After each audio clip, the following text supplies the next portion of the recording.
My name's Ethan Manston. I'm 18 years old and from Montana.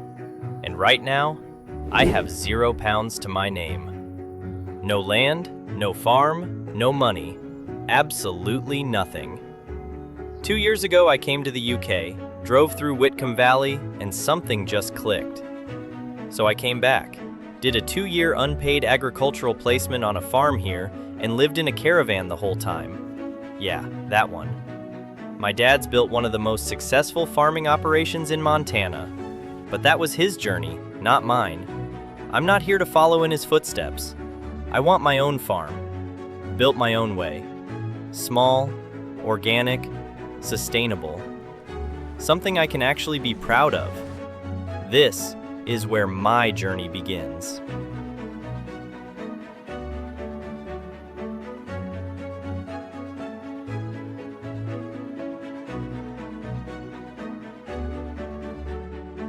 So this is it then. 18 years old, living out of a caravan on someone else's farm. Absolutely no money to my name, and somehow still completely convinced this is going to work. I've spent the last 2 years here working for Pete, doing whatever needed doing, just trying to understand how everything actually fits together. Not just driving tractors, but how farms in this valley actually run, where the money comes from, what works and what doesn't.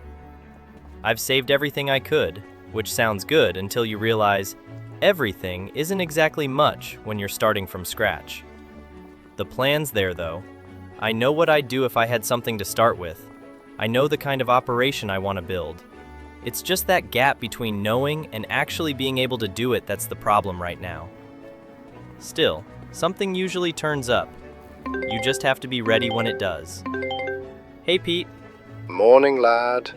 Happy birthday. 18 now. That's you properly on your own feet, whether you like it or not. Yeah, feels about right. Right. Before you get stuck into anything today, I want you to head over to the grain shed in the barn opposite and have a look inside. Don't start anything else first. Just go and take a look. All right. What am I looking at? Pete. That wouldn't happen to be the 710, would it? Yup.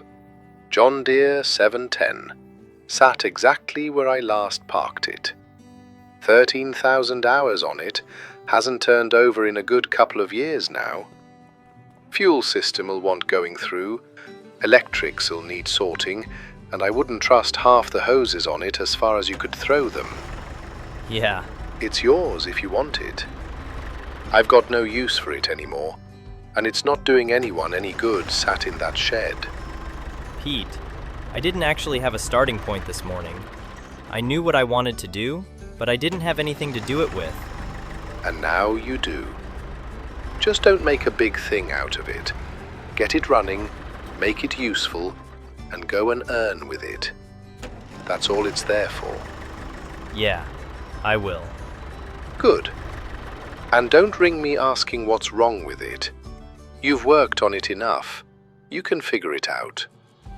Fair enough. Now get yourself out there, and happy birthday. Thanks, Pete. Right. Let's see if that's actually enough to get you going properly. Yeah, all right, that's a start. Pete's given me the baler as well. Massey small square. Which realistically is the first thing that's going to make any money. So if this tractor doesn't hold together, none of that really matters. And there it is. Yeah, I rushed that. Got it running and just assumed it'd be fine, which it clearly isn't. Let's just get it out into the yard and see how bad it actually is under a bit of load. Not great. No, stop. This needs doing properly. It's still the fuel side. That's where it's breaking down. Should have picked that up the first time. Give me a minute. That's better. That's a lot cleaner. Got it down to about 10% now, which is probably about as good as this thing's going to get without throwing proper money at it. That should be enough to actually rely on it. Hello? Ethan, it's Giles Hartley, Longacre Farm. Oh, Giles. Yeah, hi. Pete Mercer gave me a ring this morning. Said you're on your own now. Look, I've just finished harvesting up on field 33. That's north of the valley, up past the manor house.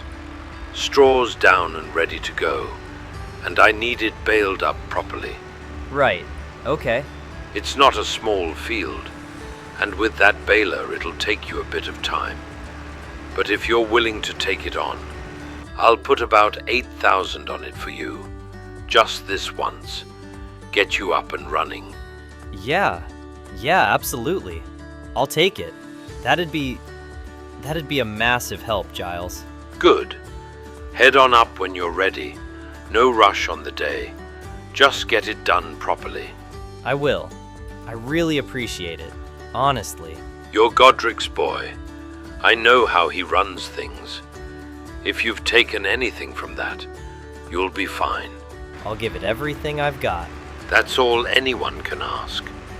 Good luck up there. Thanks, Giles. Right. Here we go then. First proper job, straight out the gate. Bit of a climb up here as well. This thing's gonna have to work for it. No money, no backup plan. If this doesn't hold together, I'm straight back where I started this morning. But that's properly working. Right. Stay steady, keep it clean, and just don't give it a reason to fall apart. This is kind of exactly what I had in mind when I came back here.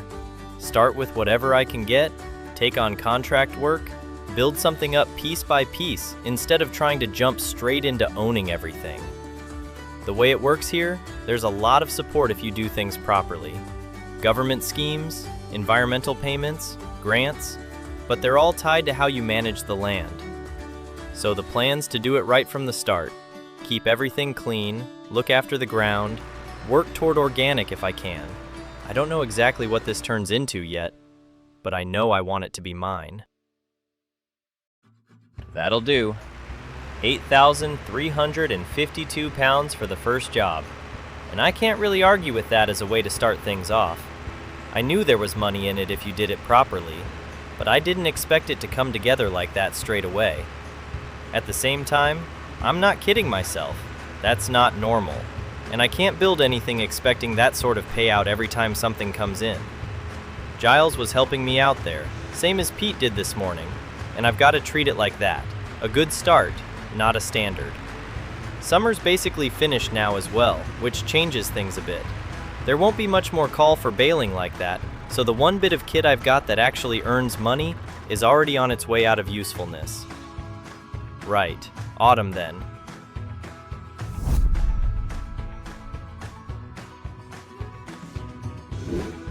Different kind of work, different pace, and probably a lot less straightforward than what we've just come off.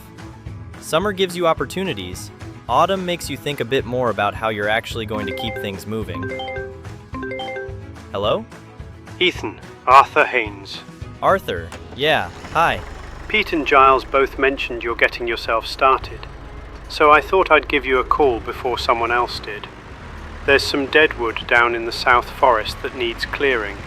Nothing complicated, just cutting and stacking. About 1,000 pounds in it. Yeah, I can do that. I've got a chainsaw, so that's not a problem. Good. Anything you cut, you're welcome to take with you if you want it. I don't need it, and I'd rather it wasn't left lying around on the land. That's good to know. I'm not entirely sure what I'd do with it yet, though. I don't even have a trailer to move it properly. You'll figure that out soon enough. Yeah, I'll head over now and get started. Let me know when it's done. Will do. Thanks, Arthur.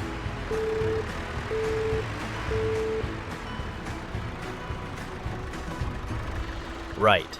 5 trees by the look of it. Nothing massive, but enough there to make it worth doing properly. Plan's simple. Take them down clean, cut everything into manageable pieces, and stack it up along the side so it's easy to come back and collect. It's not glamorous work, but at this stage, it doesn't need to be. There's probably a bit of money sat in this as well if I can shift it. Maybe a couple £100 once it's all moved and sold, which isn't huge, but it all adds up when you're starting from nothing. The bigger issue is actually moving it.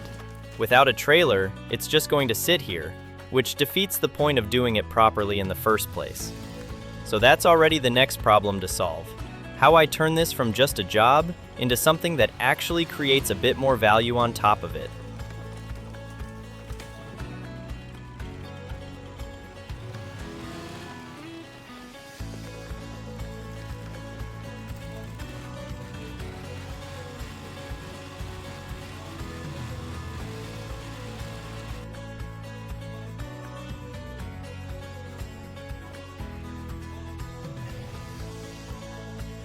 Right, so trailer's the next step. Doesn't need to be anything big, just something I can actually pull with this tractor and use to move logs, tools, whatever comes next. There's that place down in town, Peacock and Bennington. Been there a few times with Pete, so I know roughly what they've got. Past the carvery there on the left, always seems busy no matter the time of day. Over the bridge now, canal's full, boats all lined up along it. Sawmill's just off to the right. That's where all that wood's going to end up if I can actually get it down here. That's the thing now. Everything has to connect. No point doing jobs if you can't move what comes out of them. So yeah, get a trailer, keep things moving, and start building something that actually works together instead of just reacting to whatever comes up. Yeah, this place has got everything. Fent lined up there, Massey's next to them, all the kind of kit you'd want if you had the money sitting there ready to go. It's easy to get carried away looking at it, but that's not where I'm at right now. I just need something simple that does the job and doesn't cause more problems than it solves. Best thing to do is go and introduce myself properly, see if David's about, and what he's got that might actually work for me. No point overthinking it. Just start with what I need and build from there. Hey, I've been in a couple times before with Pete Mercer. Not sure if you remember. Pete, yeah, rings a bell. Can't say I remember you, though. That's fair. Ethan. I've just started out on my own, so you'll probably be seeing a bit more of me from now on. Right, fair enough. What are you running then? Just a John Deere 710 at the minute. Old thing. Bit rough, but it's going. Yeah, I know the one. Proper starter tractor, that. Looks like it's had a hard life. Still is, to be honest. So what brings you in today then? I've just taken on a deadwood job down in the South Forest, and I've got no way of moving it. So I'm after something cheap. Nothing fancy. Just a small trailer I can pull behind that 710. Right. Budget's the key word there then. Yeah, as cheap as I can get away with, really. I've got something out back that might do you. Lizard two-wheel trailer. Not pretty, not new, but it'll hold what you need it to hold. What are you thinking on it? About 1,000 for it. It's not going to win any awards, but it'll get you going. Yeah, that sounds about right for where I'm at. You'll get logs on it, no problem. Just don't go stacking it like a lunatic. I'll try not to. Want to take it? Yeah, I'll take it. Good man. I'll get it sorted for you. Appreciate it. You'll be back for more before long. Trust me. That's the plan. See ya. Right, let's have a look at what we've actually got. Hitch looks alright. Tires are decent enough. Nothing falling apart, which is a good start. No real tie points on it though. That might be a bit of an issue once I start loading logs on properly. Might have to get creative with that. Straps, positioning, just make sure nothing's going anywhere it shouldn't. Still, for 1,000 pounds, I'm not expecting perfection. It just needs to do the job. Right, back down to the forest then. Get that wood loaded up and see if this thing actually earns its keep. First proper bit of kit I've bought as well. Not much, but it's a start. Right, let's get the first of this loaded up and see what we're actually working with. Not too high to start with. Just keep it sensible and make sure nothing's going anywhere on the way down. Everything's already cut to size, so it's just a case of getting it stacked properly. Keep the weight balanced. Don't overload it, especially with no proper tie points on this trailer.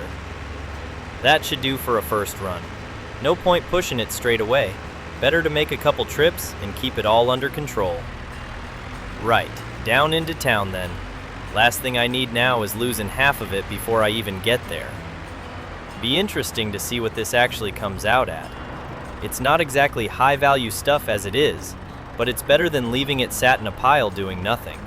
146 pounds. Right. Not huge, but it's something, and it proves the idea works. Right, back up for another load. It's not going to be big money doing it like this, that's already obvious. Couple 100 pounds here and there, and it takes time to move it all as well. But it fills the gaps, and right now that's what matters. Keep the money coming in, even if it's small, and just keep building from there. Second load, same again, don't rush it. Keep it neat, keep it manageable. Dad? Ethan, finally caught you at a decent time. Yeah, just out working. How are you? Busy. We're all over the place at the minute, filming. Can't say much about it yet, NDAs and all that, but it's shaping up to be something worth watching. Yeah, I've been hearing bits about it. Sounds big. It is. I'll let you know when it's ready. You'll want to see it. Yeah, definitely. So how are you getting on over there? Good, actually. Spoke to Giles. He gave me a baling job to get started, and now I'm just finishing up a deadwood contract for Arthur. Deadwood, yeah. That takes me back. I know, I've heard the stories. That's exactly where I started. Clearing deadwood for next to nothing, trying to work out how to turn it into something more. Yeah, I mean the contract's about 1,000, and I'm getting a bit extra selling the wood, but it's not massive money. It never is at the start. It's what you do with it that matters. That's what I'm starting to realize. Feels like there's something more in it than just selling it straight off. There is, if you think it through. I mean, firewood maybe? Cut it properly, stack it, sell it on pallets or something? Especially heading into winter here, people are going to need it. That's exactly the kind of thinking you want. Don't just sell the raw material if you can turn it into something worth more. Yeah, I'm trying not to just copy everything you did though. Probably for the best. Just don't start mowing backwards. Yeah, I've heard that one enough times. Good. Learn from the mistakes without having to make them yourself. I think the firewood idea could work. I just need somewhere to actually do it. Space, storage, something like that. Then that's your next step.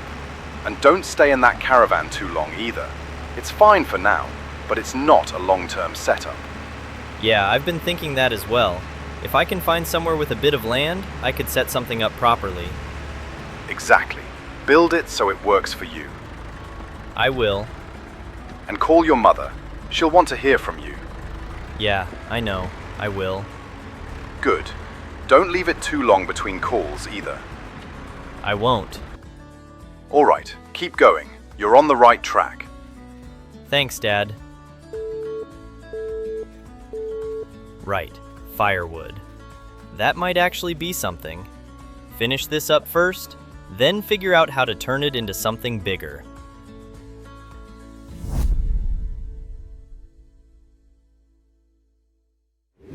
Right, new month, new approach. Autumn's properly here now. Winter's not far behind. And if this firewood idea is going to work, it needs to start now, not in a few weeks when everyone else has already thought of it. No waiting around for calls this time. If there's work out there, I'm going to go and find it myself and start building something off the back of it. Time to call Giles. Giles speaking. Hey Giles, it's Ethan. Just thought I'd give you a ring. See if there's anything going at the minute. Ah, good timing actually. I've got a couple patches of deadwood up in the forest, above field 33. Same area you were in before. Needs clearing properly. Right, okay. There's a fair bit there, so it'll take you some time. But I'd put about 1,800 on each patch. So call it 3,600 pounds if you get through both. Yeah, that sounds perfect. I'll take it. Thought you might. You're set up for that sort of thing now anyway. And just to double check, the wood from it, am I alright to take that as well? Of course. I don't need it. Otherwise I wouldn't be offering it out like that. Do what you like with it. That's ideal. I've actually been thinking about doing something with it. Turning it into firewood. See if I can sell it on properly. Yeah, that's a good idea. Especially this time of year. People will be wanting it soon enough. If you can get ahead of that, You'll do all right. That's the plan. I just need somewhere to actually set it up properly. What sort of place are you after? Somewhere I can rent ideally. Bit of space, maybe a garage or yard where I can store and process it. I'll keep an ear out. Things do come up around here. You just have to be quick on them. That'd be great, thanks. I'll keep looking as well. Good. Get that wood cleared first, then worry about the rest. Will do. Appreciate it, Giles.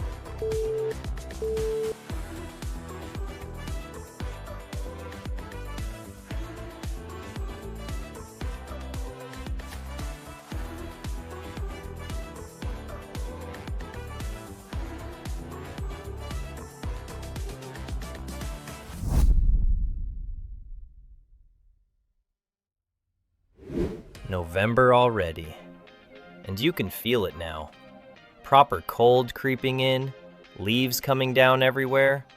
Everything's starting to slow up a bit. Sitting just under 15,000 in the bank, and I found something, listing on the other side of the valley. If it's what it looks like, I need to get there before someone else does.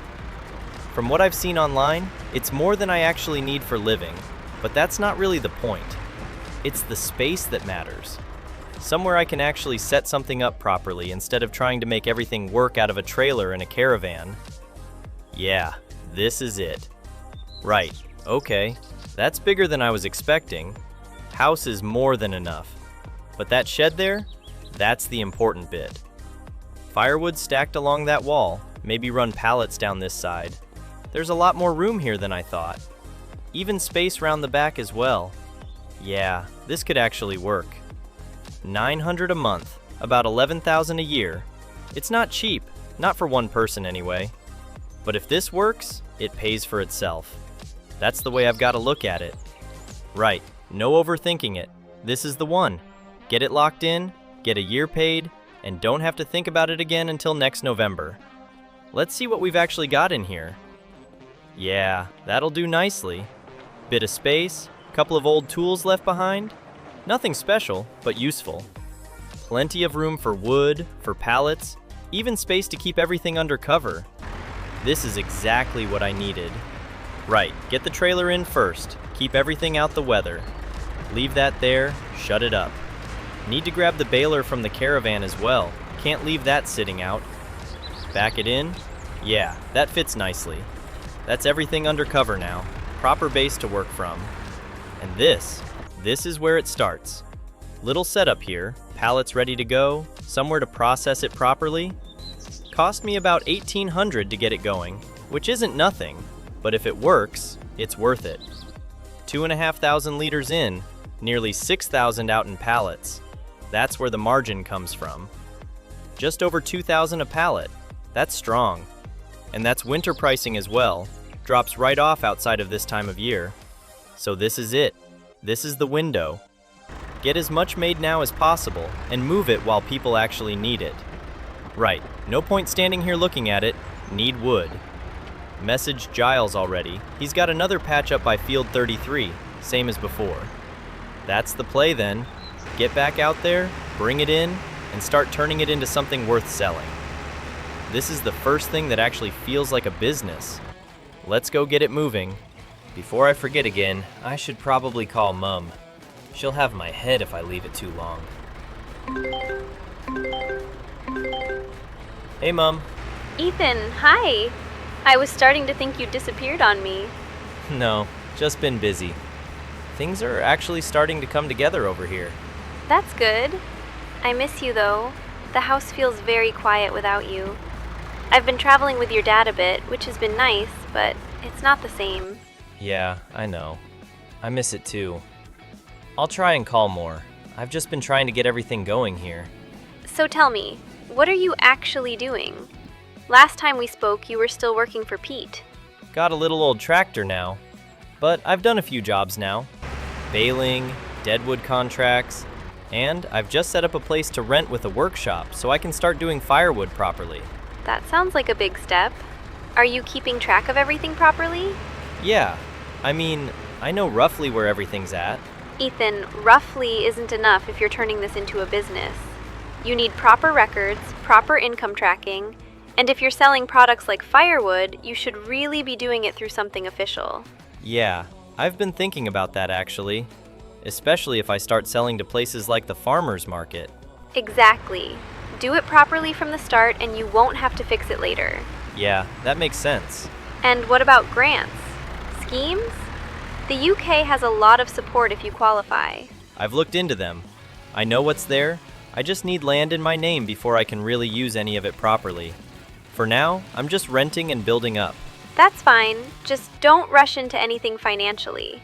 No big loans, no overspending. Build it steadily. I will. I'm being careful. Good. I just want to make sure you're doing it right. I am. It's going well. Better than I expected, to be honest. I'm proud of you, you know. Thanks, Mum. Call me again soon, all right? I will. Promise. Right, there it is. First proper pallet of firewood. Started as dead wood sitting in a field. Now it's actually something ready to sell. That's the difference. That's where the value is. If I can keep this moving, keep bringing it in, processing it, stacking it up, there's something in this. Still a lot to get through though. Need to get the rest of this cut, split, and ready. Winter's coming, and that's when this either works or it doesn't.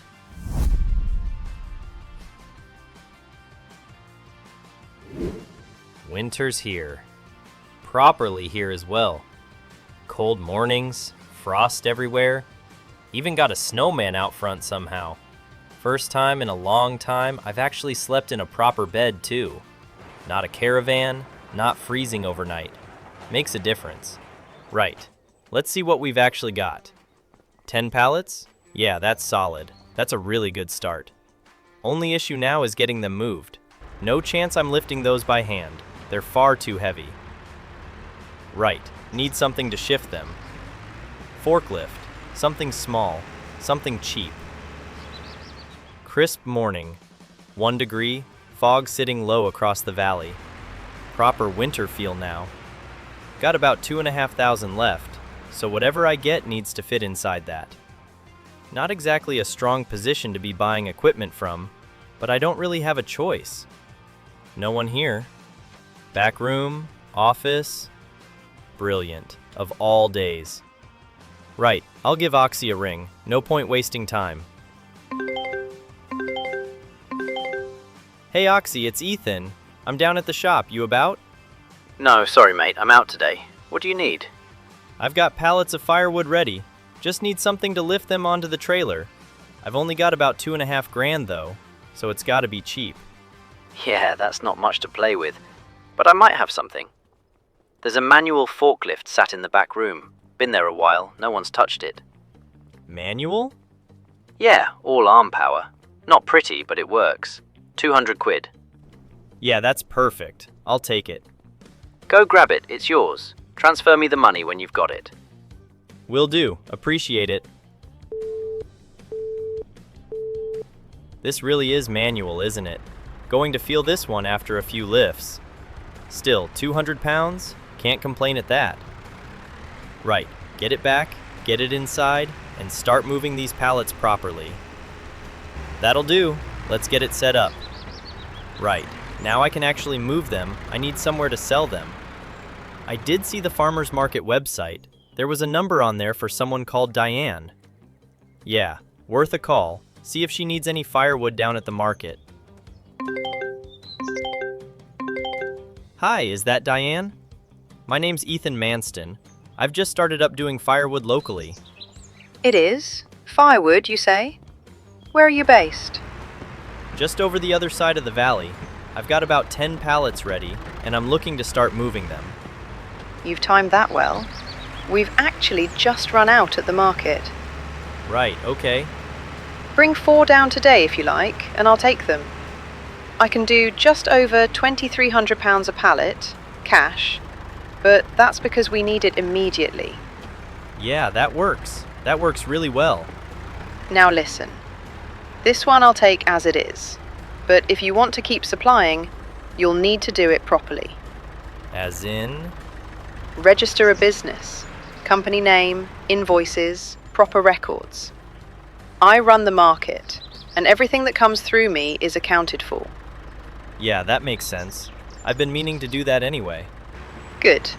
Because if your wood's decent, and I'll know soon enough, I'll want more next month.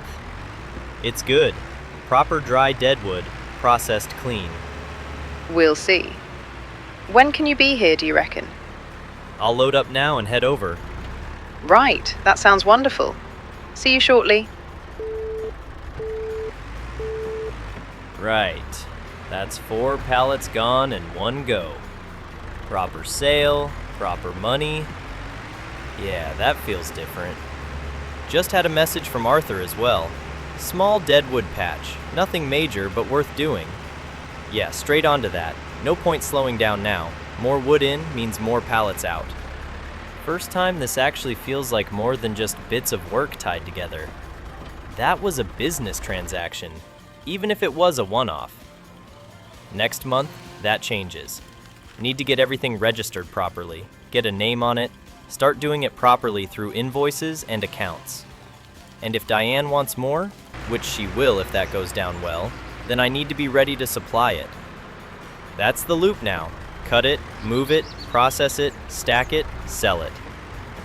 Couple hours later, that's the lot down, all stacked and ready. Get it back to the shed, keep it moving. Right, straight into processing. December's nearly done, just under 12 grand in the bank. Now it's about turning this into something consistent.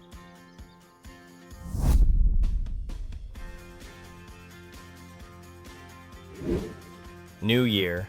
Bit of snow coming down, proper cold now. 18 pallets sat there ready to go. Yeah, that's not a bad place to start from. But now it needs to become something official. No more half measures. Business needs registering, accounts set up, everything done properly. Been playing around with names as well. Didn't want something too specific. Manston and Company. Yeah, that works. Leaves it open. Doesn't lock me into just firewood. Gives me room to build it into whatever this turns into. Even sketched out a few logo ideas the last couple nights. Nothing fancy, but it's a start. Right, let's get this sorted. Hi, I'm looking to get a business registered. No problem. What sort of business are you setting up? Small operation to start with, firewood mainly, but I want something that can expand over time. That's fine. Have you got a name in mind? Yeah, Manston and Company. That works. Nice and broad. Yeah, that was the idea. I've even got a rough logo concept if that helps at all. Go on then. Nothing final, just something I've been putting together. Looks good. Clean, simple, easy to build a brand around. That's what I was going for. Right, we'll get you registered and set up properly. Once that's done, you'll be able to invoice, track everything, and run it as a proper business. Perfect. That's exactly what I need. Give me a few minutes and we'll get it sorted. Right back home. Manston & Co. Properly up and running now. Better call Diane and see if she wants more. Hi Diane, it's Ethan. Manston & Co. business is all ready to go. Congratulations, Ethan. Yes, wonderful news. I was expecting your call. I've got more firewood ready to go. Good. We'll need 8 pallets this time. 8. Yeah, I can do that. I can offer them at 2,000 pounds a pallet. That's a competitive price. Sounds good. I'll take all 8. Perfect. I'll get them delivered in runs, 2 at a time with what I've got. That's fine. Just keep them coming through. I'll write up an invoice now. Manston & Co. 16,000 pounds total, and send it through. Good. I'll have it paid by the end of the day.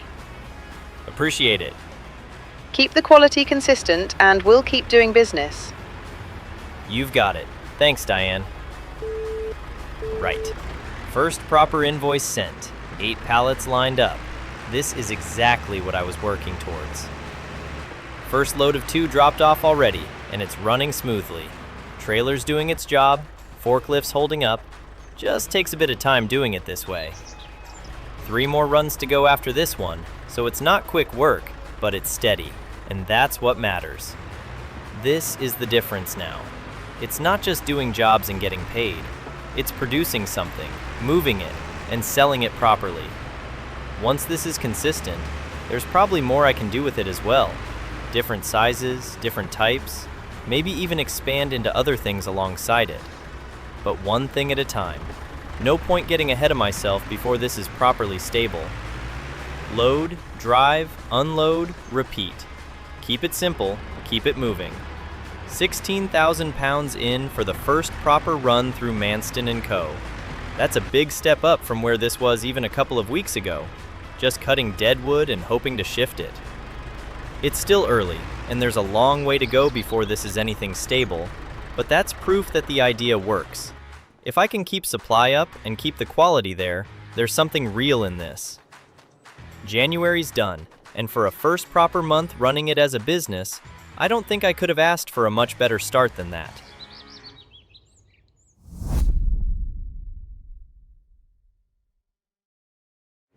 February already, and you can feel winter starting to ease off a bit now, which is good, because it means I can start thinking a bit longer term instead of just reacting day to day. I've still got 10 pallets of firewood to move, so there's money sat there, but this month I want to focus on getting a proper bit of land under me, something I can actually start building from properly, and I think I know exactly who to call. Giles speaking. Hey Giles, it's Ethan. I just wanted to ask you something. Would you ever consider renting out Field 17 to me? And if so, what sort of price would you be thinking? Field 17. Yeah, I suppose I would. It's not doing a lot at the minute. Just wild grass. I leave it be most years. Could be a good chance for you to get something going on your own ground. That's what I was thinking. Tell you what, I'd rent it to you for £2,600 a year. And if you ever want to buy it later, I'd let it go for $26,000. Yeah, I could probably buy it now, but I'd be completely wiped out if I did that. Exactly. Better to rent it, get something going, then decide later. Yeah, that makes more sense. I'll take it. Good. I'll get the paperwork sorted and send it through. Once that's paid, it's yours to use. Just look after it. Appreciate it, Giles. Really. And this is it. Field 17. Not big, about a quarter hectare by the look of it, but for what I've got, it's perfect. Wild grass, no chemicals, no interference. It's basically been left alone, which is exactly what I want. Could put it into a scheme straight away. Let it grow through spring, don't cut it until July, get paid for that. Then bale it properly as hay, no wrapping, keep it clean. There's another scheme there as well. And if I do that right, that's another product, hay bales, something else I can sell alongside the firewood. There it is. Invoice from Giles, $2,600 for the year. Right, get that done now. First bit of land. It's not much, but it's enough. When the time comes, I'll need a mower, a tedder, a rake, get everything set up to actually work this properly. But that's for later. For now, just having it is the main thing. Hello? Hi, is that Ethan? Craig here from the Toby Carvery down in town. Diane gave me your number. Said you're the one to speak to about firewood. Yeah, that's me. We go through quite a bit here, especially this time of year. Would you happen to have any available? I do, yeah. Good. 2 pallets would do us for now, just to get us through the month. Yeah, I can do that. I'll price it at 2,000 pounds a pallet. That works for me. Bring it down today if you can. I'll get it invoiced now and head straight over. Perfect. Come in when you arrive. We'll have a proper lunch and chat on me. Great, will do. Right, word's getting around then. 2 pallets on, get this moving. It's a good sign. Diane's clearly happy with the wood if she's passing my name on. First proper repeat style customer. Not just one-off sales. Something I can rely on and build around instead of chasing the next job. Manston & Co. starting to feel real as well. Orders coming in, invoices going out, everything actually moving the right way. If I can keep the supply steady and the quality right, There's no reason this can't keep growing from here. Yeah, looks busy enough. Right, let's get in there, make a good impression, and see where this goes. Craig, I'm Ethan. Good to meet you. Appreciate you having me in. Ethan, yeah. Good to meet you properly. Come on, grab some food. We'll have a quick chat. I won't argue with that. So, Diane says your firewood's solid. That's the aim. We're not burning through huge amounts all at once, but it's steady. And steady supply is worth more than anything. That works for me. That's good. If you ever get to the point you're producing more, meat, veg, anything like that, we always look to source local if the quality's there. Yeah, that's where I'd like to get to eventually. Just not rushing it. That's the right way. Now, I'd better get back to it. Was great meeting you, and if you could drop the pallets round the back, we go from there. Appreciate it, Craig. I'll get them sorted now.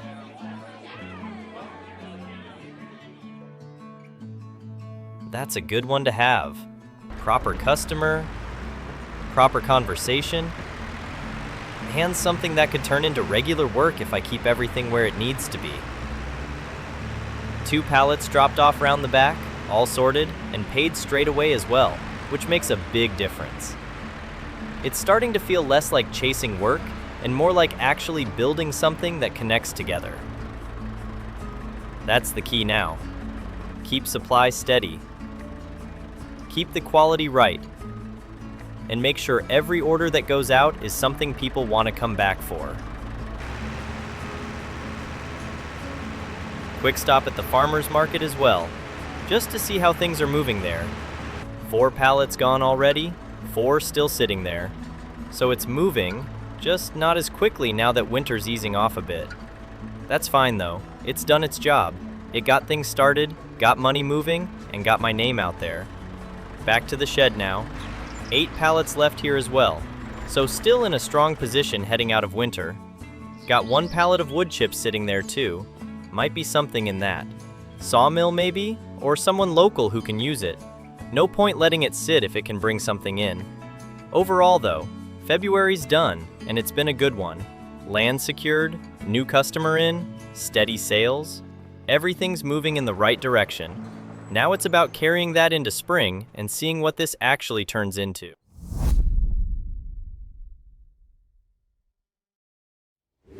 You can feel it straight away. Bit more warmth in the air, days starting to stretch out again. First thing to get sorted is the schemes. This one's simple. Leave the grass alone through spring. Don't touch it until July, and you get paid for letting it grow naturally and giving wildlife space to move through it. Then there's this one, cutting down on plastic use. No wrapping bales, which suits me anyway because I was planning to go straight into hay when I cut it later on. One thing that does need sorting now though is this trailer. It's been solid up to this point, but I'm spending too much time going back and forth with it. If I can carry more in one go, everything speeds up. Less driving, less loading, just smoother all round. Ease it out? Yeah, that's about all it's got left to give. There's enough money there now to actually improve things without putting myself in a bad position, so it makes sense to upgrade it while I can. Let's see what's sitting down there. Starting to recognize this place a bit too well now. Not a bad problem to have, I suppose. Morning, Oxy. I'm on the hunt for a new trailer. Not surprised. That little one's done a fair bit of work for you by now. Yeah, it's been solid, but I'm outgrowing it. Too many trips back and forth. Tell you what, I'll take it off your hands for $739. Yeah, that sounds fair. What have you got to replace it? Got a FarmTech EDK 650 out back. Flatbed version. Grey body, green headboard. Nice bit of kit. That sounds about right, actually. Not too big, not too small. Comes with straps as well, so you're not fighting to keep everything on. All right, I'll take it. Appreciate it, Oxy. No worries. She's all yours. Yeah, that's a proper step up. Nice wide bed, solid frame, and those straps are gonna make a big difference straight away. Looks clean as well.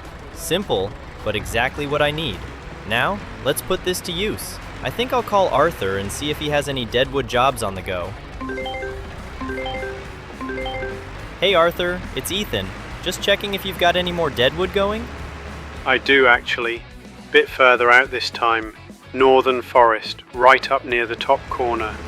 That's fine. I've just upgraded the trailer, so I want to give it a proper run anyway. Moving up already, are we? Trying to. Alright then. Same deal as before. Get it cleared. Let me know when you're done. Will do. Heading up now. Thanks, Arthur. Yeah, this is a bit further out, but there's a decent amount here. Right, let's get into it. Straight away, you can feel the difference with this trailer. Just being able to load properly without worrying about space makes it so much easier. I can actually build a proper load here, stack it high, use the straps, and not feel like I'm about to lose half of it on the way back. If I do this right, this could be one trip instead of 3 or 4. That alone saves so much time over a full job. And it's not just this, deliveries as well. Instead of 2 pallets at a time, I can probably run 6, maybe even 8 if I stack it properly. Might even be able to double stack at some point, really start moving some volume. For 6,000, that's a big upgrade to how everything runs.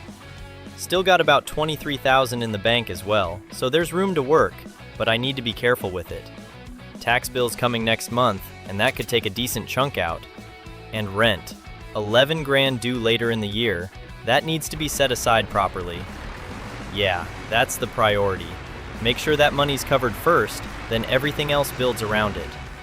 Right, that's about as much as I can safely get on. 1 load, that's the difference.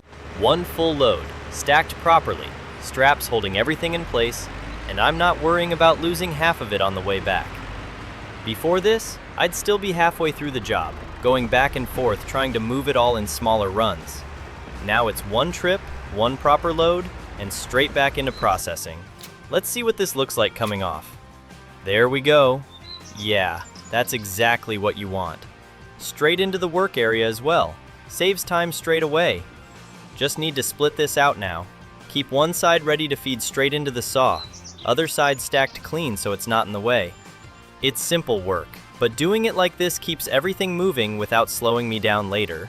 Even ended up with a pallet of wood chips out of it. Let's get this one moved back in.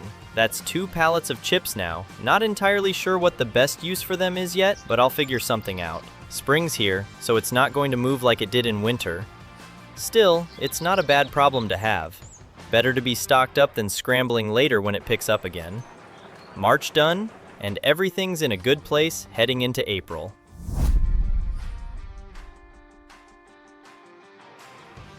April's here, and with that comes the one thing I've been keeping in the back of my mind the whole time: tax. And somehow, after all that, nothing owed. I'll take that.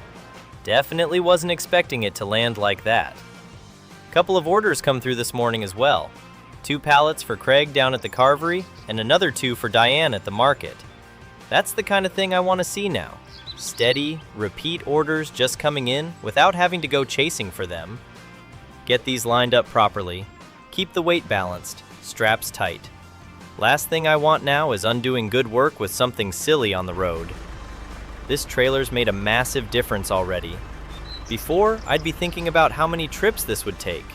Now it's just load it once and go. It's funny how one upgrade like that changes everything. Not just time, but how you plan your day as well.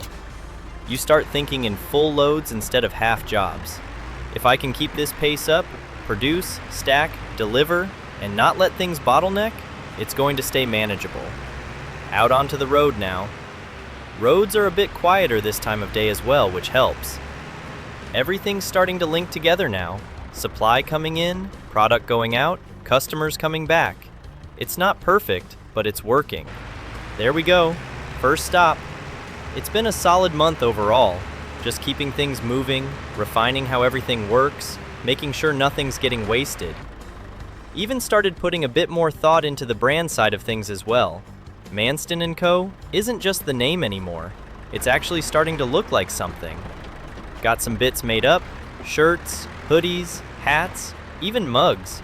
Just stuff I can wear and use while I'm working, keep it consistent, and get it out there a bit more. They're all up on the site now as well if anyone's interested. Nothing over the top, just simple, clean designs. And if you do end up having a look, there's a code running at the minute. ETHAN26 gets you 20% off. Anyway, thought I'd come and have a look before wrapping the month up. Yeah, this is exactly what I wanted.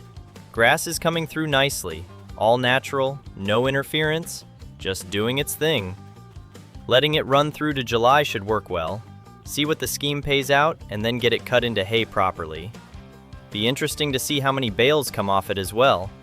Could be a nice addition alongside everything else if it works out. April done, and everything's set up nicely heading into the next phase.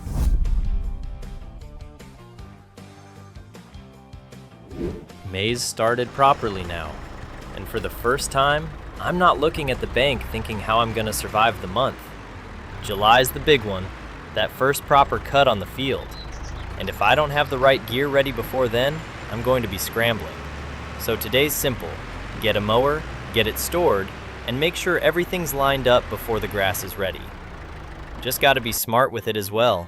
No point buying something the tractor can't actually run. So we'll see what Oxy's got and make a call from there. Morning, Oxy. Back again. I'm after a mower this time.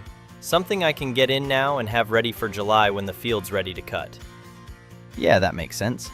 Have a look through the catalogue there.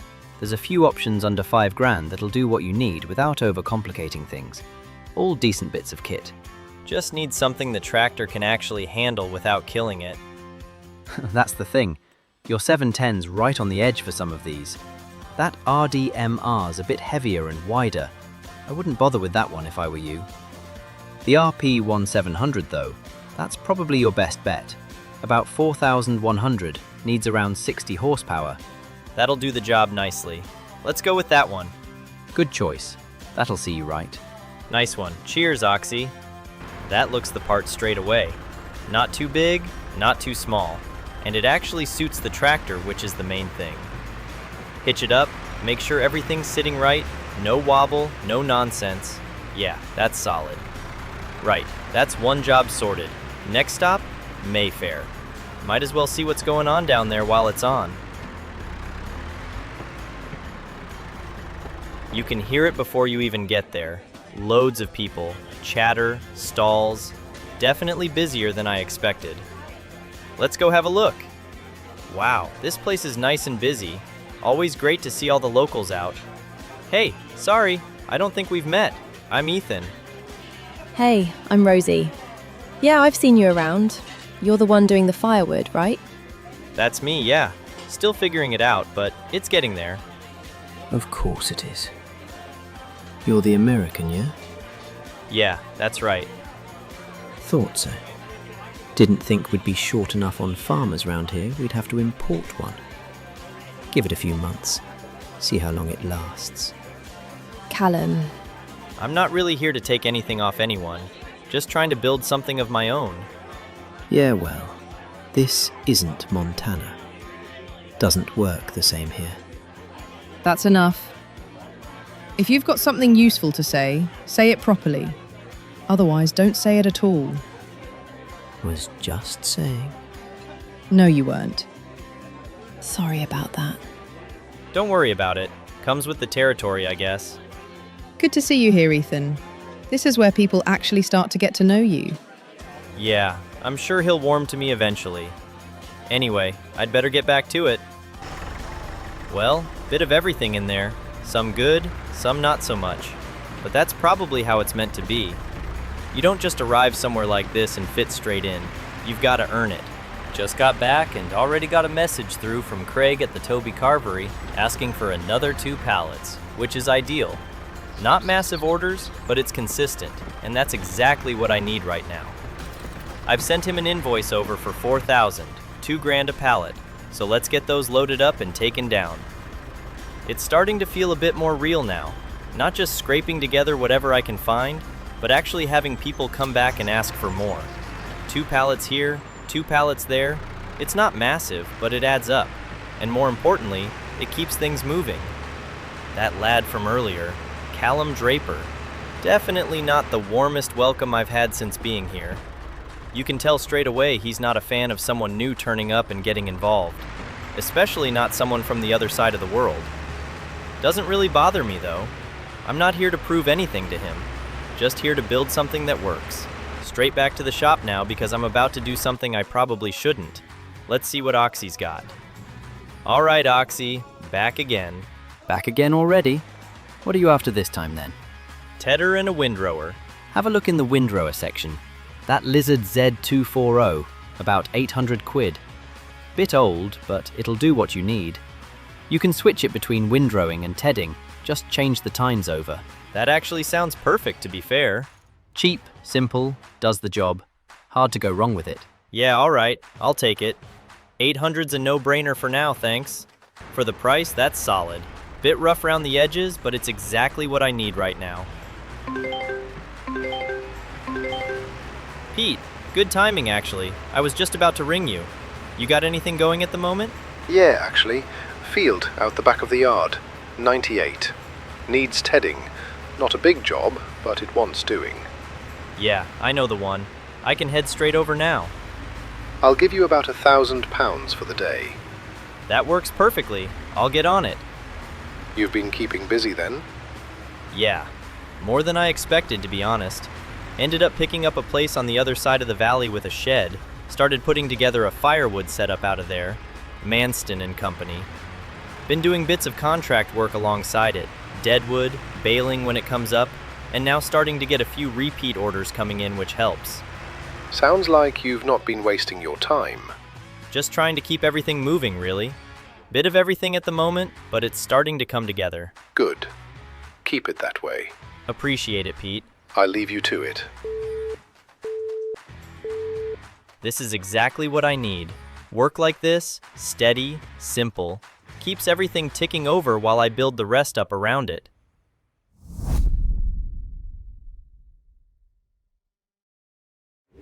Summer's finally here, and you can feel it straight away. Longer days, warmer air, everything actually growing properly now. One more month, and that field's ready. Still got those 2 pallets of wood chips sitting there doing nothing though. Been looking around, and there's a livery yard not far from here. Might be worth giving them a call and seeing if they need them. Hi, is that Sarah? It's Ethan. We met briefly at the Mayfair. I've got a couple pallets of wood chips I'm looking to move. Just wondered if you had any use for them. Possibly. Not something I urgently need though, if I'm honest. That's fair. I'm just getting things going properly at the moment. Small setup, and I've got these 2 spare. I could do them for £1,000 each just to move them on. 1,000 each? Yeah, that's actually pretty reasonable. All right, I'll take them. Perfect. I'll send the invoice through now. Do you want me to drop them off? Yeah, that works. Just down by the lake. Oak Tree Farm. I won't be there, but you'll see a pallet already in one of the sheds. Just leave them in there. Yeah, I know the place. I'll get them over to you now. This must be it. Place looks tidy enough from the outside. Proper setup this. Everything's clean, well kept, building's all in good shape. You can tell straight away it's run properly. And there we go. That pallet in the shed. That's where she meant. Nice and easy drop off in the end. Can't complain with that. Worth having a quick look around while I'm here, just to get a feel for the place. 2 silage bales there, and those are big ones as well. And inside, yeah, full stack of large straw bales, then grass bales, and hay stacked off to the side. This is a proper operation. They're not dealing in small stuff here. Might not need anything I'm producing right now, but if I scale up later, this is exactly the kind of place you'd want to be supplying. And there they are, first proper group of horses I've seen around here. That's a lot of mouths to feed, and a lot of bedding as well. Wood chips now, hay later, maybe even more down the line. Just need to keep things steady and build up to that. No point rushing it. Right, back home now. Schemes are coming up next month. July's the evaluation point for leaving the field uncut through spring. That's when we find out if it's actually worth it, whether the payout makes sense compared to just cutting it and turning it into bales. Could go either way, to be honest, but either way, we'll learn something from it. Grass is looking good though, really good. Thick, even, grown out properly. First proper harvest coming up.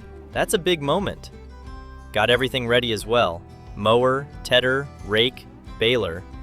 And if I keep it all as hay and don't wrap anything, that's another scheme payment on top. Sitting at about $34,000 now as well, which is still a strange number to say out loud considering where this all started.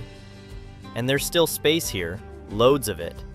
That whole bit next to the shed, and then the back corner as well. Could put something in there, chickens maybe, rabbits, some kind of small setup that brings something extra in, or even a small production line of some sort, just something that makes use of the space. Not rushing into anything though. Better to figure it out properly than throw money at something that doesn't work. For now, things are moving in the right direction. That's what matters. Let's call it there and get ready for July.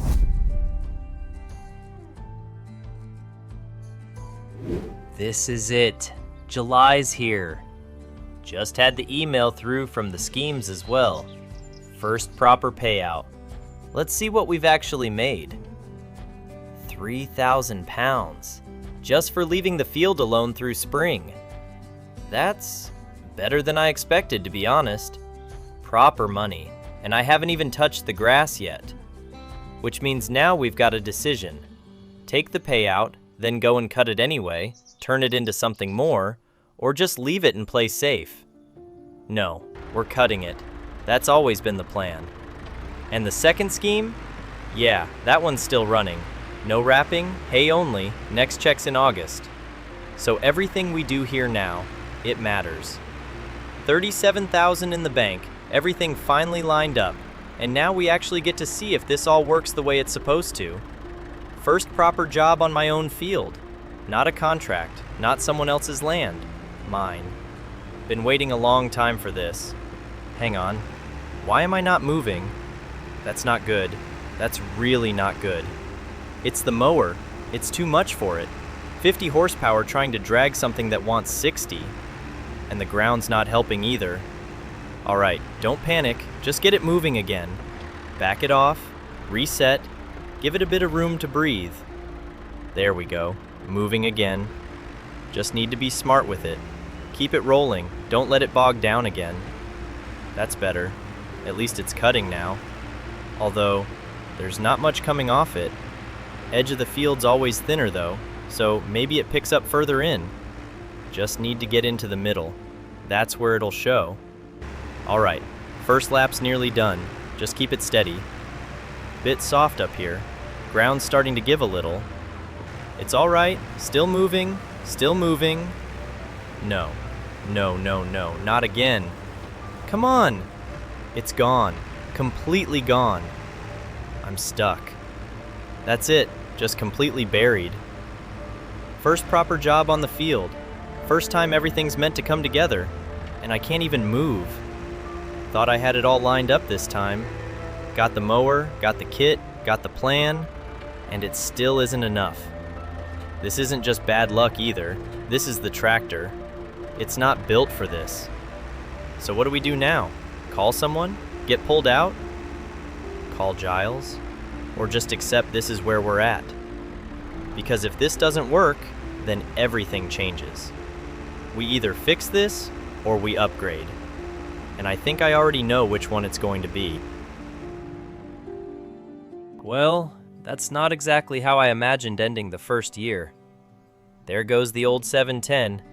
Giles has taken it down to the workshop now after we completely buried it in the mud over in Field 17 trying to run that mower. I think I just asked too much from it in the end. Good little tractor, but 50 horsepower and wet ground wasn't a great combination.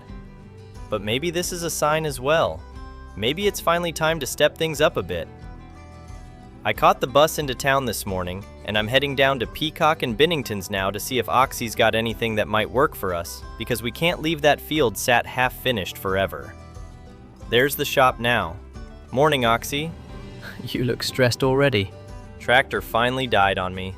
Ah, the little John Deere finally gave up then? Pretty much buried itself alive in the mud. Well, funny timing actually. I've got something you might like. MTZ, turbo version, about 110 horsepower. That sounds a bit more like what I need. Cheap too, 12 grand. Few hundred extra if you want it painted up. Can you do it black? Course I can. Alright then, let's do it. This thing actually looks seriously good. First tractor I've ever bought myself too. 12,600 pounds all in. Definitely the biggest purchase we've made so far. Yep, bit more power than the old 710. Right then, back to the field. There's the mower still sitting where we left it. Hopefully this thing handles it a little better. Oh yeah, no problem at all. This thing just pulls straight through it. No slipping, no bogging down, no struggling up the hill. Feels weird actually being able to work without fighting the tractor every 5 seconds. We spend the rest of the afternoon cutting through the field properly, slowly working our way around and finally getting the whole thing knocked down. There we go, field finally cut. Took a bit longer than planned getting here, but we got there in the end. We'll leave the grass to dry out now, and next month we can come back with the tedder, rake, and baler, and hopefully make our first proper hay crop. Right, tractor away, mower parked back up, and after all that chaos, I think we're finally ready to start year 2 properly.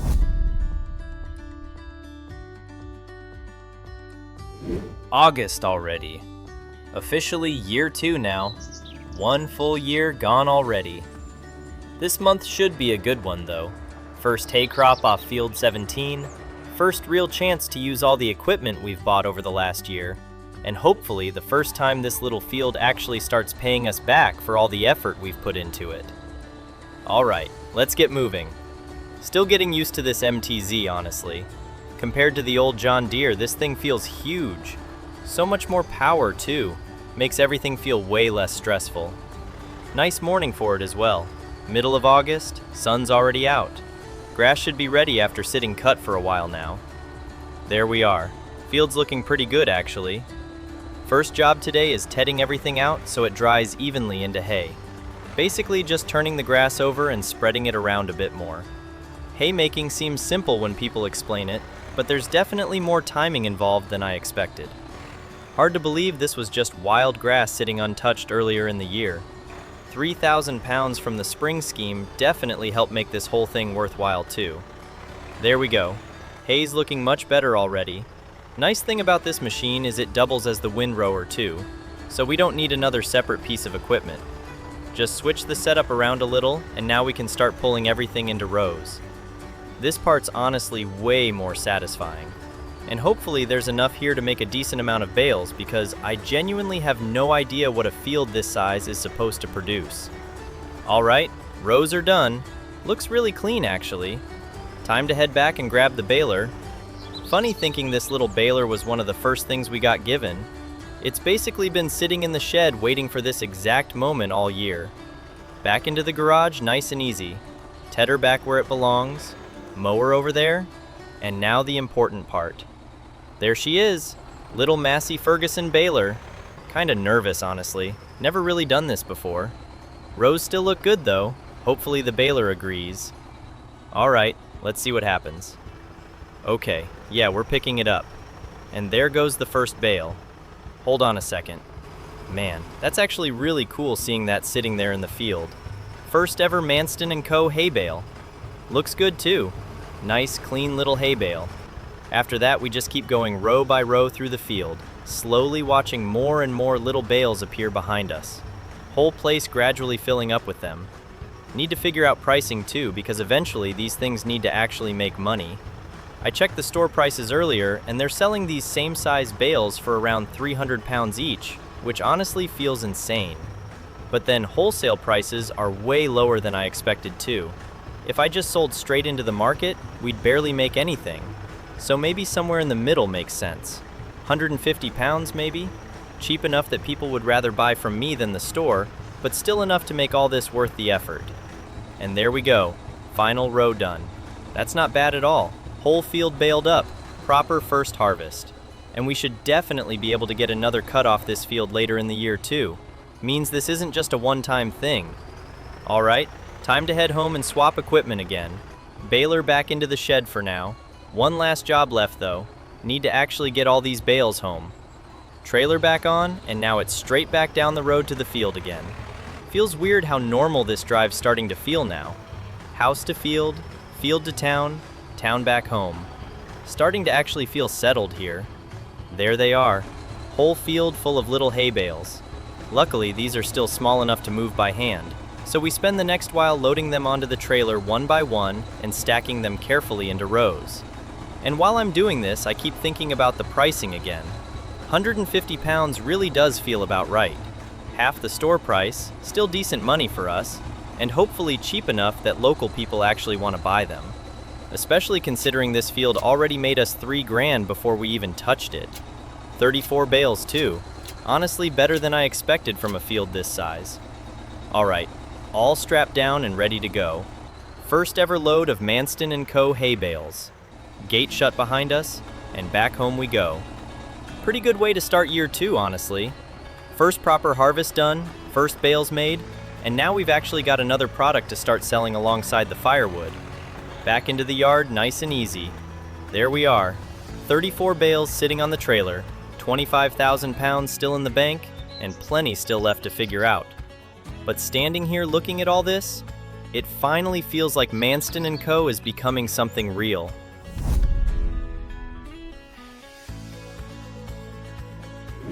September already. Summer's fading out fast now. Mornings are colder, evenings are getting darker earlier, and there's definitely that autumn feeling starting to creep into the valley. Honestly though, this is the first month where the business feels like it's actually moving forward a little. Right now, I'm just unloading the last of these hay bales into the shed and getting them stacked up beside the firewood. First proper harvest we've ever had here at Manston & Co. And now comes the important part, actually trying to sell them. I figured Sarah down at the livery yard would probably be the best place to start, so let's see what she says. Millwood Livery. Hey Sarah, it's Ethan over at Manston & Co. We just finished our first hay harvest, and I wanted to see if you might need any bales. Oh, nice. What size are they? Just small square hay bales, 600-liter ones. Ah, no, sorry. We only really use the big 8,000-litre square bales here. We go through too much feed for the small ones to really make sense. Oh, okay. Yeah, that makes sense actually. Try Oliver over at Willowbank though. Smaller setup. He might take them. Alright, thanks for that. Appreciate it. Well, guess that's my first rejection. Honestly, didn't even think about the size difference being an issue. I just assumed hay was hay. Still, no point sitting around feeling sorry for myself. Pete used to feed loads of hay to the cattle when I worked for him, so maybe that's a better place to start. Pete Mercer speaking. Hey Pete, it's Ethan. Got some hay bales ready finally and wanted to see if you needed any. Oh yeah. Sounds like you're getting things going down there then. Trying to anyway. They the little 600-litre squares? Yeah, those ones. Ah, perfect actually. I'll take 10 if you've got them spare. Yeah, absolutely. I'll get them loaded up and bring them over shortly. Sounds good. Just drop them by the lower milking barn near the parlour. Cows will probably start eating them before you've even left. Alright, see you soon. There we go. First sale already feels a little better. Still though, might as well call this Oliver guy too while we're here. If you want some as well, we can do both deliveries in one run. Willowbank Stables. Hey, is this Oliver? Sarah Millward gave me your number. My name's Ethan. I run a small business called Manston & Co. nearby, and we've just finished our first hay harvest. Oh yeah? We've got small square organic hay bales, 600-liter ones. Was wondering if you might need any for the horses. Actually, yeah, those would probably work really well here. How many have you got? About 20 spare right now. I'll take 16 if that works for you. Yeah, absolutely. I'll get them loaded up and bring them over today. Perfect. Just leave them in the open barn beside the dressage arena when you arrive. And welcome to the area, by the way. Appreciate it. See you soon. Well, there we go then. Not a bad morning, honestly. Time to get these loaded up. It's already starting to rain. First stop's Pete's farm. Roads are getting familiar now, honestly. Strange thinking how nervous I was driving around here a year ago. There's the cattle barns up ahead. Pulling into Pete's place still feels weird after working here for so long. Feels more like visiting an old job than visiting another farm. Just through here, and there's the lower milking barn. Pete wasn't kidding either. Soon as the bales hit the feeders, the cows are straight over eating. Honestly saves Pete a pretty decent job too. After unloading, I spend a couple minutes just walking around under the roof, listening to the rain hammering down outside. Man, imagine owning a place like this one day. Big barns, cattle everywhere, proper land, proper setup. That whole estate idea keeps creeping back into my head lately too. Still probably way out of reach right now, but maybe not forever. Anyway, next stop. Roads are soaking wet now as we head further through the valley toward Willowbank. Oliver texted me the address earlier, so hopefully this is the right place. Yeah, this looks like it. Nice little property, honestly. Old English barns, tidy yard. House looks really well kept too. And over there's the dressage arena with the stables further back near the horse paddocks. Definitely a different feel compared to Pete's farm. Oliver asked for the bales to be stacked in the open barn beside the arena, so we spend the next while unloading all 16 one by one and getting them stacked up neatly inside out of the rain. Honestly feels good finally seeing products we made ourselves leaving the farm. Both invoices paid too, which definitely helps. We're sitting around 28,000 pounds now, which isn't bad at all considering where we started. After unloading, I take a quick walk around the yard before heading out. Couple horses out in the paddocks, nice quiet setup, and honestly, Oliver seems like a good person to know around here. Hopefully we can keep him on our good side. Anyway, rain's getting heavier now and I'm soaked through, so I think it's time to head home. Not many bales left now either, which is good. Firewood season's coming up soon too, and hopefully once winter hits, we can start shifting more of those wood chips as well. But for now, September's been a pretty solid month. First real hay sales done, some new contacts made, and for the first time in a while, it actually feels like this business has some momentum behind it.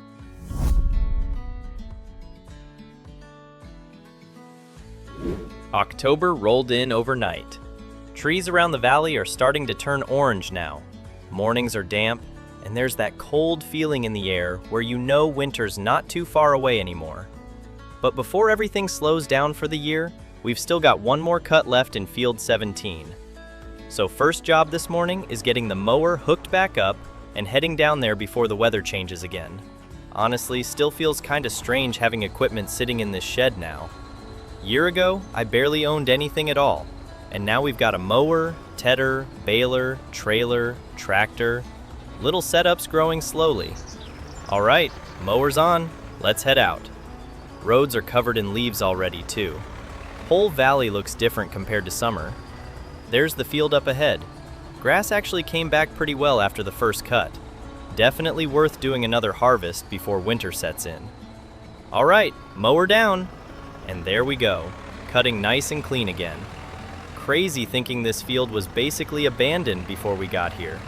Now we're getting multiple cuts a year off it, plus the spring scheme payment on top.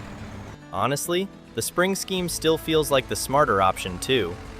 3,000 pounds just for leaving it untouched through spring is hard to ignore.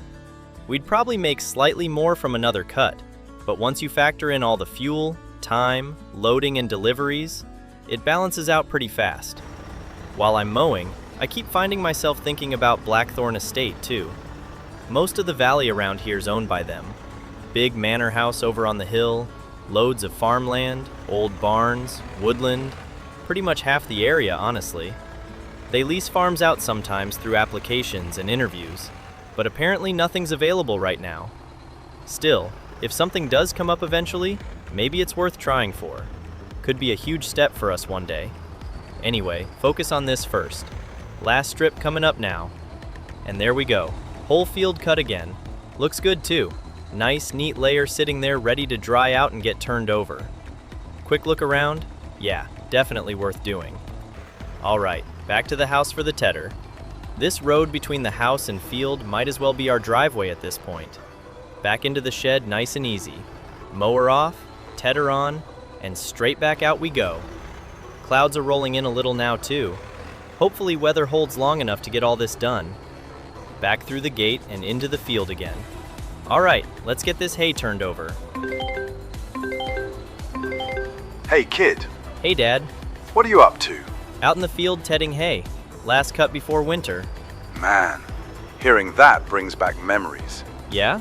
Oh yeah, used to spend half my life doing exactly this.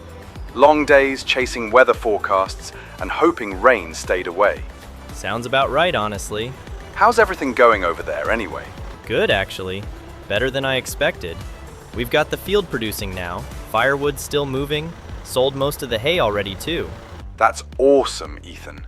There's also this estate here called Blackthorn. They own a bunch of farms and yards around the valley. Apparently, people can apply for leases when they become available. You should absolutely look into that. You think? Of course. That's how a lot of people get started. You don't need to own everything straight away. Just need an opportunity. Yeah, maybe. Could be something worth aiming toward at least. Exactly. One step at a time. Appreciate it, Dad. Proud of you, kid. Keep going. Funny hearing Dad talk about doing the exact same jobs years ago.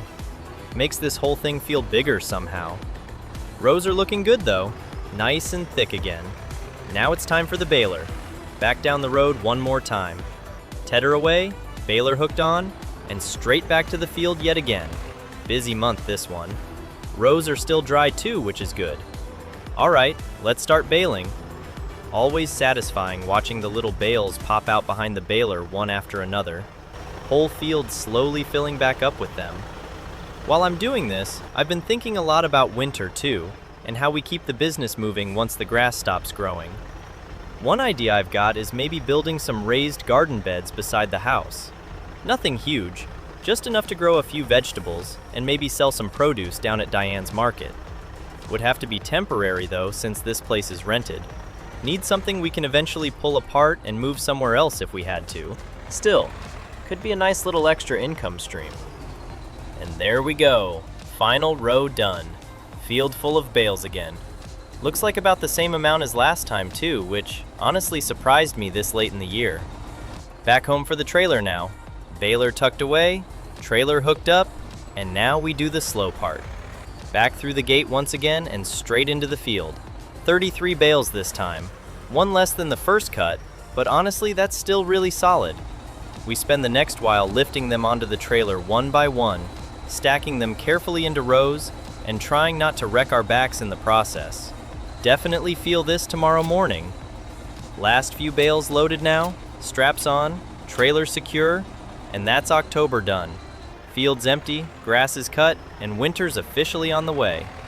Back through the valley roads one last time and into the yard, straight into the shed. We start unloading a few bales onto the growing stack beside the firewood before finally calling it for the night. Long month, but a good one. And honestly, sitting here with a hot cup of tea while rain taps against the windows, life's starting to feel pretty good out here.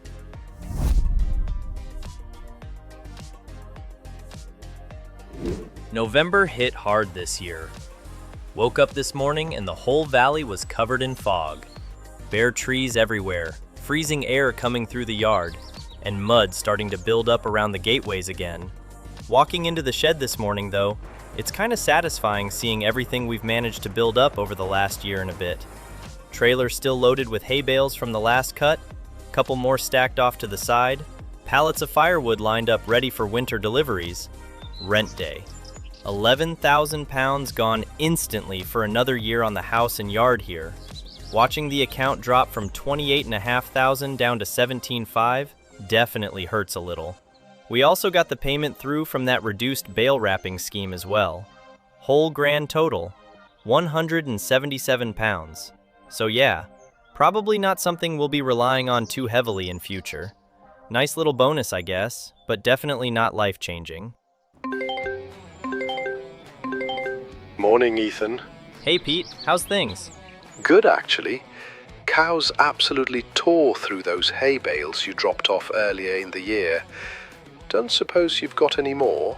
Yeah, actually, we've got 41 sitting in the shed right now. I'll take the lot if you're willing to sell them. Seriously? Yep. We'll need the feed through winter anyway. Yeah, absolutely. I'll get them loaded up now and bring them over. Perfect. Same place as before. Sounds good. Appreciate it, Pete. That definitely helps. Honestly, selling all 41 bales in one go saves a huge amount of hassle trying to move them individually. By the time we finish loading them all onto the trailer, strap everything down and send the invoice through, Pete's already paid. Account sitting at $23,300 now, which feels a lot healthier than it did an hour ago. Right then, time to head down there. Roads are filthy today too.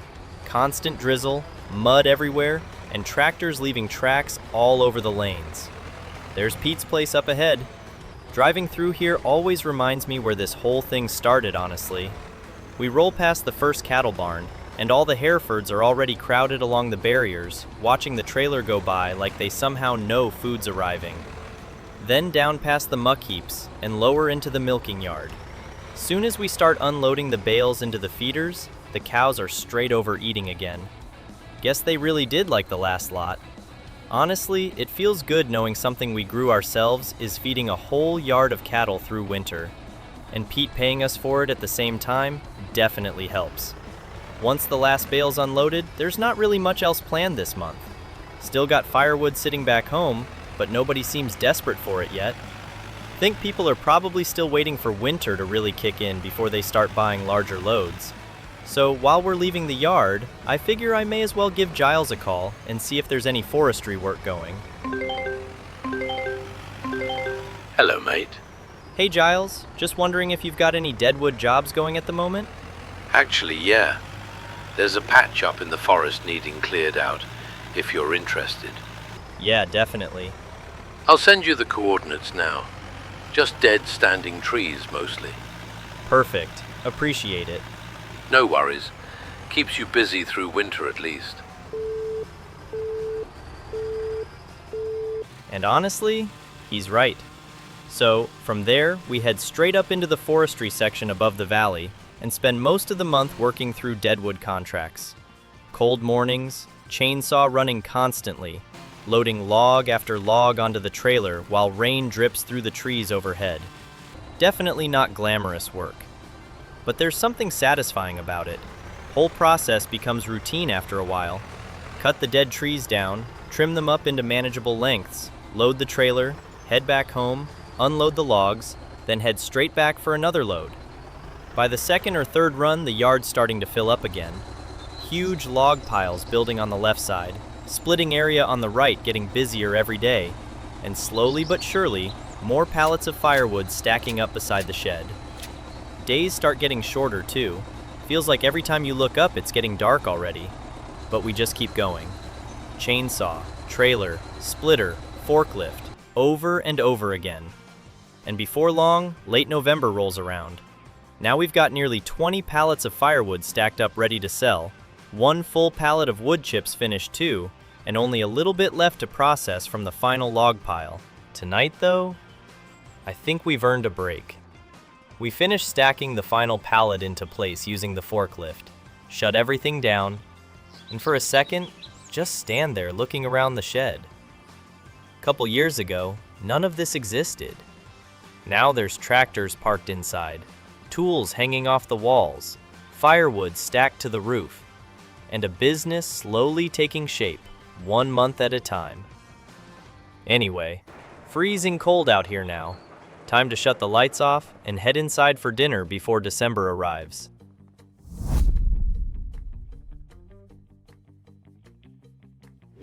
December finally brought snow to the valley. Not loads of it, just enough to cover the hedges. But winter also means one important thing around here: firewood season. Soon as I walked into the shed this morning, my phone was already full of messages. Craig over at the Toby Carvery wants 4 pallets of firewood, and Diane down at the farmer's market wants 10 pallets as well. At 2,000 pounds a pallet, that's 28,000 pounds worth of deliveries in 1 month. Honestly, kinda crazy thinking about that. So we've definitely got work to do. First thing this morning is loading everything up with the forklift. One pallet at a time, carefully stacking them onto the trailer while snow drifts through the open shed doors behind us. Once everything's strapped down properly, we head out toward town. Roads are slippery this morning too, so it's a slow drive through the valley and down past the train tracks into town. First stop's Craig at the Toby Carvery. We pull around the back into the delivery area and start unloading his 4 pallets into the drop-off zone he wanted them stacked in. Honestly, feels good seeing local businesses relying on us now, instead of us constantly chasing work. And just like that, Craig's order is done. Trailer strapped back up again, and now it's straight across town for Diane's delivery. 10 pallets is a pretty serious order too. Farmers market must get busy this time of year once people start stocking up for winter. While we're driving over there, I keep thinking about next year and ways we can expand the business a little more. Still thinking about building a couple raised garden beds behind the house once spring comes back around? Nothing massive, just enough to grow some vegetables and maybe sell produce down at Diane's market alongside the firewood. Feels like the kind of thing that fits Manston & Co. pretty well, honestly. By the time we finish unloading Diane's pallets and the invoices come through, the account's sitting right around £50,000. That's definitely the most money we've ever had, especially after paying $11,000 rent just last month. Once we get back home and park the trailer up, the yard suddenly feels way emptier. 7 pallets of firewood left, 1 pallet of wood chips sitting over in the corner. I finally have time to seriously look into something that's been sitting in the back of my mind for months now. Blackthorn Estate. Most of the Southern Valley around here belongs to them. Old farmland, woodland, barns, houses, huge amount of land. And lately, they've started listing a few places that could potentially come up for lease. One in particular keeps standing out, Lot 74. So I decide to head down the road and finally take a proper look around it for myself. Honestly, first impressions are really good. Soon as you walk into the yard, there's a manure heap off to the right, and what looks like an old cattle barn on the left side. Straight away, I'm imagining cows in there one day. Further into the yard, there's more barns, different sized sheds, old storage buildings, and then the house sitting further back overlooking everything. If we ever got accepted here, we'd actually live on the yard itself instead of renting separately like we do now. That alone would change everything. Then behind the yard, there's woodland stretching all the way up the hill. Honestly, that forest might be the most exciting part. Sustainable firewood for years if it was managed properly and replanted as we went. And beyond that is the field. Big, open grass field with loads of possibilities. Hay, grazing, maybe livestock eventually. There's room to actually grow here. We also walk further down the road and check out Lot 77 as well. Completely different feel though.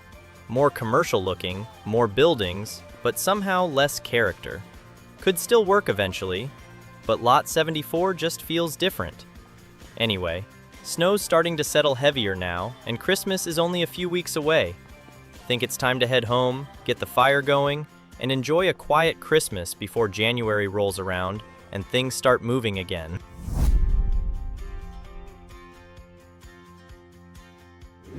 January's got that weird, quiet feeling to it. No snow anymore, just cold fog hanging over the valley every morning, and muddy roads that never seem to dry out. Feels like everything slows down a little after Christmas, too. Walking into the shed this morning, though, things are looking pretty good, honestly. 7 pallets of firewood left, 1 pallet of wood chips still sitting over in the corner, and all the machines cleaned down and parked up ready for spring again. No hay left at all either after Pete bought everything. But this month, I want to start something new. Been thinking a lot lately about ways to diversify the business a little more, so over the last few days I've been building raised garden beds out behind the house. Nothing massive, just 6 small raised beds to start growing some fruits and vegetables that hopefully we can eventually sell down at Diane's market. And honestly, they came out pretty good. Only problem is, empty garden beds don't really grow much on their own. So, today we need supplies. Seeds, compost, water, probably manure too if we want this stuff growing properly. Alright then, let's head into town. Fog's thick this morning as we head down the road with the trailer behind us. Visibility's terrible too. Can barely see the hedges in some spots.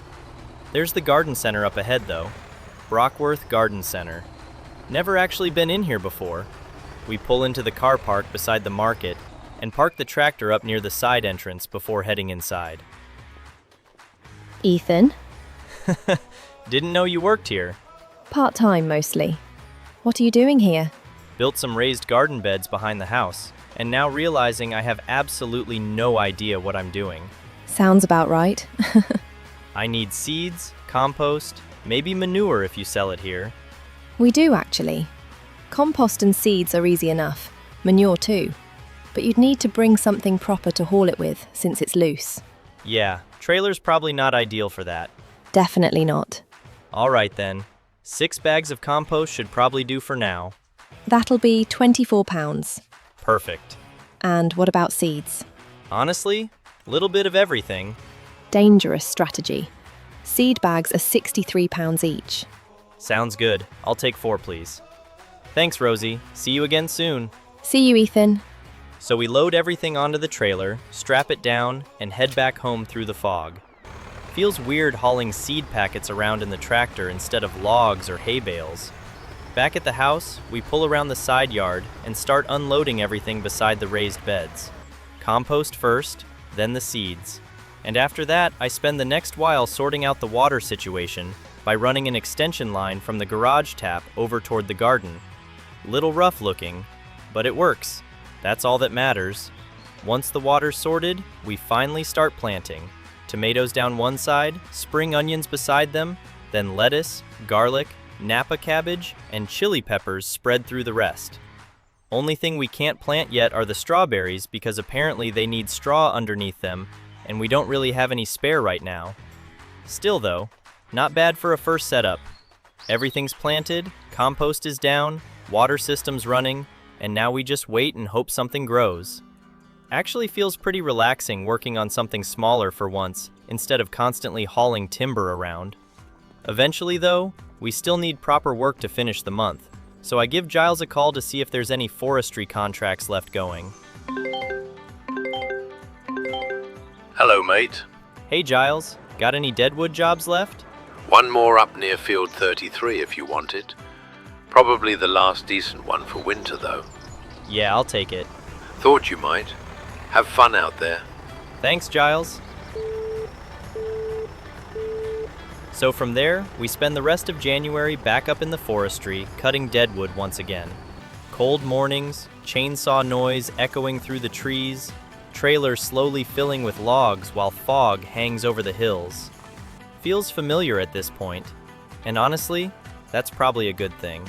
Business is steady, firewood's still selling, the garden project's underway, and even though winter's dragging on a little now, it finally feels like we've got momentum behind us instead of just surviving month to month. By the end of January, we're back in the yard unloading the final trailer load of deadwood before cutting it all down into firewood late into the evening. Another stack added to the pile, another month finished. And with February coming up next, spring suddenly doesn't feel quite so far away anymore.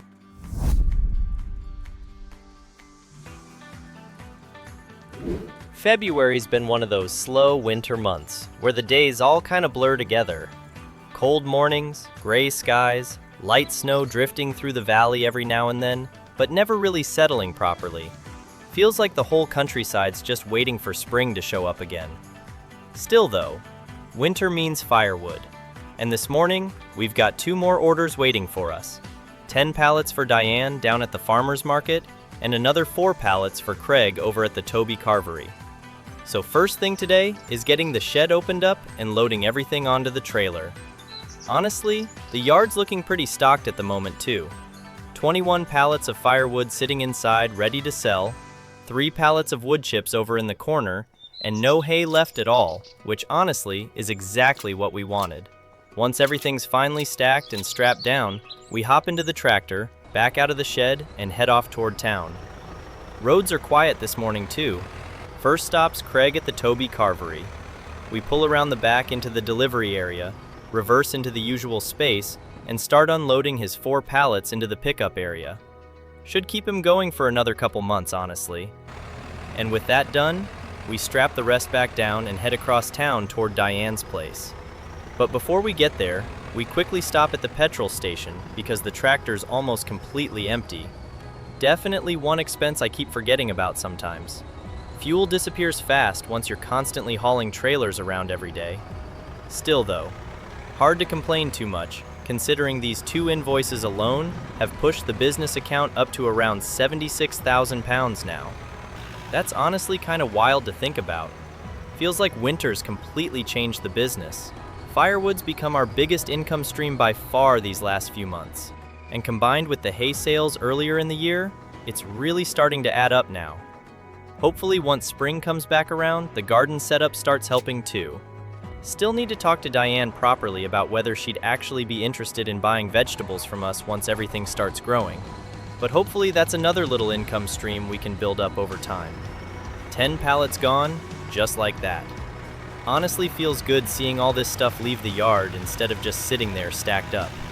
Once we get back to the house, we park the tractor up and head around the back to quickly check on the garden beds before going inside. And surprisingly, everything's looking all right so far. Water system's still running fine, seeds are starting to grow, compost seems to be doing its job, and overall, it looks pretty healthy considering the weather. Still need to sort proper manure for it at some point though, if we want things growing well long term. But for now, things are moving in the right direction. Business is steady, firewood selling faster than we can almost make it, and spring suddenly doesn't feel too far away now.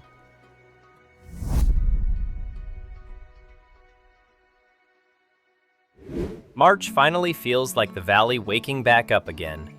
There's birds out in the mornings now, the grass is getting greener, and for the first time in months, it doesn't feel freezing cold walking across the yard. Most importantly though, the garden actually worked. I came out this morning expecting half of it to be dead after winter, but somehow we've managed to grow a decent amount already. Tomatoes, lettuce, spring onions, garlic, Napa cabbage, chili peppers, honestly, way more than I expected from 6 little raised beds. So now comes the important part, trying to sell it. I figure Diane's probably the best person to call first, so while I'm standing out by the garden, I give her a ring. Farmers Market, Diane speaking. Hey Diane, it's Ethan over at Manston & Co. Just wanted to see if you might be interested in some locally grown vegetables. What have you got? Tomatoes, lettuce, spring onions, garlic, chili peppers, and Napa cabbage. About 1 pallet of each. Oh, absolutely. Fresh local produce always does well here. Perfect. What sort of prices are we talking? We've got standard rates for most of those. Roughly around £500 a pallet, depending on what it is. Lettuce will be a little higher because of the volume. Yeah, that sounds fair enough. Get the invoice through and we'll sort it. Perfect. Appreciate it, Diane. Honestly, pretty cool hearing someone actually want produce we grew ourselves. So after that, we spend the next while loading everything onto the trailer by hand. Compared to firewood, these things are way lighter than they look, which definitely helps. Once everything's strapped down and the invoice is sent through, total comes out to just over 3,200 pounds. Not life-changing money or anything, but for 6 little garden beds behind the house, that's pretty solid. And with the business account sitting near 80,000 pounds now, things are definitely looking healthier than they were a year ago. So we head off toward town on a bright spring morning with the trailer full of vegetables behind us. Honestly feels strange hauling produce instead of timber for once. We arrive down at the market and unload everything into the storage area Diane wanted us to use. And while we're unloading, I notice there's still firewood stacked up from the winter deliveries too. Just not nearly as much as there was before. Clearly, people have been buying through it. Once everything's unloaded though, I decide to park up and head inside before the market opens properly. And honestly, seeing our produce laid out on the tables is kinda surreal. Tomatoes lined up in baskets, spring onions bundled together neatly, garlic hanging up beside the lettuces, Napa cabbage stacked near the front tables. Seeing locally grown by Manston and Company written on the little signs honestly feels pretty rewarding. Never really imagined we'd end up selling vegetables when this whole thing started. Eventually, though, we head back outside and leave town again. But instead of heading home, we stop off at Field 17 on the way back. Spring scheme's active again now, which means we won't be cutting this field until summer. Another 3,000 pounds just for leaving it growing naturally through spring. Honestly, hard to argue with that. While we're standing there looking across the field though, I realize we still don't actually know much about the soil health here. So we order a full soil report online for 525 pounds. Results come back surprisingly fast too. Overall environmental scores sitting at 88 out of 100, which is apparently really good. Gives us an extra 11% environmental bonus as well. Only issue is nitrogen. Field's definitely lacking nutrients a little, and because we're keeping things organic, synthetic fertilizer's not really an option. Which gets me thinking, maybe it's finally time for a manure spreader. So from there, we head down to Peacock and Billington's to speak to Oxy. Back again, are we? Need something small for spreading manure. Got exactly the thing for you, actually. Little Lizard DZIK spreader out back. 800-litre capacity, 2-metre spread width. Small, but perfect for a field your size. How much? £4,000. Yeah, alright, let's do it. Thanks, Oxy. Tiny little thing, honestly, but hopefully enough for what we need. From there, we head straight over to Brockworth Garden Center. I wonder if Rosie's there again. Hello, you actually came back for manure then? Yeah, told you I would. £200 for a full load, please. Sounds good to me. Thanks, Rosie. Once it's loaded up, we head straight back toward Field 17 and finally start spreading manure across the grass. Honestly, pretty satisfying watching the nitrogen levels changing live on the app while we drive across the field. First load only gets us about halfway though, so we have to head all the way back into town for another fill.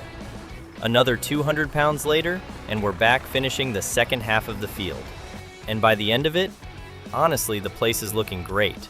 Grass growing nicely, nutrients finally sorted, and now we're even thinking about maybe adding lime later on as well to improve the pH properly before summer. Could end up being our best yield yet. Once we finally get back home, we leave the manure spreader outside beside the shed because honestly, no chance I'm parking that smell indoors.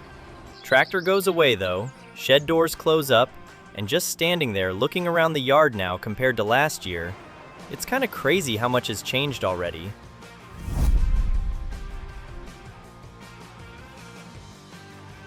April's been chaos already. Not bad chaos though, good chaos. The kind where you walk into the shed first thing in the morning and realize there's jobs lined up everywhere before you've even had breakfast. Right now, we've got 3 different orders waiting to go out.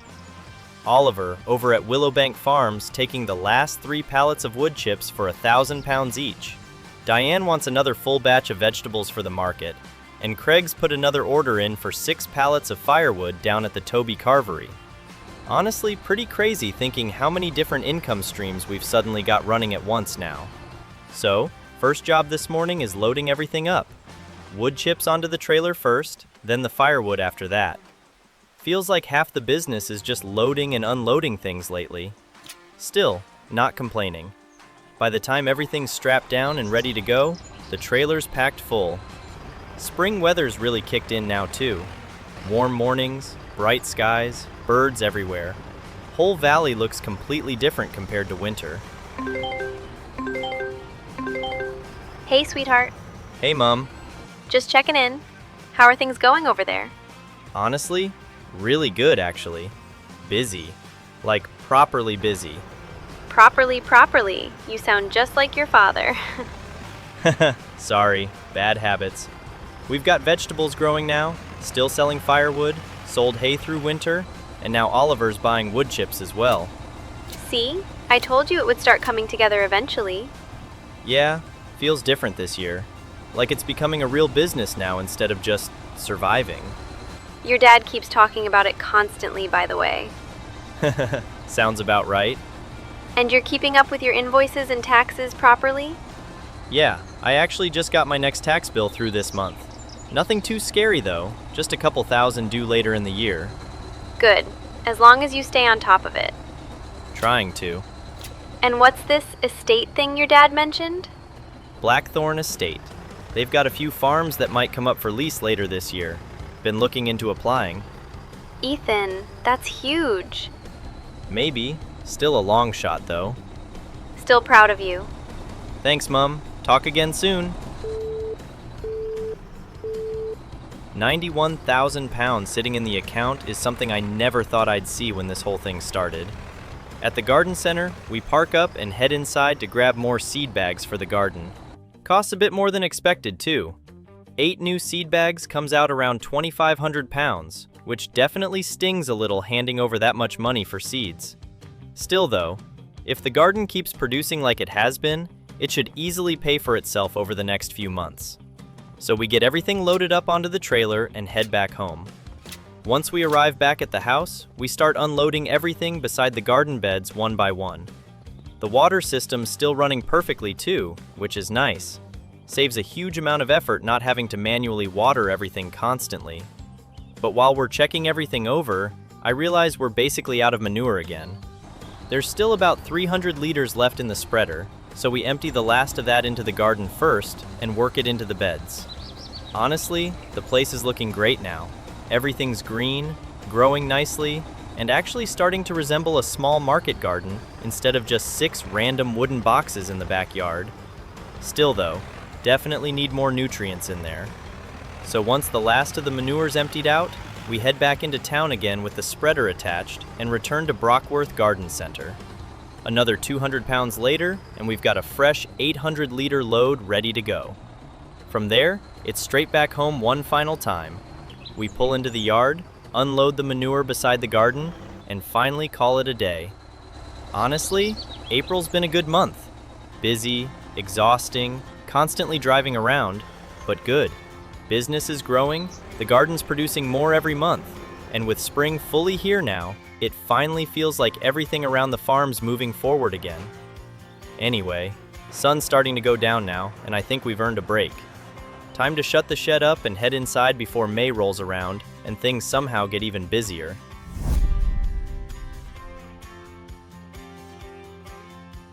May's arrived and the whole valley looks alive again. Blue skies, bright green hedges, birds going crazy in the mornings, and every now and then, you get those quick spring rain showers blowing through with the wind before the sun comes straight back out again. Honestly, things are looking pretty good right now. Garden's growing nicely, money's healthy, and for once there's not a huge pile of deliveries waiting for us this month. Instead, there's really one main thing I want to focus on: Field 17. We already sorted the nitrogen levels with manure back in March, but the pH still needs improving if we really want the best possible yield out of this grass in summer. So today, we're finally buying a lime spreader. We hooked the trailer onto the tractor first, because apparently we're going to need a decent amount of lime, and I'd rather not keep driving backwards and forwards all day carrying bags one at a time. Then we head down toward Peacock and Billington's. Always feels funny pulling into this place now. Year ago, I could barely afford anything sitting in this yard, and now Oxy probably recognizes the tractor before I even get parked. We pull up beside the building like usual and head inside.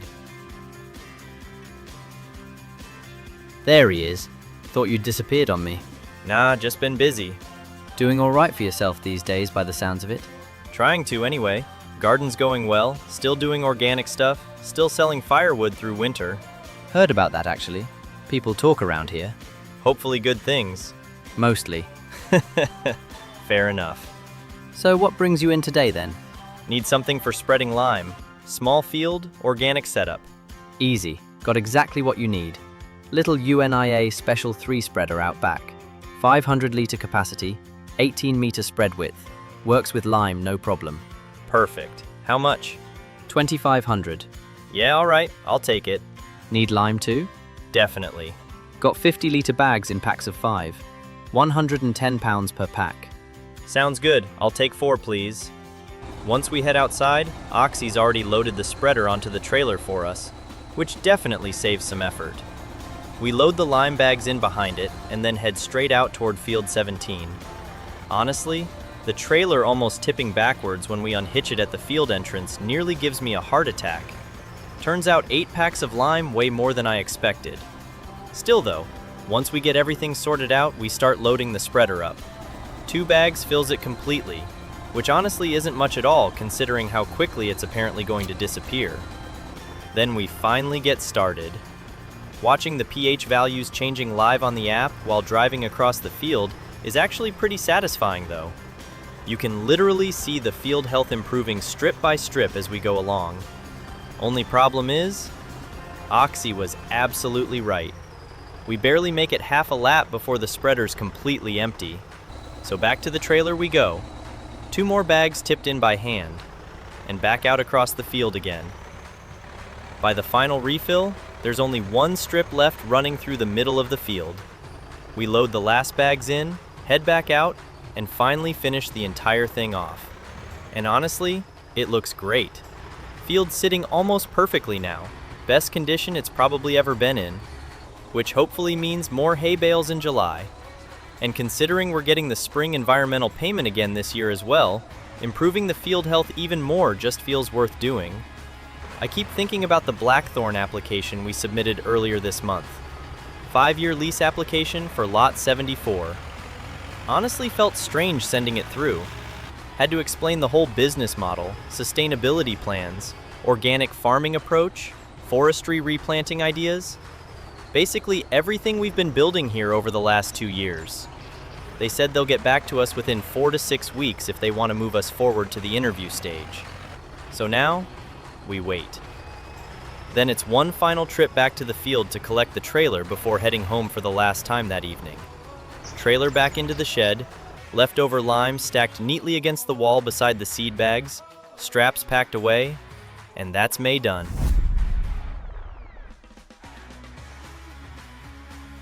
June's arrived and summer's finally here. Those raised beds might have been one of the best decisions we've made so far. This morning, we've already had another message through from Diane, wanting another full load of vegetables for the market. So first job today is getting all 6 pallets loaded up onto the trailer. Tomatoes, lettuce, spring onions, garlic, chili peppers, and Napa cabbage all lined up ready to go once the invoice is sorted. And seeing repeat orders coming through for this stuff feels pretty cool. Then we head out through the valley roads toward the farmer's market. Good morning. Is this Ethan Manston? Yeah, speaking.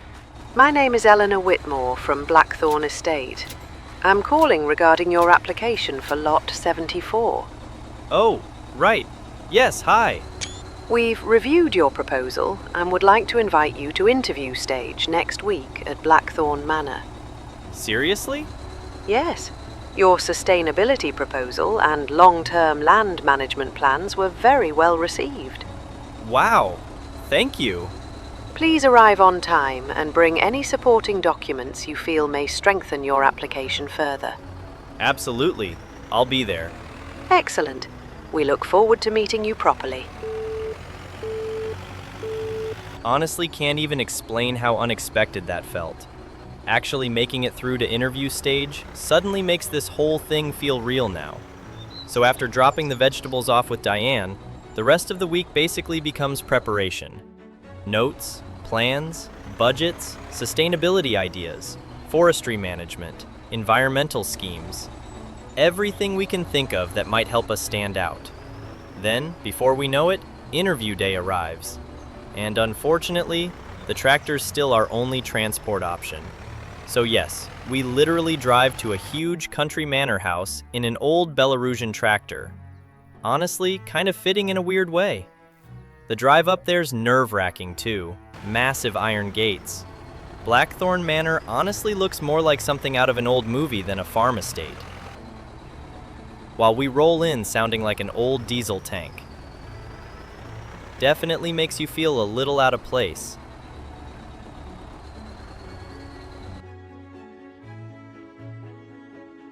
As we walk toward the front entrance, though, someone else comes through the doors. Callum. Of course it's Callum. Didn't expect to see you here. This is a surprise. Didn't expect to see you here either. You applying for Lot 74 as well, then? Maybe. Bit ambitious, isn't it? Guess that's for them to decide. Fair enough.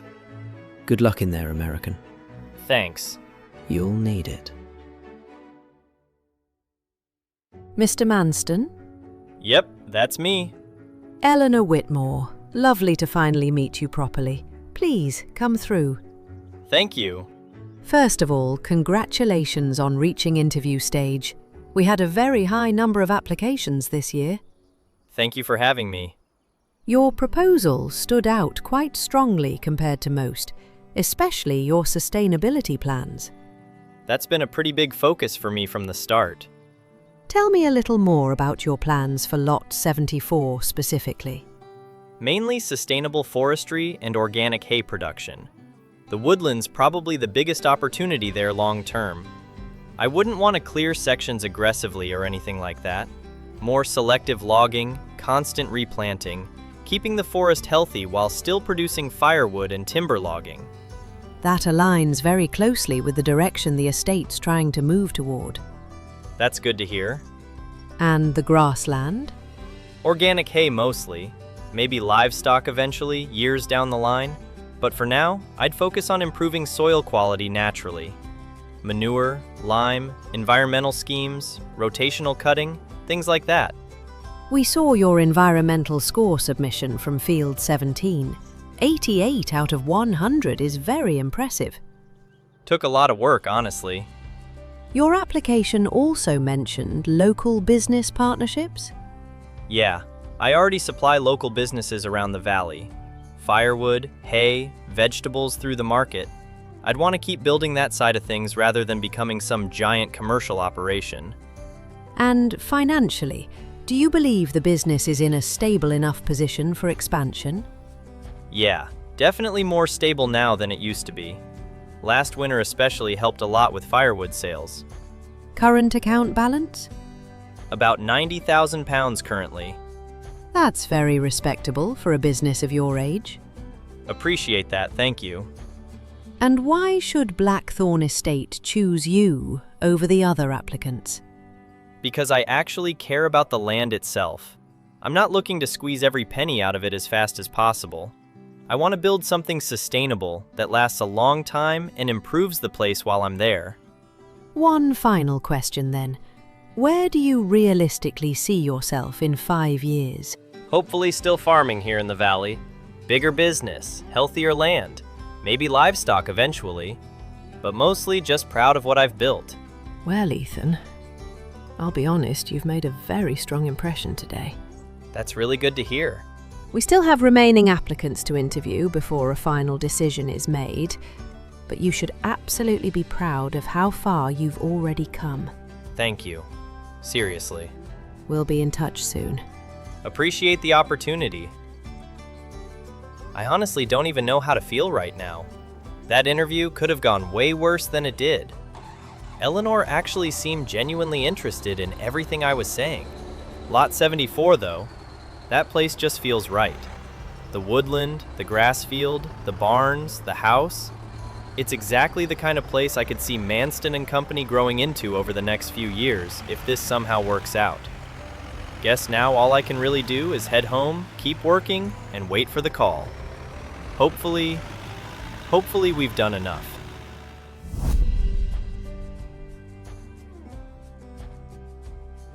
July's here already. Final month of year 2. Honestly, kinda hard to believe. And first thing this morning, there's already good news waiting for us. The avoid mowing during spring scheme payment has just come through for Field 17, £3,087. Not bad at all for simply leaving the field untouched through spring while everything grew naturally. But now, it's finally time. This whole month is about getting this field harvested and finding out whether all the work we put into it this year actually paid off.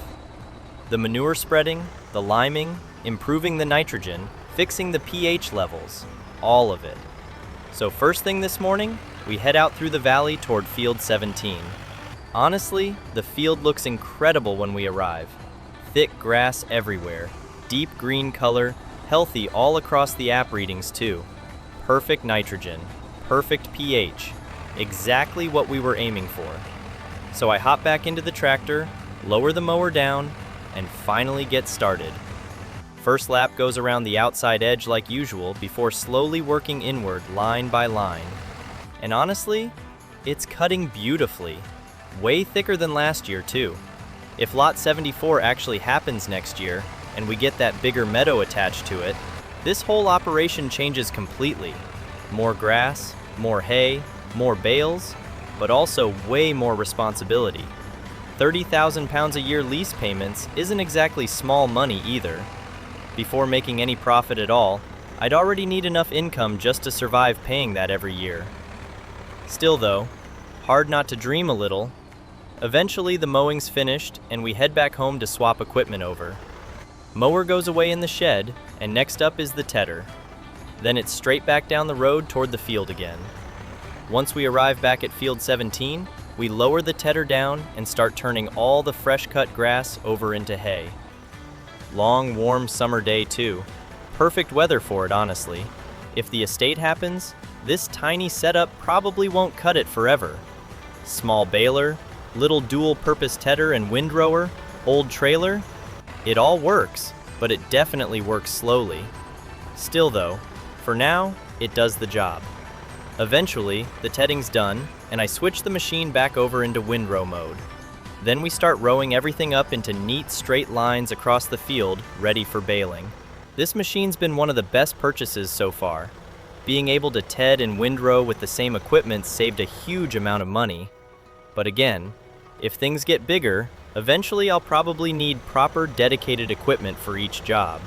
Maybe even a bigger tractor too. Not something I'm too worried about right now though. Right now, I'm just hoping that phone call from Blackthorn eventually comes through with good news.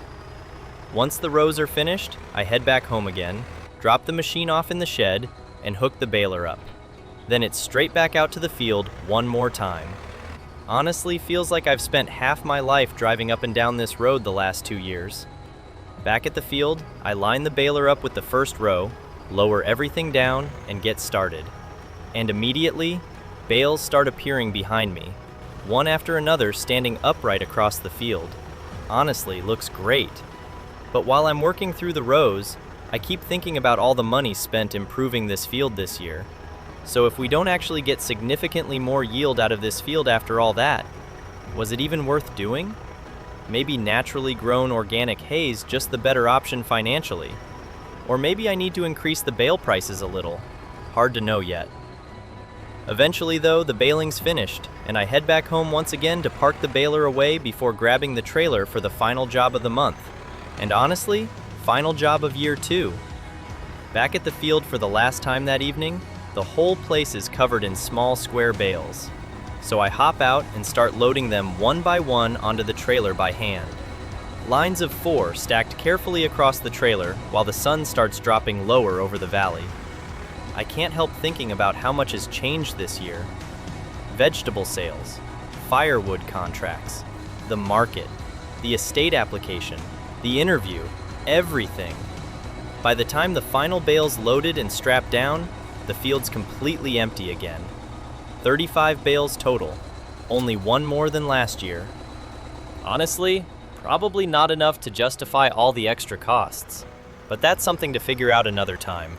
So I pull out through the gate one final time and head back home through the summer evening. Back at the house, I park the trailer up inside the shed and leave the bales strapped down for tomorrow.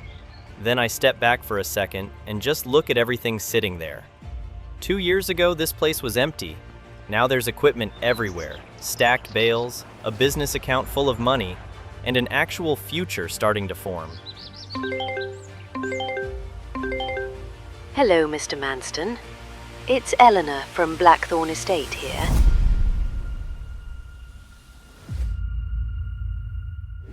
Woodland Hill Farm. Still sounds strange saying that out loud.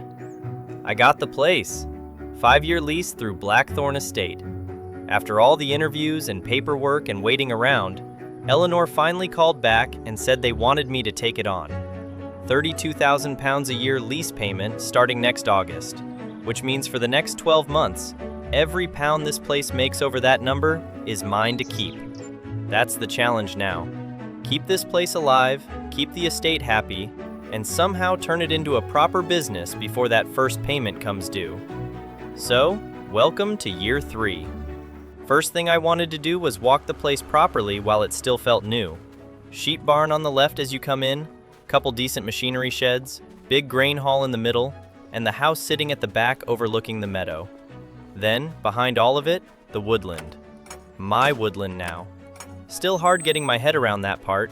The sheep shed's empty right now, but eventually I want it full. Small flock to start with, something manageable. Hay from the meadow, wool sales through the year, maybe lambs later on once the place is stable enough. That's the word now, stable, because this place can either build the business properly or bury it. So, after looking around for a while, it was time to start moving everything over from the old house. First trip was the trailer full of hay bales. Pulled them out of the garage, headed through the valley roads, and backed them straight into the big storage barn here at Woodland Hill. Seeing my own bales, sitting inside my own building, felt different. Bigger somehow. After that, the whole day turned into trip after trip after trip. Lime spreader over first. Park that under one of the lean-to sheds. Then back for the manure spreader. Then the mower. Then the rake. Then the baler. Every journey back and forward, I kept catching myself looking around this place, thinking about what it could become in a few years if I managed things right. That meadow alone is bigger than everything I've worked on so far combined. Then there's the woodland. Sustainable forestry's the goal there. Every tree I cut, I want another 2 or 3 going back in the ground behind it. Keep the place producing forever instead of stripping it bare for quick money. That's the difference between owning machinery and managing land. The land has to outlast you. Eventually, I got down to the last few things at the old place. One lonely pallet of firewood sitting in the garage, and the little manual forklift next to it. Rolled the pallet all the way down to Woodland Hill and tucked it into one of the storage bays near where the firewood setup's going to live. Then, I started pulling apart the old firewood processing area itself. Loaded everything up piece by piece and brought it down here too. The garden had to stay behind though. No proper space for it right now, and there's enough going on already without trying to rebuild raised beds immediately. Packed the tools and leftover supplies away into storage instead. Back at Woodland Hill, I found a nice flat area near the woodland edge and started setting the firewood station back up there. Close enough to the trees that hauling timber won't take all day, but far enough away from the house that the noise shouldn't drive me insane through winter. Once that was finished, I wandered down toward the road and stopped at the farm sign for a minute. Woodland Hill Farm. Manston and Company, operating out of an actual farmyard now instead of a rented garage. That's progress. After looking around the meadow for a while, I started thinking about equipment again. The old setup worked fine on Field 17, but this place is bigger in every direction. Bigger meadow, bigger storage, bigger expectations too. So I headed online and started checking the sales listings from Peacock and Binnington's. That's when I spotted it. Claas Roland 520 RC round baler, 71% off, 14.5 grand. I nearly thought it was a typo. So straight away, I hooked the old Massey square baler onto the tractor and headed into town before someone else grabbed the thing first. Pulled into the yard at Peacock and Binnington's and parked up outside the workshop before heading in. You're here quick. Either something's broken or you've seen the sales page. Second one. Thought I'd better move fast before somebody else does. You're after the Claas baler then? That obvious? A bit. You've also brought your old baler with you. Thought maybe we could work something out on trade. Yeah, I'll take the Massey. Good little machine still. 11,700 sound fair? That's more than fair. Round baler comes with netting already loaded. Few hundred hours on it, nothing serious. Workshop checked it over this morning. Perfect. Let's do it. Total comes to 15,300 with the net wrap included. Done. Thanks, Oxy. Walking back outside and seeing that Claas baler sitting there, waiting, felt like another proper step forward. Bigger equipment for a bigger farm. Hooked it onto the MTZ and headed back toward Woodland Hill through the valley roads. already thinking ahead about what else might need upgrading over the next year. The dangerous part is how easy it becomes to justify spending money once the place starts growing. Still got around $87,000 left in the bank after the deal though, which leaves enough breathing room for now. Back at the farm, I reversed the baler neatly into one of the storage bays and climbed down out of the tractor for the last time that evening. New farm, new equipment, new start. Year 3's underway now.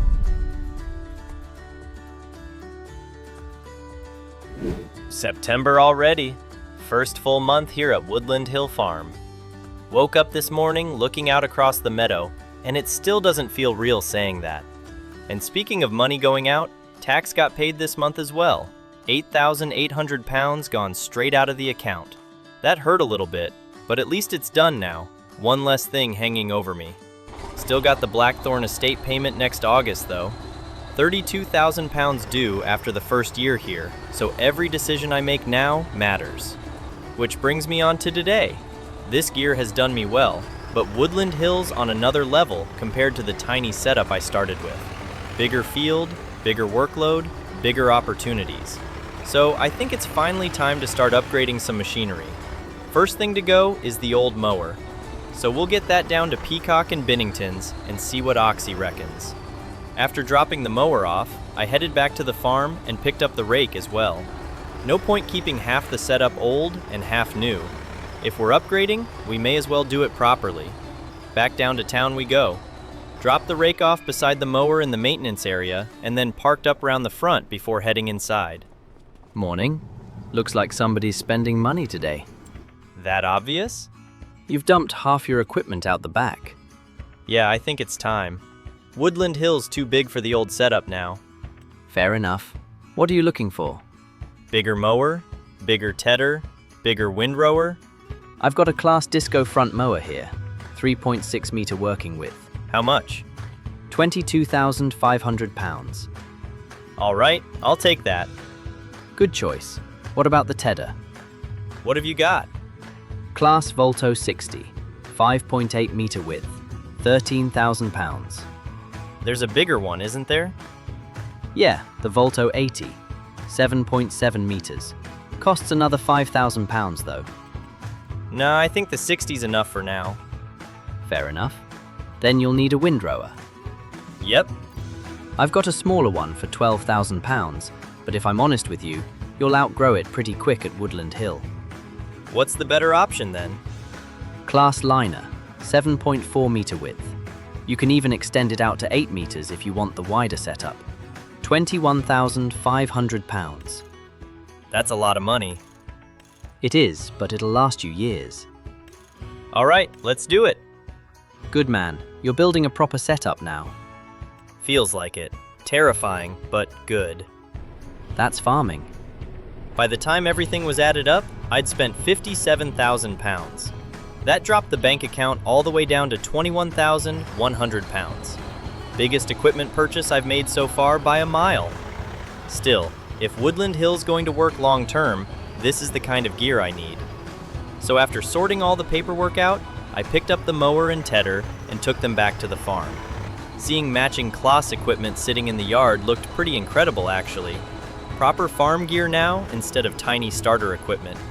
Then it was back down to town one more time for the windrower. As I was driving back, the money from selling the old mower and rake finally came through from Oxy. Brought the balance back up to 24,700 pounds, which helped soften the damage a little bit. Dropped the windrower off back at the farm and finally got ready to start working the meadow. Mr. Manston, I'm glad I caught you before you started cutting the meadow. I was literally about to start. Please don't. The field's due for reseeding under the Environmental Restoration Agreement. Reseeding? The grass quality there is extremely poor. It's been overworked for years, and the yield won't be suitable for harvesting. That explains why it looked a bit thin. You'd recover very little from cutting it currently. The estate's already arranged contractors to reseed the entire meadow. Right. So I can't use it this year? Not until spring. March at the earliest. The new grass needs time to establish properly. That's a bit rough timing-wise. I understand.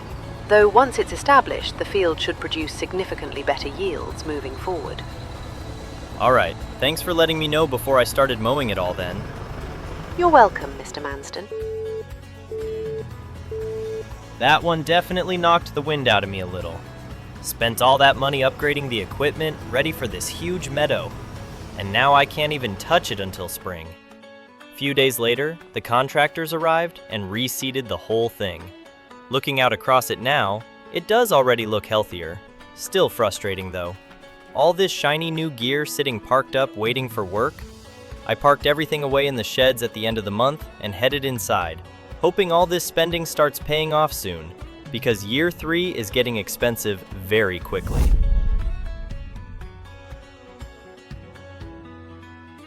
Cold mornings are starting to creep in now. You can feel autumn settling across the valley, especially up here at Woodland Hill. The meadow's finally starting to come through after the reseeding work as well. Still very short, but at least there's healthy grass growing now. We leave that until March, like Eleanor said.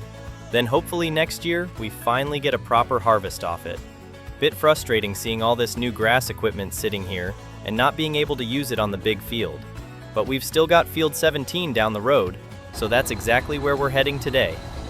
I've already got the mower on the front and the tedder on the back, so let's get over there and see what this Claas setup can do.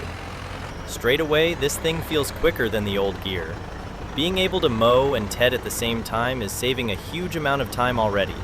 Before, I'd spend ages going backwards and forwards over this little field. Now we're flying through it. And it's making me think about the tractor again as well. This MTZ's been great, but now I've got Claas gear everywhere else. Claas baler, Claas mower, Claas tedder, Claas windrower. Starting to feel like the tractor's the odd one out now. Need to be careful though. There's a difference between upgrading because it helps the business and upgrading because something looks nice. Still, a Claas tractor would look pretty good here at Woodland Hill. That's dangerous thinking. After finishing the mowing and tedding, I folded everything up and headed back to the farm. Dropped both pieces off beside the manure area, then backed around and hooked onto the windrower. This thing is massive compared to the old setup. 8-meter working width on a field this small feels ridiculous. Back over at field 17, I dropped it down and started rowing everything together into massive, clean lines. The baler's gonna love this. And within a few minutes, the whole field was done. That alone tells me this equipment upgrade was worth doing. Less time in the field means more time doing everything else around Woodland Hill. Back to the farm again, dropped the windrower off, and then backed onto the Claas Rollant baler for its first real job. Still can't believe I got this thing for 15,000 pounds. They're usually around 60,000. Oxy did me a huge favor finding that deal. Pulled back into field 17, lined the baler up with the first row, and got to work. Watching that first round bale drop out the back was a pretty cool moment. 4,500 liters. Massive compared to those old square bales. I climbed out and just stood there looking at it for a second, trying to work out the numbers in my head. The old 600-liter bales sold for 150 pounds each. So these things should easily be worth somewhere around 800 to 1,000 pounds a bale. That changes the whole business model. Less handling, less loading, less mess, bigger value per bale. By the time I finished the field, we ended up with 4 full bales and about half a bale left sitting inside the chamber. Not bad from this little field at all. So I headed back to Woodland Hill and parked the baler away, pretty happy with how everything had gone. Then reality kicked in. I still couldn't move the bales. This MTZ doesn't have front loader arms, and there's no way I'm rolling 4,500 liter bales around by hand. Then I remembered something else. That trailer full of small square bales sitting back at the farm. So I grabbed my phone and called Pete. Hello, mate. Hey Pete, you still needing hay for the cows? Always. I've still got 35 of those small square bales left, around 21,000 liters total. Yeah, I'll take the lot. Perfect. Comes to just over 5,000 pounds. Sounds fair to me. Send the invoice through and bring them down whenever you're ready. Appreciate it, Pete. That sale helped massively. Getting another £5,000 into the account takes a bit of pressure off after all the equipment spending lately. So after dropping the bales down at Pete's farm, I decided to carry on straight into town and finally ask Oxy about the tractor idea. Probably a terrible financial decision. Still did it anyway. Walked into Peacock and Binnington's and headed straight over to him. You've got that look again. What look? The I'm about to spend money I shouldn't look. Yeah, maybe. Go on then. I'm thinking about upgrading the MTZ. Thought you might. What are you after? Claas, ideally. Of course it's Claas. Might as well match everything now. Well, I can give you £8,500 for the MTZ. That's not too bad, actually. Then for the replacement, I've got a Claas Arian 470, 2022 model, barely used. How much? Base price is £91,000, but if you want the upgraded engine package, taking it to 155 horsepower, total comes to £132,000. That is insane money. That's modern tractors for you. No chance I can buy that outright. Hire purchase then. What kind of numbers are we talking? 2-year agreement, deposit of £6,600, £5,500 per month, no final payment at the end. £5,500 every month? Yep. That's terrifying. You wanted bigger equipment? Yeah, alright, let's do it. Enjoy it. Walking outside and seeing that Claas Arian sitting there waiting was one of the biggest moments since starting this whole thing. Massive cab, smooth engine, quiet, comfortable, completely different world compared to the old MTZ.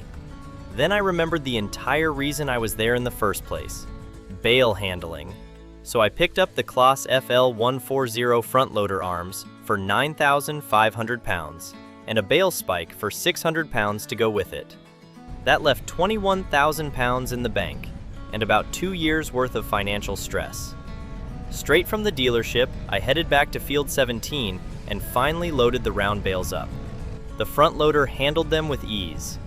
4 bales loaded onto the trailer in minutes instead of a full afternoon of struggling around. Back at Woodland Hill, I unloaded them into the grain shed and stacked them neatly in the corner under cover. 4 big bales ready to sell. The sheep barn's still empty for now, but standing there looking across the yard, the meadow growing away nicely, new machinery sitting in the sheds, and fresh hay stacked inside the barn, it finally feels like Woodland Hill Farm is starting to become something real, even if it is costing me an absolute fortune.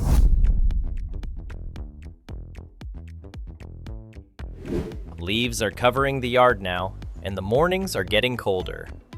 Winter's creeping closer, which means one thing around here now: firewood season. We've spent so much time sorting grass gear, tractors, trailers, and bales lately that this whole firewood setup hasn't even been touched yet.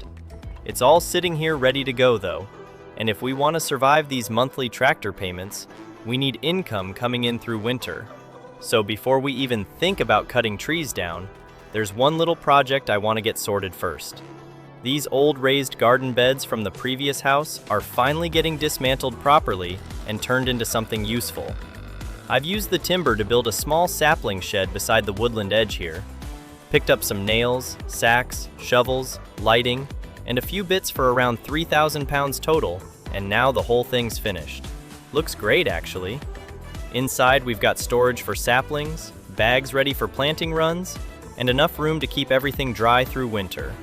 Only problem is, we don't actually own any saplings yet, so let's fix that.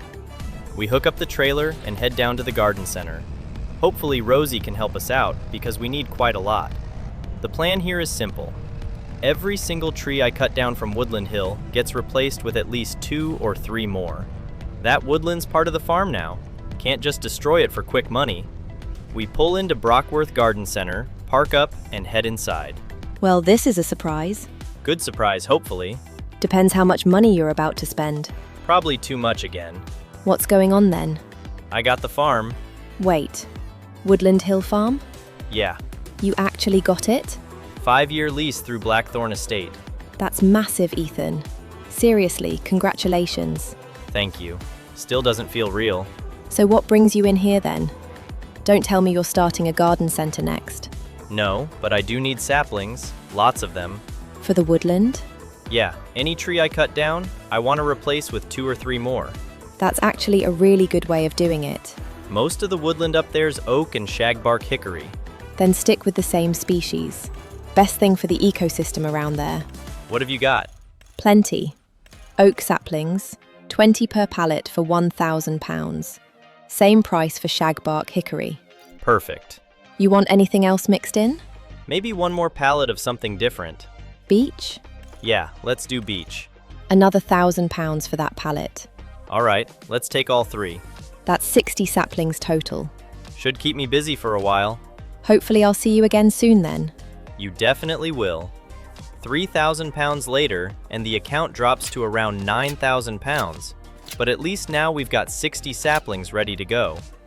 We get all 3 pallets strapped down onto the trailer, and before heading back to Woodland Hill, I quickly swing past Peacock and Binnington's, where Oxy's left a pallet fork attachment waiting for me. 1,700 pounds later, and that's hooked onto the front loader ready to go as well. Back at the farm, I start unloading everything into the sapling shed. 40 saplings stacked safely inside, then another 20 loaded into the planting bags, ready for use out in the woodland. With all that sorted, it's finally time to cut the first tree. We head out into the woodland behind the farm and find a big shagbark hickory standing just over 21 meters tall. Chainsaw out, first cut goes in, and down it comes. Feels strange cutting the first tree on your own land. We spend the next while trimming all the branches off and carrying the usable pieces over to the firewood area. Turns out one tree gives way more wood than I expected, because by the time the branches are done, the entire firewood rack area is already full and ready to be processed. Before doing anything else, I grab the shovel and plant 2 oak saplings back near where the original tree came down. 1 tree gone, 2 more started. Exactly how I wanted this woodland to work. After that though, there's another issue. I can't move the larger logs with pallet forks, so it's back down to Oxy again. I text him on the drive and ask if he's got a log grab and a rear weight available for the Claas. He sorts both out for me. 1,500 pounds for the rear weight and another 3,000 pounds for the front log grab attachment. That drops the account down to around 3,000 pounds, which is getting dangerously tight now, but at least we can finally move timber around efficiently. Straight back into the woodland we go and start hauling the larger logs over beside the firewood area one by one, stacking them all up ready to be processed through winter. Afternoon, Ethan. Hey, Oliver. You still selling hay? Yeah, but I've switched over to round bales now, 4,500 liter ones. That actually works better for me. Easier to move around. I'm charging 1,000 pounds per bale. That's all right. I'll take 2 if you've got them. Perfect. I'll bring them over today. Appreciated. So we swap the log grab back off for the bale spike, load 2 bales onto the trailer, and head over to Willowbank Farm. Once we arrive, I unload both bales into Oliver's storage area beside the horses, and then head back home as the light starts fading.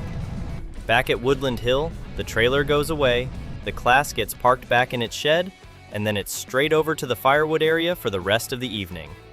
Plenty of logs stacked up, plenty of work ahead, and winter's only just beginning.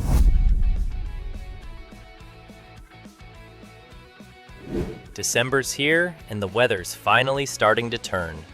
Little bits of snow drifting through the valley now and then, but nothing sticking yet. Just cold, damp mornings and long, dark evenings. Perfect firewood weather. Which is lucky, because we finally got our first big order through. 10 pallets from Diane down at the farmer's market. 20,000 pounds total. That's exactly the kind of order we needed after all the spending lately. We jump into the little manual forklift and start loading the trailer pallet by pallet. 10 total going on today, all stacked neatly and strapped down ready for town. Once everything's secure, we head out through the rear gate of Woodland Hill for the first time and make our way down toward the farmer's market. It still feels strange driving this tractor around, knowing it technically belongs to me now. Well, belongs to the bank mostly. That monthly payment still sits in the back of my mind every time I turn the key, Still, seeing this trailer full of firewood behind me makes it feel worthwhile. One tree already turning into proper income for the farm. We arrive down at the market and pull straight into Diane's unloading area beside the storage shed. 10 pallets gone in one delivery, and just like that, the bank account jumps back up to 21,000 pounds. Massive relief. That's bought us some breathing room again. Once everything's unloaded, we strap the empty trailer back down and head home through the valley roads while the light snow keeps drifting across the windscreen. Back at Woodland Hill, the trailer gets parked away and then it's straight back over to the firewood area because the work doesn't stop here. There's still another pallet waiting ready to go into storage, and we've still got huge chunks left from that big shagbark hickory tree we dropped last month. I didn't expect one tree to last this long either. It's pretty incredible how much usable timber came out of it once everything was cut down and processed. So we spend the rest of the month back in the firewood area, cutting log after log into manageable chunks, feeding them through the splitter, and stacking fresh pallets together ready for the next orders. One pallet turns into 2, 2 turns into 5, then eventually the storage shed starts filling back up again. Long evenings become normal now. Round bales sitting safely in the grain barn, fresh grass slowly growing across the meadow, and for the first time in a while, the bank account's finally heading back in the right direction again as we finish up December and head into the new year.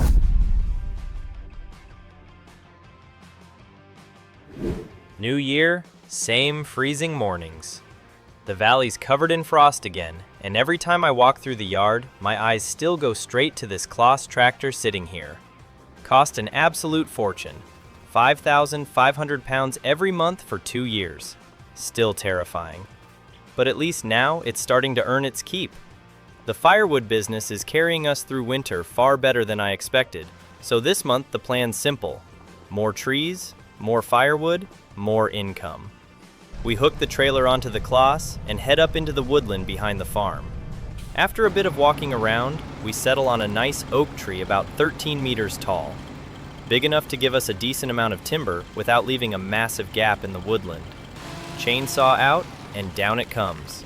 Straight away, we start trimming all the smaller branches off and cutting the thicker limbs into manageable pieces we can carry ourselves. Once there's enough piled up, we pull the trailer alongside and start loading all the branch wood on by hand. One trip back down to the firewood area, and that whole load gets unloaded beside the splitter. It only fills about 800 liters of the storage area though, so there's still plenty of room left for more. The bigger logs need the log grab attachment, so we swap the trailer off, hook the grab back onto the front loader, and head back into the woodland again. This setup's already proving worth the money as well. Picking these heavy logs up by hand would have been horrible before. Now we just clamp onto them, drive them down to the yard, and stack them beside the firewood area one by one. Few trips later, and the entire oak tree's sitting down in the yard, ready to be processed through the rest of winter. After parking the tractor up for a bit, we head over to the sapling shed and grab the shovel bags with some fresh oak saplings inside. 2 more trees planted back up where the oak came down, then we quickly cut the remaining stumps down low with the chainsaw so the woodland still looks tidy. Walking back through the forest after that, it really hits me how much potential this place has. There's enough woodland here to keep a decent firewood business going for years if I manage it right. But it also gets me thinking about other forestry ideas as well. Timber production, maybe planks one day, maybe even a sawmill setup if we expand enough later on. That's a future problem though. Right now, we just need stable income. While walking back through the woodland, I get a message from Craig down at the Toby Carvery asking if I wanted to come down for a New Year's carvery and talk business. Free food and potential firewood orders? Not turning that down. So we head down into town and meet Craig at the Toby. Happy New Year, mate. Happy New Year, Craig. How's Woodland Hill treating you? Busy, very expensive, but good. I've been seeing your firewood moving through the market. Diane speaks highly of it. That's good to hear. Question is, can you keep up with demand? Yeah, the woodland's keeping us going really well so far. Good, because I'm going to need another decent order soon. How much are you thinking? 9 pallets to start with. That'll be 18,000 pounds total. Sounds fair to me. That should keep us going through the rest of winter. Perfect. I'll bring them down today. Thanks, Craig. No worries. Thanks, Ethan. Keep at it, lad. Another 18,000 pounds incoming. That's huge for us right now. So after finishing up at the Toby, we head back to Woodland Hill, hook onto the trailer, and start loading pallets of firewood up with the forklift one by one until all 9 are strapped down and ready to go. Then it's straight back into town again. We pull into the Toby Carvery yard, unload all 9 pallets into Craig's storage area, and just like that, the account jumps up to 32,200 pounds. Big difference compared to where we were sitting a couple months ago, wondering if we'd overcommitted ourselves financially. Back at Woodland Hill, we park the trailer away for the evening and take one final walk across the yard. The meadows slowly growing, the woodlands producing steady income, and the sheds are finally starting to feel full instead of empty. Then it's back over to the firewood area for the rest of the evening, because winter's not over yet, and there's still plenty more timber waiting to be cut as January comes to a close and February rolls in.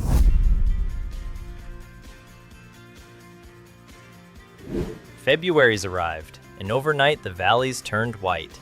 Snow covering the fields, snow sitting on the roofs, snow piled up along the woodland tracks. Looks amazing. For about 5 minutes until you actually have to work in it. Forecast says it should clear soon though, which is good, because the meadow's looking really healthy now. A couple more weeks and we should finally be able to cut it for the first time since the reseeding. That's going to be a huge moment for Woodland Hill. But for now, winter work continues. Firewood, wood chips, more trees. So we head back out into the woodland behind the farm looking for the next one to drop. This time, we settle on another massive shagbark hickory, just over 21 meters tall. These trees are brilliant for firewood as well. The oak's good, but the hickories seem to last forever once they're processed down. Chainsaw out and down she comes, very nearly onto the house. That got the heart rate up a bit. After recovering from that near disaster, we get straight into trimming all the small branches off and cutting the lighter sections into manageable pieces for carrying down by hand. Couple trips back and forth to the firewood area, and the racks are already starting to fill up again. Then it's on to the bigger timber. We start chopping the main trunk into sections small enough for the Claas and the log grab to handle, then shuttle them back to the yard one by one, building up another huge pile beside the processing area ready for the rest of winter. This one tree alone is probably another 2 months worth of firewood again if I'm smart with it. That's the thing I'm learning with forestry now. One good tree goes a very long way when you process everything properly. Firewood, wood chips, timber pieces, even the leftovers all end up useful somewhere. Once all the timber's moved, we head over to the sapling shed and grab another bag of seedlings and the shovel. At the moment, I'm mainly planting oak trees back into the woodland because they grow really well around here and they'll be fantastic long-term once they mature. So we plant another 4 around the area where the hickory came down, spacing them out nicely through the woodland floor before heading back down toward the yard. By now, the firewood setup's working exactly how I imagined it would when I first moved here. Logs arriving constantly from the woodland, stacks of split firewood moving into storage, wood chips piling up beside the barn ready to sell. And best of all, it's actually making money. While walking back across the yard a bit later on, I pass the sheep barn again and stop for a second looking inside. Still empty. That's gotta change soon. Spring's nearly here now, and once we finally get the meadow cut, we should have enough hay stored away to start thinking seriously about animals. Sheep make the most sense first as well.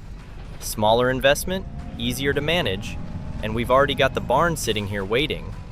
So instead of standing around talking about it, I decide to head down to Witcombe Livestock Market and actually see what's available. We hop in the Claas and head down through town toward the bottom end, past the petrol station and the Toby Carvery before arriving at the market. This place is busy too. We pull through the gates slowly, and immediately there's pens everywhere. Different cattle breeds off to the left, sheep all packed together further down, pigs making noise somewhere around the back. chickens running around in smaller pens, and even horses tied up over near the far side. There's definitely no shortage of animals here. I park the tractor up and spend a while just walking around looking at everything, trying to picture what would actually work best back at Woodland Hill. The sheep still feel like the obvious answer, especially now that the meadow's nearly ready. The only strange thing is that manure heap back at the farmyard. Sheep don't really produce enough manure to make proper use of it like cows or pigs would. So now, I'm starting to wonder whether that whole area is wasted space. Maybe we keep it. Maybe one day we expand into cattle. Or maybe we rip it out completely and build something more useful there instead. Another storage area maybe. Greenhouses, bigger gardens. There's definitely potential in that space. That's something I'll have to think about properly before making a decision though. After one final walk around the livestock market, we climb back into the Claas and make the drive home through the snowy valley roads, still thinking about sheep, forestry, and everything else this place could eventually become. Back at Woodland Hill, the tractor gets parked away for the evening, and I take one final look across the farmyard. Snow covering the meadow, woodland stacked full of timber, empty sheep barn waiting for spring. Feels like things are slowly starting to line up now as February comes to an end and March finally approaches.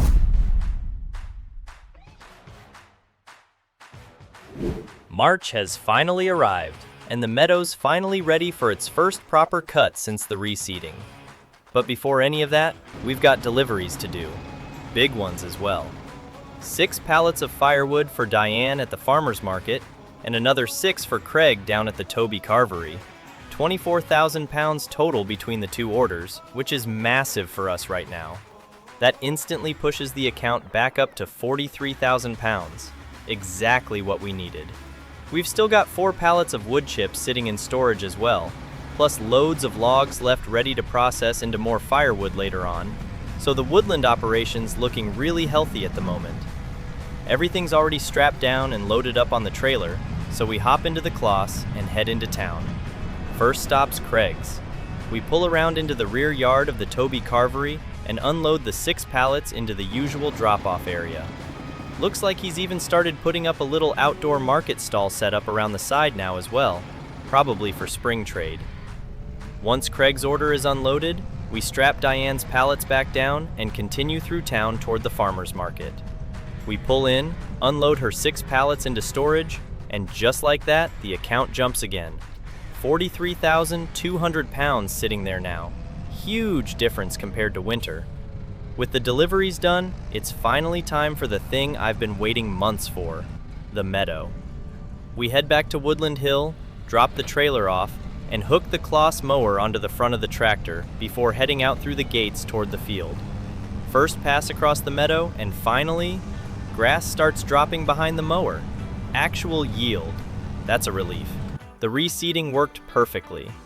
So we settle into a nice rhythm mowing around the outside first before working our way up and down the meadow while the fresh cut grass builds behind us. This field is absolutely massive compared to Field 17 as well. The new gear makes such a difference here too. The old setup would have taken forever. Field 17's still staying in the no-cut spring scheme, so that's another 3,000 pounds coming in later for basically doing nothing again. Meanwhile, this meadow becomes our main production field. That's where the sheep feed comes from. That's where the hay sales come from. And hopefully, that's where the future expansion starts too. Once the mowing's finished, we head back into the yard and swap over to the windrower first, because half this field's staying as fresh grass for sheep feed. We lower the windrower down and start pulling the grass together into massive, clean rows. This thing's brilliant as well. 8-meter width makes the job ridiculously quick compared to the old gear. After getting roughly half the meadow rowed up, we park the windrower back up and switch over to the tedder. The other half's becoming hay. So we spend the next while tedding the remaining grass out across the field, letting it dry properly, before swapping back once again to the windrower and pulling everything together into neat rows ready for baling. Half grass, half hay. Exactly what we needed. Then comes the fun part, the baler. We head out with the Claas round baler and start by clearing the leftover hay still sitting inside the chamber from last season before moving on to the fresh grass rows first. Round bale after round bale starts dropping behind us as we work around the meadow. Then once the grass section's complete, we move across to the hay rows and finish the rest of the field. By the end of it, the meadow's covered in massive round bales, and for the first time, Woodland Hill actually feels like a serious operation now. Not just a survival setup anymore. Real production, real output. Back in the yard, the baler gets parked away, and we swap the log grab off for the bale attachment on the front loader instead. No trailer needed this time either, since the field's so close to the yard. We just shuttle the bales back 2 at a time straight into the storage barn over the next couple of days. Hay bales stacked on one side, grass bales stacked near the sheep barn ready for future feed. And standing there, looking at that grass stacked up beside the empty sheep pen, finally makes this place feel ready for animals. We're not far away now. Once the last bales are moved, we give the Claas a proper wash down for the first time in ages. Grass stuck everywhere, mud splashed all over the wheels, bits of hay hanging off the baler, hard work showing properly for once. Then as evening settles in across the valley, it's back over to the firewood area again, because the woodland never really stops producing work as we head into April.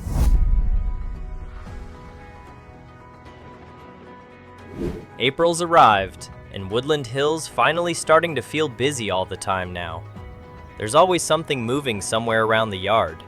Sheep feed stacked in the barn, firewood ready to go, grass growing back in the meadow, and the tractor barely staying parked for more than 10 minutes at a time. This month though, there's one big thing left to do: animals. So we hop into the Claas, drop the rear weight and front loader arms off in the yard, and head down into town because today, we're finally buying a livestock trailer. 37,000 pounds in the bank sounds healthy, until you remember the tractor payments and the estate payment coming later in the year, so every purchase still feels massive. We arrive at Peacock and Binnington's and head inside to speak with Oxy. Morning, Oxy. Morning. What are we after today, then? Livestock trailer. Finally getting sheep. About time. I was wondering when you were going to fill that sheep barn. Need something decent, though. Nothing massive. I've got exactly the thing. I4 Williams livestock trailer. Brand new. 12,500 pounds. That the proper UK ones everybody uses? Yep. Good trailers. Pulls nice. Easy to clean out. You'll get plenty of years out of it. How many sheep will it carry? 30 if you really pack them in there. 10 will fit comfortably. Perfect. I'll take it. That's another huge purchase done. We head back outside, hitch the trailer onto the Claas, and immediately head down toward Witcombe Livestock Market. Pulling in there still feels strange every time. So many animals everywhere, trailers moving around constantly, people walking between pens checking livestock prices and trying to find deals.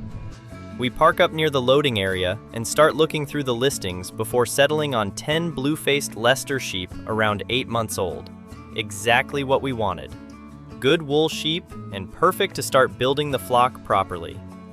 10 sheep at 788 pounds each comes to 7,880 pounds total, which definitely hurts the account again, but this feels like the right next step for Woodland Hill.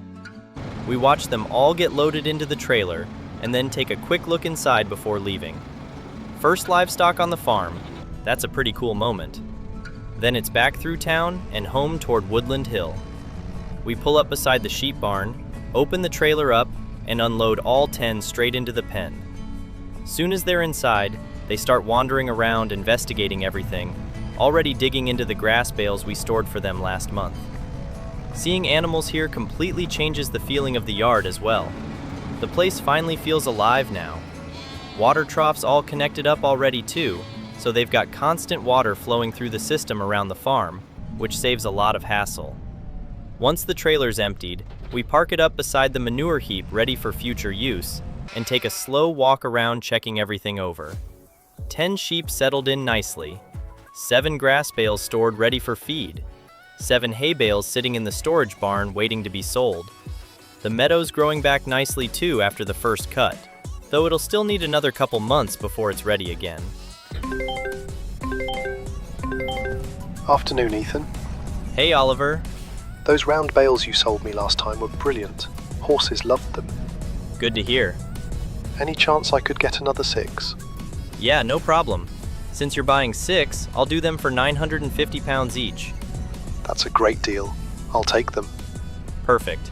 I'll load them up now and head over. Straight away, we grab the bale forks and start loading all 6 hay bales onto the trailer before strapping everything down and heading over to Willowbank Farm. We pull into Oliver's yard, unload all 6 into his storage area, and then head back toward Woodland Hill again with another successful sale done. By the time we get home, the account's sitting around 22,400 pounds. Still healthy enough, but every time I look at the balance now, I'm thinking ahead to August. 32,000 pounds due to the estate. Monthly tractor payments still rolling through, and now livestock to maintain as well. The farm's growing fast, but so are the responsibilities as April comes to an end and we head into May.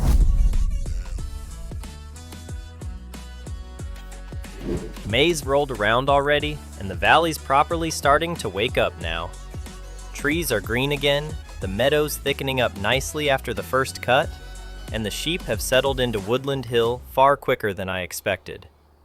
This month starts with a few deliveries already lined up as well, which is always a good sign. 4 pallets of wood chips for Oliver over at Willowbank Farm for the horse stables, plus 2 pallets of firewood for Diane, and another 2 for Craig down at the Toby Carvery. You can definitely tell winter's ending now though. Firewood sales are slowing right down compared to a couple of months ago. Makes sense really. Nobody's lighting fires every night anymore. That's why this place needs more than just one source of income going forward. Still, money coming in is money coming in. So we get everything loaded up onto the trailer and strapped down ready for town. First stop's Diane at the farmer's market. We pull in beside the storage area and unload her 2 pallets before heading back through town toward the Toby Carvery. Craig's still got a decent stack left from the last delivery as well, which tells me business must be slowing down for him too, now that the weather's warming up. We drop his 2 pallets off onto the pile and then continue down toward Willowbank Farm. Oliver's place is looking busy as always. Horses out in the paddocks, trailers moving around, and his wood chip area already half full from previous deliveries. Looks like he's stocking up while he can. We unload all 4 pallets for him and then finally head back toward Woodland Hill with an empty trailer for once. Back at the farm, we park the trailer away, reverse the Claas back into its bay, and finally take a proper walk around the yard for the first time in a while. Firewood shed's looking tidy now. 5 pallets of firewood left, 1 pallet of wood chips remaining, and enough logs stacked beside the processing area to keep us busy for ages. Then we wander up into the woodland behind the farm to check on the saplings we planted earlier in the year. And they're actually growing. Still tiny, obviously, but seeing those little oak trees starting to establish themselves where the bigger trees used to stand is really satisfying. Makes the whole sustainability thing feel worthwhile instead of just talking about it. While walking through the woodland though, one tree catches my eye straight away. Another oak, about 17 meters tall, sitting right on the edge of the woodland. Perfect spot for the final tree we'll cut this season before leaving the forest alone through summer. So out comes the chainsaw again. Tree comes down nicely this time, without nearly flattening the house like the last hickory did, and we get straight into stripping branches off and cutting all the usable timber into manageable pieces. Smaller limbs go aside first, ready for firewood processing, while the trunk gets chopped into heavier sections for the log grab. Then we hop back into the tractor, attach the log forks, and start hauling the timber down toward the processing area, one load at a time. Even with the larger tractor, some of these logs are still seriously heavy. But after a few trips, everything's stacked up neatly beside the firewood area, ready to last us another couple of months easily. Once the last log's dropped off, we park the tractor up and head over to the sapling shed one more time. Can't cut trees without replacing them. That's the rule now. So we grab the shovel and plant another 2 oak saplings around the edge of the woodland where the larger oak came down earlier in the day. 2 more future trees planted. Then the shovel gets put away, the sapling bags go back into storage, and the whole place finally starts settling down again as evening rolls in over Woodland Hill. The sheep are fed, the firewood stacks are full, the meadow's growing, and summer's right around the corner now as May comes to an end and we head into June.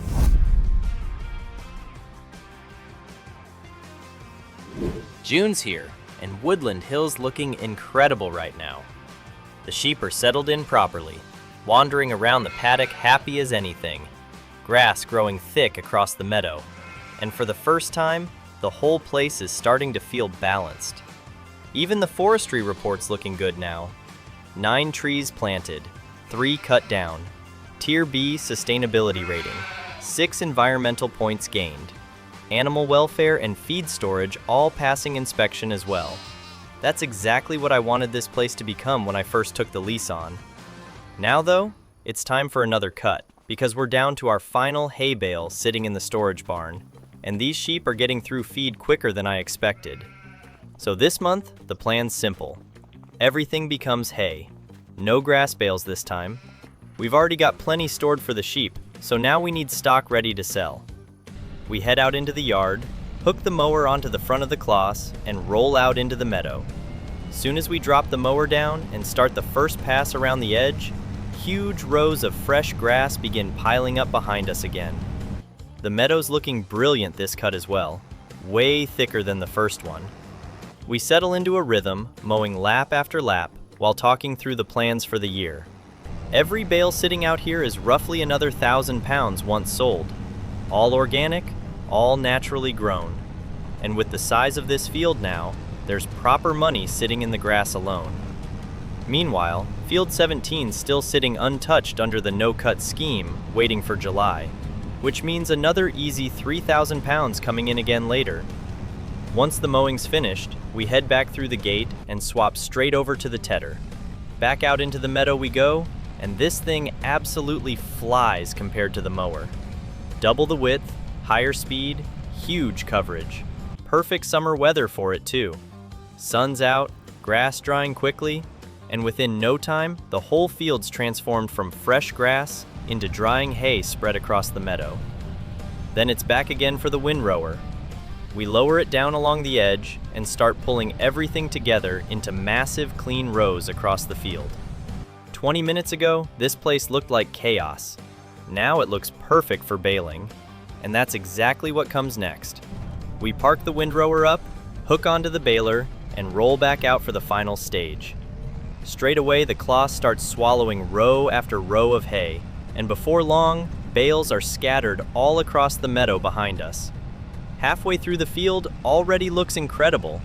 Hay bales everywhere, rows disappearing one by one, and the storage barn back at the yard already starting to fill in my head. How's Woodland Hill treating you then? Busy, really busy. Good busy or stressful busy? Both. Sounds about right for farming. We've got sheep now, 10 blue-faced Leicesters. You actually filled the barn then? Yeah, they're doing well too. Meadow's finally producing properly now as well. Just baling the second cut today. How many bales you getting out of it? Looks like somewhere around 25 maybe. Big round bales too. That's decent money. Needs to be.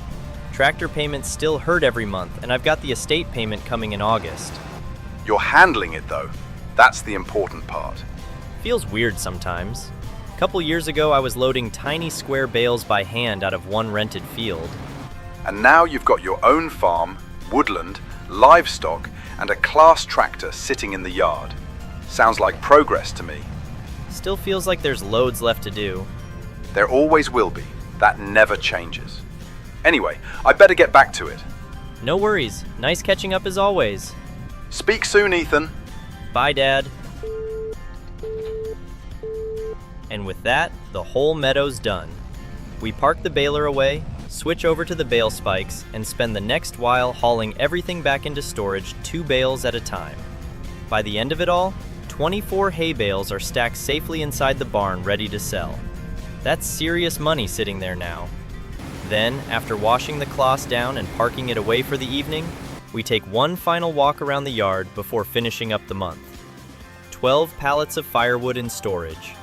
2 pallets of wood chips, 24 hay bales stacked away, and enough money in the account to cover the tractor payment again this month.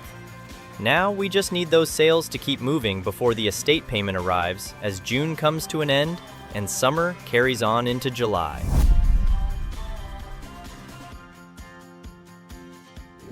July's here already, and somehow year 3 is coming to an end. The month starts with good news as well. The no-cut spring scheme for Field 17 has just paid out another £3,112, which is brilliant. Easiest money I make all year, and now that the restriction period's over, it means we can finally cut the field too. While checking over the sheep first thing in the morning, we also noticed they've started producing wool. 366 liters already. Not enough for a full pallet yet, but still a great sign. Even more exciting though, reproduction's sitting at 75%, which means by next month, we should have lambs running around in here as well. Woodland Hill's growing fast now, but before any of that happens, we've got hay to make. So we hook the mower onto the front of the Claas, attach the tedder onto the back, and head over toward Field 17. Once we pull into the field, we lower the mower down first and then unfold the tedder behind it. This time, we're doing both jobs together. Mower on the front, tedder behind. Way more efficient. Soon as we get moving, fresh grass starts falling behind the mower and immediately gets spread out by the tedder in the same pass. Watching both machines working together feels brilliant as well. Massive difference compared to the little setup we started with years ago. We work around the outside first, before slowly making our way through the middle of the field, getting everything cut and tedded in one go. And honestly, this setup works far better than I expected. The tedder being wider than the mower actually helps too, because it catches all the little missed bits. Once the field's finished, we fold both machines up and head back toward Woodland Hill to swap over. Hello, Ethan. Saw you out cutting that field. Yeah, finally allowed back on it now. Looks good from the road. Listen, any chance you've got time to bale the straw in Field 16 as well? The field beside mine? That's the one. I'm stretched thin at the moment. Yeah, no problem. I'll give you about £2,000 for it. Sounds good to me. I'll get it sorted after the hay. Appreciated. Field 17 doesn't take long at all now with this gear either. Couple passes around the outside, and then row after row gets pulled neatly together, ready for baling. After that, we head back once again and grab the baler. Driving down the road this time, you can already see Giles's straw field sitting there beside ours, ready to go as well. First though, we finish our own field. We lower the baler down and start working through the hay rows. 5 bales isn't bad from a field this size, but now that Woodland Hill's fully operational, I'm starting to wonder if the drive over here is still worth it long term. Maybe eventually we hand this field back to Giles, and instead start speaking to Blackthorn Estate about taking on more land closer to the farm itself. Maybe crop fields, maybe grain production, maybe even proper arable farming alongside the hay and forestry. There's definitely room to expand now. Once Field 17's finished, we move straight over into Giles's straw field and spend the next while baling all of that up for him as well. Nice, easy little contract. And by the time everything's done, the account jumps from £19,000 up to just over £21,000. Not bad at all for an afternoon's work. Then it's finally time for the last job of year 3. Back at Woodland Hill, the baler gets parked away, the front loader arms go back onto the Claas, and we hook up the trailer before heading back out to collect our hay bales from Field 17. 5 bales this cut. One by one, they get loaded onto the trailer until everything's strapped down securely and ready for the drive home.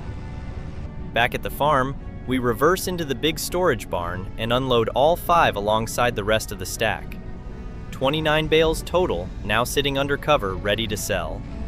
12 pallets of firewood in storage, wood chips ready to go, sheep producing wool, lambs on the way, and somehow, Woodland Hill Farm has gone from a risky lease agreement into an actual working business by the end of year 3. There's still pressure every month financially, but for now, year 3's done, and Woodland Hill finally feels like a farm with a future.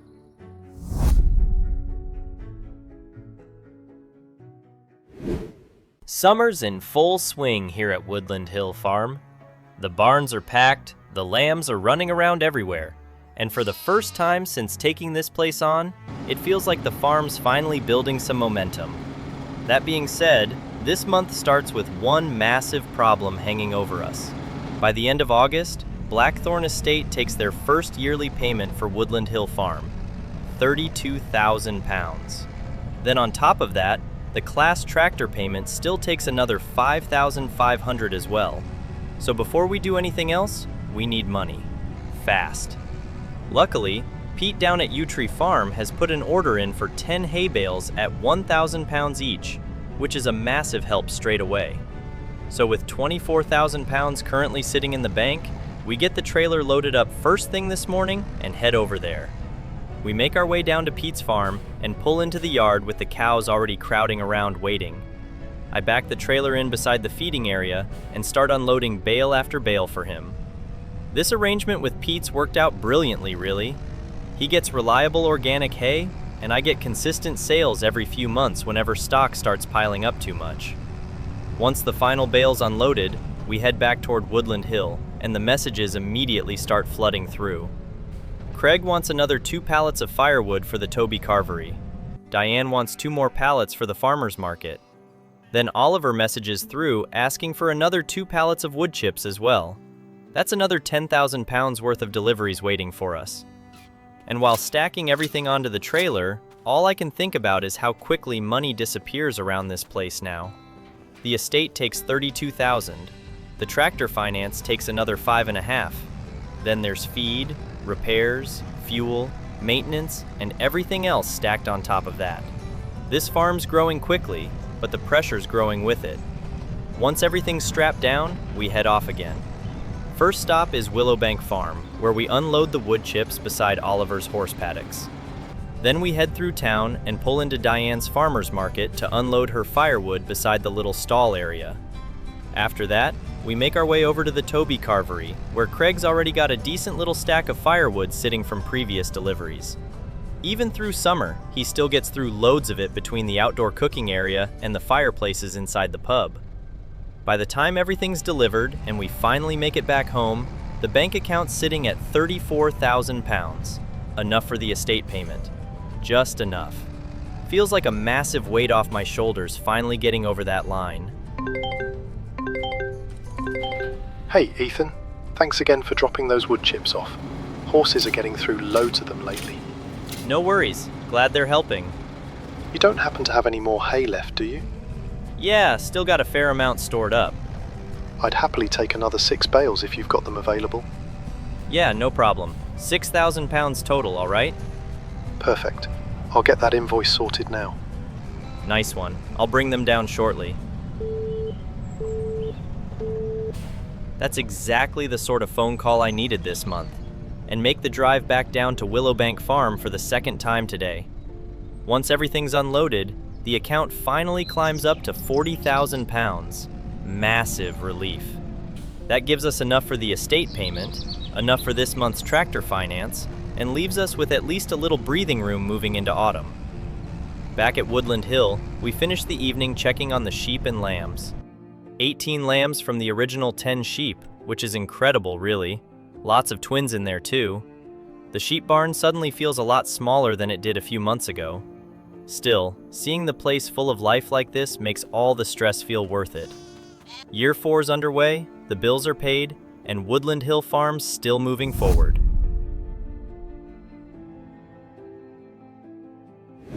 Early autumn's rolled into Witcombe now. Mornings are colder. The trees around Woodland Hill are starting to turn orange. There's a Claas Lexion 6,900 combine sitting there at 50% off for just over £200,000, and beside it, there's a Claas Arian 450 at 55% off for around $100,000. Absolute dream machinery. Completely useless to me right now, considering I've only got 1,800 pounds left in the bank. Not that we even own any crop fields yet anyway. Still hurts looking at them though. So after depressing myself for a few minutes, we get back outside and focus on making money instead of spending it. I hop in the tractor and drive over toward the manure heap beside the sheep area. Ever since moving here, this thing's just sat, taking up space doing absolutely nothing. The sheep don't produce manure like cows or pigs do, so realistically, this whole area is pointless for us. I move the windrower out the way first to clear some room around it, then shift the livestock trailer beside it as well, so I can actually get a proper look at the space. And standing there looking at it, I finally decide this thing's gotta go. No point keeping useless infrastructure around just because it came with the farm. So over the next few days, we dismantle the whole manure heap and sell off the usable parts, scrap metal, and concrete sections for around 9,700 pounds total, which immediately gives us a little breathing room again financially. Once it's gone though, there's one annoying tree hanging over the side of the area blocking half the sunlight. So that's getting cut down too. We drop the tree, trim all the smaller branches off, and start hauling them over toward the firewood area by hand first. Then the bigger trunk pieces get chopped down into sections small enough for the tractor to handle.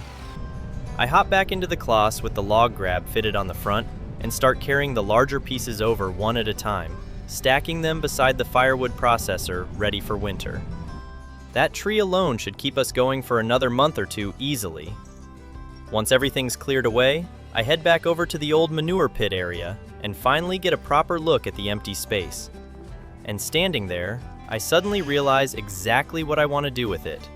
Not another production building, not another storage area, a proper garden. Something that actually makes the place feel lived in. So over the next week, we completely transform the area. Little wooden picket fence around the outside, a small pond near the back corner, bench and barbecue area overlooking the fields, water supply hooked directly into the system here at the farm, a proper wooden shed at the back, and then the main part of it, 8 large garden beds all lined up neatly through the middle. By the time everything's finished, the place looks incredible. Massive upgrade compared to the tiny little garden we had back at the old rental house. And with the final bit of money we've got left, we start buying seeds and getting everything planted. Tomatoes, strawberries, spring onions, spinach, red beet, potatoes, peas, parsnips, Napa cabbage, lettuce, green beans, garlic, chili peppers, carrots. Pretty much every spare bit of space gets filled with something. By the end of the planting, the whole garden's finally underway, and honestly, it feels brilliant standing there looking at it all. Actually feels like Woodland Hill's becoming a real home now, instead of just somewhere I work. Only problem is, after building all of that, there's barely any money left again. Just over 1,000 pounds sitting in the account. So we need income quickly. Thankfully, Pete messages through asking for another 10 hay bales for the cows. Perfect timing. So we get the trailer hooked up, load all 10 bales onto it, and strap everything down ready to go. We're definitely starting to run low on hay stock now. Only a few bales left sitting inside once this load's gone. Still, 10,000 pounds is too good to turn down. We make our way down to Pete's farm and unload everything into the usual feeding area for him before heading back toward Woodland Hill again. That puts us back up to around 11,000 pounds in the bank, enough to comfortably survive this month's tractor payment at least. Once we arrive back home, the trailer gets parked away for now, and we head back over toward the firewood area as the evening starts setting in. Plenty of logs stacked up waiting to be processed, and next month, we'll finally be back out cutting grass again.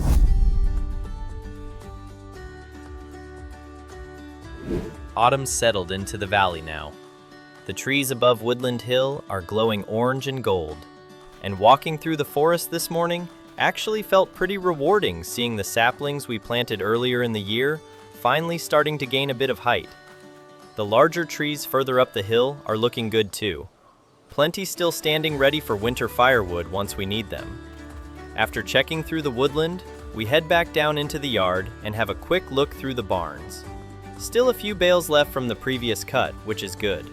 Enough feed for the sheep and lambs for now, but we definitely need to restock the hay supplies before winter really kicks in. Then we head over to the allotment garden. Still can't quite believe this used to be the old manure heap area.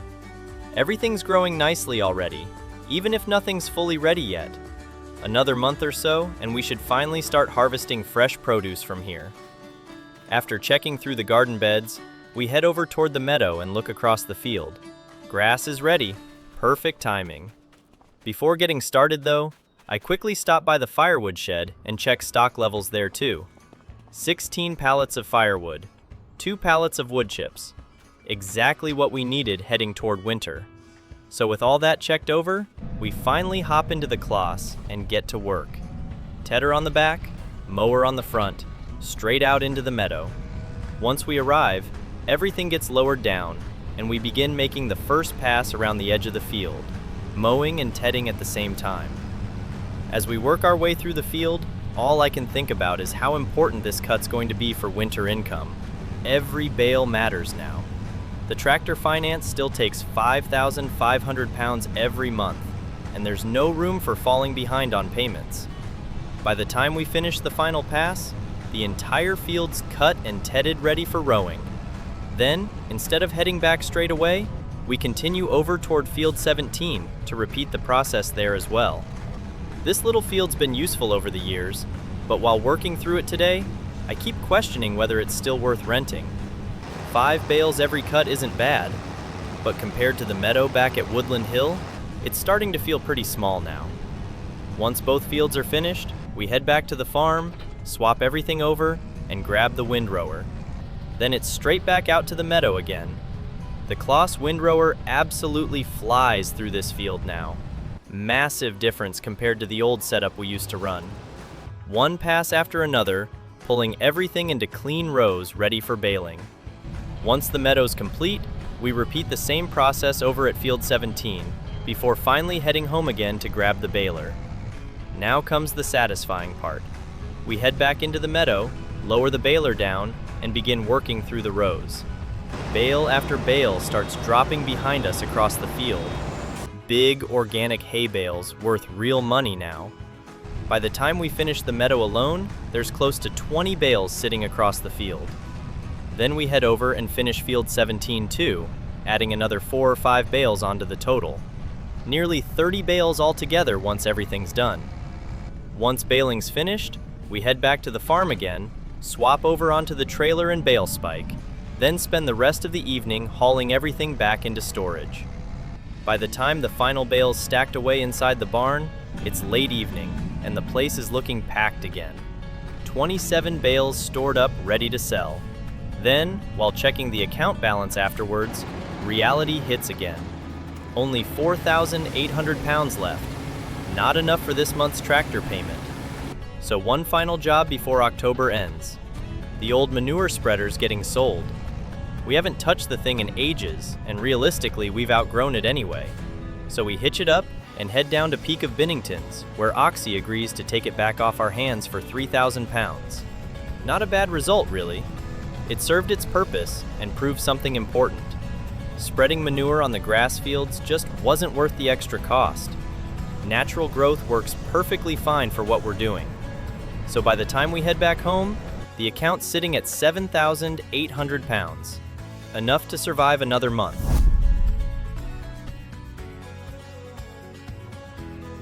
November's arrived, and winter's definitely starting to settle in around Woodland Hill now. Cold mornings, frost across the grass, and the allotment's finally producing its first proper harvests. I open the little wooden gate, and honestly, the place looks incredible compared to what this area used to be. Where that useless manure heap used to sit, we've now got pallets of fresh produce lined up ready to sell. 1 pallet of potatoes, 1 pallet of spinach, then the larger pallets ready to go as well. Carrots, parsnips, red beet, all stacked up neatly beside the garden shed. And alongside all of that, we finally got our first pallet of wool from the sheep too.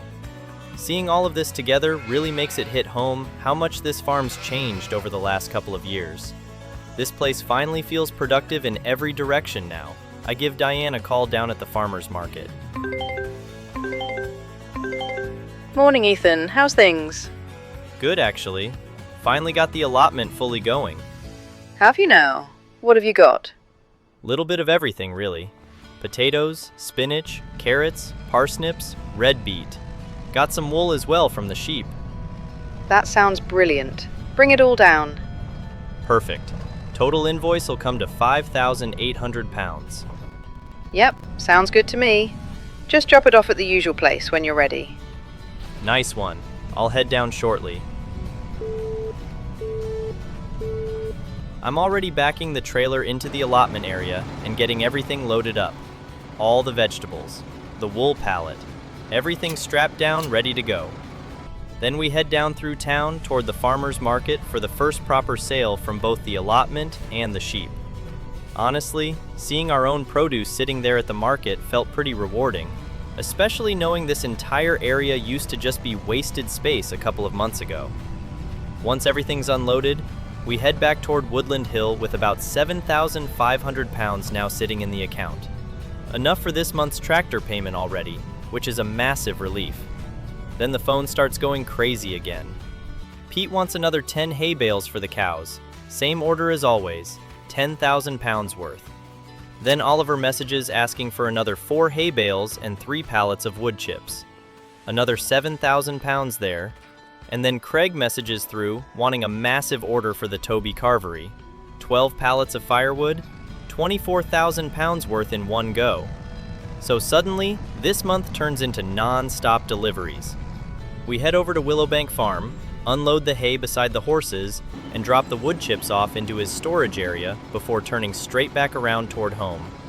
Then, it's immediately onto Craig's order. 12 full pallets of firewood loaded up onto the trailer, one after another.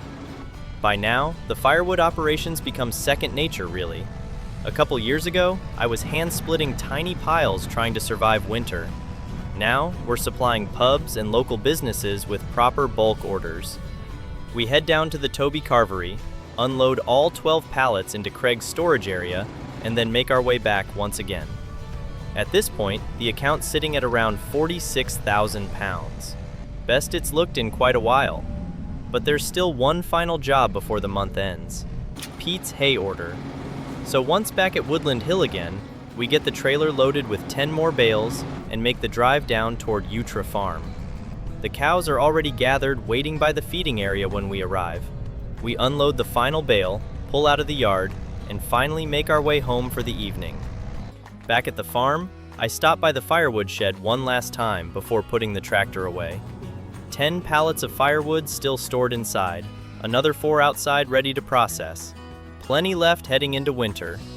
And honestly, for the first time in a while, the farm actually feels financially healthy again as we finish November and head toward Christmas.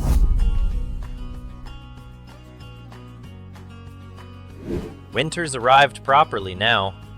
Frost across the rooftops this morning, smoke coming out the chimneys down in the village. And the place actually feels pretty cozy this time of year.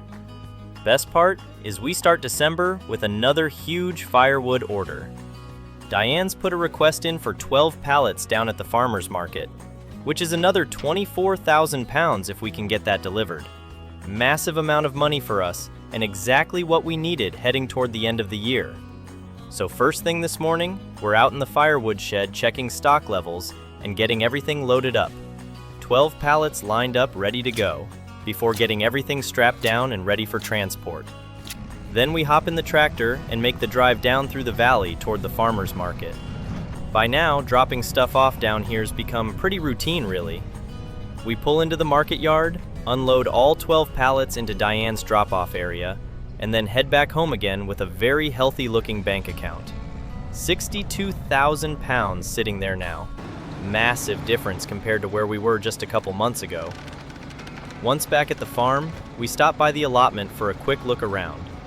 Another pallet of potatoes ready, another pallet of spinach, and another large pallet of red beet as well. Everything's growing brilliantly now, but instead of selling it immediately, I decide to hold on to these for another month or two until we've got a bigger batch ready to take down all at once. Feels better building up proper stock instead of constantly selling tiny amounts. After checking through the garden, we head back around the yard and out into the forest because we need more wood. Winter's properly kicked off now, and the firewood supplies disappear quickly this time of year.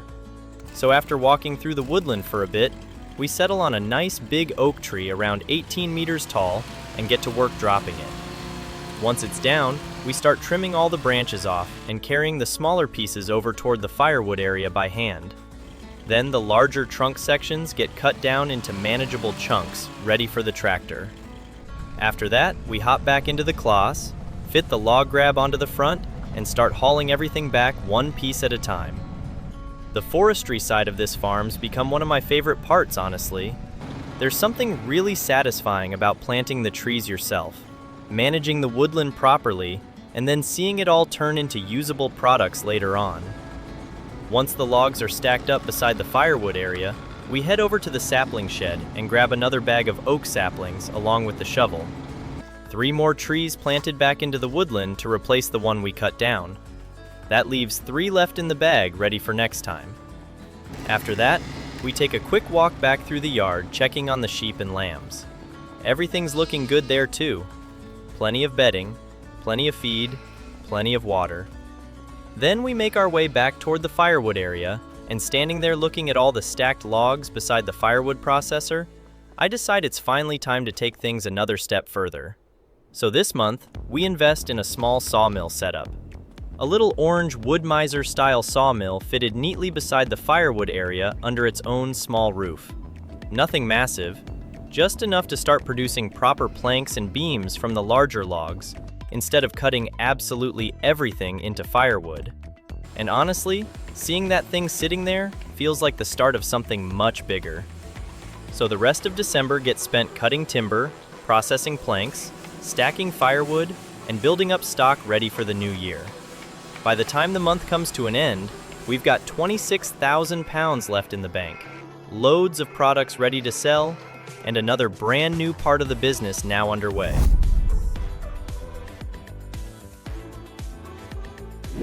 New year already, and the valley is absolutely buried in snow. Everything's white.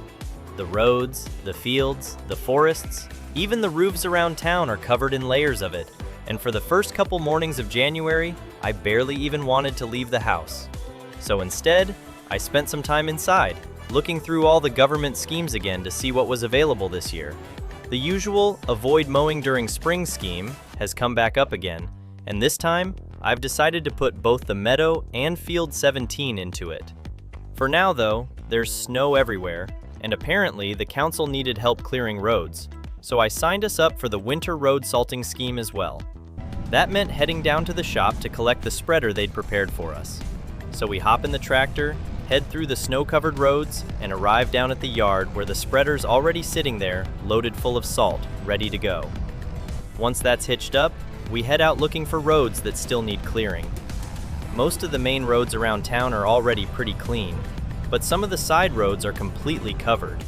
So we get the spreader running and start working our way through the countryside nice and slowly. Apparently anything over 13 miles an hour spreads the salt unevenly, so there's no rushing this job. Just slow driving through thick snow while the spreader throws salt behind us across the road. Ethan, you actually answered for once. Bit hard not to when I'm driving around at 10 miles an hour. What are you doing? Clearing roads, apparently. Council scheme thing. They gave me a salt spreader. You're joking. Nope. Thought I'd give it a go while everything's frozen solid. How's everything there otherwise? Good. Busy. Paid the estate payment back in August, which hurt a bit. 32,000 pounds gone in one hit wasn't exactly fun. Wait, you paid that already? Yeah. Well, at least that's done then. Still got the tractor payments, though. What tractor payments? Hire purchase. Ethan, how much? 5,500 pounds a month. 5,500 pounds a month? Ethan, that's ridiculous. I know, all right, but I needed it. The old tractor wasn't going to keep up with everything anymore. That's still an insane amount of money every month. Yeah, but it's helped massively already. The hay works quicker, forestry's easier, moving bales is easier. Everything's faster with this thing. You just need to be careful. I am careful. I've got the sheep now, the firewood's doing really well, I've got the allotment growing vegetables, and I've started using the sawmill too. Things are moving in the right direction. A sawmill now as well? Tiny one, nothing massive, just making planks and beams from the logs instead of wasting all the timber. Well, it does sound like you're building something good there. Just don't bury yourself in debt trying to grow too quickly. I won't, promise. Good. And stay warm out there. I'll try. Bye, Mom. Bye, honey. After dropping the salt spreader back off at the shop, we head home through the snow again and decide not to push too much else this month. The weather's rough enough already. But before January finishes, we still head back out into the forest for another tree. This time, a decent oak. We drop it cleanly, trim all the branches off, and start cutting the trunk down into manageable sections before hauling everything back toward the sawmill and firewood area with the tractor. Halfway through moving the final logs, the scheme payout finally comes through as well. 395 pounds. Not exactly life-changing money. I definitely expected more than that. Still, we barely did any work for it, so I can't complain too much. By the end of the month, the firewood area's stacked again, the sawmill's got plenty of timber ready to process, and the final 3 oak saplings from the bag are planted back into the woodland. That finishes the bag completely, which means next time we'll move on to planting a different tree variety instead. And with that done, January comes to an end with snow still covering the valley as we head into February.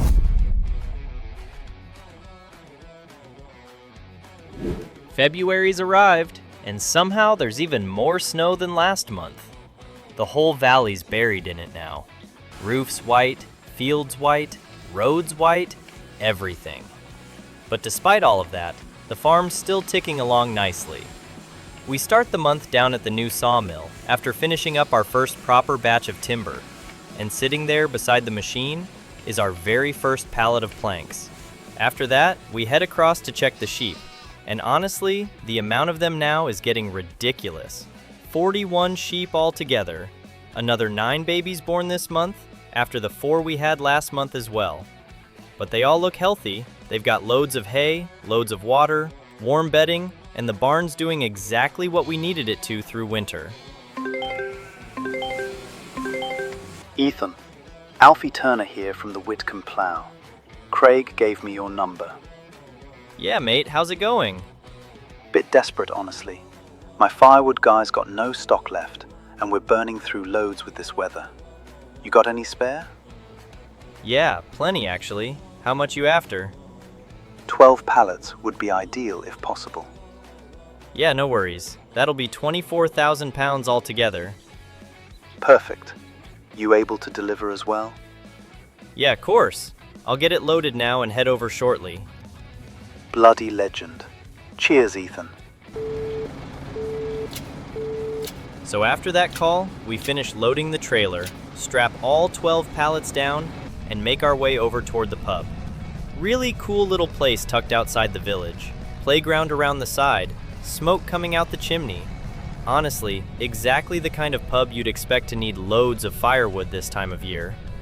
We unload everything beside the storage area, and then head back toward the farm, feeling pretty good about another solid customer added to the list. Then while driving back, Diane messages saying she's happy to take another batch of produce from the allotment whenever we're ready. So once we get home, we start gathering everything together. Chili peppers, garlic, potatoes, red beet, spinach, strawberries, tomatoes, carrots. Altogether, that comes to 5,860 pounds worth of produce. Not bad at all, considering this entire space used to just hold an abandoned manure heap. We get everything loaded onto the trailer, head down to the farmer's market, and unload the lot for Diane before making our way back again. At this point, the account's sitting at around 44,000 pounds, which feels very healthy compared to where we've been before. But the jobs still keep coming. Pete messages through wanting another 12 hay bales for the cows. So once again, we're stacking the trailer absolutely sky high, trying to squeeze everything on. 12 bales strapped down in a massive triangle stack, and somehow still stable enough to move. Then we make the usual drive down to his farm, unload beside the milking parlor, and head back home through the snow once again. And by the time we finally get inside for the evening, there's one thing still sitting in the back of my mind. That sugar beet scheme. The more I read through it, the more interesting it sounds. The government supplies the harvester, the header, and the trailer. All we'd need is a planter and the seeds. Planting starts next month as well. And harvest isn't until October or November, meaning we've got loads of time to figure things out. Honestly, it feels like the perfect opportunity to finally step into crop farming without risking massive amounts of money straight away. So as February comes to an end, that's exactly what's on my mind heading into spring.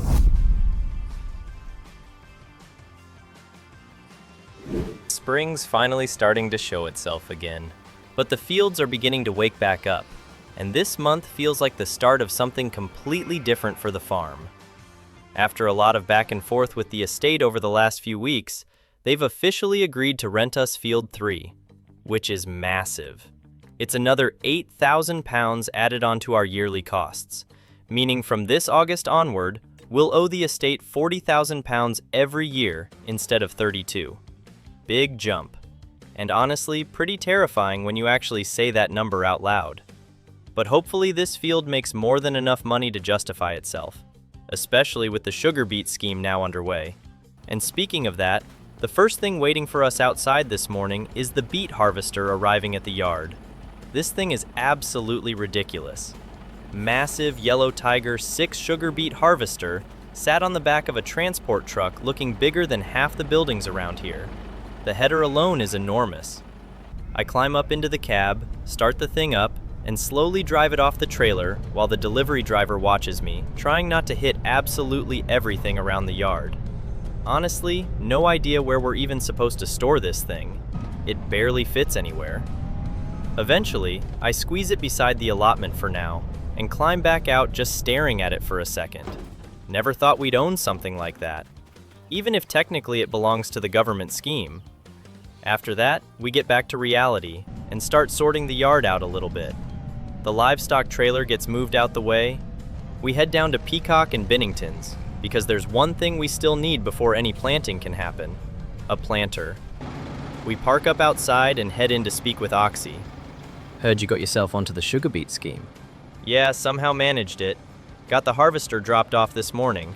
Thing's absolutely massive. That's a proper bit of kit, that is. You'll need a decent planter for beet, though. That's why I'm here.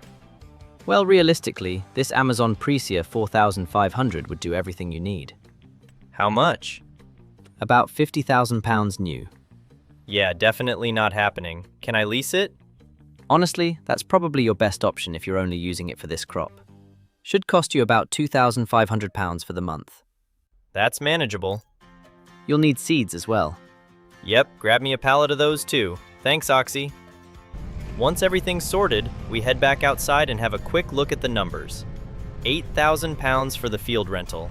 $3,700 spent today between the planter lease and seeds. So before we've even planted anything, we're already nearly £12,000 into this field, which means this crop absolutely has to succeed. So with the planter loaded up and the seed tanks filled, we head back to Field 3 and finally get started. No fertilizer going in, no chemicals. We're sticking with the organic approach as much as possible and seeing what kind of results we can get naturally.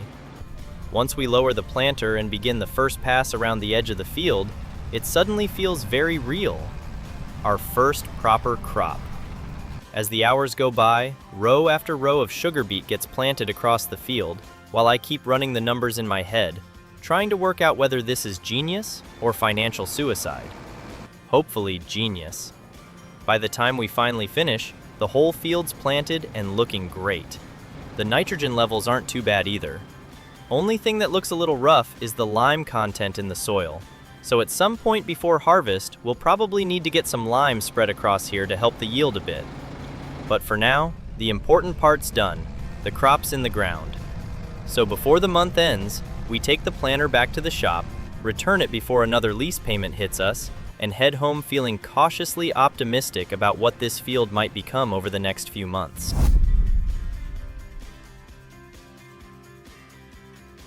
April's arrived. The sugar beet in field 3 has started growing nicely too. Little green rows stretching across the field. It feels pretty surreal seeing our first proper crop coming through. But before we even think about that, the allotments become absolute chaos. There are pallets everywhere, vegetables stacked all over the place, ready to go. I didn't realize just how much produce we'd built up until I started counting it all properly. So first thing this morning, I give Diane a call down at the farmer's market. Morning, Ethan. You might regret answering that. Why? Because I've got loads of produce here. Like, loads. How much is loads? I did the numbers this morning. Comes to about 18,240 pounds worth altogether. 18 grand? Ethan, what have you been growing up there? Bit of everything, honestly. The allotment's gone mental. Well, I'll take it all. You know the produce always sells out down here. Actually, I've got a mate with a flatbed truck. I'll send him up to you now, because there's no chance you're ferrying all that back and forth yourself. Seriously? Yep. He'll help load it all up and bring it down here. That'd help massively. Thanks, Diane. No worries. Least I can do. Speak soon. And once the truck finally pulls away, the allotment suddenly looks almost empty again. But the account definitely doesn't. 18,000 pounds richer in one morning. Not bad at all. After that, I head past the sheep pens, checking on everything there, before another thought pops back into my head. The planks. We've now got enough timber stacked up from the sawmill that we actually need somewhere to sell it. So after asking around town a bit over the last few weeks, I finally got the number for a local carpenter called Dan Cooper, who runs a place in town called Provision Timber Carpentry. I give him a call while heading over toward the sawmill. Provision Timber Carpentry, Dan speaking. Hi mate, Ethan here from the farm outside town. I've got some locally cut planks and wondered if you'd be interested. Yeah, definitely. What sort of amount we talking? 3 pallets of standard planks and 1 pallet of long planks. That sounds decent, actually. I'd probably give you £5,840 for the lot, if that works for you. Yeah, that sounds fair. You're next to Peacock and Binnington's, right? That's the one. Blue roller doors. Perfect. I'll bring them down shortly. Thanks, Ethan. See you soon. Now, it's a slightly questionable looking load by the end of it, but once everything's strapped down tightly enough, we set off toward town. And honestly, pulling into Provision Timber Carpentry felt strangely nostalgic. Back in my very first year here, I used to sell deadwood around this area just trying to survive week to week. Now we're turning up with our own processed timber products instead. Massive difference. And after unloading everything, we have a quick chat. Hey Ethan, good to meet you in person. You too, Dan.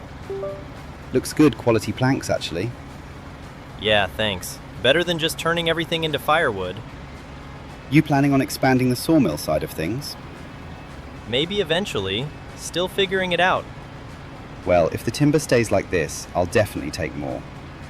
Sounds good to me. Anyway, I'd better get back to it. Nice meeting you. And you, Ethan. After that, we head back out toward Field 3 to check on the sugar beet. The rows are all coming through nicely, and the field's looking healthy overall. Only real issue still seems to be the lime levels in the soil. Could spread some eventually, but right now I don't really want to spend the money. For now, we'll just leave it and see how things progress naturally. Then, before heading back home, I decide to solve another problem that's been annoying me all month. That massive Tiger 6 harvester taking up half the yard. So I climb into it and attempt to drive the thing over to Field 3 to store it in the barn there instead. Trying to squeeze that machine through the country lanes was stressful enough already, but somehow it gets worse, because once I finally arrive and try backing it into the barn, it doesn't fit. Not even close. I actually clip the edge slightly, trying to reverse it in, and instantly stop before I damage something expensive. So after sitting there questioning my life choices for a minute, I eventually just back the whole machine into the bushes beside the field and leave it hidden there instead. Hopefully nobody steals it. And with that disaster sorted, April comes to an end as I walk back home through the evening, thinking about how ridiculous farming equipment actually is sometimes.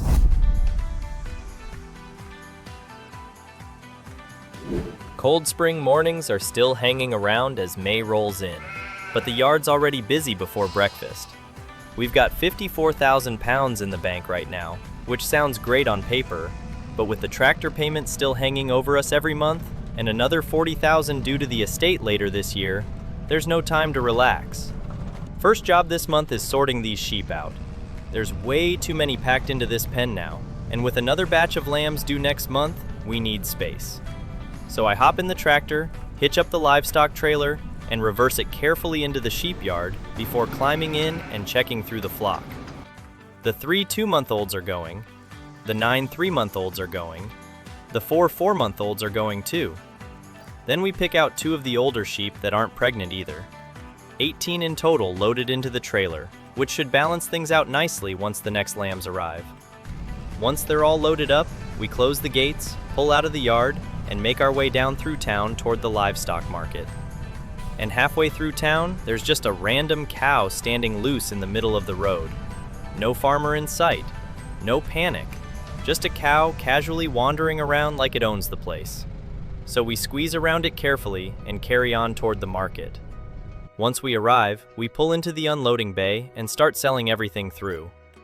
Prices are all over the place because of the different ages, but by the end of it all, we come away with roughly 4,000 pounds, which isn't bad considering most of them were still young.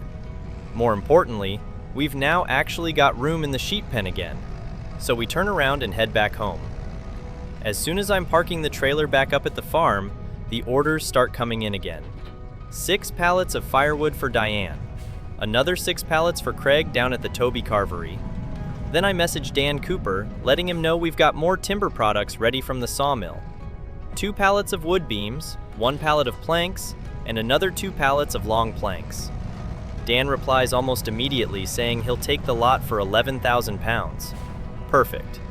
So first things first, we get the firewood loaded up. 12 pallets total strapped onto the trailer and hauled down toward town. We stop at the Toby Carvery first and unload Craig's 6 beside the pub, before strapping everything back down and carrying on toward the farmer's market. Diane's 6 get dropped off there as well, and by the time we leave town, the bank account is suddenly looking very healthy again. 91,500 pounds. Massive difference compared to where we started this whole journey. Back at the farm, we swap over equipment and start loading up Dan's timber order. The trailer looks slightly questionable once everything's stacked on there, but it works. We strap it all down tightly and head back into town again toward Provision Timber Carpentry, and after unloading everything, he gives the timber a quick look over before nodding approvingly. This stuff's getting better every batch. Good sign then. So after dropping everything off, we head back to the farm one more time. We head out into the forest and pick out another shagbark hickory standing just above the farm. 15.5 meters tall, big enough to keep both production areas running nicely for a while. We bring the tree down, strip off the branches, and start sorting everything between the firewood processor and the sawmill before stacking the larger logs nearby, ready for later. Then it's on to the final checks around the yard. The hay barn's looking dangerously low now, with only 1 hay bale left inside, so July's grass cut is going to be important. And over in the sheep barn, we've now got 2 full pallets of wool stacked up ready to sell as well. Finally, before the month wraps up, I grab the shovel and the last bag of oak saplings from the shed. Only 3 left. So we head out into the forest and plant all 3 in different spots around the woodland before putting the tools away and heading back toward the yard. There's still loads of planks to cut, firewood to process, and jobs to keep up with. But for now, May comes to a close as we roll into June.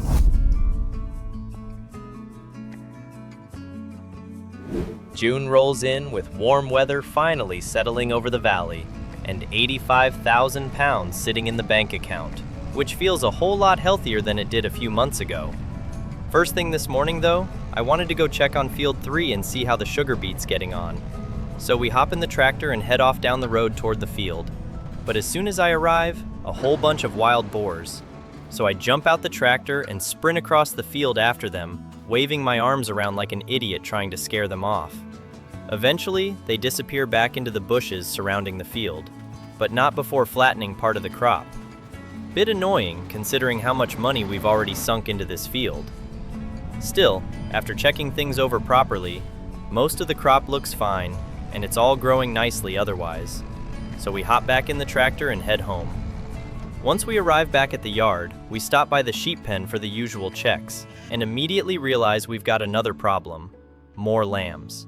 Way more lambs. And that pushes us up to 52 sheep total.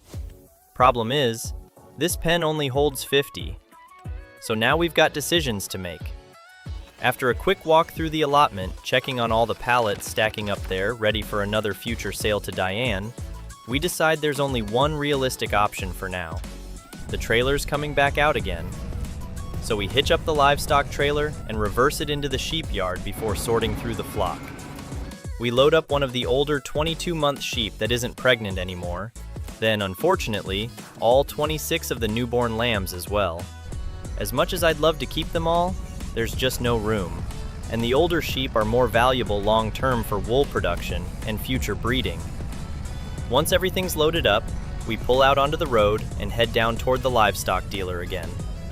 We arrive at the market, drive slowly through the busy yard past all the cattle and trailers, and pull into the selling point. The newborn lambs bring in around 100 pounds each, which gives us 2,600 pounds total for the lot. Then the older sheep sells for another 490 pounds. Just over 3,000 pounds altogether. Not bad for a trailer load that was causing us problems anyway. So after finishing up there, we head back home once again. The trailer gets parked back in its usual spot, and the tractor goes away for about 5 minutes before we're straight back out working again, because the wood production never really stops around here now. So we head out into the forest, looking for another tree to bring down, and this time, we settle on a huge northern catalpa tree standing above the farm. Funny looking thing too, with two trunks twisting together at the base. 18.7 meters tall. Big enough to keep both production areas busy for a while. So we bring it down, strip all the branches off, and start carrying the smaller bits over by hand toward the firewood area before cutting the trunks into sections for the tractor. Then we grab the Claas tractor with the log grab attached and start hauling everything back over piece by piece, stacking it all beside the sawmill and firewood processors, ready for the next few weeks. Once that's done, the tractor gets parked back up, and before finishing for the evening, we make one final stop at the sapling shed. This time, we fill the planting bag with shagbark hickory saplings instead of oak. 10 loaded up, ready to go. We only used 2 today though, planting them where the catalpa tree stood before heading back toward the yard. And with more firewood to process, more planks to cut, and July's hay season just around the corner, June comes to an end.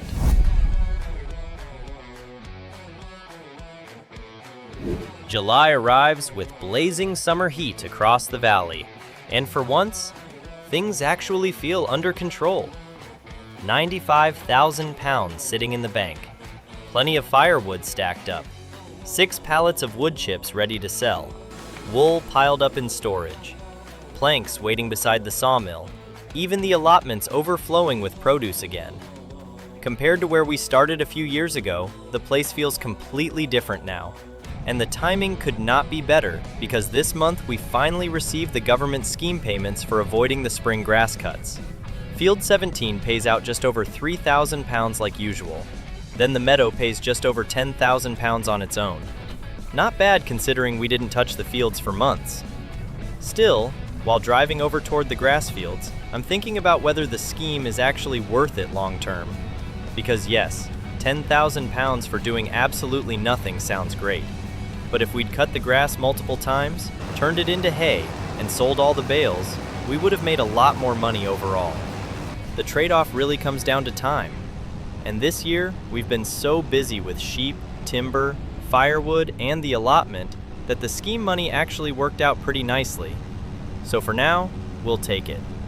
Because while moving into the meadow afterward, it really hits me how much quicker things would be with proper rear mowers added onto this setup. Bigger tedder too.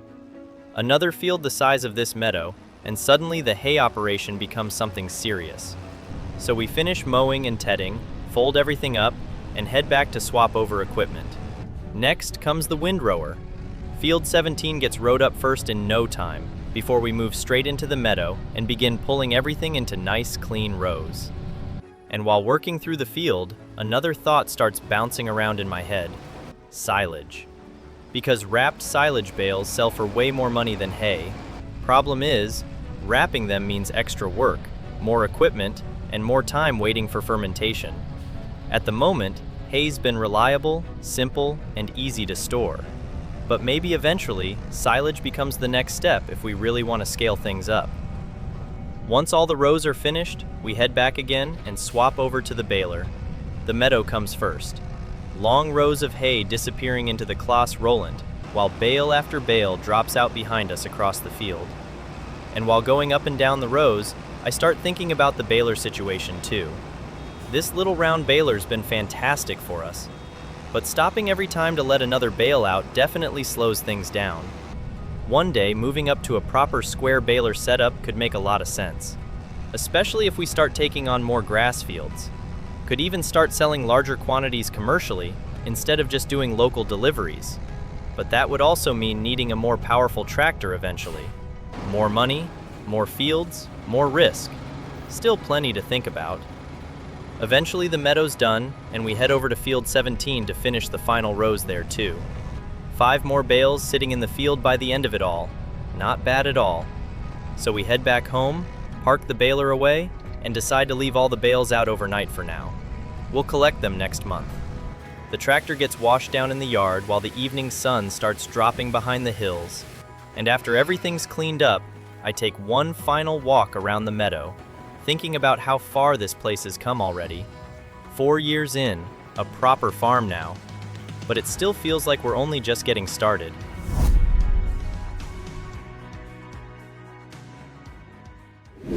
August starts with a strange feeling around the yard this year. Not panic, not survival, just expensive. 40,000 pounds gone in one morning straight back to the estate. 32 for the farm itself, and another 8 for Field 3. Watching that much money disappear never gets easier, but at least it's sorted for another year now. Still leaves us with 48,000 in the bank though, which is a lot healthier than we've ever started a year with before. And today's first job is clearing these hay bales out of Field 17 before they end up sitting here until Christmas. 5 bales sitting out here waiting for us from last month's cut. Nice easy start to year 5. We load them up one at a time using the front spikes on the Claas and get them strapped down before heading back toward the farm. Funny how this field used to feel important when we first rented it. Now it just feels awkwardly far away compared to everything else we've got going on. Back at the yard, we reverse into the barn and unload the bales into the stack. Plenty of hay in here now, which is good because the sheep absolutely tear through grass bales these days. And speaking of bales, the meadow still needs clearing too. This time we don't even bother using the trailer, just 2 bales at a time on the front spikes, back and forth between the field and the barn for most of the afternoon, until eventually the whole meadow's cleared out as well. The stack inside is looking huge now. Good amount to sell, good amount for feed, and good backup money if we ever get stuck again.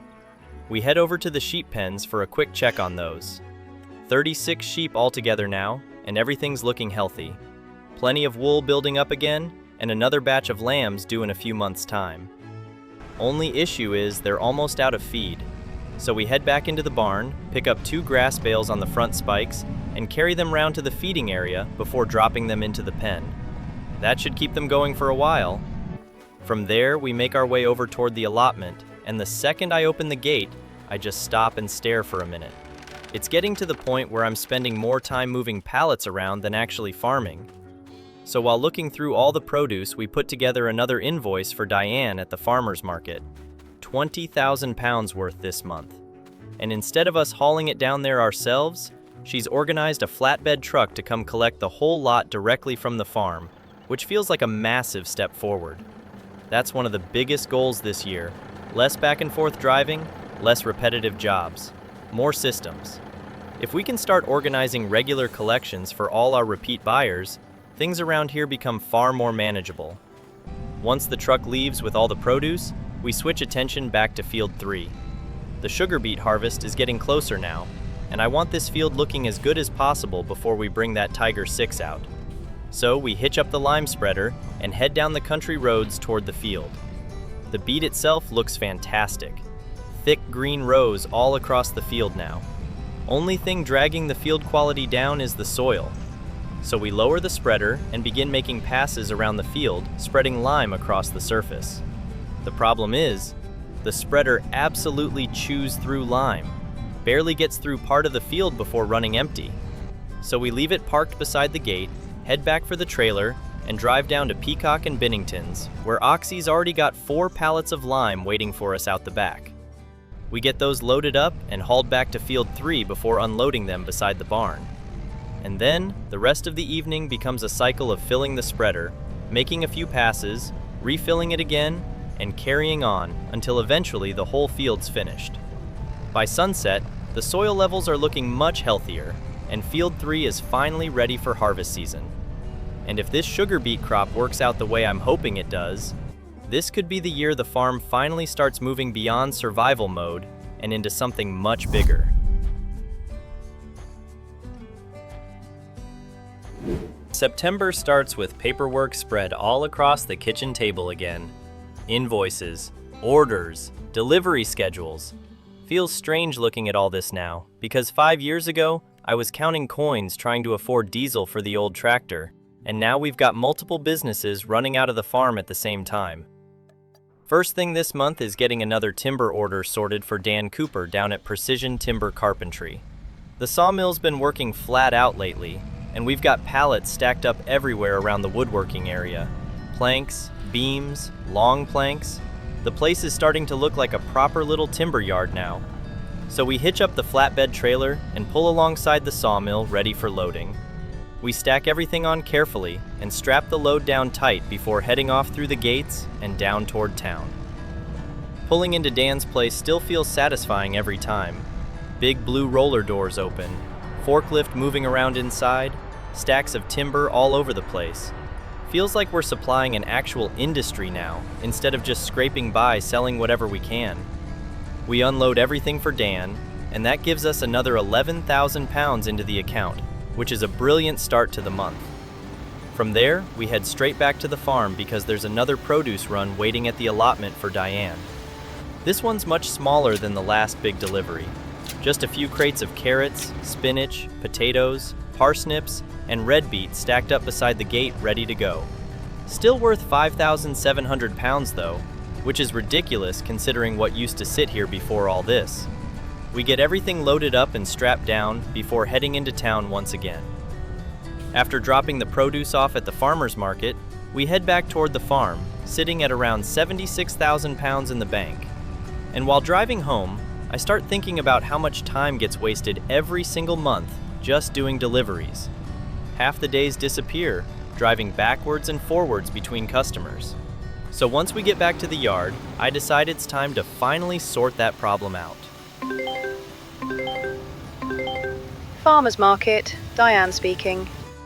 Hi Diane, Ethan here. Just giving you a quick heads up before next month's produce comes through. Go on then. I've organized a local delivery bloke to start doing all the regular allotment runs for us. So instead of me hauling everything down personally every month, he'll collect it from the farm and bring it straight to you. Well, that sounds like progress. Thanks. Anyway, next lot should be with you sometime next week. Perfect. Speak soon, Ethan. See you, Diane. After that, we wander over toward the sawmill and make another quick call, this time to Dan Cooper. Dan Cooper speaking. Hi, mate. Just letting you know I've organized someone to start doing the regular timber deliveries for us. Good idea. No point wasting your own time sat in traffic with a trailer all day. Exactly. Gives me more time to stay on top of everything else here. Well, as long as the timber keeps arriving, I'm happy. It will. Same stuff as usual. Sounds good to me. Well, that already feels like a huge shift for the farm. Less running around, more time working, more structure. But before September finishes, we've still got one last delivery to do ourselves. Pete Mercer needs another 12 hay bales for the cows. Same arrangement as always, 1,000 pounds per bale. So we begin stacking the trailer up back at the barn, piling the bales ridiculously high before strapping everything down and heading off toward Yew Tree Farm.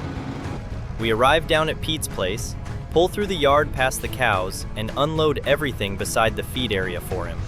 Another 12,000 pounds into the bank. And by the time we arrive back home, that leaves us sitting at roughly 87,000 pounds total. Before parking up for the night, I stop beside the Claas and check the finance app on my phone one last time. One payment remaining, just over 10,000 pounds next month, and this tractor becomes fully ours. No more $5.5 grand disappearing every month. And once that payment's gone, this farm changes completely.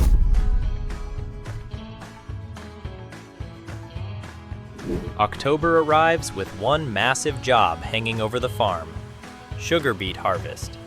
This whole government scheme started as a bit of an experiment to push us into crop farming, and now suddenly we're standing here with a full field ready to lift, and looking at the finances before we even begin, things are already moving nicely. We're sitting at around 91,000 pounds now, and over the last couple of months, the automated deliveries have already started paying off. Roughly 10 grand came in last month from the regular timber and produce collections, and another couple thousand has already arrived this month too. Less driving, more production, exactly what we wanted. So we hop in the tractor with the trailer extension fitted and head over toward Field 3, ready to begin harvest. The closer we get to the field, the more exciting this actually feels, because this is our first real crop, not grass, not vegetables, not forestry, a proper field crop from start to finish. We pull into the gateway and park the trailer nearby before walking over toward the Tiger 6 sitting there beside the barn. The thing still looks ridiculous parked in a field this size. Huge yellow body, massive tires, big chunky header hanging off the front. We climb inside, fire it up, and pull forward toward the crop. Before starting though, we hop back out quickly and take one final look across the field. And the numbers actually look brilliant. pH levels are perfect now after all the liming. Nitrogen isn't bad at all. No spraying, no chemicals, no manure spread either. Just organic growing from start to finish. So we climb back into the machine, unfold everything, and lower the header into the first row. And within seconds, we realize just how bulky sugar beet actually is. The tank starts filling almost immediately. We begin working our way around the outside edge of the field, slowly chewing through row after row, while the beet starts piling up inside the tank. By the time we complete the first lap around the field, we're already sitting at 24,000 liters, half full. And that's when this whole thing suddenly starts feeling very real. So instead of continuing around the outside again, we cut straight through the middle section and begin opening the field up properly for the rest of the harvest. A little while later, the tank finally reaches capacity, 43,000 liters sitting inside the Tiger 6, absolutely ridiculous amount from such a small field. So we head back toward the entrance and unfold the unloading auger beside the trailer. And then we hit another issue. The trailer only holds 8,000 liters, so this is going to take a while. We start unloading the first batch into the trailer while trying to work out where we're even selling these things. And after checking the prices, Oakbridge Mill looks like the best option this month. So we set off toward town with the first load bouncing around behind the tractor. We arrive at the mill beside the farmer's market and pull into the unloading bay beneath the big red and white Oakbridge sign before tipping the first load in, 2,200 pounds. That pushes us up to around 94,000 pounds in the bank, and suddenly these beet numbers are starting to look very interesting. So the rest of the month becomes one giant cycle. Back to the field, load the trailer, drive to the mill, unload, repeat. The Tiger 6 just keeps eating through the rows while the money slowly keeps climbing. And by the time we reach the final section of the field, October's nearly over. The field itself actually looks fantastic now too. Nice, clean rows harvested right back to the soil. No crop left standing. Everything lifted successfully. We finished the last few passes with roughly 14,000 liters remaining in the tank before heading back to the entrance one final time and unloading the remaining beet into the trailer. 2 final trips to Oakbridge Mill, and that's it. Harvest complete. The final load sells and leaves us sitting at 132,422 pounds in the bank, which is genuinely mad to think about. We started this month with roughly 91,000 pounds and finished it over 40,000 higher from a single field and all the regular business sales running alongside it. That little government scheme completely changed the direction of this farm. Without it, we never would have rented Field 3 in the first place. Back at the field, we stand beside the empty rows for a minute, looking across everything we've managed to pull off here this year, before climbing back into the Tiger 6 and driving it slowly back toward Peacock and Binnington's, ready for collection. And handing those keys back feels strangely satisfying, because this field proves something important. Crop farming actually works here.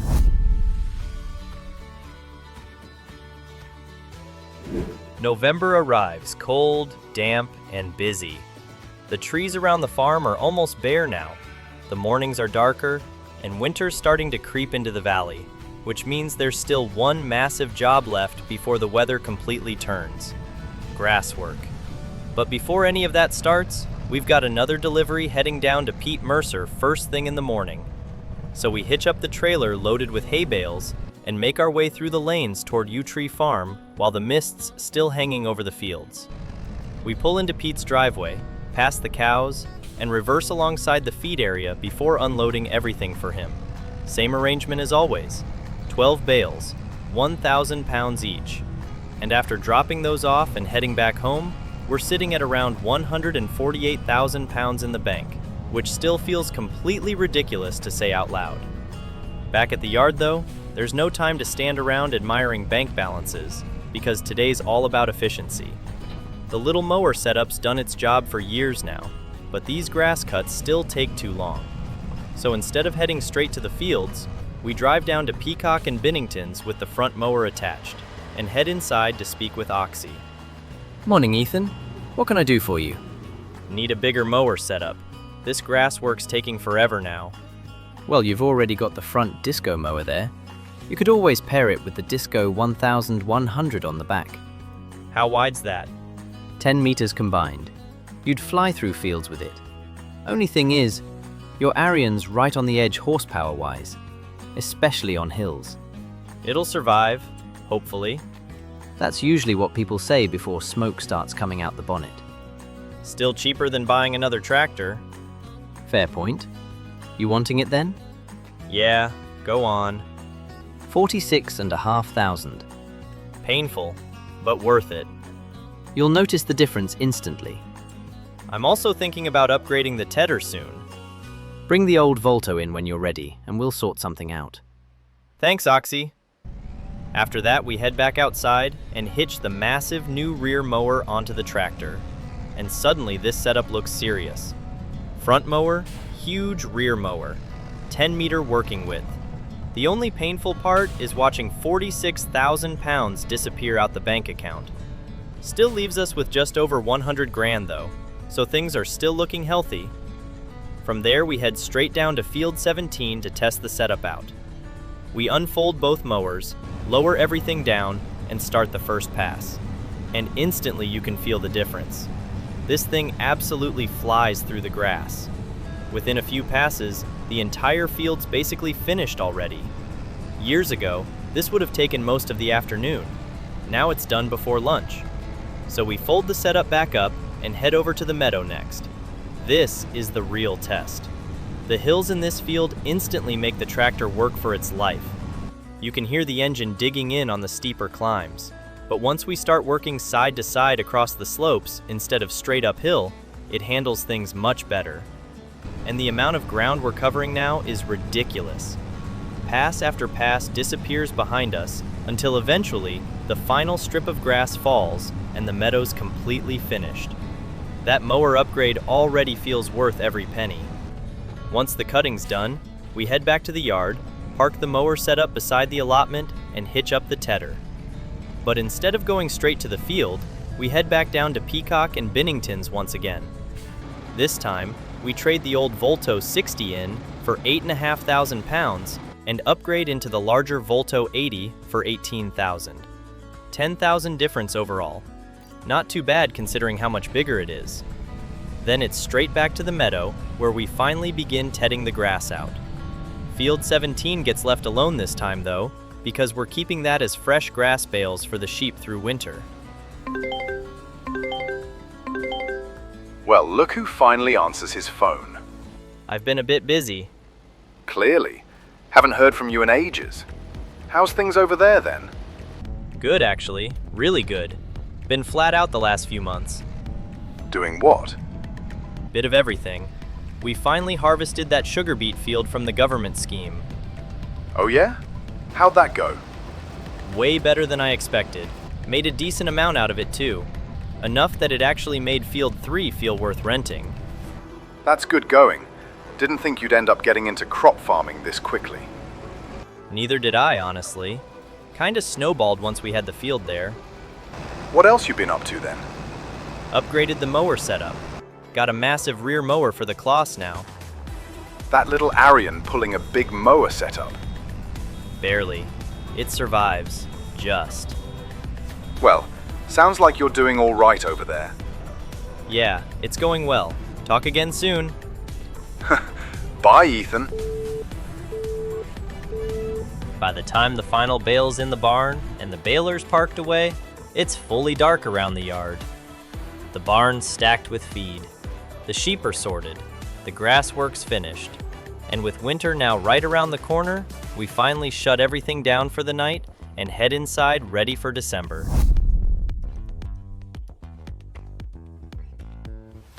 December arrives cold, gray, and surprisingly quiet after everything that happened over autumn.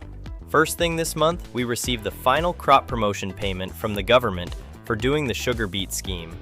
And honestly, I was expecting a bit more. 1,870 pounds. That was it. After that, it's straight back to work, because winter means one thing around here now: firewood season. We've got 2 big orders waiting already. Craig at the Toby Carvery wants 10 pallets, and Diane down at the farmer's market wants another 10 as well. So we begin the morning loading Craig's trailer first. Once everything's strapped down, we head off through the frosty roads toward the Toby Carvery.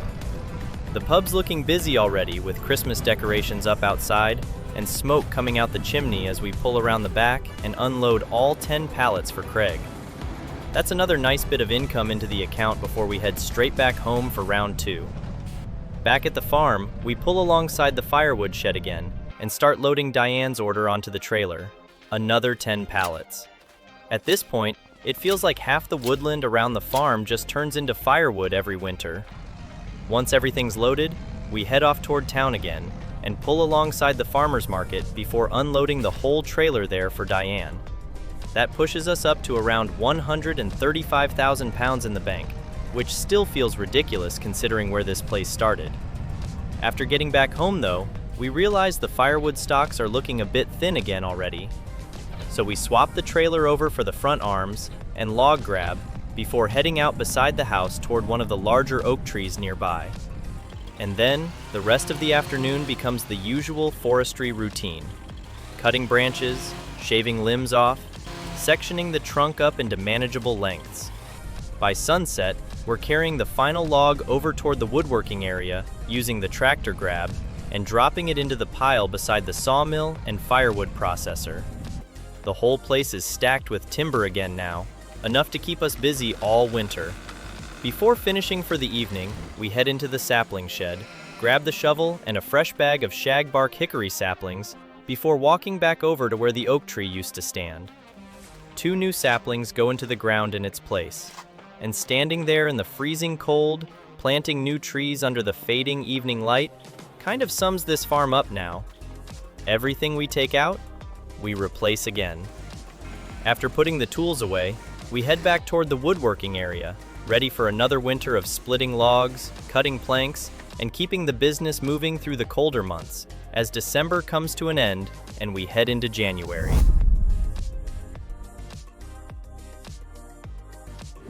January arrives freezing cold and packed full of sales.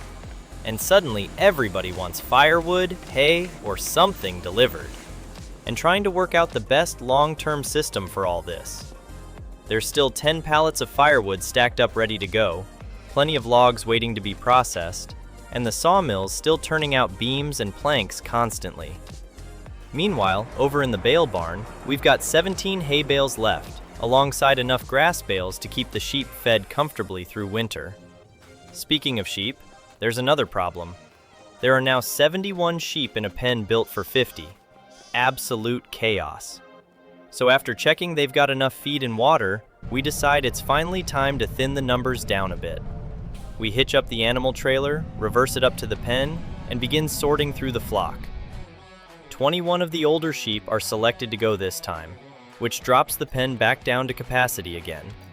Once everything's loaded up, we head down toward the animal dealer for the auction. The roads are icy this morning, and the trailer's rattling around behind us all the way into town before we finally pull into the livestock market and unload the sheep into the auction area. And the prices actually turn out really solid. 10,000 pounds for the lot, not bad at all. After sorting the paperwork out, we head inside the auction building for a quick look around and completely unexpectedly run into Rosie. Ethan? Oh, hey Rosie. Didn't expect to see you here. I'm doing placement work here at the moment, part of my vet training. Wait, you're training to be a vet? Trying to, anyway. Still working part-time at the garden centre too. That's actually really cool. What about you then? Still running around cutting trees down? Mostly. And apparently breeding sheep faster than I can sell them. Yeah, I saw your trailer outside. That's quite a lot of sheep. The farm's slightly getting out of hand these days. Seems like you're doing well, though. Trying to. Would you maybe want to grab a coffee sometime? Or lunch, maybe? Yeah, I'd like that, actually. Sounds great. Text me. I will. See you soon. Well, 5 years on this farm, and asking Rosie out somehow felt more stressful than negotiating with the estate. But I'm glad I finally did it. Coffee next week, and if all goes well, maybe a lunch at the Toby Carvery next month. Who knows? Back at the farm, though, it's straight back to work. We've got another 12 hay bales heading down to Pete Mercer. Same arrangement as always, 1,000 pounds each. So we stack the trailer up high with bales, strap everything down, and make our way through the winter roads toward Yew Tree Farm. Another 12,000 pounds into the account after unloading those. Then it's back home again for even more deliveries. Oliver wants all 8 wood chip pallets this month for Willowbank Farm, which brings another 8,000 pounds in. And after that comes the final big firewood order, 10 pallets heading down to Alfie at the pub. By the time all the deliveries are finished and we finally return home again, we're sitting at roughly 188,000 pounds in the bank, which feels insane. The farm's gone from barely surviving winters to winter becoming the most profitable time of year. Before finishing for the month, though, we head back out into the woodland and bring down another northern catalpa tree ready for processing. Branches get stripped off, logs cut up, everything hauled back over toward the sawmill and firewood area until the storage is completely full again. And before heading inside for the night, we grab another couple of shagbark hickory saplings and plant them back into the woodland, ready for the future. As January comes to an end, snow clouds are beginning to gather over the hills, and it feels like February's about to hit hard.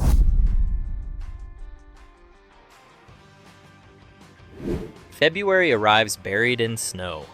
The whole valley's white, roads frozen, fields completely covered. And somehow, despite all that, the farm's doing better than it ever has before. 203,000 pounds sitting in the bank as we begin the month, which still feels completely surreal considering how this place started. But truthfully, the main thing on my mind this month isn't the farm, it's Rosie. We had our first coffee date a couple weeks ago, and it went way better than I expected. Since then, we've been texting constantly, and finally managed to line up another day where we're both free. Only problem is, I really don't want to turn up to lunch in a tractor. So for the first time in years, we head down to Peacock and Binnington's, looking for something that isn't farming equipment. You look lost. Need a vehicle. Something normal for once. You mean something without a PTO shaft? Exactly that. Well, I've got a second-hand 2022 street pickup just come in. Grey one out the back. Nothing fancy, but it's tidy. How much? 15 grand. Honestly, that's fine. I just need something that gets me from A to B without smelling like silage. That might be asking too much from a farm owner. Well, here you go. Enjoy. Thanks again, Oxy. After sorting the paperwork, we walk out into the snowy yard and finally climb into our own pickup truck for the first time. And I can't lie, it feels nice. No trailer, no flashing beacon, no mud-covered tractor cab, just a normal vehicle. So we pull out of Peacock and Bennington's and make our way down toward the Toby Carvery for lunch with Rosie. The pub's warm, busy, and packed with people escaping the cold outside as we walk in and spot her already sitting near the window. Hello. You actually turned up in a normal vehicle. I thought I'd try blending into society for once. Shame. I was hoping for the tractor again. Don't worry, I can still smell faintly of diesel if that helps. I still can't believe how much that farm's changed since you moved there. Neither can I sometimes. Feels like every year something new gets added. You seem happier though. Busier, but happier. Yeah, I think things are finally starting to settle down a bit. Apart from the 70 sheep, apparently. Yeah, that situation's slightly out of control. Slightly? All right, massively. So, what exactly are we doing here then? Lunch? You know what I mean. I don't know. I just know I really like spending time with you. Good, because I was hoping you'd say that. So, does that make us official then? Yeah, I think it does.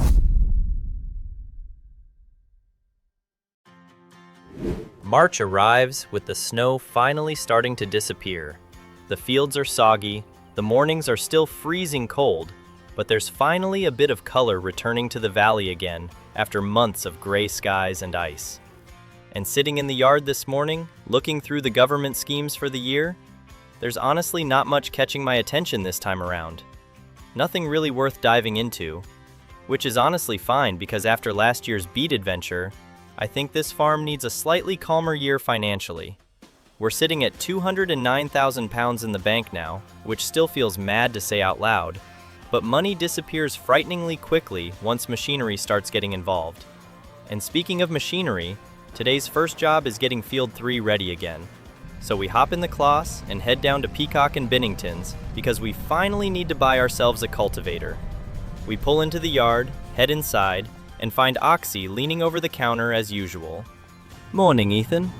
Need a cultivator this time. Ah, now we're getting into dangerous territory. Meaning? Meaning this is where horsepower starts becoming a problem for you. Now, there's an old wreck over there for about 800 quid, but I wouldn't trust it to cultivate a garden. This though, Senio 4000 Super, 150 horsepower requirement. Pretty much perfect for your tractor. Anything bigger than that and your class will hate you. How much? 25,000. Painful, but manageable. I'll take it. So after handing over another massive pile of money, we head back outside and hitch the cultivator onto the tractor. And to be fair, it looks good behind the Claas. Big enough to feel like a serious setup now. From there, we head straight over toward Field 3, where weeds have already started creeping over the old sugar beet ground. We lower the cultivator into the soil and begin working our way back and forth across the field. And while cultivating, I keep thinking about what actually makes sense to plant here this year. Because crop farming gets expensive very quickly. The only reason sugar beet worked so well last year was because the government supplied the harvester. Without that machine, the numbers would have looked very different. So the more I think about it, the more grass just makes sense for now. Simple, reliable, low risk. Plus, if we plant grass now and leave it untouched until July, we can claim the no-cutting spring scheme on this field too, alongside the meadow and Field 17. Easy money while we focus on expanding everything else. Once the cultivating's finished, we head back to the yard, drop the cultivator off, and then immediately realize we've got another problem. Can't plant grass without a seeder, so it's straight back down to Peacock and Binnington's again. Oxy just laughs when I walk back through the door. Back again already? Cedar this time. Of course it is. I've got just what you need. A 3-meter Unai Phoenix cedar, 46,500 pounds. Needs about 140 horsepower, so your tractor should cope all right with it. That'll do then. Thanks again, Oxy, as always. And while we're there, we also grab a pallet of grass seed for another 1,200 pounds before heading back outside. At this point, the accounts drop down to around 137,000 pounds, which is still healthy, but these equipment purchases add up frighteningly fast. Back at Field 3, we fill the cedar with grass seed, lower it into the soil, and begin planting. Back and forth, row after row, slowly covering the whole field in fresh grass seed over the next couple of days, until eventually, everything's finished, and Field 3's reset ready for another year. Once the seeding's done, we clean the drill off, park it back at the farm, and turn our attention toward another issue. We've almost run out of raw timber again. The sawmill still has a bit left to process, but the storage area is looking emptier than usual. So we head out into the woodland with the chainsaw and find something quite cool. The oak trees we planted years ago when we first arrived here are finally fully grown, which means for the first time ever, we're harvesting trees we planted ourselves. Strip all the branches off, cut the trunk into sections, and spend the evening hauling everything back across toward the woodworking area until the storage is full again. And before heading inside for the night, we stop beside the sheep pens and notice 4 pallets of wool sitting there waiting, which starts another dangerous thought process entirely. Because instead of selling the wool raw, maybe it's finally time to start processing that ourselves too. But that's a problem for another month. For now, March comes to an end with fresh grass planted, timber stocked back up, and the farm rolling steadily into spring once again.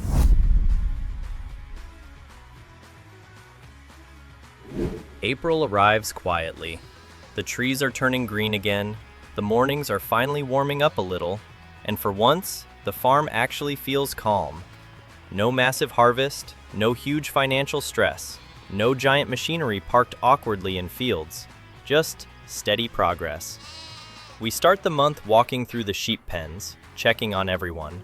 All the sheep are looking healthy, the lambs are growing nicely, and there's wool stacked absolutely everywhere beside the meadow gate now. 4 full pallets sitting there ready to go. And staring at all that wool starts another dangerous chain of thought. Because instead of selling it cheaply, why not process it ourselves? So after a lot of thinking over the last couple weeks, we finally decide to invest in a small on-site spinnery setup for the farm. Nothing massive, just a compact little fabric operation beside the sheep barn, so we can turn the wool directly into fabric ourselves and hopefully increase the value quite a bit. The best spot for it seems to be down the side of the sheep shed where the cedar's currently parked. So first job is moving that out the way. We hop in the tractor, shift the cedar over near the allotment road entrance, and not long later, the delivery truck arrives carrying the new spinnery setup. 2 small fabric machines under a little covered shed area tucked beside the sheep pens. 36,000 pounds gone instantly, which hurts slightly, but standing there looking at it, it feels like another smart long-term investment. Especially now we're producing this much wool. Inside the control area, we take a look through the numbers. 3 wool turns into 1 fabric. 144 cycles per month. Not bad at all. So next thing we do is grab the flatbed trailer and head over toward the meadow entrance where all the wool pallets are stacked. We load everything up, strap it down, and haul it across the yard toward the new spinnery before unloading the pallets beside the input area. 4,000 liters of wool loaded straight in. And just like that, the machines kick into life. Another production chain added to the farm. At this point, the place barely resembles the little struggling setup we first moved into years ago. We've got forestry, firewood, planks, vegetables, sheep, hay, grass, fabric production now as well. Everything's slowly connecting together into one giant business. And weirdly enough, the more automated things become around here, the calmer life actually feels. The produce deliveries are running smoothly, the firewood contracts are organized, the timber pickups are sorted. Most of the month honestly disappears just handling invoices, checking stock levels, and keeping everything flowing in the background. Which means by the end of April, there's really only one final thing left to do. We park the tractor up, head over toward the woodworking area, and spend the evening splitting more logs and keeping the firewood stockpile growing ready for the colder months later in the year. A quiet month, a productive month, and another small step toward turning this place into something far bigger than just a farm.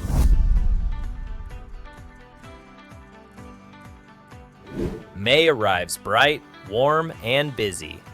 Spring's fully settled in now, and the whole farm feels alive again.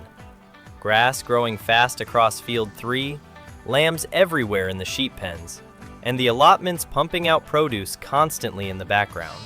Financially, things are still looking really healthy too. 137,000 pounds sitting in the bank as we start the month. First job this morning is feeding the sheep. So we hop in the tractor, attach the front forks, and head into the bale barn before picking up 2 grass bales and carrying them over toward the sheep pens. The second those gates open, the sheep all come charging over looking for breakfast. We drop both bales into the feeding area, which should keep them going comfortably for the next month or two. But while checking over the flock, we realize there's another problem growing again. 56 sheep. 6 over capacity already.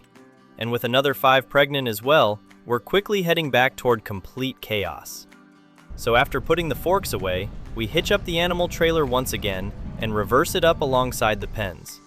This time we decide to sell 12 of the 6-month-old sheep to free up space while still keeping the older flock producing wool. And while loading them up, I keep thinking about how cramped this setup's becoming. Because realistically, if we keep expanding the sheep side of the business, we're eventually going to need far more room. Part of me's even been considering converting the meadow into proper grazing land one day. We head down toward the animal dealer and sell all 12 sheep at auction. 6-month-olds are fetching around 250 pounds each now, which gives us another 3,000 pounds into the account. Not bad at all. That pushes us up to around 140,000 pounds before we head back home again. Back at the farm, we stop beside the new spinnery setup and check how things are progressing there. And while it is technically working, it's definitely slow.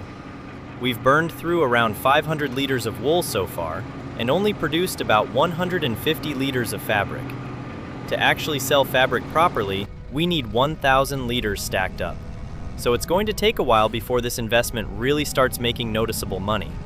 Still, the machines are ticking away quietly in the background, which is exactly what we wanted: passive production.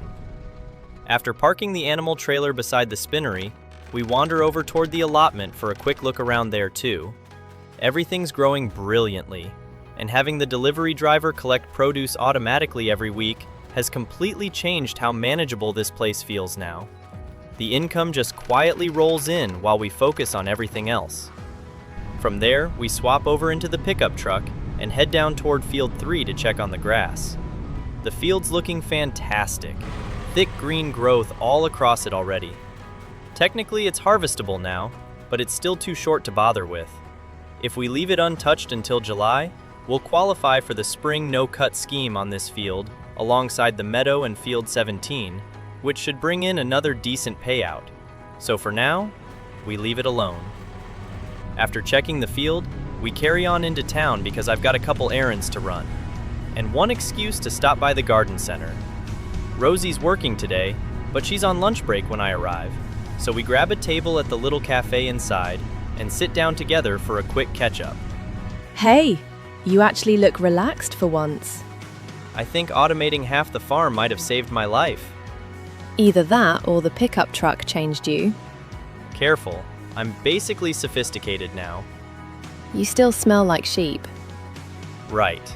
Maybe not fully sophisticated then. Still nice seeing you this happy though. Yeah, things are going pretty well at the moment. Right, I'd better let you get back to work. I suppose so. See you tonight? Of course, see you later.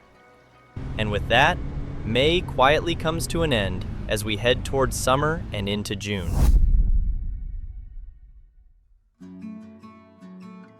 June arrives warm, bright, and strangely peaceful.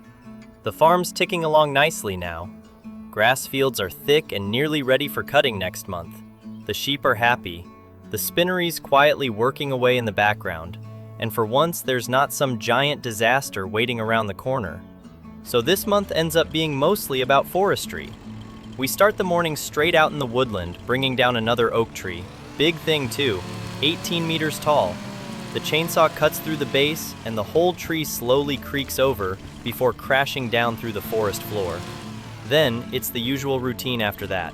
Small branches stripped off first, larger limbs cut back, everything sorted into piles.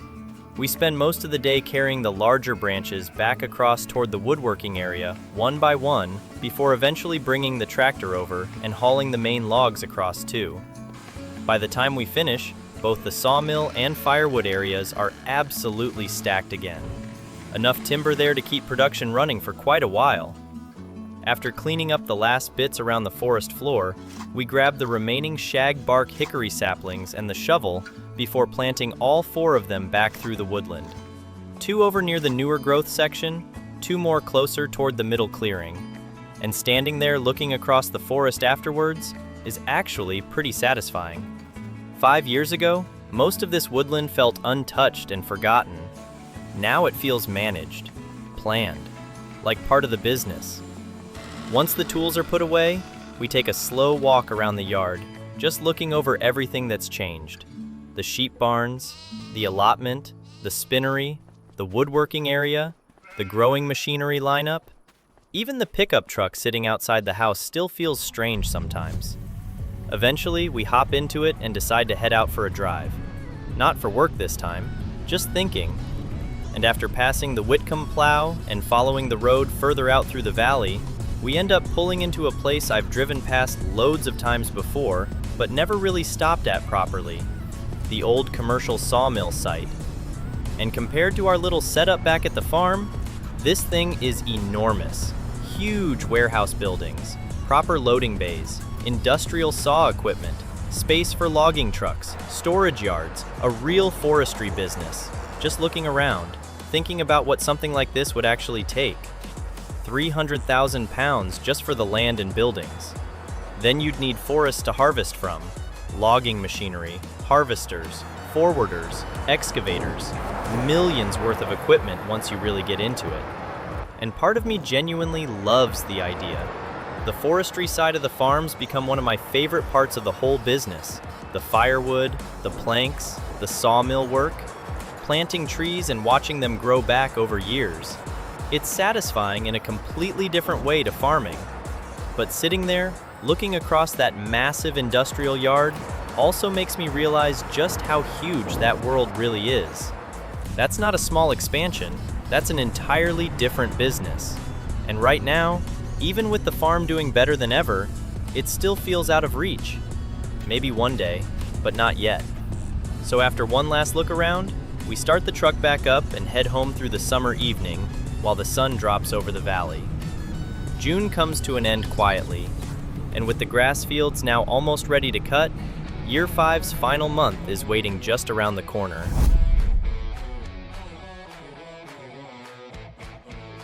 July arrives hot, dry, and busy. The final month of Year 5. And sitting in the yard this morning, looking through the used vehicle sales, might have been a mistake. Because right there on the screen is an absolutely ridiculous machine. A Claas Zerion 12. 600 horsepower, 46% off. Still 316,000 pounds though. Completely unrealistic for us right now, but bloody hell it's nice to look at. We move over to the government scheme payouts instead, and thankfully those are a lot more useful. The no mowing through spring scheme has absolutely carried this year financially. Field 3 pays out 13,000 pounds. Field 17 gives us another 3,100. And the meadow brings in roughly another 12,000 as well. about 27,000 pounds total just for leaving the grass alone through spring.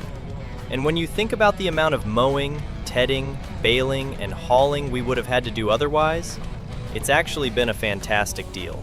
So with the scheme payouts now sorted, it's finally time to get to work. We hitch up the front mower, fold out the giant rear mower setup, and head off toward Field 3. But before leaving the yard, something else catches my eye. A new government demo scheme, 3-month tractor trial, a Zetter Crystal, 150 horsepower. Not the fanciest thing in the world, but free machinery is free machinery, so naturally, we accept it immediately. And by the time we arrive at Field 3, the Zetter's already been delivered. So while lowering the mower into the grass, I decide to give Giles a call. You all right, lad? Got a strange question for you. That usually means expensive machinery is involved. Government dropped off a demo tractor, and I was wondering if you fancied helping out with mowing this month. Could use another pair of hands. Sure. What am I driving then? Zetter Crystal. Oh, now that takes me back. Yeah, all right then. I'll come down. You sure? I can pay you for the time. Don't be ridiculous. Nice to have something to do these days. Not long later, Giles arrives at the farm, and before long, we're both working across Field 3 together. I'm out front mowing, while Giles follows behind in the Zetter with the tedder running. And honestly, seeing two tractors working the same field together feels completely different, like a real operation. We finish Field 3 quickly and move straight onto the meadow where the same system continues. Grass disappearing behind the mower, while Giles works away behind me, turning everything over in the summer heat. A little while later, the phone rings again. This thing's not bad, actually. You sound surprised. Still not as nice as your Claas, mind you, but she's got enough pull in her. Might have to keep borrowing you if this keeps speeding things up. Careful, you'll have me back working full time. By late evening, we finally finish Field 17 and head back toward the farmyard. The mower setup folds up behind the tractor while Giles carries on finishing the last bits of tedding before we swap equipment over for the next stage tomorrow. And just as I'm parking the tractor back in the yard...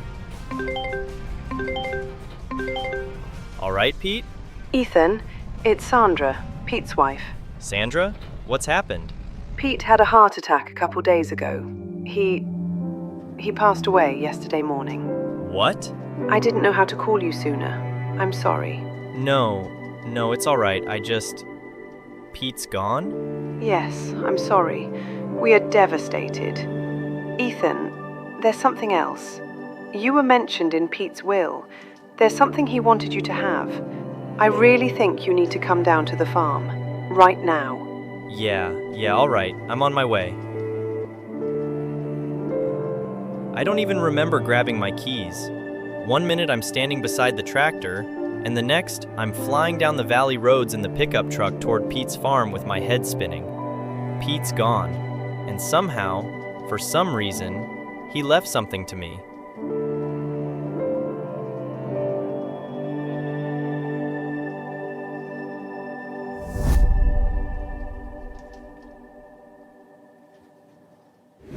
It's been a strange few weeks.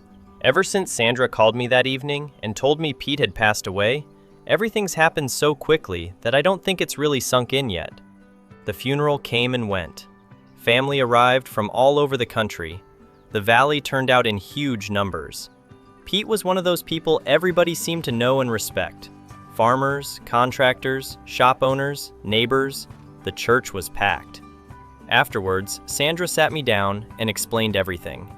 Pete had left me Yew Tree Farm, the house, the livestock, the machinery, the fields, everything. At first I thought she'd made a mistake, but she hadn't. Apparently Pete changed his will a couple of years ago. Sandra told me he'd spoken many times about wanting somebody to continue what he'd built here, somebody who genuinely cared about farming and would look after the place rather than sell it off. For reasons I'll never fully understand, he chose me. Sandra's since moved away to be closer to her sister. She said staying here after Pete was gone was simply too difficult. So now, somehow, I own 2 farms. which is still completely ridiculous to say out loud. Reality hit pretty quickly this morning, though. £40,000 disappeared from my account for the annual Blackthorn estate payment back at Woodland Hill, $32,000 for the farmyard, and another $8,000 for Field 3, year 3 of 5 on that agreement. Standing outside the farmhouse looking across the yard, I suppose I'd better see exactly what I've inherited. The first thing I spot is a Kuhn straw blower parked beside one of the sheds, followed by a mixer wagon sitting nearby. A pretty good indication that cows are about to become a much bigger part of my life than they ever have been before. Over by the livestock sheds, there are around 34 young beef cattle happily eating away with plenty of bedding and feed left in front of them. Everything actually looks surprisingly tidy. Pete clearly kept on top of things right until the very end. Walking through the machinery sheds feels a bit like Christmas morning. There's a Unia cultivator sitting inside, along with a Samaz mower, tedder, and windrower. Useful equipment, although I've already got Claas versions of every one of those back at Woodland Hill, so we may have some decisions to make later. Outside sits a grain silo holding just under 49,000 liters of wheat from Pete's last harvest. That's another little bonus I wasn't expecting. Then I find something that genuinely stops me in my tracks. A Horsch Pronto seeder. 6 meters wide, twice the size of the one I've been using, and parked beside it, a Fendt 5275 combine harvester, complete with header. I just stood there staring at it for a moment. A few years ago I couldn't afford a trailer. Now I own a combine. Life's strange sometimes. Further around the yard, I find Pete's New Holland T7 parked outside the workshop. Big tractor, plenty of horsepower, more than enough for anything we're likely to throw at it. Near the livestock area, there's a slurry pit, manure heaps, and a JCB telehandler. Then, tucked away in another shed, sits a Massey Ferguson round baler fitted with a wrapper, something that could become very useful if we ever decide to get serious about silage. The dairy section is where things start becoming a little intimidating. 40 dairy cows, not pregnant, not producing milk, which means if we're going to make this side of the farm work, we're going to have to learn quickly. Out behind them are around 60 adult beef cattle grazing peacefully across the paddock. Looking at them all spread across the field really drives home how different this farm is from Woodland Hill. This isn't a small operation, this is a proper livestock farm. Before heading back to the house, I take one final walk down to a large bale storage shed at the far end of the track. Inside are only a handful of straw bales at the moment, but the building itself is huge and will be perfect for storing hay, straw, and silage in the future. 5 years ago, I arrived in this valley with a single tractor and no idea what I was doing. Now, I've somehow inherited an entire farm. The opportunities are incredible, the responsibility is terrifying, and if I'm being completely truthful, I'm not entirely sure where to begin. But September's coming, and one way or another, we're going to figure it out.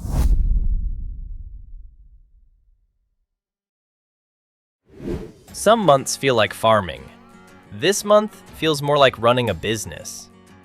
Over the last few weeks, I've spent a lot of time walking around both farms with a notebook in my hand, writing down what we've got, what we need, and more importantly, what we don't need. Because after inheriting Yew Tree Farm, one thing became very obvious. I've got far too much machinery. Some of it's useful, some of it's duplicated, and some of it simply doesn't fit what we're trying to do anymore. So this morning, we make a decision. We're streamlining. The New Holland T7 gets fired up, and for most of the morning, I'm hauling equipment down to Peacock and Binnington's.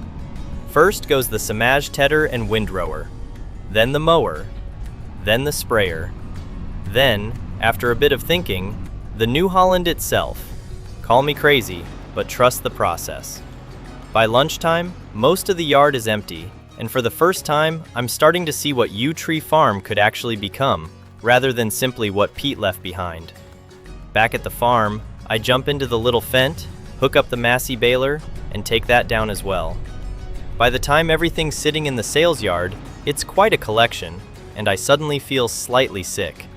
Because if Oxy tells me I've made a terrible mistake, there's no going back. Walking into the shop, Oxy looks up from behind the counter. You've either won the lottery or lost your mind. Bit of both, maybe. What's all that gear doing outside? Selling it. All of it? Yep, I've got 2 farms now. I don't need 2 mowers, 2 tedders, 2 windrowers, 2 seeders. Half of it's never going to get used. Fair point. I heard about Pete. Sorry, lad. Yeah, still doesn't feel real. Didn't realize he'd left you the farm. Neither did I. Okay, now after all that, you should be left with around £480,000. So, go on then. What have you really come here to buy? The Claas Axion 870. Now that's a serious tractor. I've actually been speaking with Claas. They've offered me a free engine upgrade if I go ahead with it. Well, you'd be mad not to. £185,000 and it's yours. Congratulations. Thanks, Oxy. And sitting outside waiting for me is the biggest tractor I've ever owned. The Axion looks enormous. Standing beside it, I suddenly realized something. This isn't a starter farm anymore. This isn't survival anymore. This is a proper business. And businesses need staff. Which brings me to the next big decision, hiring my first employee. A couple of hours later, I'm pulling into Woodland Hill Farm, where a young bloke called Freddie Black is waiting outside the house. The same house I used to live in. Freddie's got experience, knows machinery, grew up on farms, and somehow manages to joke about everything. Good morning. You must be Ethan. That's a nice tractor. Hey, Freddie. Yeah, thanks, I love it. Now, to business. I'm listening. You're hired. Excellent. When do I start? About 5 minutes ago. Thought you'd say that. Let's get to work then, shall we? Within the hour, we're both moving machinery between the 2 farms. Freddie takes charge of the smaller Claas. I keep the new Axion. And together, we start reorganizing everything. Grass equipment gets moved to U-Tree, where we've got more space. Storage gets consolidated. Sheds start making sense. For the first time since inheriting the farm, things begin feeling organized. Back at U-Tree, I take one look at the liquid fertilizer tanks and decide they have no place on an organic farm. The tanks are sold off for parts and scrap, bringing in another 10,000 pounds while freeing up a huge amount of room. Then it's back to Woodland Hill, where another decision gets made. The smaller seeder is sold for 40,000 pounds.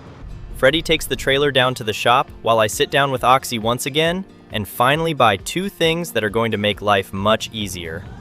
A larger flatbed trailer and an Anderson RBM 2000 bale trailer. No more manually collecting endless round bales. No more wasting entire afternoons loading trailers. Best 50,000 pounds I've spent in years. By the time Freddie arrives with the new trailer and I hook up the Anderson, we've spent 77,000 pounds altogether, leaving us with roughly 277,000 pounds still sitting in the bank. Not bad at all. As the sun starts setting, we park the new equipment beside the cattle paddocks at U-Tree and stand looking across the yard. 1 month ago, this place felt overwhelming. Now it feels manageable. There's still an incredible amount of work ahead. The cows, the fields, the forestry, the 2 farms. But for the first time since Pete passed away, it feels like we've got a plan. And with Freddie now on board, September comes to an end with both farms finally moving in the same direction.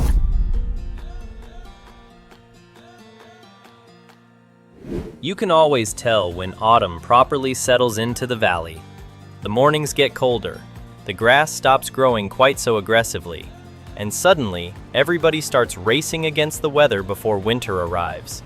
This month is all about getting fields sorted before the cold sets in. We've got grass to cut, hay to make, and crops to get in the ground. Thankfully, I'm not doing it all myself anymore. Freddie's already out working before I've even finished my first coffee. Morning, boss. Morning, Freddie. I've got the mowers on and I'm starting in field 98. Thought I'd get cracking before you found another job for me. Very funny. I try my best. Meadow after this? Yeah, meadow, then field 3 back at Woodland Hill. Got it. Should keep me busy. That's the general idea. Right then. See you out there. For once though, Freddie's got the grass side covered, which means I can finally focus on U-Tree. Today we're planting barley. Fields 51 and 53 have been sitting ready and waiting, and with the horse seeder loaded up, we're finally getting started. As the drill disappears into the soil and the first rows of barley go in, I find myself thinking about just how much has happened lately. Which reminds me, there's one person I haven't actually spoken to properly since everything happened. Dad. So I grab my phone and give him a call. Ethan, you still alive then? Barely. Good. Was worried you'd forgotten your old man existed. You've been busy. Tell me about it. Been filming farmyard nightmares for weeks. What's been going on? Pete passed away. What? Heart attack. Few months back now. Bloody hell. I'm sorry, son. I knew how much you liked him. Yeah, still feels strange. How's Sandra doing? She's moved away, closer to family. Fair enough. Then what happened? Pete left me the farm. He left you what? The whole thing. House, fields, livestock, machinery, everything. You're joking. Wish I was. So, how many farms do you own now? 2. You're 23, and somehow you've ended up with 2 farms. I had 1 tractor and a leaking shed at your age. Trust me, I'm still trying to figure it out myself. What sort of setup did Pete leave? Dairy cows, beef cattle, fields, loads of machinery, a combine, a telehandler, more stuff than I know what to do with. Sounds like you have your hands full. Yeah, I've already sold half the machines I didn't need and hired my first employee to help cover it all. His name's Freddie. That's a huge responsibility, but incredible. That sounds more like you. You know Pete didn't leave you that farm because it was easy. I know. He left it because he trusted you. Don't forget that. I won't. Good. Now I'd better go. I've got cameras waiting for me. Catch you later, Dad. Look after yourself, son. By the time the conversation's finished, both barley fields are planted, and Freddie's absolutely flown through the grass work. The meadow's done, field 3's done, everything's cut, tedded, and rowed, while Freddie starts putting the new Anderson bale trailer to work. And watching him pick up bales automatically might genuinely be one of the best purchases we've ever made. As the sun starts setting, ahead of me, 2 farms are slowly starting to work together. And for the first time since inheriting U-Tree, things feel like they're settling into a rhythm. October comes to an end with barley in the ground, hay in the fields, and plenty more work waiting before winter arrives.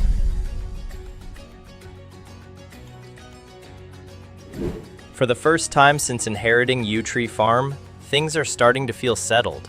Not finished, not easy, but settled. The month starts with a bit of paperwork and a couple of environmental scheme applications. The reduced bale wrapping payment comes through first, which isn't much money, but every little bit helps.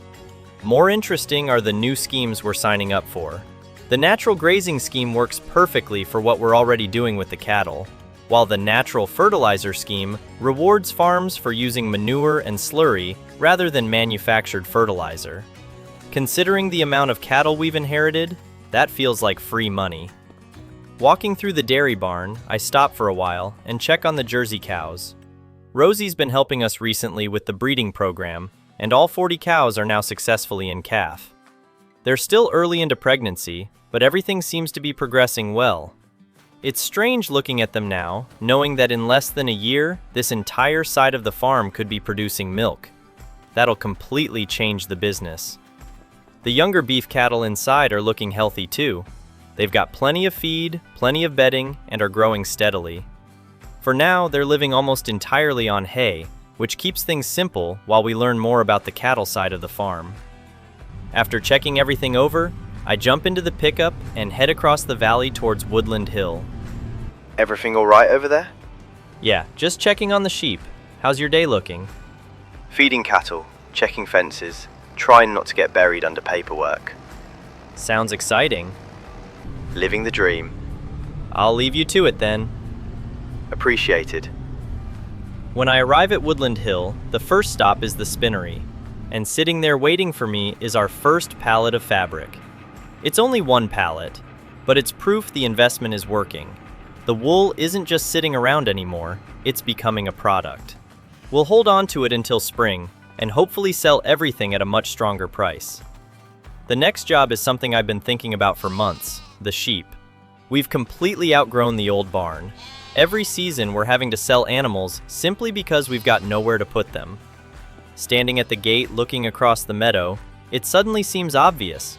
Why aren't they out here? So throughout the day, we convert the meadow into a permanent grazing area. Feed stations go in, water troughs go in, the fencing gets checked, and before long, it's ready.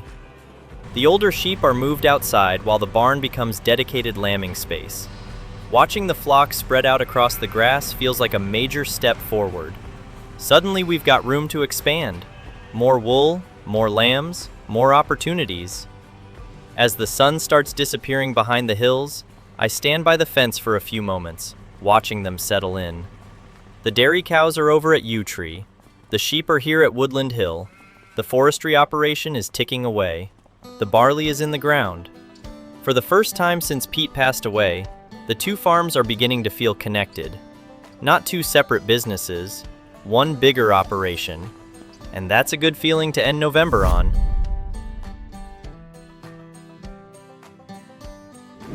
Winter has arrived. The mornings are darker. The fields are quieter. And for the first time all year, things feel like they've slowed down slightly. Not that we're taking it easy, there's still plenty to do. This month starts with a trip down to Peacock and Binnington's because we've finally decided it's time to start taking advantage of all the manure and slurry being produced by the cattle. If we're going to commit to organic farming, we need the right equipment. Walking into the shop, Oxy already seems to know why I'm here. Morning. What can I do for you? Manure spreader, slurry tanker, big ones. Right, you've officially become a cattle farmer then. Come on then, let's have a look. For manure, I'd be looking at this Horde ST16. 16,500 litre capacity, 12 metre working width, built like a tank. That's probably about right. What's the damage? 67,000. Now what about slurry? Need something that'll last. I'd rather buy once and be done with it. Then I'd be looking at the Flegel, 18,000 litre tank, 15 metre working width. And if you're serious about nutrient management, put the John Deere sensing kit on it. What's that total? 113,000 quid. All right, we'll take the Flegel as well, with the sensing kit. Good man, have fun. By the time everything's signed and paid for, we've spent around 180,000 pounds, which hurts, but they're investments that'll pay for themselves over time. Back at the farm, Freddie's already picked up the manure spreader and loaded it. I arrive with the slurry tanker just as he's heading out. Looks like Christmas came early. My bank account disagrees. At least we'll get some use out of them. Let's hope so. Have fun out there. So we split up and get to work. Freddie takes the grass fields. I head towards the barley. Hello, sweetheart. I was starting to wonder if you'd fallen off the face of the earth. Every time I speak to your father, he's either filming something or driving halfway across the country. And every time I try calling you, you're either in a tractor or surrounded by cows. That's probably because I am surrounded by cows most of the time these days. It's good to hear your voice though, Mum. How's everything back home? Oh, we're doing all right. Your father's keeping busy as always. I think if he ever sat still for more than 10 minutes, he'd get bored. But enough about us. How are you? And don't give me the farmer answer where everything's fine and then 3 months later I find out you've bought another farm. Well, that's actually not far off what happened. I knew it. Things have been good. Busy, but good. Taking over Yew Tree has been a lot of work. Some days it feels like I'm running around putting out little fires everywhere, but we're getting there. Freddie's settled in well, and having another pair of hands around has made a huge difference. Your father mentioned you'd hired someone. That's a big step. I remember when you were doing everything yourself and refusing to ask anybody for help. Yeah, I wasn't exactly the smartest version of myself back then. No, you definitely weren't. Thanks, Mum. You're welcome. But Freddie's good. He's keen, knows his stuff, and he's not afraid to tell me when I'm being an idiot. That's good.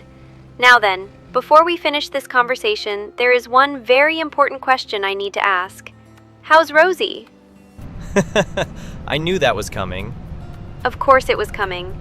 Your father keeps talking about cows and tractors whenever I ask how you're doing. Somebody has to ask about the important things. Rosie's great. Things are going really well, actually. We've been spending a lot of time together, and she's been helping with the cattle as well. She's settled into farm life better than I think either of us expected. That's lovely to hear. You sound happy when you talk about her. Anyway, I'd better let you get back to work. Look after yourself, sweetheart. Love you, Mom. Love you too. Speak soon. By the time the call ends, the slurry work is nearly finished. Looking across the barley fields, the nutrient levels are improving nicely, although we'll still need another application and some lime before spring arrives. Back at U-Tree, I stop by the dairy barns before heading inside. The manure heaps are filling up, the cattle are healthy, the new equipment is already proving useful, and despite the cold weather, everything feels like it's moving in the right direction. As darkness settles across the valley and Christmas approaches, December comes to a close with both farms in a strong position heading into the new year.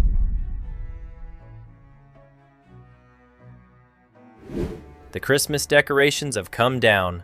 The weather's somehow managed to get even colder, and every morning starts with scraping ice off something before any actual work gets done. Stepping outside into the freezing air, I take a look across the yard at U-Tree Farm before grabbing the radio. Morning, Freddy. Fancy another exciting day of manure spreading? You really know how to sell a job. We've got plenty of manure building up in the cattle sheds. Thought we may as well get a second application onto the barley while conditions are right. No worries. I'll get the spreader loaded up and head over there now. Perfect. I'm heading over to Woodland Hill. Going to sort a few bits out and then start liming. Sounds good. Give me a shout if you need anything. The first job of the month is replacing the old lime spreader. It's served us well over the years, but compared to the size of the operation now, it's painfully small. By mid-morning, I've got it down at Peacock and Binnington's. The old unit sells for 1,600 pounds. Not exactly life-changing, but every little bit helps. After looking through the catalog, I settle on a Breedle K105 fitted with the larger spreading discs. 9,000-liter capacity, 30-meter working width. A serious bit of kit. 53,000 pounds later, it's mine. Expensive, but considering how much land we're now managing, it'll save countless hours. After hitching it up and filling it with lime, I head back out and start working through the fields. Field 3 first, then the remaining fields one after another. The new spreader barely notices the workload. Manston, you busy? Usually. What do you want? Straight to the point. I like that. You didn't call for a chat? No, I was just driving past Woodland Hill the other day. Thought it looked different. Right. Quite a few sheep out in that meadow now. There are. Interesting choice. Get to the point, Callum. The point is, that's leased estate land. At least, last time I checked. And? And changing land use usually needs approval. It's still grazing land. Maybe. Maybe not. Depends who you ask. Why are you calling me? Just making conversation. Making sure you've done things the right way. Last thing you'd want is somebody from Blackthorn Estate taking an interest. If there's an issue, they'll contact me themselves. Hopefully. Bit of a shame if all that hard work got complicated over a paperwork mistake. Funny, you never seemed this concerned about my paperwork before. Never had much reason to be. Now you've got 2 farms. Quite the collection. Woodland Hill, Rosie, U-Tree. Things seem to fall into place for you, don't they? If that's all you've called about, I've got work to do. Just looking out for you. Talk soon. The call ends, and I stare at the phone for a moment. The thing that bothers me isn't what he said, it's why he said it. Callum's always been difficult, but that felt deliberate, like he wanted me thinking about it. Hopefully it's nothing. Still, I might double-check the lease agreement when I get home, just in case. The rest of the afternoon passes without drama. The final field gets limed, Freddie finishes spreading manure. The barley fields are looking much healthier than they did a month ago, and by the time the sun starts disappearing behind the hills, we're both heading back to the yard. We've spent a lot of money this winter, but the farms are in good shape. The equipment is improving, the fields are improving, and spring is getting closer. As I park the tractor and head inside to escape the cold, I try to push Callum's phone call out of my mind. Easier said than done. Still, that's a problem for another day. January comes to an end with both farms moving forward, even if not everybody in the valley seems happy about it.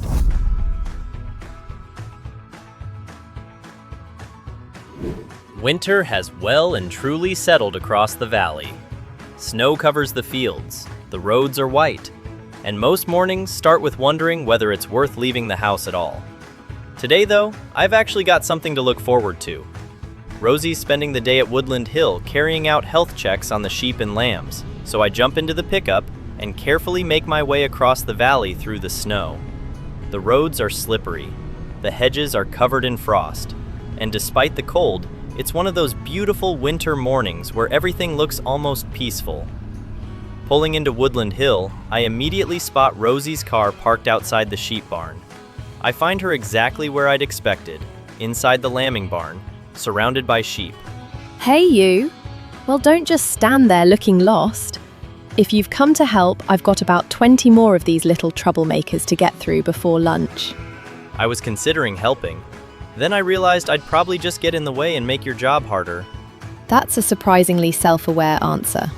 I've had 6 years of practice being told when I'm wrong. By me? Mostly by you. Good, at least you're learning something. So, how's life treating Britain's newest owner of far too many farms? Busy, but in a good way. The cattle are doing well, Freddie's settled in better than I expected, and the barley fields are looking decent considering how rough the weather's been. I still spend half my time feeling like I'm making things up as I go, but somehow, everything keeps moving forward. That's because you're a lot better at this than you give yourself credit for. Every time I come here, there's another improvement, another building getting used, another field doing something useful. You've built a lot more than you realize. Maybe. I think when you're around it every day, you don't really notice the changes. Then I look back at photos from when I first arrived at Woodland Hill and realize the place barely resembles the farm it used to be. Exactly. You never stop long enough to appreciate what you've achieved. What about you, though? Not the farms, you. When was the last time you actually had a day off? A day off? See, the fact you're thinking about it proves my point. I suppose Christmas was close enough. Christmas doesn't count. You spent most of it talking about cattle breeding plans.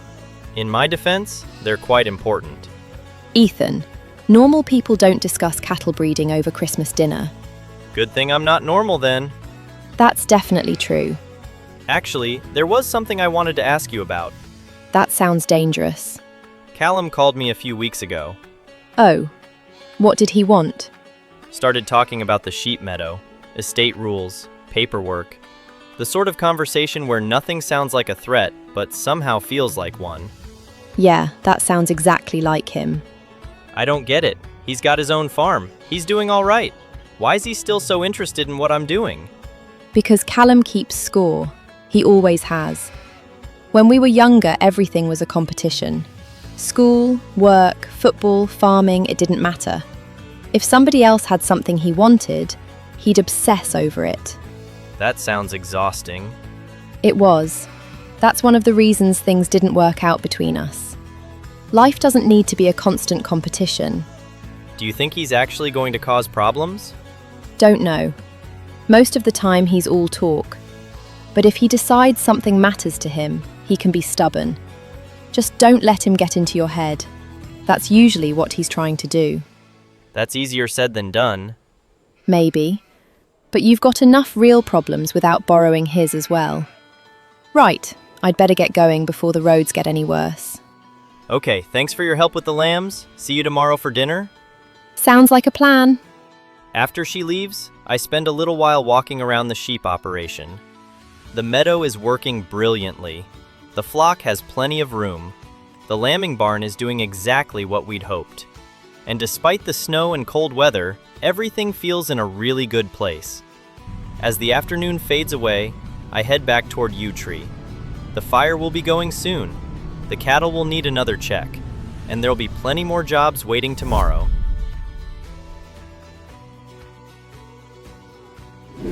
It's amazing what a difference a few weeks can make. The snow's finally disappearing from around the valley, the days are getting longer. Rosie's been spending quite a bit of time here lately as well. She's still busy with work and her veterinary training, but it's been nice having her around more often. Most evenings recently have involved sitting down together, having dinner, talking about the farms, her work, and whatever ridiculous problem I've managed to create for myself that week. Financially, we're sitting at around £142,000 in the bank, which I'm really pleased with. Taking on Yew Tree Farm was a massive responsibility, and there were definitely moments where I wondered if I'd bitten off more than I could chew. But things are starting to settle into a routine now. One thing I've been spending a lot of time looking at this month is the feed mixer wagon Pete left behind. It's been parked up for months, and I've barely paid any attention to it. But now that the dairy side of the farm is becoming more important, I figured it was about time I actually learned what the thing does. So I sat down with the manual and started reading through it. Turns out it's actually a pretty clever bit of kit.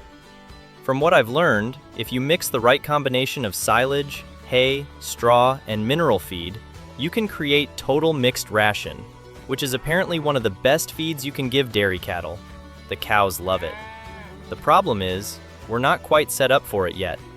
We've got hay, we've got straw. What we don't really have is silage. That means if we're serious about moving into dairy production next year, we're going to need to start thinking differently about our grass harvest this summer. Maybe we start wrapping silage bales. Maybe we upgrade some equipment. Maybe we change how we manage certain fields. There's no rush right now, but it's definitely one of those things that's moved onto the planning board for the future. After that, I spend a bit of time moving feed around the farm and checking on the livestock. The dairy cows are all looking healthy and progressing nicely. It's still strange walking through the dairy sheds knowing that in less than a year, those animals should be producing milk and completely changing the direction of this farm. The younger beef cattle are growing quickly too. Every time I check on them, they seem bigger than the month before. Out in the meadow, the older beef cattle are living their best lives. They've got plenty of grass, plenty of room, and absolutely no interest in anything I'm doing. As the month goes on, I find myself spending less time driving machinery and more time simply walking around both farms, checking things over. The forestry area is stacked with timber.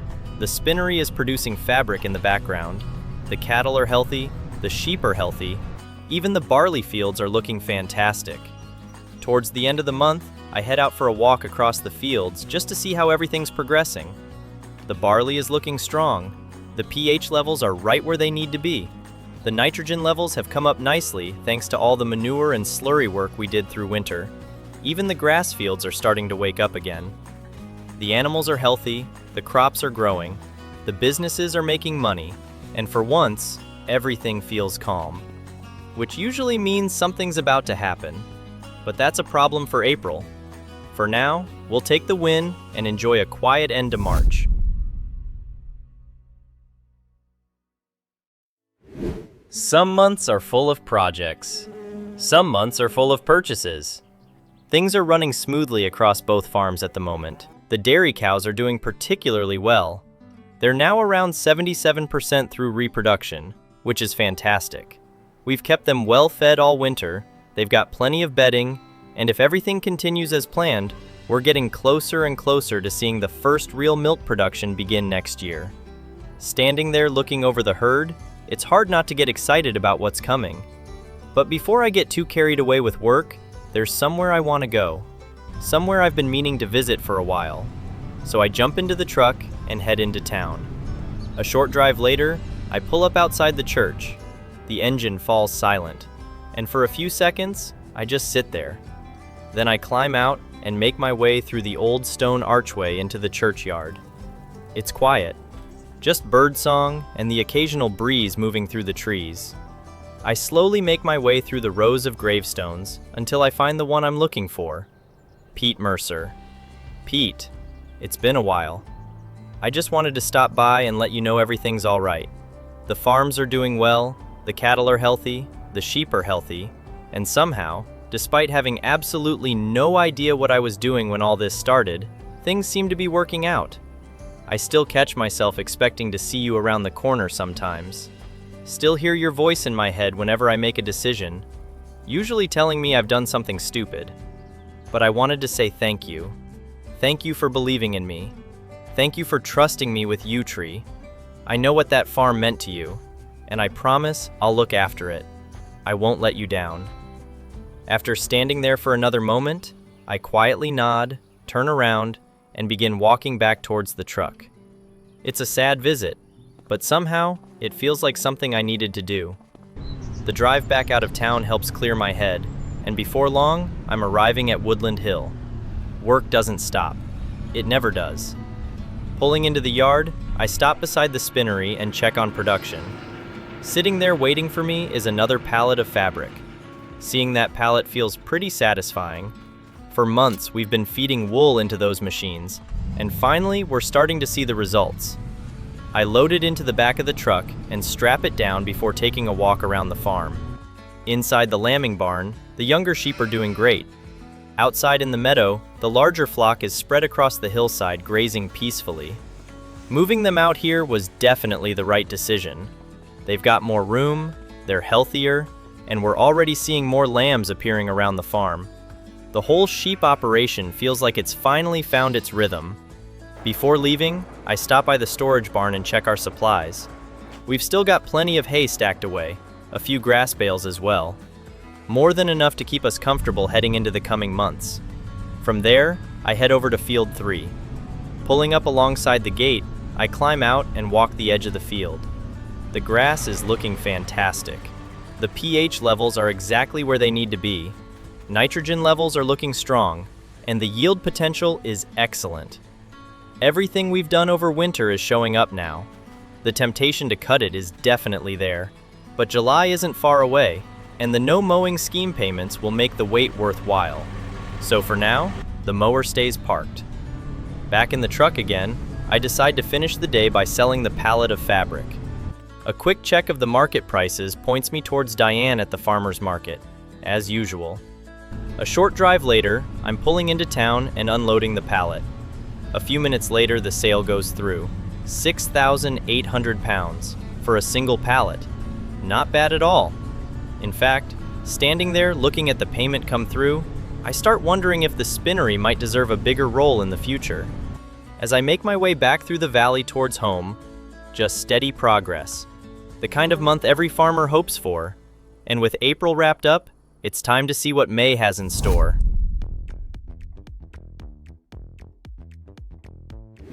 If April was quiet, then May is even quieter. Not that I'm complaining. After everything that's happened over the last year, having a few peaceful months to simply manage the farms rather than constantly expand them is actually quite refreshing.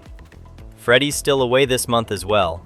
I told him to enjoy the time while he can, because once June and July arrive, we're both going to be flat out with grass work, harvesting, baling, and everything else that comes with summer. After checking the fields, I wander over to the grain silo, Pete's Wheat. 48,000 liters of it, still sitting in the silo, completely forgotten about. The good news is wheat doesn't exactly expire sitting in a silo. The bad news is I missed some pretty decent winter prices. Still, there's no rush. We'll hold on to it until next winter and hopefully catch a stronger price then. From there, I continue my walk around the farm, checking over equipment and making sure everything's ready for the busy months ahead. The youngest group have grown significantly over winter, while the older group are beginning to look more like proper cattle than calves. They're healthy, they're feeding well, and every month their value continues to increase. Walking through the barn, it's hard not to feel pleased with how far they've come. From there, I head down towards the dairy herd. The jerseys are now approaching 88% through their reproduction cycle, which means we're getting close. Very close. Another month or two, and we should start seeing calves arriving. And once those calves arrive, the dairy side of the business can finally begin. It's something I've been looking forward to for a long time now. All the preparation, all the planning, all the feeding and management. It's finally getting close to paying off. Behind the dairy barn, I stop and look out across the beef cattle paddock. 60 adult cattle grazing peacefully. And they've got some exciting months ahead too. Once the calves arrive, the plan is fairly straightforward. We'll sell around 30 of the adult animals and keep the remaining herd growing. At current values, that could bring in somewhere close to 100,000 pounds. It's a huge amount of money. The sort of money that could completely change what we're able to do next. New equipment, new investments, maybe even more land. For now though, that's getting ahead of ourselves. First, we need healthy calves. Eventually, I notice something that actually needs doing: the bedding. A few of the cattle sheds are looking a little light on straw. Nothing urgent, but enough that it needs sorting. So I jump into the tractor, hitch up the straw blower, and head over to the bale storage barn. A couple of straw bales are loaded in, and before long, I'm blowing fresh bedding into the younger beef cattle barn. Then, it's back for another load before heading down to the dairy sheds and doing exactly the same thing there.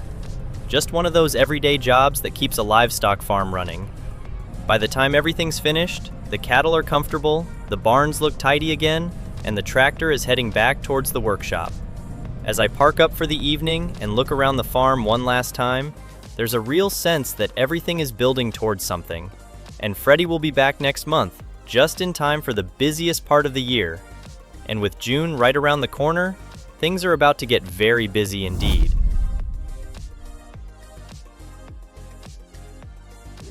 Somehow, we're already halfway through another year. Standing in the kitchen this morning with a cup of tea in hand, looking out across Yew Tree Farm, it's still hard to believe this place is mine. A year ago, I was trying to keep Woodland Hill afloat. Now I've got 2 farms to run, cattle everywhere, barley in the ground, and more machinery than I ever thought I'd own. Not that I'm complaining. The bank account's sitting at just over 200,000 pounds, and, for once, things are looking fairly stable. Freddie's still got this month off as well. I told him to enjoy it while he can because next month, everything kicks off. Harvest season is nearly here, the grass is readying itself, and before long, we'll be flat out from sunrise to sunset. For now though, it's just me.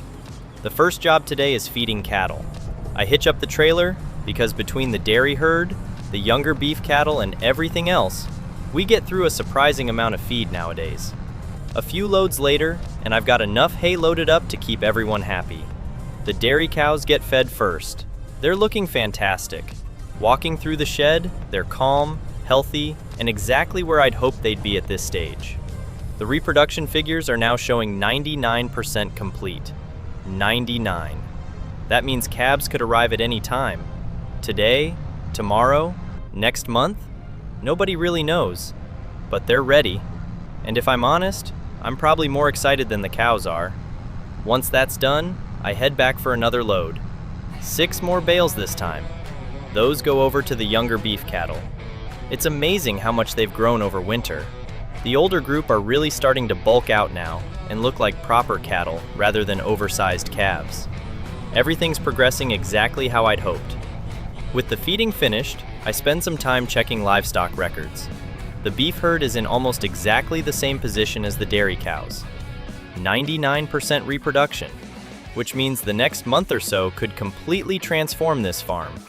Once the calves arrive, the plan is to reduce numbers in the main beef herd and bring some serious money into the business.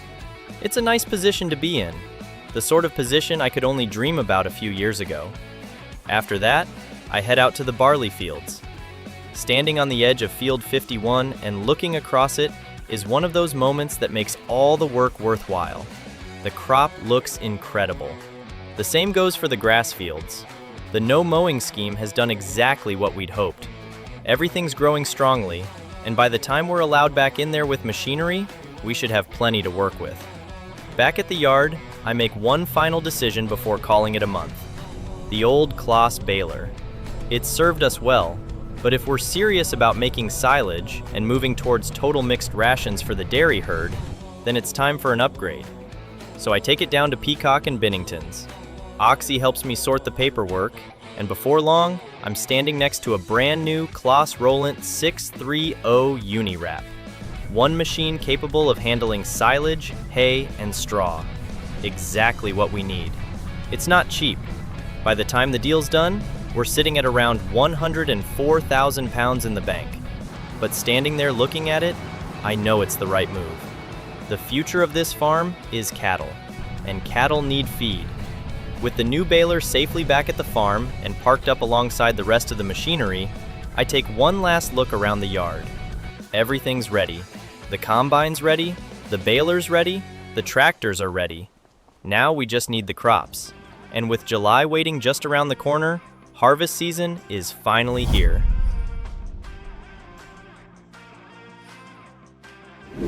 Harvest month. The month every decision over the last year has been building towards.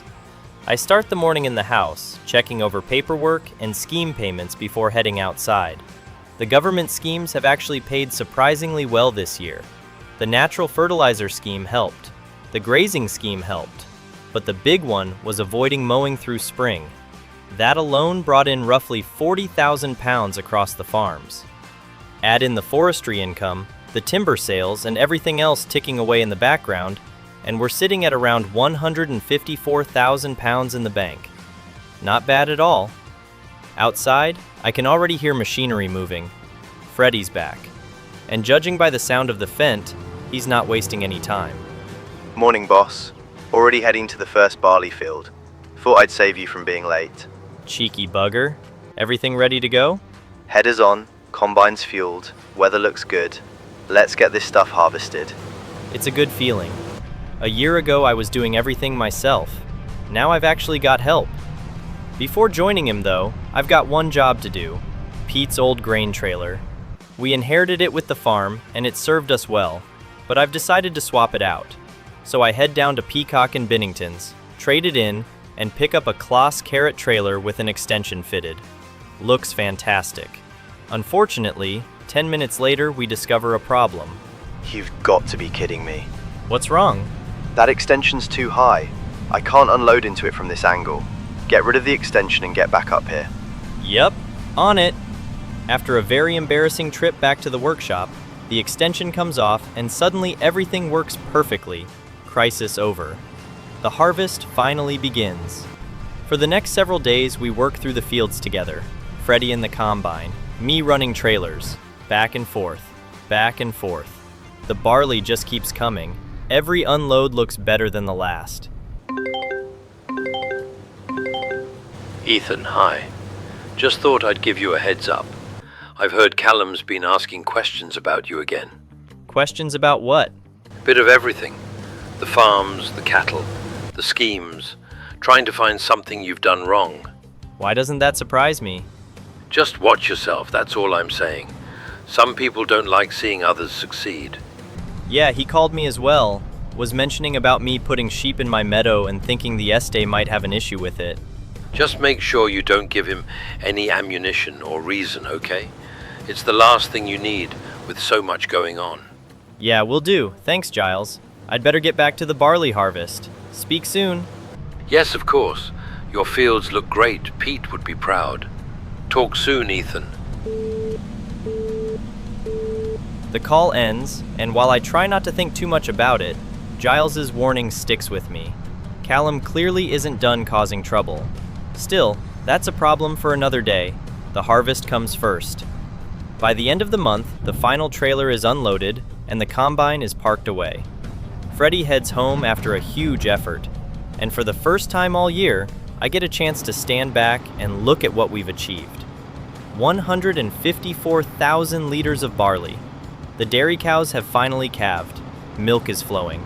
The beef herd has produced calves too. Woodland Hill is thriving. Yew Tree is thriving. And somehow, we've managed to hold it all together. Standing in the yard as the sun begins to set, it's hard not to think about Pete, because none of this happens without him. A year ago, I inherited a farm.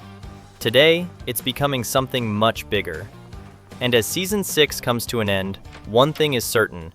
Year 7 is going to be interesting.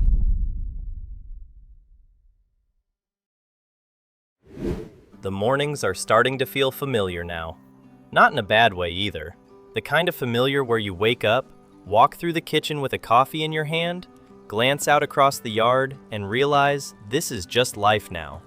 2 farms, a worker, hundreds of animals, fields to manage, and another 40,000 pounds disappearing from the account as the yearly Blackthorn estate payment comes out. That one still hurts. I stand there looking at the banking app for a moment before shaking my head. I climb into the Claas and grab the radio. Morning, Freddy. You're up early. Someone's got to keep this place running while you're still drinking coffee. That's a fair point. What are you up to? Already got the baler on. Heading out to the barley fields now. Going to get all the straw baled before the weather changes. Sounds good. I'll get the mowers on and start knocking down the grass fields. I'll get the straw done first. Once that's finished, I'll come over and give you a hand with the grass work. Perfect. See you out there. A few minutes later, I'm unfolding the front and rear mowers in field 98. 10 meters of cutting width stretches out behind me. The first pass drops a huge strip of grass, then another, then another. Before long, the field starts changing color as neat rows of fresh-cut grass appear behind me. As the hours roll on, I find myself thinking about everything that's happened recently. A year ago, I was trying to figure out how to manage one farm. Now I've got Yew Tree Farm producing cattle, milk, and crops, while Woodland Hill keeps the sheep, forestry, and fabric side ticking along. It's a lot, but it's starting to feel manageable. Hey, Rosie.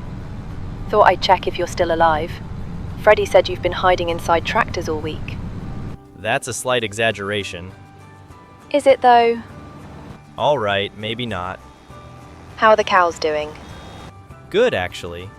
The jerseys are settling into milk production nicely, and the calves are looking healthy. That's what I wanted to hear. I'm planning to come out next week and do a full health check anyway. I want to look at the dairy herd and have another look at the sheep while I'm there. That'd be great. Everything looks fine from my side, but it's always good having someone who actually knows what they're looking at. You know a lot more than you give yourself credit for. Maybe. Still learning every day, though. That's farming. Nobody ever knows everything. How's work been? Busy. Lots of lambing checks around the valley and a few emergency call-outs. Nothing too exciting. Good. Exciting usually means something's gone wrong.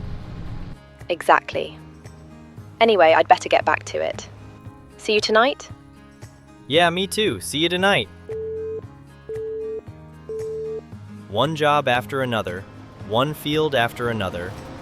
By the end of the month, I'm rowing up the last of Field 3 while Freddie finishes the final bales. The grass season is behind us. The straw's in storage. The animals have feed for months. And as I head back toward the yard with the sunset dropping behind the hills, it feels like we're starting Year 7 in a strong position. There's still plenty to do, but for once, we're ahead of schedule.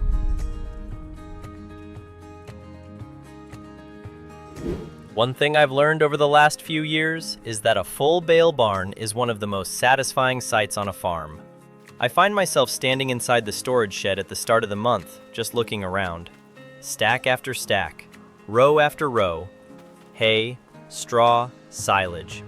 Everything organized and ready to go. The numbers are looking good too. 44 hay bales, 83 straw bales, 27 silage bales currently fermenting. More stored over at Woodland Hill Farm. Enough feed to keep animals happy for a very long time. It's a good feeling. The only problem is, standing around admiring it doesn't get crops planted. This month is all about canola. I've been thinking about it for a while.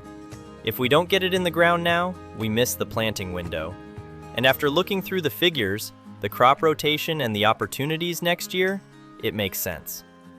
Morning, boss. First barley field's cultivated and ready whenever you are. Nice work. I'm loading the seeder now. What are we planting then? Canola. Going fancy on us now? Thought I'd branch out a bit. Fair enough. I'll get started on the second field. Sounds good. I'll meet you over there once this one's done. The first field takes most of the day.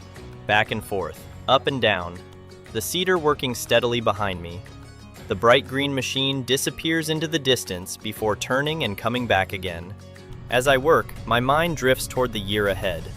The dairy herd is finally producing milk. The beef cattle are growing well. The forestry side keeps bringing in steady income. The fabric production is ticking away in the background. I fold up the seeder, move across the road, and start again. More canola. More long days, more hours staring across fields.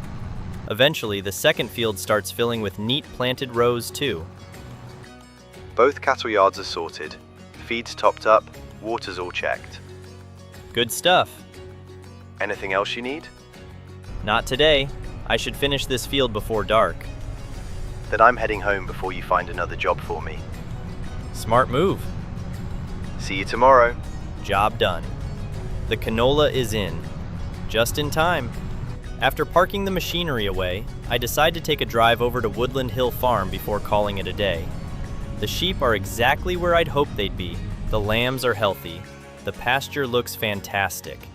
The meadow has transformed from a simple grass field into a thriving sheep paddock. Standing at the gate watching them graze, it's hard not to feel proud of how far this place has come. There's still firewood to process, timber to cut, paperwork waiting back at the house, and Freddie will no doubt keep himself busy with that side of the business over the coming weeks. But for now, the important job is finished. The crop is planted, the animals are thriving, and year 7 is moving along nicely as we head towards autumn.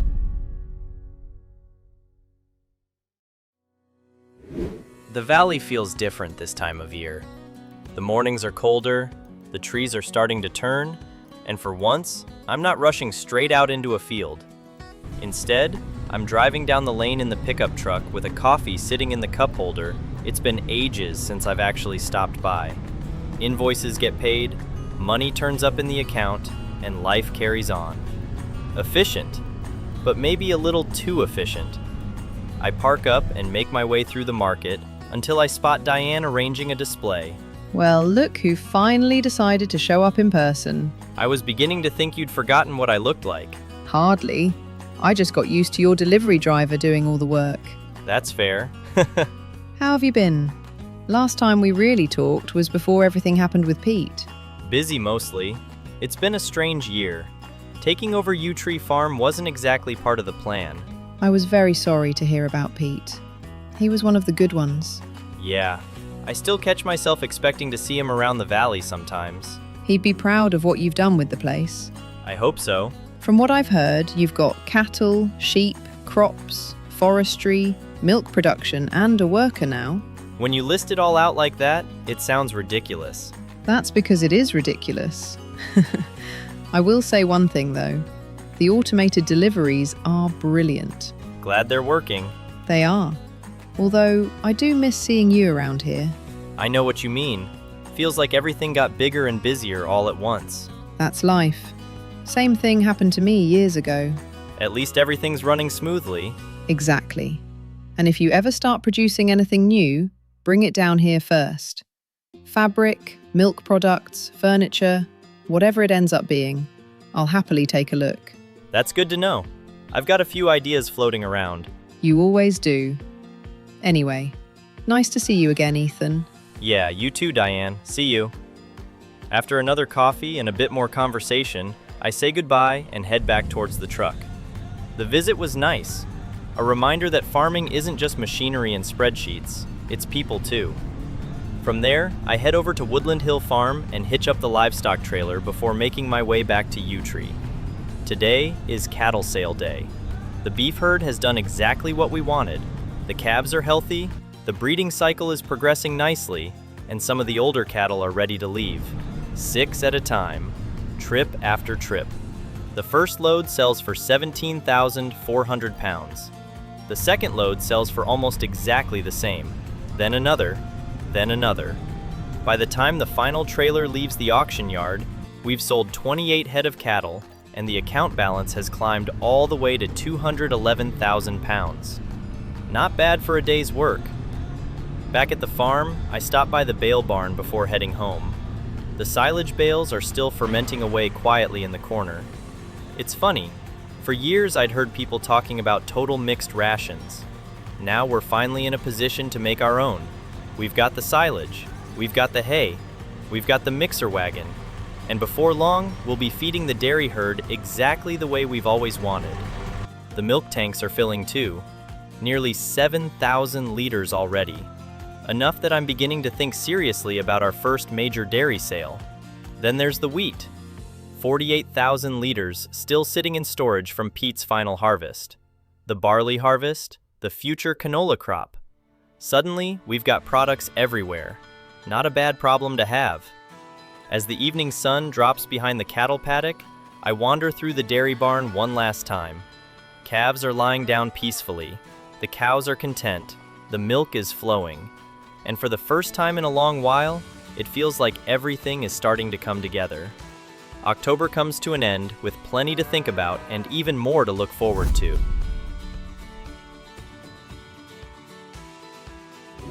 The mornings are getting colder now. You can feel winter creeping in every time you step outside. The grass isn't growing as quickly anymore, the trees are losing their leaves, and the farm starts shifting into that part of the year where preparation becomes just as important as production.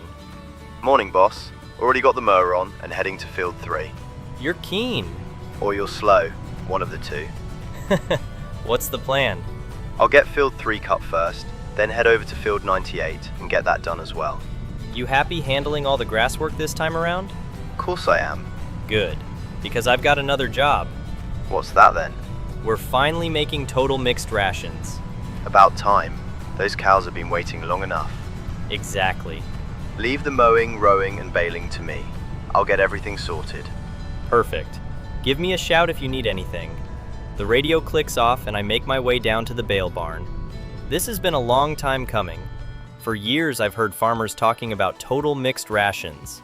Silage, hay, mineral feed. Everything blended together into one balanced feed source. Now we've finally got everything we need. The silage has finished fermenting, the hay barn is full, the mixer wagon is ready. The only problem is loading the bales. That means using the JCB. I stare at it for a few seconds. It's a great machine, nothing wrong with it. But then again, it isn't green. 10 minutes later, I'm driving down to Peacock and Binnington's. The JCB parked behind me, the spikes removed, and a very predictable idea forming in my head. Oxy is already smiling when I walk through the door. Let me guess, JCB isn't quite your color? Correct. I'm hoping you have something slightly more my style and color scheme? Of course I do. Well, you're in luck. We've got a Claas Scorpion 1033 available. How much? 135,000. And the JCB? I'll give you 82,000 for it. Sounds good, thanks Oxy. Paperwork is signed, money changes hands, and before long I'm driving back to Yew Tree Farm in a Claas Scorpion. I have to admit, it looks fantastic. The same colors as the tractors, the same branding, everything matching. It's completely unnecessary, but I love it. Back at the farm, Freddie's already finished mowing field 98 and is working through the baling. Meanwhile, I get to work with the mixer wagon. The new telehandler makes life easy. 2 silage bales, 2 hay bales, everything loaded into the mixer. The machine starts churning away.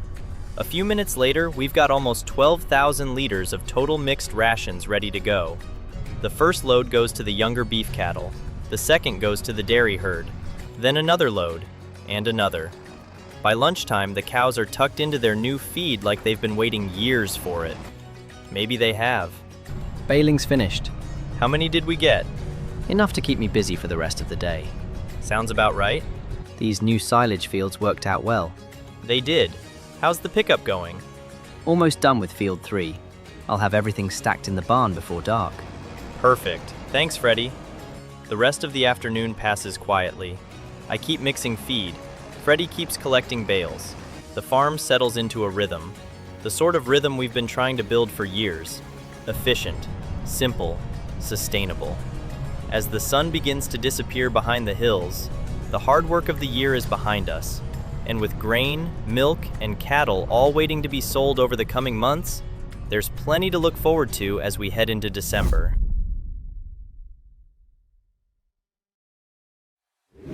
The valley feels completely different now. The fields are quiet, the trees are bare. Most mornings there's a layer of frost sitting across the grass and the roofs of the sheds, and today is no different. I'm sitting inside with the fire going, finishing off some paperwork before heading outside. The government schemes are all sorted for another year. We've signed up for the no mowing during spring scheme again, the natural grazing scheme is continuing, and we've also got the natural fertilizer scheme running, which should work nicely with all the manure and slurry we're producing now. For once, the paperwork is actually ahead of schedule. That's a rare event. With that out of the way, I pull my coat on and head outside. The tractor fires into life, and before long, I've got the slurry tanker attached and backed up against the slurry pit.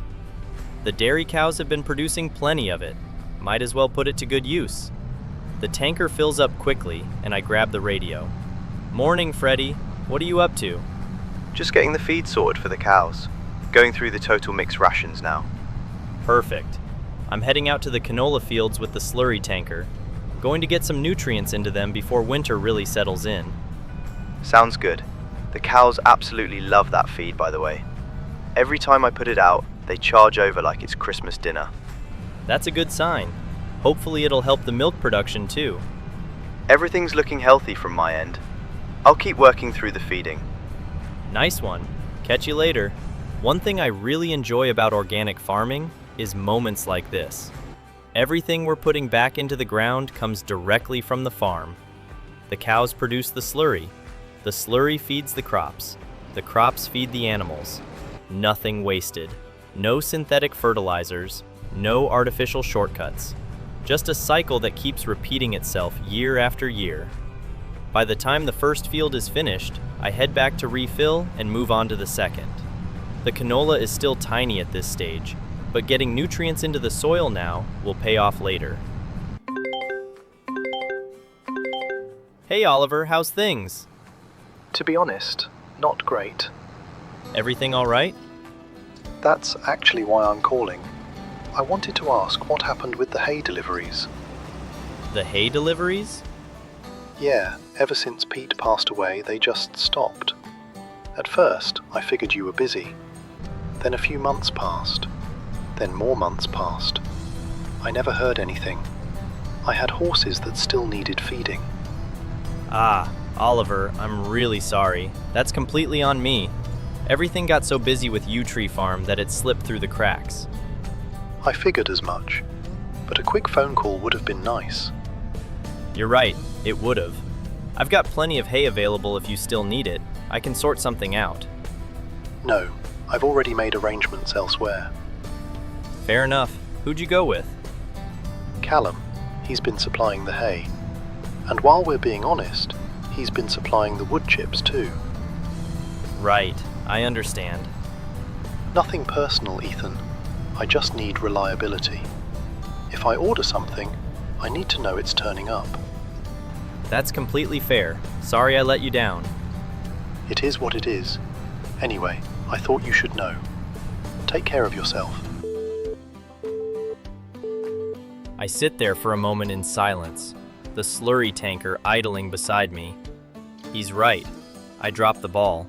Not because I didn't care, just because I got distracted trying to manage 2 farms. Still, Callum now has one of my old customers. That's frustrating. And despite the call with Oliver, there's something else to look forward to. Christmas. For the first time in ages, Mum and Dad are flying over to spend it with us. They're finally going to see both farms. They're finally going to meet Rosie. And after the year we've had, that'll be nice. With that thought in mind, I head inside and leave December behind.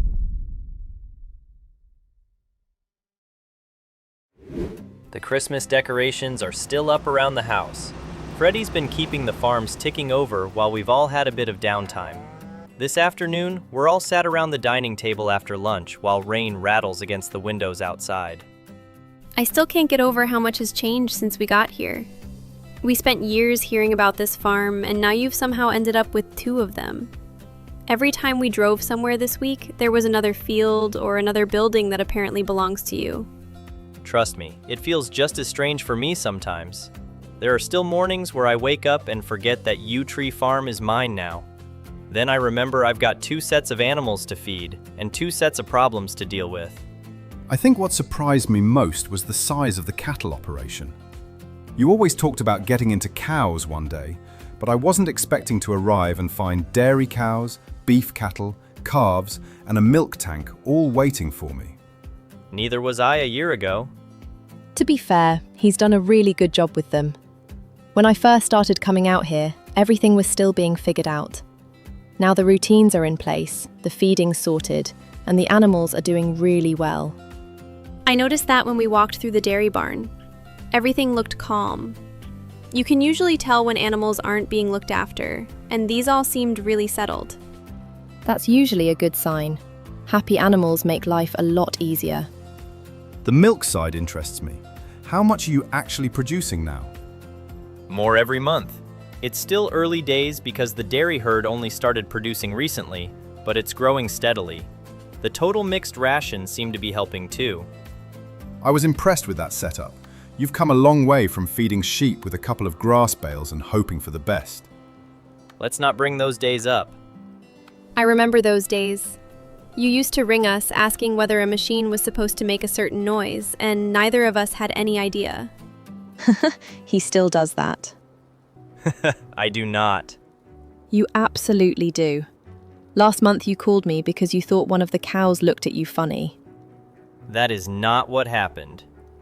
That sounds exactly like what happened. Rosie, what made you decide to become a vet in the first place? I've always loved animals. Growing up, every stray cat in the neighborhood somehow ended up in our house. It felt like the obvious career choice eventually. Well, we're very glad you picked it. You've been incredibly patient with him. Someone has to be. Cheers. I knew there was a reason I liked her. I'm really glad we came. Photos and phone calls just don't do any of this justice. Agreed. You've built something special here. Both farms, everything. And Pete would have been proud of what you've done with Yew Tree Farm. Thanks, Dad. That means a lot. You should be proud of yourself too. Most people would have been overwhelmed trying to manage all this. Maybe. I still feel like I'm making it up as I go half the time. That's farming. Nobody really knows what they're doing. Some are just better at pretending. A few days later, I'm driving Mum and Dad back to the airport. It's been a fantastic visit. The first one they've ever made, and hopefully not the last. Back at the farms, Freddie's kept everything running smoothly while we've been enjoying ourselves. The cattle are fed, the milk is flowing, the sheep are happy. And now it's time to get back into the swing of things. Because before long, winter will be behind us, and another busy season will be waiting as we head into February.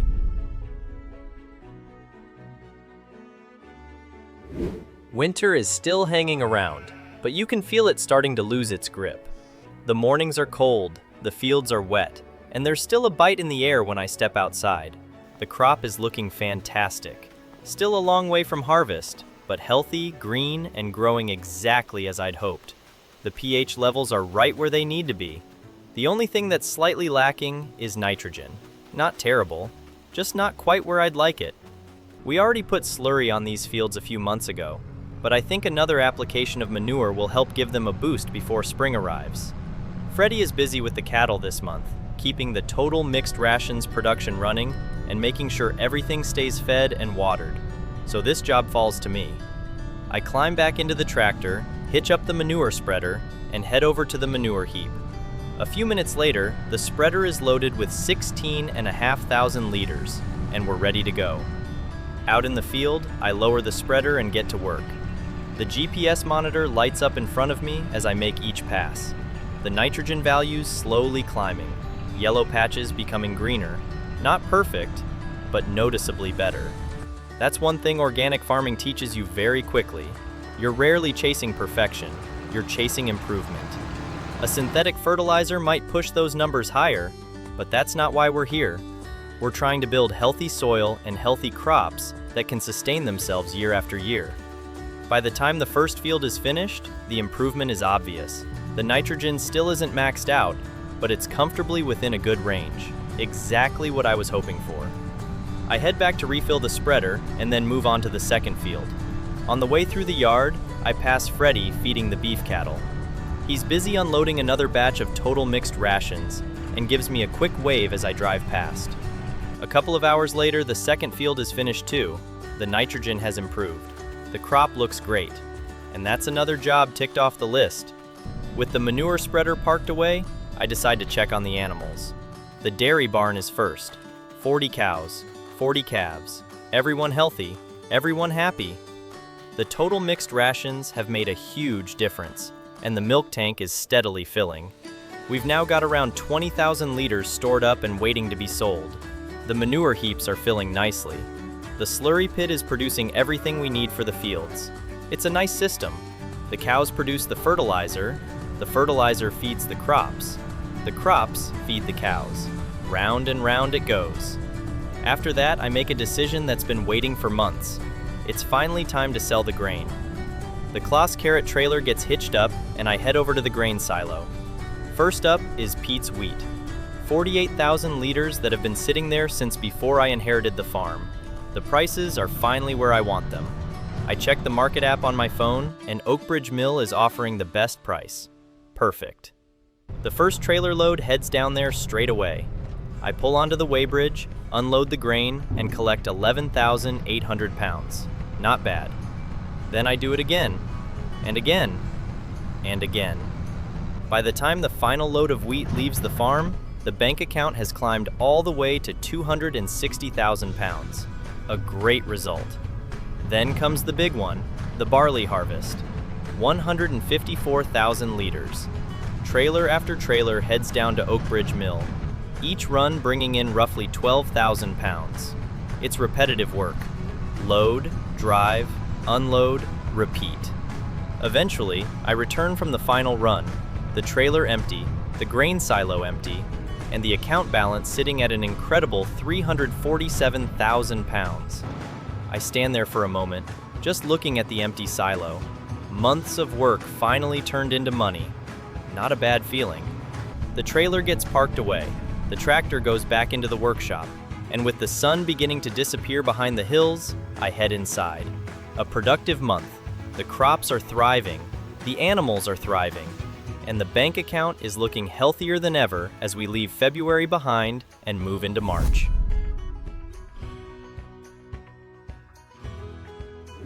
The first signs of spring are finally appearing across the valley. The days are getting longer, the temperatures are climbing, and everywhere I look, things are starting to wake up again after winter. Woodland Hill Farm is ticking along nicely these days. The sheep are doing brilliantly. Rosie continues checking in on them whenever needed, and Freddie has pretty much become the unofficial manager of the place while living over there. The forestry operation is running smoothly. The allotment deliveries are still heading down to Diane every week. The sawmill is producing planks. The firewood business keeps generating steady income. For the first time in years, that farm almost runs itself. Meanwhile, I'm over at Yew Tree Farm getting started on the day's jobs. Freddie has already radioed through saying he's busy over at Woodland Hill, so today, I'm handling the cattle feeding. I hitch up the mixer wagon and grab the radio. Morning, Freddie. How's things over there? Busy as ever. Sheep are all good. I've got some trees down from yesterday to process, a stack of planks waiting to go out, and the delivery driver is coming later for the allotment produce. Sounds like you've got enough to keep you occupied. Trust me, I do. What about you? I'm making total mixed rations all day. Living the dream then? Something like that. Actually been thinking about upgrading the mixer wagon. That old thing finally getting too small? We've reached the point where I'm doing multiple loads every time. A bigger wagon would save a lot of time. Makes sense. Though knowing you, you're already looking at spending money elsewhere too. Maybe. I've also been looking at combines. Here we go. The Fendt has been great, but Claas have been talking to us about a deal. Of course they have. There's a Lexion 6900 for around 400,000 pounds. Only 400,000? Bargain. They'd throw in the header for free. Now that's actually a decent deal. Exactly what I thought. Well, don't spend all the money before harvest. No promises. I knew that was coming. I spend the next few hours mixing feed and delivering total mixed rations around the farm. The cattle absolutely love the stuff. Every load disappears almost immediately. By lunchtime, I decide to walk through the barns and check how everyone's doing. The beef herd looks fantastic. The younger animals are growing well, and the older breeding cows are progressing through reproduction exactly as planned. Once the next round of calves arrives, another group will be ready for sale. That'll bring in a healthy amount of money. The dairy herd is next. 40 calves, 40 mature cows, and milk production continues climbing every single month. 23,000 liters are sitting in storage now, enough that I've finally organized our first major collection. As if on cue, a tanker arrives at the farm entrance. The driver climbs out, checks a few details with me, and before long, the milk is being pumped into the tanker. I stand there watching. It's a strange moment. For years I've talked about getting into dairy farming. Now it's actually happening. The tanker eventually pulls away and heads down the road towards the dairy. A couple of hours later, I check the bank account. Before the collection, we had roughly 366,000 pounds. Now we're sitting just over 381,000 pounds. 15,000 pounds from one milk collection. Not bad at all. As the day comes to an end, I take one last walk around the farm. The cattle are fed, the crops are growing, the milk is selling, and plans for bigger machinery are already starting to form in my head. Spring has arrived. Things are moving in the right direction, and if the rest of the year goes as well as these last few months, Year 7 could end up being one of our best yet as we head into April.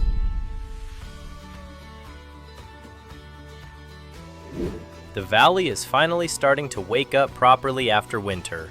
The mornings are brighter, the temperatures are climbing. This month starts with one of my favorite jobs. Not because it's particularly exciting, quite the opposite actually. It's one of those jobs that quietly earns money in the background without much effort. Wool and fabric selling season. I climb into the tractor and hook up the flatbed trailer. Freddie is already out feeding cattle and checking water troughs, keeping everything ticking over like he always does. So I leave him to it and head off towards Woodland Hill Farm. Pulling into the yard, I start with the spinnery. The fabric pallet is sitting outside waiting for collection. That gets loaded onto the trailer first. From there, I head around towards the sheep pasture. The gate swings open and I drive into the field. The sheep barely pay any attention to me now. They're too busy grazing. The first wool collection area contains 4 pallets ready to go. The second collection point has another 7. One by one, I load everything onto the trailer until it's stacked full. Once everything is strapped down, I close the gate and head towards town. The farmer's market is busy when I arrive. I check the prices before unloading. Wool is selling for around 1,200 pounds a pallet. Fabric is having an excellent month too, sitting around 6,000 pounds. That's enough to put a smile on my face. A little while later, the trailer is empty and the money is in the account. Just over 33,000 pounds from one trip. Our balance jumps from 391,000 pounds to 424,000 pounds.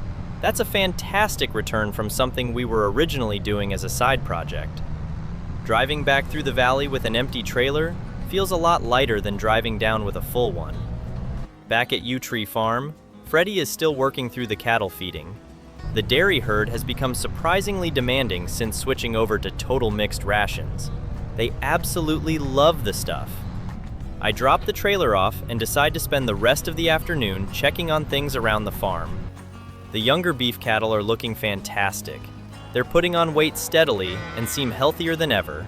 Plenty of feed, plenty of bedding, plenty of space. Exactly what we want. From there, I head out towards the canola fields.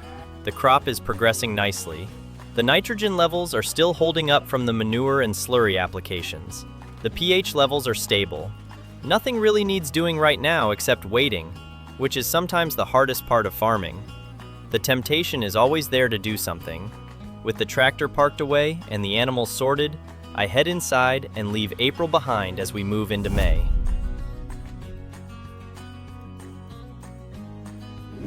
This month begins with Freddie doing exactly what Freddie does best, keeping both farms running. The sheep are fed, the cattle are fed, and somehow he manages to keep on top of all of it. Meanwhile, I've got a much more exciting job planned. Today is Combine Day. I've been waiting for this moment for months. The old Fendt Combine has served us well. It's harvested crops, made us money, helped us grow. But now it's time for an upgrade. A very big upgrade. The header gets loaded onto its trailer, the Combine fires into life, and before long, I'm crawling my way down the road towards Peacock and Binnington's. People definitely notice when a Combine drives through town, especially one this size. Eventually, I arrive and pull into the yard around the back. The Fendt is parked in the maintenance area, and I make my way inside to find Oxy. Let me guess, you've come to spend money. Technically, I'm here to make money first. That sounds dangerous. What are we selling? The Fendt Combine, the header, the trailer, the whole lot. Big day then. Let's have a look. 15,000 for the header, 38,000 for the Combine, 5,000 for the trailer. Not bad. It's here. Arrived last weekend, straight from Claas. Been sitting outside making me jealous ever since. Wow, it's somehow even bigger than I imagined. Claas agreed to provide the header as part of the deal. A header worth £136,000, completely included. You've done all right there. Most farmers would kill for a deal like that. I'm still struggling to believe it. Sticking with one brand seems to have paid off. Apparently so. A few signatures later, the Combine is officially ours. The bank account drops to around £104,000, a lot of money. But for a machine like this, it's worth it. I climb into the cab and start it up. The engine roars into life, the screens light up, and suddenly I'm sitting in the biggest machine I've ever owned. The drive home feels surreal. Every passing mile makes me grin more.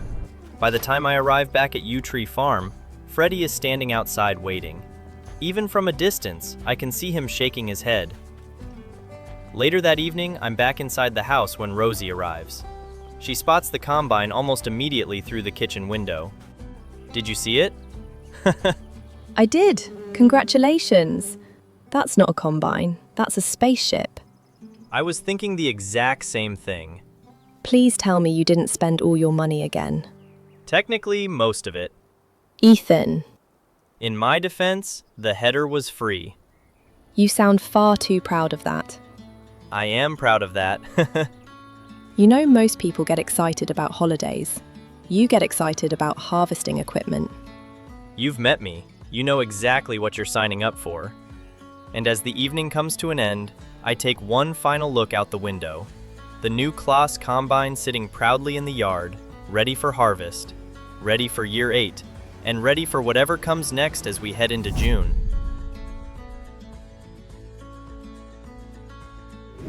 The fields are glowing yellow now.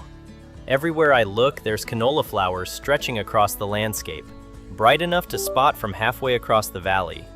It's one of those crops that tells you exactly how close harvest season is getting.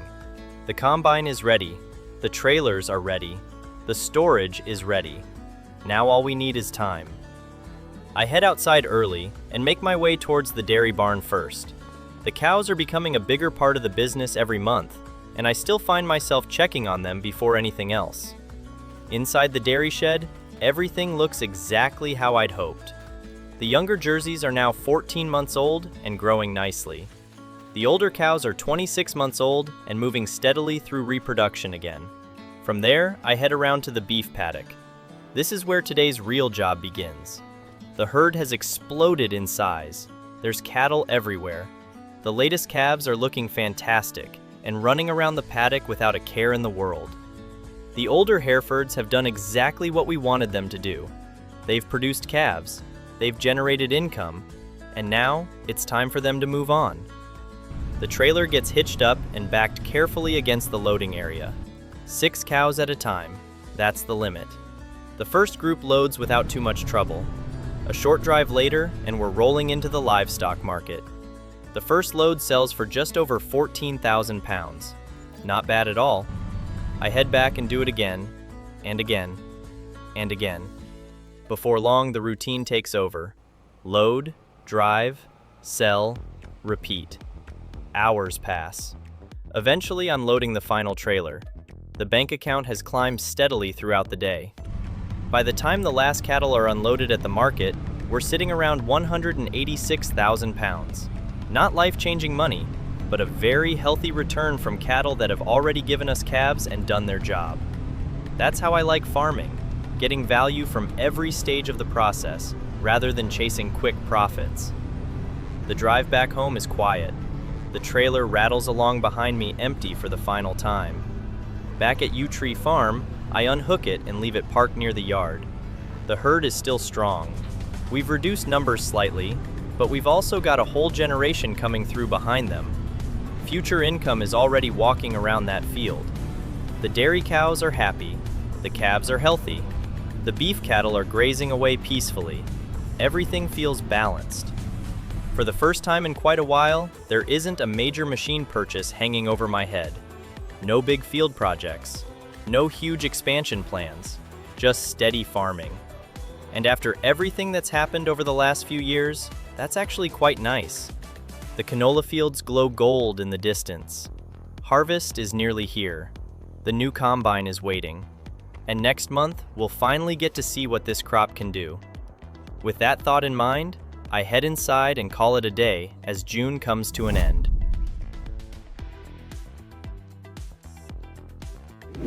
The smell of freshly cut grass has returned to the valley. That's always a sign that summer is moving along quickly and another season is nearly behind us. I start the morning inside the bale barn, checking stock levels. After last year's work, we're sitting on a healthy reserve. 39 straw bales, 34 silage bales, 20 hay bales. Looking at those numbers, the decision is pretty straightforward. This cut is going to become silage. We'll top up our stocks now and focus on hay later in the year. The mowers are already attached when I climb into the tractor. Morning, boss. I've got the windrow hooked up already. Just give me a bit of space and I'll follow behind you. Perfect. I'll get the grass down first, and then once we're finished mowing, I'll swap over to the baler. If you can row everything up and then collect the bales afterwards, we should get through both fields without too much trouble. Sounds good to me. Nice to be back doing something other than feeding cows. Trust me, the cows missed you. The cows can survive without me. You can't. A few minutes later, the mower drops into field 98 and the first passes begin. Grass falls neatly behind the machine. Another season, another cut, another reminder of how much this place has changed. While working through the field, I find myself thinking about everything we've built. 2 farms, a growing cattle operation, the sheep enterprise, forestry, milk production, a full-time employee, a Claas partnership. None of it existed when this journey started. By the time Field 98 is finished, Freddie is already behind me, laying down perfect rows. I head straight over to Field 3 and start again. The second field takes most of the afternoon.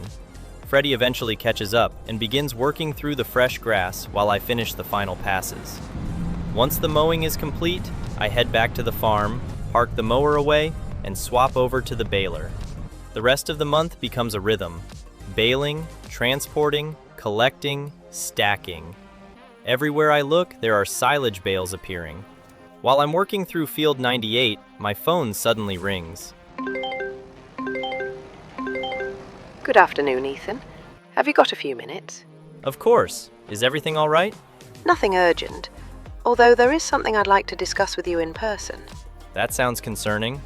I wouldn't describe it as concerning, more administrative. We've received a complaint regarding activities at Woodland Hill Farm. As estate managers, we're required to investigate any formal concerns that are submitted. A complaint? About what exactly? I'd rather discuss the details on site once I've reviewed everything myself. Does this have anything to do with Callum Draper? As I said, I'd rather discuss specifics in person. However, Mr. Draper is the individual who submitted the complaint, yes. You've got to be kidding me. I'm not making any accusations, Ethan. This is simply a compliance inspection. You've always been cooperative with the estate, and I'd like to keep it that way. You've got nothing to worry about from me. Come and have a look around whenever you like. Good. I'll be there in a few days. There'll be another representative attending with me as well. We'll see you then. Okay, thanks. See you then. For a few moments, I just sit there staring at the phone. Callum again. Every time things seem to settle down, he somehow finds a way back into the story. I spend the next hour replaying the conversation in my head while bailing continues around me. Eventually, the work wins my attention back. The fields are finished, the bales are collected, the silage is stacked away safely. Just as we're wrapping up, another call comes through. This time, it's Oxy. Ethan, I've got something sitting in the yard that I think you'll want to see. That usually costs me money. This time it might save you money.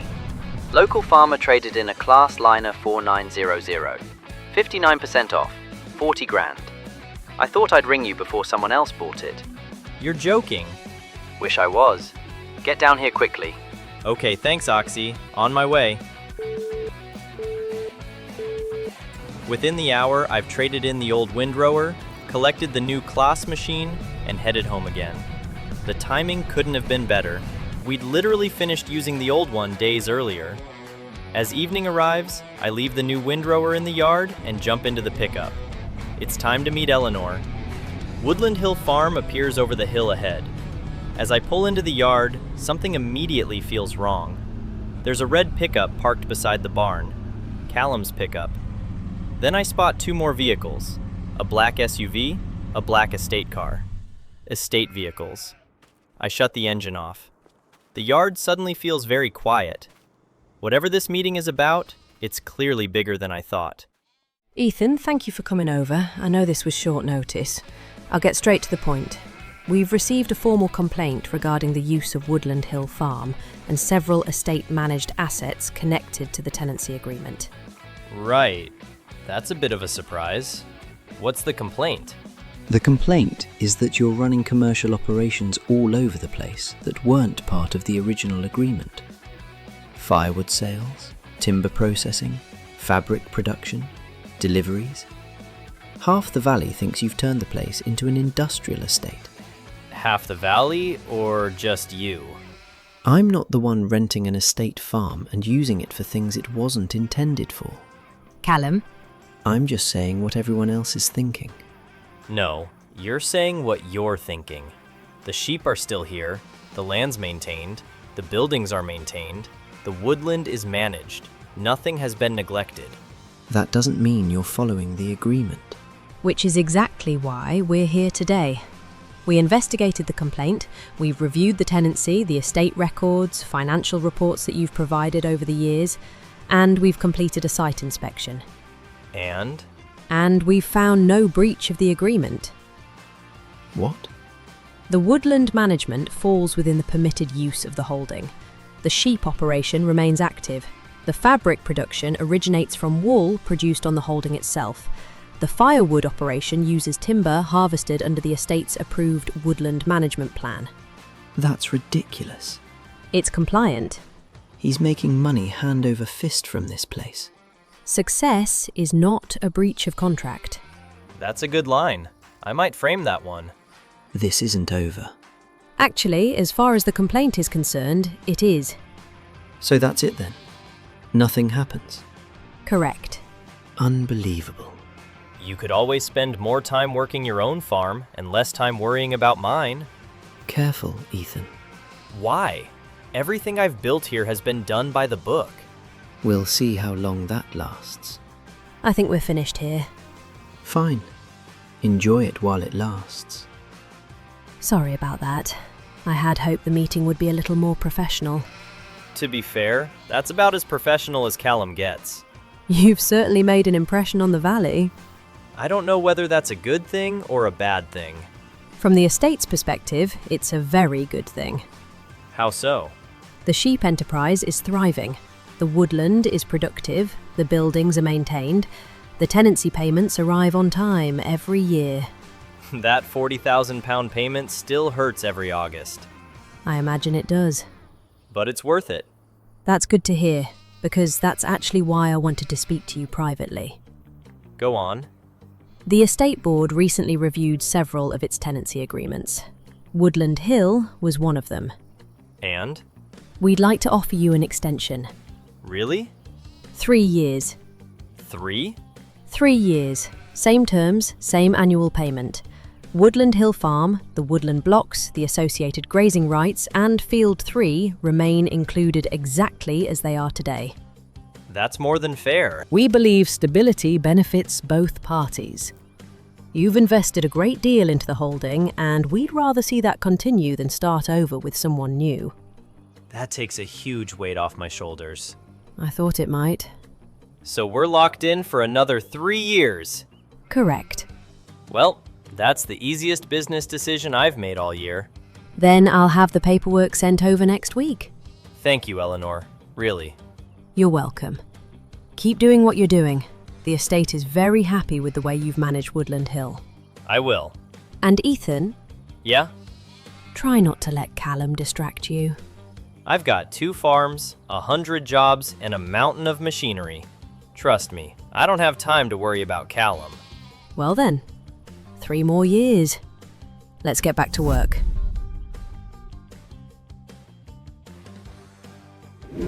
Another year begins. It still feels strange saying that. 7 years ago, I was sleeping in a caravan, wondering how I was going to pay for fuel. Now I'm standing in a farmyard looking at 2 farms, a full team of livestock, more machinery than I ever thought I'd own, and somehow still finding new things to worry about. The biggest one right now is sitting directly in front of me, the canola. After nearly a year growing in these fields, it's finally ready. The bright yellow flowers disappeared weeks ago, and now both fields have turned into that familiar golden brown color that means harvest time has arrived. And for the first time with this crop, we've got the right machine for the job. Morning, boss. Already got the carrot trailer hooked up. I'll head straight over to the first field and wait for you there. Morning, Freddy. Sounds good. Hopefully this stuff yields half as well as everyone keeps telling me it should. If it doesn't, we'll just blame the weather. That's usually what farmers do. Exactly. Can't go breaking tradition now. I'll see you over there. The first rows disappear beneath the machine.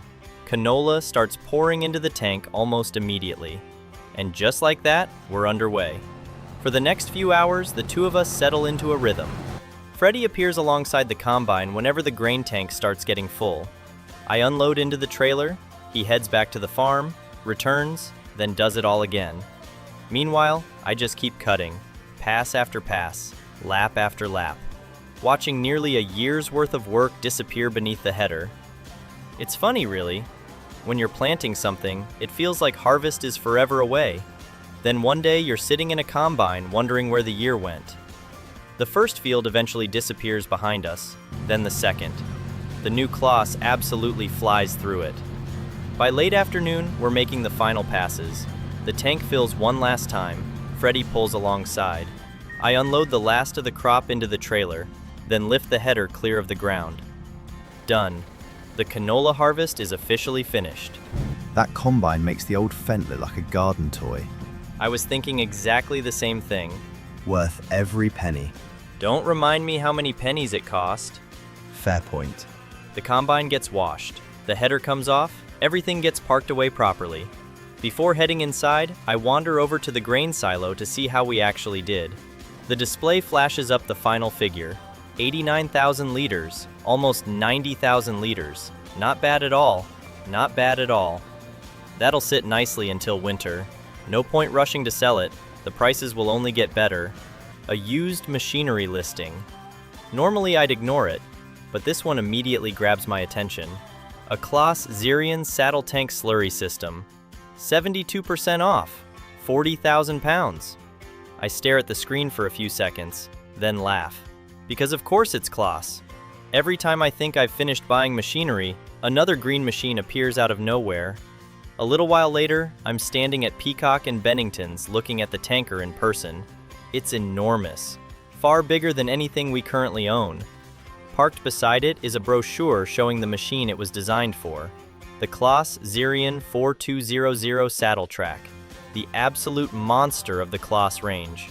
The sort of machine you buy when you've completely lost control of your spending habits. I probably shouldn't even be looking at it, yet here I am. The tanker gets purchased before I can talk myself out of it. For now, it'll stay parked at the dealership, waiting. And as I stand there looking at it, I can't help thinking the same thing. One day, that machine is coming home. but not today. Today, we've got a successful harvest behind us. 90,000 liters of canola in storage. One more year underway, and plenty still to do.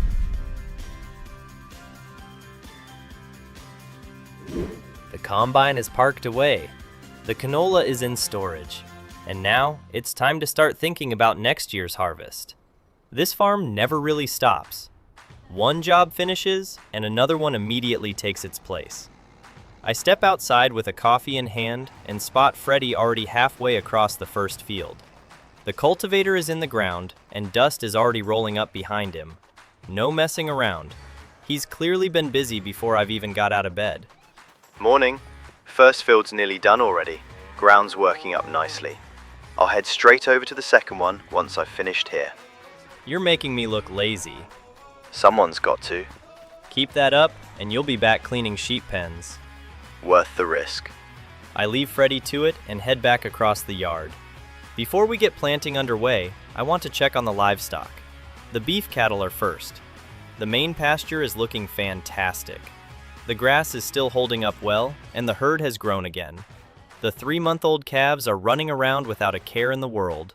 The 14-month-olds are filling out nicely, and the older cows are getting very close now. 43 months old, heavy in calf, looking like they'll start dropping calves at any moment, which is exactly what we want. The numbers are growing, the herd is growing, and most importantly, the farm account is growing with it. I lean on the fence for a minute watching them before heading through to the dairy barn. The Jerseys are doing exactly what Jerseys do best: eating, producing milk, making more calves. The younger animals are looking healthy, the older cows are producing well. The whole system is finally starting to feel established. A couple of years ago, I was wondering whether cattle farming was even the right decision. Now, I couldn't imagine this farm without them. With the checks finished and hitch up the livestock trailer, we've got a small job to do before the planting starts. The youngest calves need moving. The indoor barn still has plenty of spare capacity, and I'd rather free up some room before all the new calves arrive.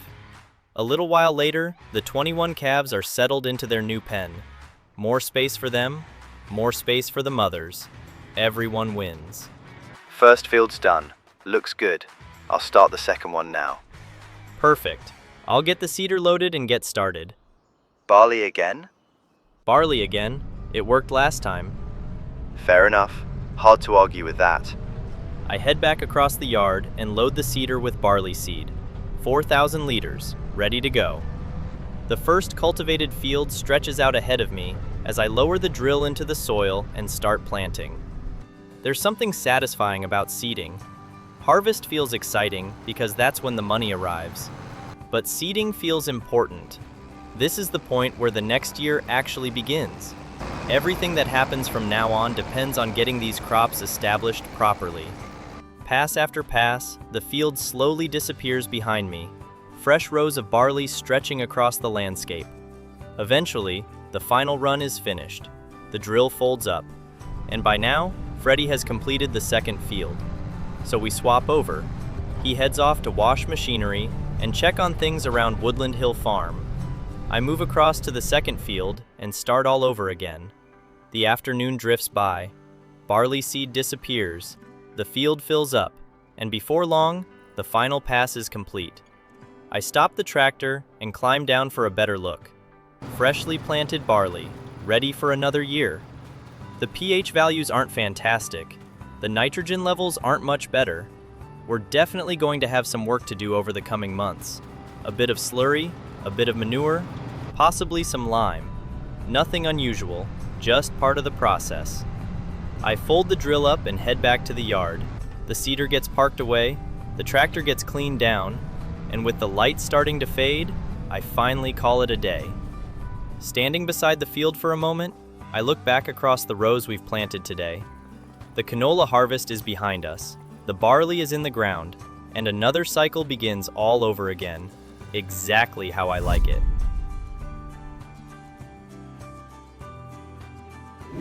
One of the biggest advantages of running cattle is that eventually they start paying you back. For the last few years, we've been feeding them, bedding them, looking after them, and waiting. Now it's finally time for a few of them to earn their keep. The older Hereford cows have done exactly what we wanted them to do. They've produced healthy calves. They've helped grow the herd, and now they're ready to move on. I pulled a pickup alongside the livestock trailer and hitch it up. The sky is gray overhead. The mornings are definitely getting colder now. Winter isn't far away. A few minutes later, I'm backing up to the pasture gate. The first 6 cows walk into the trailer surprisingly easily, almost like they know what's happening. Maybe they do, maybe they don't. Either way, once they're loaded, I secure everything and begin the drive towards the livestock market. Selling livestock never really becomes routine. You spend years looking after these animals. You know exactly where they came from. You watched them grow. But farming has always been about balancing sentiment with reality. And the reality is, these cows have done their job. Now it's time for the next generation to take their place. The first 6 cows are sold. 13,400 pounds. Not a bad start. I check the balance on my phone and smile. That's a decent morning's work. Then it's straight back to the farm to do it all again. The second trip goes much the same. Load up, drive into town, unload. Complete the paperwork. Another 11,000 pounds added to the account. By the time I pull out of the market for the final time, we've cleared the older cows out, created space for the younger animals coming through, and pushed the farm account up to around 170,000 pounds. Exactly where I wanted it. The cattle are sorted, the calves are thriving. And for once, there isn't another job immediately waiting for me, which is fortunate, because today, there's somebody else I'd rather see. I wander across the yard and into the dairy barn. Well, look who finally decided to show up. I've been busy making money. That's your excuse every time. It's a good excuse. Not really. I've been here nearly 2 hours already. Then you've had 2 peaceful hours. That part's true. Everything looking all right? Everything looks great, actually. The jerseys are healthy, body condition scores are good, calves are growing exactly how I'd expect, and the feeding program you've got going now is working really well. The total mixed rations seem to have changed everything. They have. You can tell immediately. Good. Considering how much machinery I bought to make it happen, I'd have been disappointed otherwise. You mean the machinery addiction continues? It's not an addiction. Ethan. All right, maybe a small addiction. At least you're honest about it now. You know, you've built something pretty impressive. Sometimes I forget that. You shouldn't. I remember seeing this place not long after you took it over. It doesn't even feel like the same farm anymore. There's still a lot I want to do. There always will be. That's why you'll never stop. You're probably right. Don't say probably. Sorry. The cattle sale went well, the farm account is healthy, the herd is growing, and for the first time in a while, things feel settled, which usually means something interesting is just around the corner. But that's a problem for another month. For now, October comes to an end.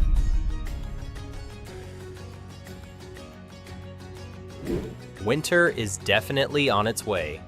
Before we do anything else this month, I head down to the bale barn to see exactly where we stand. The numbers tell the story pretty quickly. We've still got around 32 straw bales, more than enough. We've got over 80 silage bales, again, plenty. But when I look over at the haystack, my heart sinks slightly. 4. Just 4 hay bales left. That's it. Which means the decision makes itself. We're making hay. I pull the radio from the dashboard. Morning, Freddy. Just check the bale barn. We're down to 4 hay bales. That's not ideal. No, silage is fine, straw's fine, hay isn't. Well, that's settled then. I'll keep mowing. Hay all the way. Already halfway through field 3. I'll get field 98 started once this one's finished. Perfect. I'll bring the tedder out. Sounds good. Let's get this sorted before winter arrives properly. The radio falls silent. A few minutes later, I'm heading down the lane with the tedder behind me. Field 3 is already lying neatly cut. Freddy's done a great job. I lower the tedder and get to work. Back and forth, row after row. watching the fresh grass spread out behind me. It's funny how much easier farming becomes when you've got good people around you. A few years ago, I'd have been doing all of this myself. The mowing, the tedding, the rowing, the baling, the collecting, every single job. Now, Freddie and I work almost without needing to discuss it. Everyone knows where they need to be. Everyone knows what needs doing. And the farm runs far more efficiently because of it.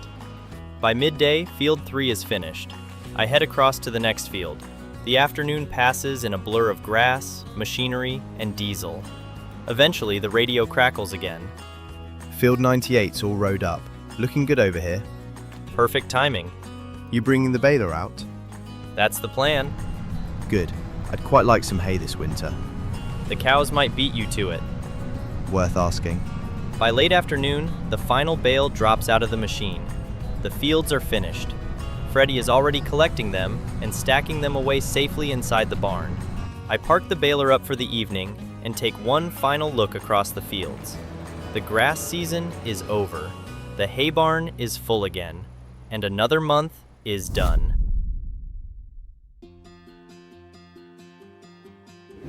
Winter has finally settled across the valley. The trees are bare, the mornings are darker, and there's a thin frost sitting across most of the fields when I step outside. It feels like everything has slowed down, at least until I look across the yard and spot Freddie already working. The mixer wagon is moving between the barns. The cows are lining up for breakfast, and despite the cold, everything is ticking along exactly as it should. I make my way down to the hay barn first. One of the advantages of having so many animals now is that we're producing most of what we need ourselves. The downside is they eat through it at an unbelievable rate. I pull out a couple of hay bales, a few silage bales, a straw bale, leave them ready for Freddie to load up. Once that's sorted, I head back across the yard. Today's main job is finally selling the canola harvest. 90,000 liters has been sitting in storage since August, waiting for the right price. That time has arrived. The Claas carrot trailer is already waiting. I pull alongside the silo, open the auger, and start filling. It's always satisfying seeing grain leave the silo. Harvesting is one thing, actually getting paid for it is another. The first load fills quickly, 22,500 liters. I climb back into the tractor and begin the drive towards the oil mill. The roads are quiet. Most farmers are staying indoors this time of year. Meanwhile, I'm hauling the equivalent of a small fortune behind me. The oil mill comes into view. I pull onto the weighbridge, unload, and watch the numbers appear on the screen. 24,500 pounds. Not bad at all. Not bad at all. The money lands in the account. I turn around, head back to the farm, and do it all over again. Load after load, trip after trip. The process repeats throughout the month. Each time, the trailer leaves a little lighter. Each time, the bank account grows a little larger. By the time the final load is delivered, the silo is completely empty. Every last liter gone. The final payment arrives shortly afterwards. I check the account. 320,000 pounds. The biggest balance this farm has ever had. I head back towards the house. Christmas is only a few weeks away. For once, the bills are paid. The animals are fed, the sheds are full, and things are looking pretty good. Not a bad way to finish the year.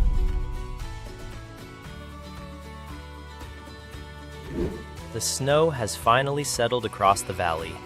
The fields are white, the roads are quiet, and for the first time in what feels like forever, things have slowed down a little. Freddie's been keeping on top of the animals while the weather's been rough.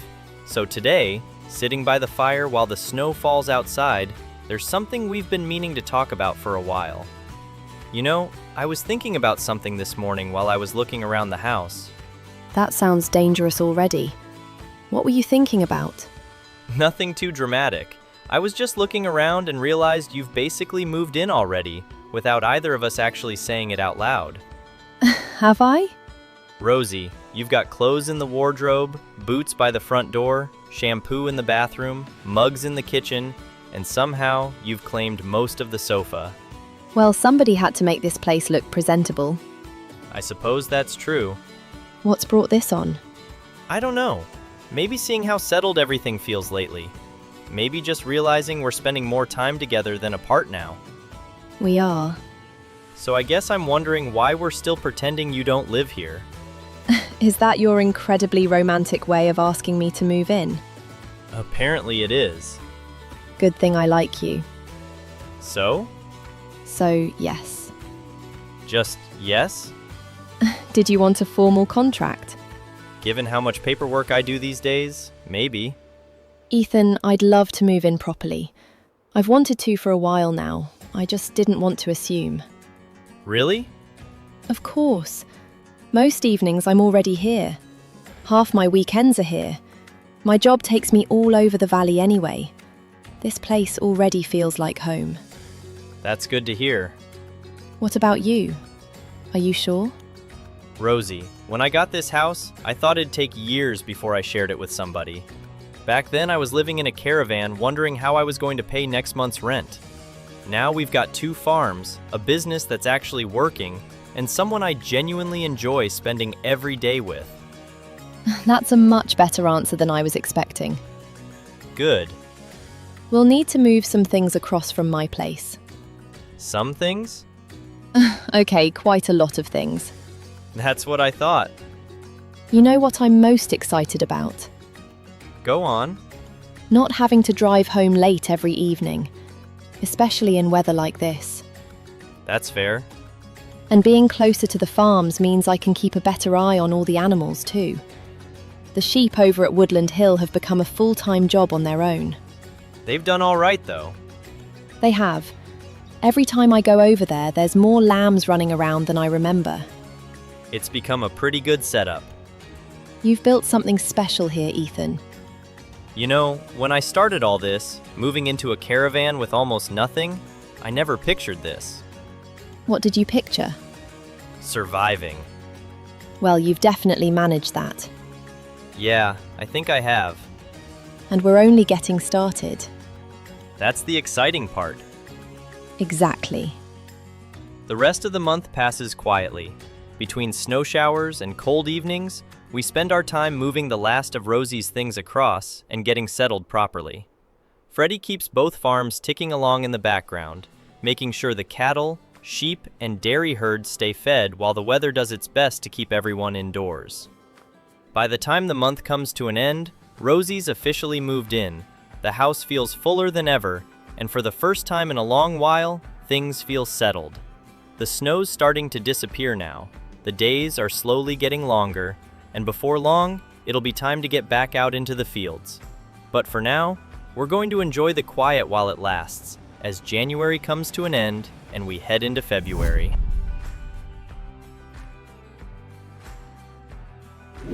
The snow has finally disappeared from the valley, and for the first time in weeks, it feels like spring might actually be on its way.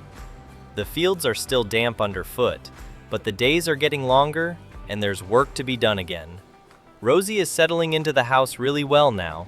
Freddie's back into his usual routine between both farms, and things are ticking along nicely.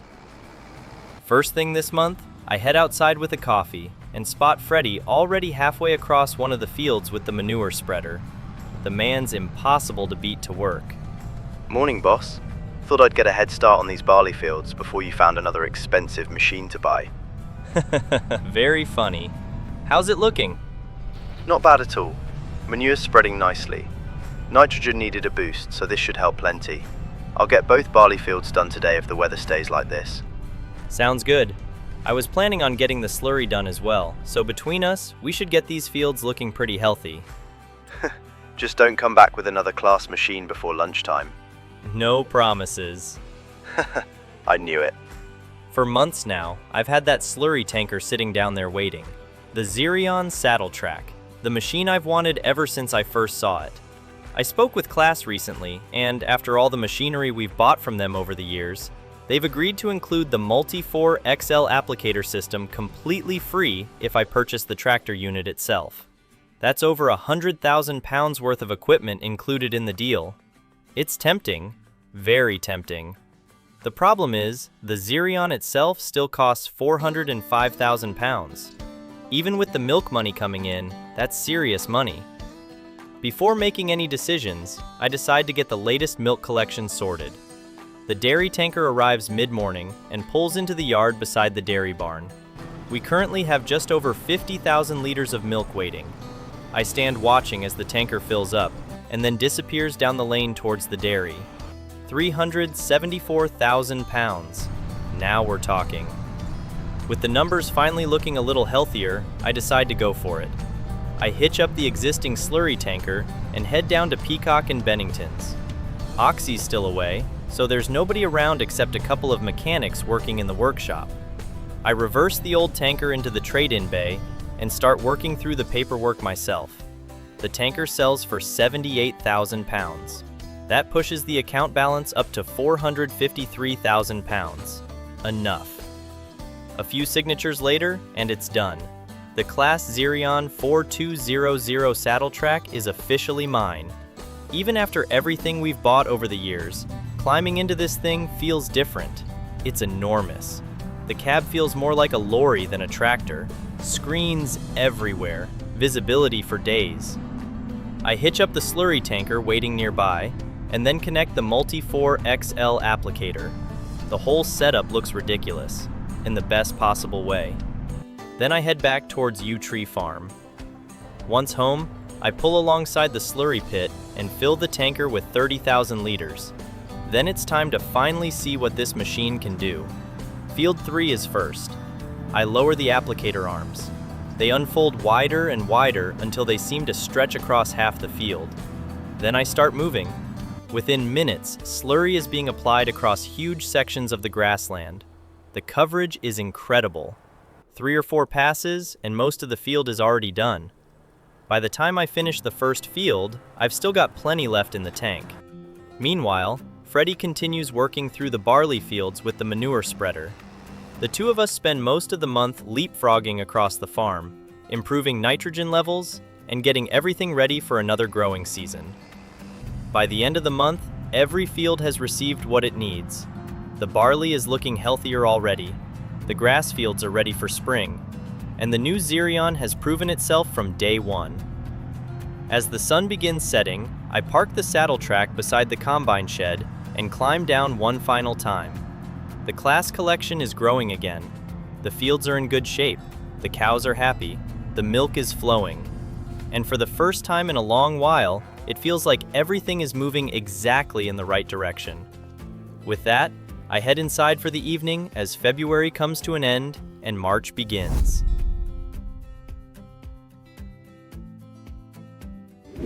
Spring has finally arrived across the valley.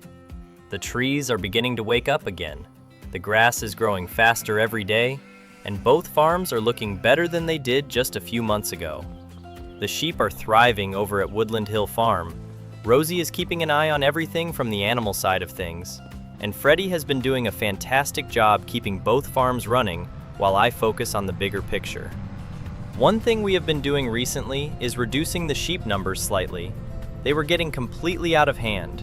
Between the lambs being born and the amount of wool being produced, the meadow was becoming a very busy place. Freddie has been taking care of most of the sales over there, moving animals on when needed and keeping the numbers sensible. My job this month is a lot less exciting. Lime. Lots and lots of lime. The pH values across several of the fields have slowly started drifting down again, particularly after all the slurry and manure applications we've been putting on. The nitrogen is looking great, but if we want the crops performing properly, the soil needs balancing too. So after a quick walk around the yard, I climb into the tractor, hitch up the Breedle lime spreader, and make my way towards the first barley field. The spreader is already loaded and ready to go. All I need to do now is get to work. And just like that, another month of maintenance begins, back and forth, pass after pass. The white cloud of lime stretches across the field while the soil underneath slowly improves. It's not the most exciting job on the farm. Nobody is rushing out to watch someone spread lime, but it's one of those jobs that makes everything else possible. Healthy soil means healthy crops. Healthy crops mean healthy profits. Thought I'd give you an update before you disappeared into another field. Go on then. The sheep sale went well this morning. Moved a few more of the younger ones and freed up a bit of space. Everything's looking tidy over here. Good. How's the meadow holding up? Really well, actually. Plenty of grass, plenty of room, and the lambs seem happy enough. Rosie was over here earlier and gave everything the thumbs up. That's good to hear. Although, I reckon the sheep are making more money than I am these days. You're not wrong there. Anyway, I'll leave you to your glamorous lime spreading career. Somebody's got to do it. Keep telling yourself that. See you later, mate. Catch you later. The radio falls silent again, and I carry on working. The first field eventually turns into the second. The second turns into the grass field, then another and another. By lunchtime, I've lost count of how many loads I've spread. The good thing about the Breedle spreader is how much it can carry. 9,000 liters at a time means fewer trips back and forth, and by now, I've become pretty efficient with it. Every time I finish a field, I stop for a moment, check the soil map, and watch those pH numbers slowly climb back into the green, exactly where they need to be. By late afternoon, the final field is complete. The grass fields are green. The barley is growing well. The cattle are content. And for the first time all year, there isn't another machine waiting for me somewhere. At least not today. Back at the farm, I wash down the spreader, park it inside the shed, and shut everything down for the evening. Another maintenance job finished. Another month ticked off. The foundations for the year are in place. Now, all we need is a bit of sunshine and a bit of patience. With that, I head back inside as March comes to an end and April begins.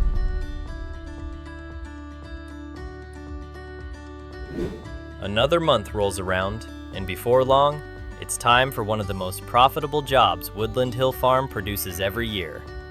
The sheep have spent months doing what sheep do best, and now all that wool is stacked up waiting for us.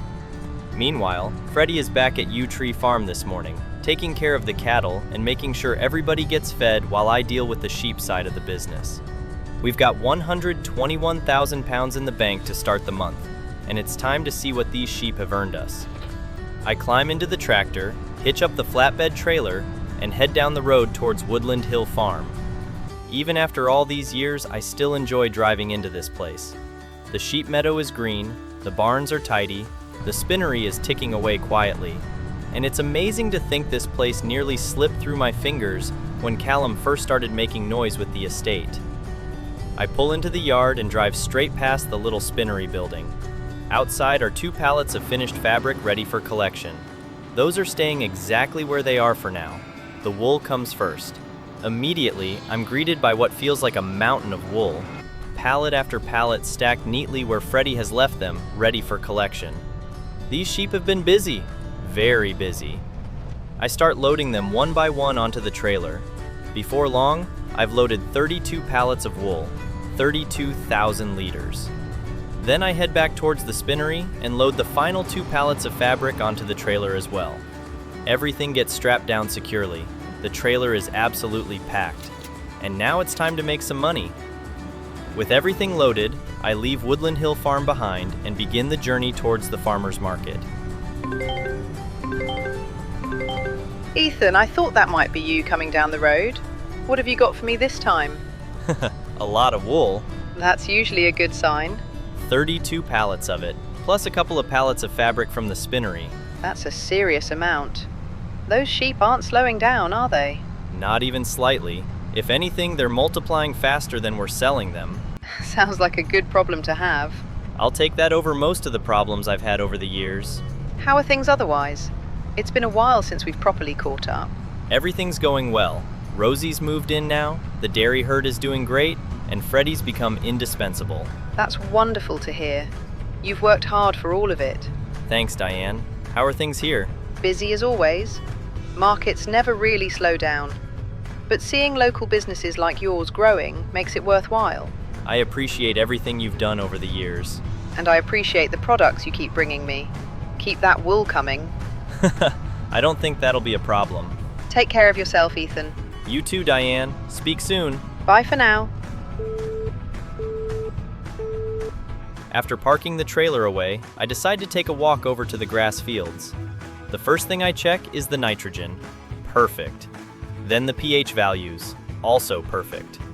Finally, I check the expected yield. That looks excellent too. All the work we've put in over the winter is paying off. The fields are healthy, the crops are healthy, and everything is lining up nicely for the busy months ahead. The wool is sold, the fabric is sold, the cattle are fed, and another productive month is behind us. With that, I head inside for the evening as April comes to an end and May begins.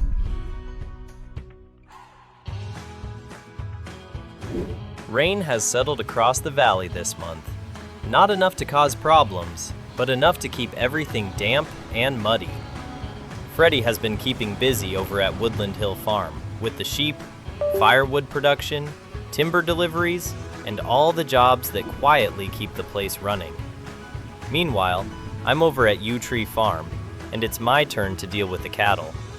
We've got around 200,000 pounds in the bank, and first thing this morning, I jump into the tractor to start feeding. The plan is simple enough. Make a load of total mixed rations and get all the cattle topped up. As I drive towards the hay barn though, something occurs to me. This mixer wagon is too small. Every time we feed cattle, we're making multiple trips. One load for the dairy cows, another for the beef cattle, and another for the younger stock. It works, but it isn't efficient. If we're serious about growing this business further, we need better equipment. So instead of stopping at the hay barn, I carry on down the road towards Peacock and Bennington's. Oxy is still away, so I handle the paperwork myself. The old mixer wagon gets traded in for 18,000 pounds, and I start looking through the catalog. There are a few options available, but one stands out immediately: the Silo King. After upgrading it to the larger 45 cubic meter version, it comes to 90,000 pounds. Expensive, but big enough to feed the entire farm in one go. That's exactly what I want. A few signatures later, and it's ours. I hitch it onto the tractor and make my way back to the farm, excited to see just how much difference it makes.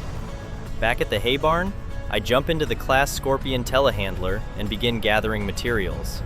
2 straw bales, 4 hay bales, 4 silage bales. One by one, they disappear into the mixer. The augers start turning, and before long, everything is blending together nicely. When I climb back into the tractor and check the monitor, I can't help smiling. 42,000 liters of total mixed ration, more than enough for every cattle enclosure on the farm. First stop is the dairy herd. The Jersey cows gather around as I begin unloading. Since switching to total mixed rations, their milk production has improved massively. After that, I move on to the main beef cattle paddock, then finally the younger cattle barn. 1 trip, 3 pens. Job done. Already this thing feels worth every penny. Once feeding is finished, I decide to walk through the barns and check on the livestock. The older beef cattle are progressing nicely. 63 of them are around 33 months old now and well into their pregnancy cycle. The younger group is doing well too and growing fast. Over in the dairy barn, things are even busier. We've now got 100 animals in total, 80 mature dairy cows producing milk, and another 20 calves coming through behind them. Everything looks healthy and well cared for.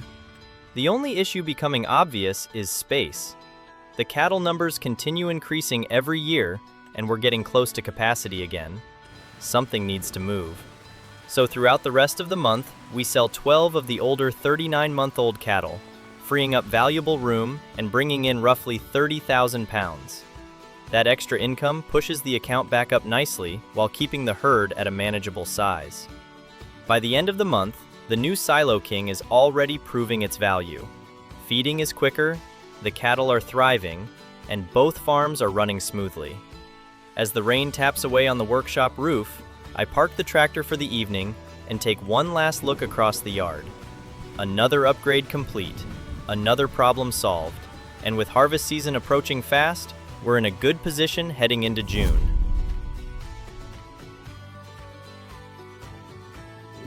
Summer has arrived once again, and with it comes one of the biggest jobs of the year, harvest season.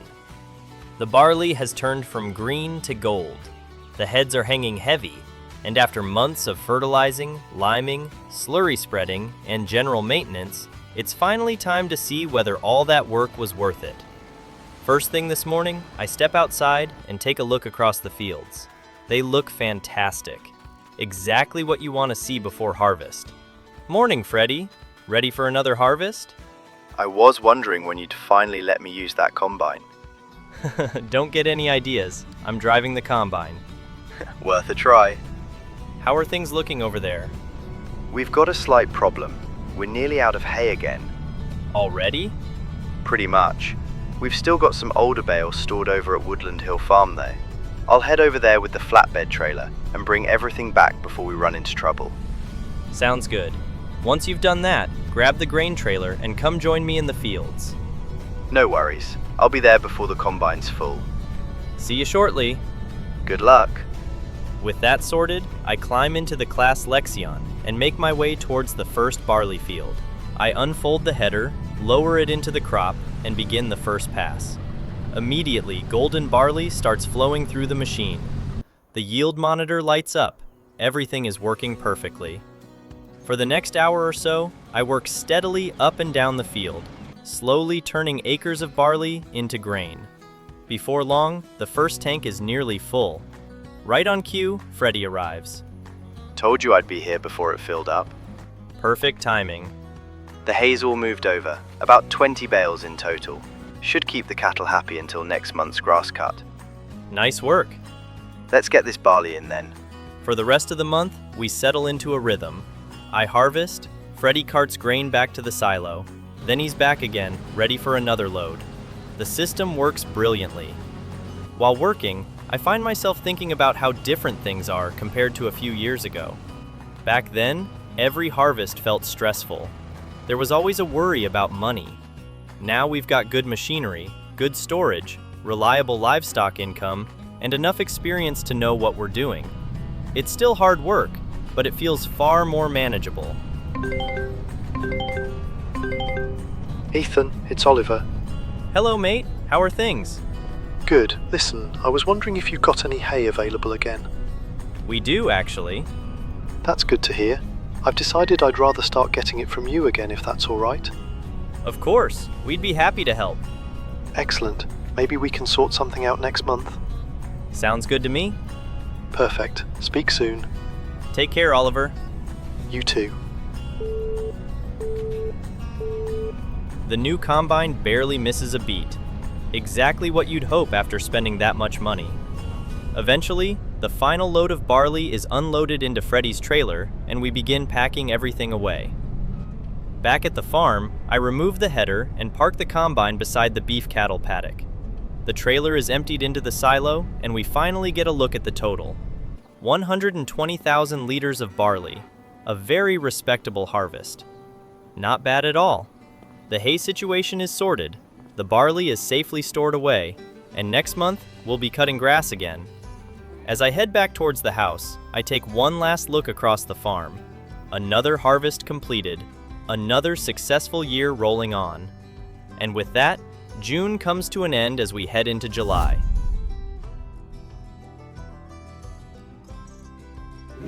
Another year is almost behind us, and somehow we've ended up back where every good farming year seems to finish. Grass season. The government payment for avoiding mowing during spring has come through once again, bringing in another £40,000. It's a nice reward for being patient, and it pushes the bank balance up nicely before we get started with the month's work. The fields are ready, the weather is holding, and it's finally time to cut. Morning, Freddy. You all set? Already heading out. Mowers are on, and I'm making my way to field 98 now. Perfect. Listen, I've got something I need to deal with today. That sounds dangerous. Nothing like that. Oliver called last month. He wants us supplying hay again. That's good news. It is. So if you're all right handling the grass work this month, I'll take care of Oliver. No problem. I'll do the mowing, tedding, rowing, baling, and collecting. You sure? Ethan, I've practically been doing half of it already. Fair point. Go sort the customer. I'll sort the fields. Thanks, mate. No worries. Speak later. With that sorted, I leave Freddy to it. The truth is, he's become one of the most reliable people I've ever worked with. There aren't many people I'd trust to run 2 farms while I'm elsewhere, but Freddy has earned that trust over the years. At Woodland Hill Farm, I pull up beside the hay barn and find the 4 bales we set aside earlier. They're loaded one by one onto the trailer, strapped down, ready to go. And with that, I begin the journey over to Oliver's Equestrian Center. It feels good rebuilding this relationship. Losing Oliver as a customer bothered me more than I admitted at the time. It wasn't Callum taking the business that annoyed me. It was the fact that I'd let a good customer down. Hopefully this puts things right. The countryside rolls past as I make my way through the valley. Eventually, Oliver's property comes into view. The riding arena, the stables, the small barns, the house overlooking everything, exactly as I remember it. But as I pull into the driveway, something immediately catches my attention. A red pickup truck. Callum, there's no mistaking it.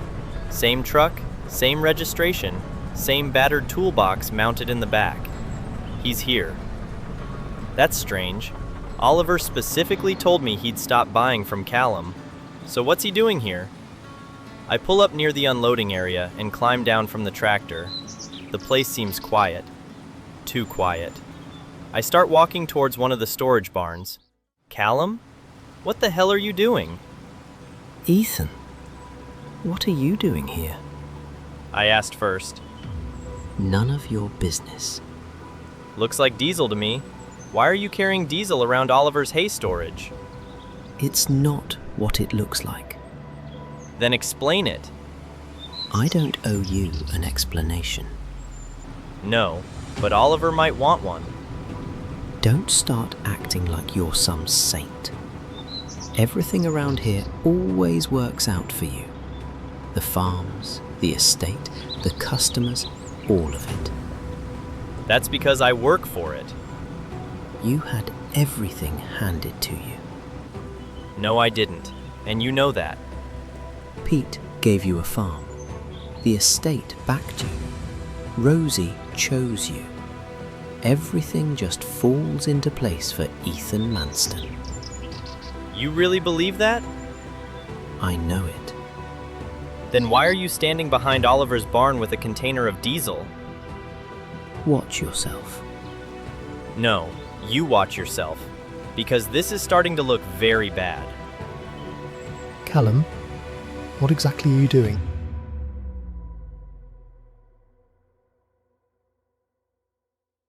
Callum, step away from the hay barn, right now. I do not care what excuse you are about to give me.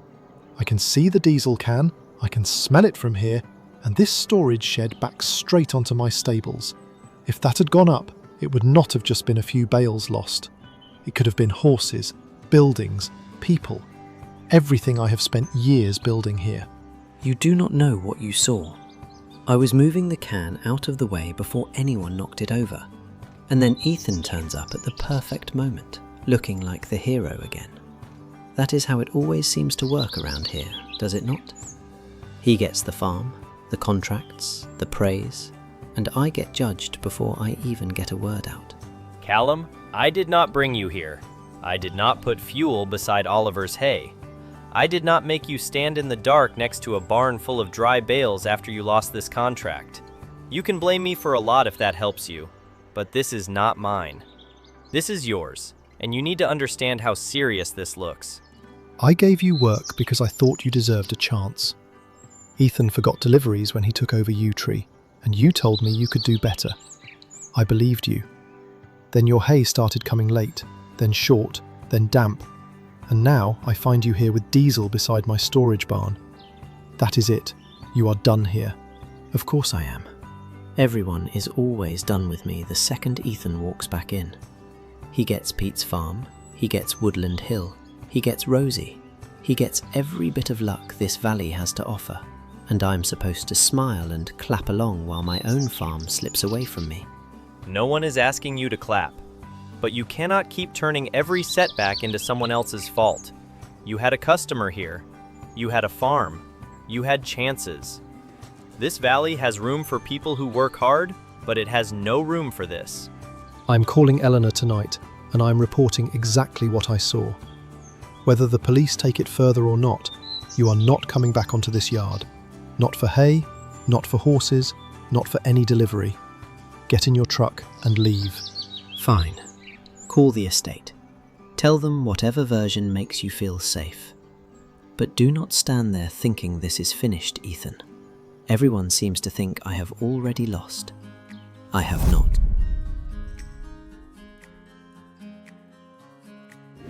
August started with Yew Tree Farm quiet, but not settled.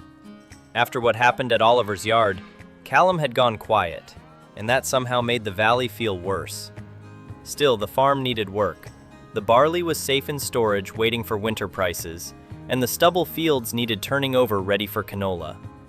I walked through the yard and found Freddie had left the Claas Arian 470 parked up with the old Woodland Hill cultivator hitched behind it. Both had served us well, but the farm had grown past them. Today they were going to Peacock and Binnington's because a used machine had appeared online that I had been trying not to think about. I climbed into the Arian and drove it down the road one last time. At the shop, I parked in the cell area, dropped the cultivator beside the workshop, and headed inside to see Oxy. Morning, Ethan. I saw the Arian come down the road and guessed you had either broken something or seen the used list. Judging by your face, I am going with the expensive option. Morning, Oxy. I can give you £16,000 for the cultivator and £71,000 for the Arian. That puts you at £312,000 in the bank, which is dangerously close to the Claas Arian 12. £300,000! Dual tracks, 585 horsepower. That is a ridiculous amount of tractor, Oxy, and I think that is exactly why I want it. It is a field monster. Cultivation, slurry, heavy trailers, big balers, it will pull almost anything. Claas will include the engine upgrade as well. Then sell the Arian, sell the cultivator, and put the Xerion through before I start thinking like a sensible person. A few signatures later, the deal was done. Outside, the Xerion looked massive. The drive home was brilliant. It barely noticed the hills and made every heavy job on the farm feel less of a fight. Then I got back to Yew Tree Farm and immediately found the downside. I tried to line it up with the barn to collect the cultivator, and the doorway looked tiny. After 2 careful attempts, I stopped before I turned a new tractor into modern art. Freddie, how busy are you? That depends what you have done. I bought the big Xerion, and it turns out it is too large to collect its own cultivator from the barn. I knew you bought it. Leave it there, boss. I will bring my tractor down and pull the cultivator out before you wedge 300 grand into a doorway. Freddie pulled the cultivator out a few minutes later, still grinning, and once it was hitched, the joke stopped. Out in the first field, the Xerion was exactly what I had hoped for. The cultivator dropped into the soil, the tracks gripped, and the tractor walked up the hill without slowing down. No struggle, no wheel spin. It just worked. Freddie went back to sorting animals while I finished the first field. By the time I lifted the cultivator, the ground was turned over and ready for seed. I headed straight to the second field and called him again. First field is cultivated. I am starting the second now. When you are clear with the animals, can you hitch up the seeder and start planting canola behind me? Yeah, sounds good. Canola again this year? Canola again. The barley stays in storage until winter prices, and if we get this planted now, it should carry us through to next summer. Perfect. I will grab the seeder and follow you in. Also, from over here, that Xerion looks unnecessary. The second field went quickly. The Xerion cruised through the work, and by late afternoon, Freddie was drilling canola into the first field while I finished the last passes. One person preparing ground, another following with seed, the animals handled, and the farm moving forward without panic. When the cultivating was done, I folded the machine, took it back to the yard, and parked it where the Xerion could fit. The barley was waiting for winter. The canola was going in. The new tractor was home. August was done.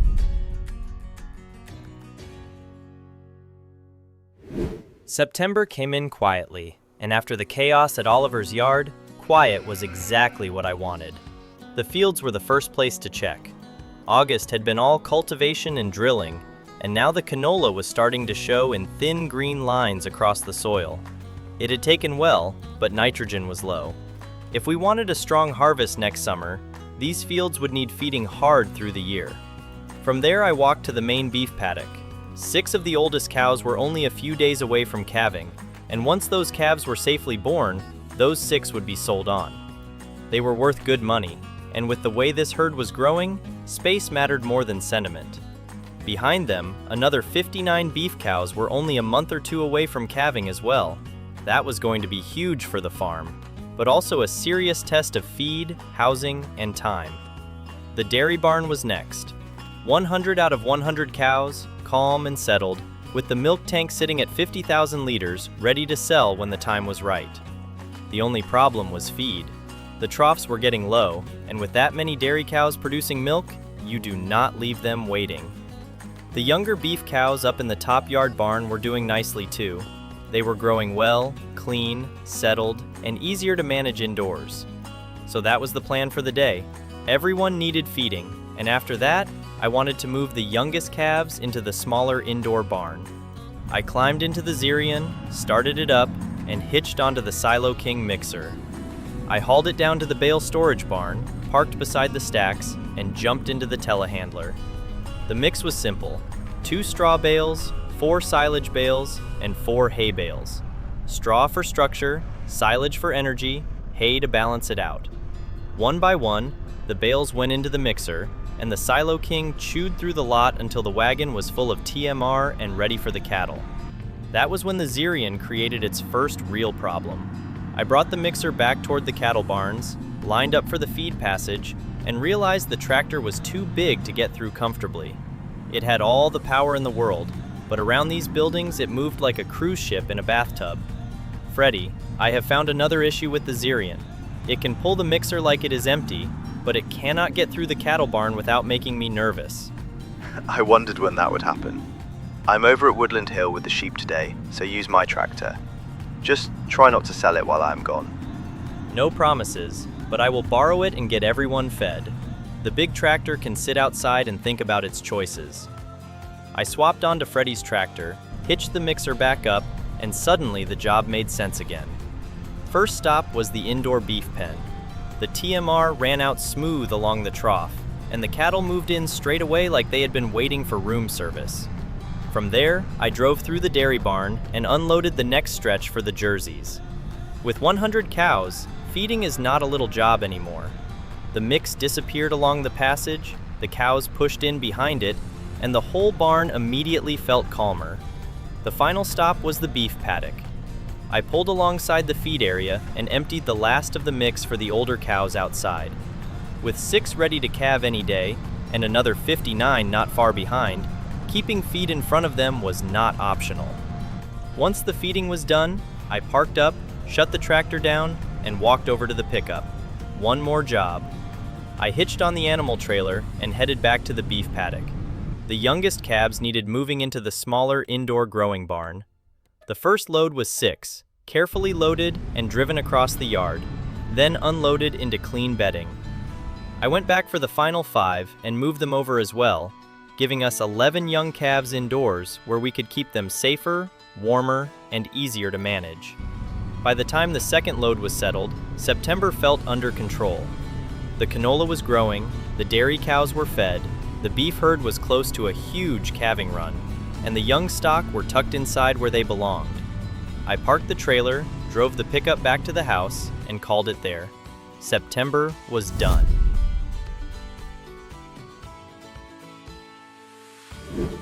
October arrived with the farm starting to feel full in every direction. The canola was in the ground, the dairy cows were settled, and the beef herd was right on the edge of another big push. That was the good problem with livestock. If you looked after them, they grew, they bred, and then one morning you realized the pens were starting to feel a lot smaller than they used to. We had 30,000 pounds in the bank, which was not a disaster, but after buying the Zerion, it was a reminder that big machinery leaves big bite marks. So this month was all about making space and putting some money back where it belonged. It had been a while since the trailer had a quiet life, and today was not going to be that day either. and headed straight over to the main beef paddock. The 6 oldest beef cows were ready to go. 38 months old, in good condition, and worth around 2,500 pounds each. They had done their job, and with another 59 cows in that paddock close to calving, keeping every older animal here would only make the next few months harder. Space was about to become valuable. The drive to the animal dealer was steady. 6 big cows in the back made the pickup work a bit, but nothing too dramatic. I pulled into the dealer yard, parked beside the unloading area, and sold all 6 for 15,000 pounds. Just like that, the bank looked healthier, and the paddock had a little more breathing room. On the way back, I was already thinking about the next pen.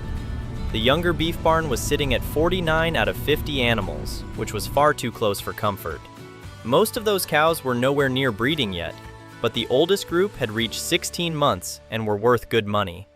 If we cleared some of them now, we could free up space and build the bank back up at the same time. The plan was simple. Sell the 21 oldest 16-month animals, keep the younger ones growing, and make the whole system easier to manage. Freddy, I am back from the animal dealer. The 6 older cows are gone, and I am going to start clearing some of the 16-month beef cows from the indoor barn as well. Good idea. That barn was getting tight when I checked it this morning. How many are you moving? 21 in total. It will take a few runs, but they are worth enough to make the day worthwhile. Once the main paddock starts calving, we will need every bit of spare space we can get. Makes sense. I will keep an eye on the feed while you are out. If those 59 cows start calving next month, we are going to be busy. That is what I am trying not to think about until tomorrow. 27 beef cows sold in 1 month. 6 older cows from the paddock, 21 younger ones from the indoor barn, and suddenly the farm had room again. More importantly, we were ready for the next wave of calves that were about to arrive. The main paddock was lighter, the indoor barn was manageable, and the bank had some color back in its cheeks. I made my way back to Yew Tree Farm as the lights started dropping. The yard was calm when I pulled in. Freddy had been finishing the feeding while I was out, and the cattle were settled across the barns and paddocks. I parked the animal trailer beside the dairy barn, unhitched it, and drove the pickup back toward the house. October had not been flashy. No new tractors, no giant harvest, no dramatic meeting in someone's yard. Just livestock, sales, space, and money. But that is what a real farm needs sometimes. Not every month has to change the world. Some months just stop the next one from falling apart.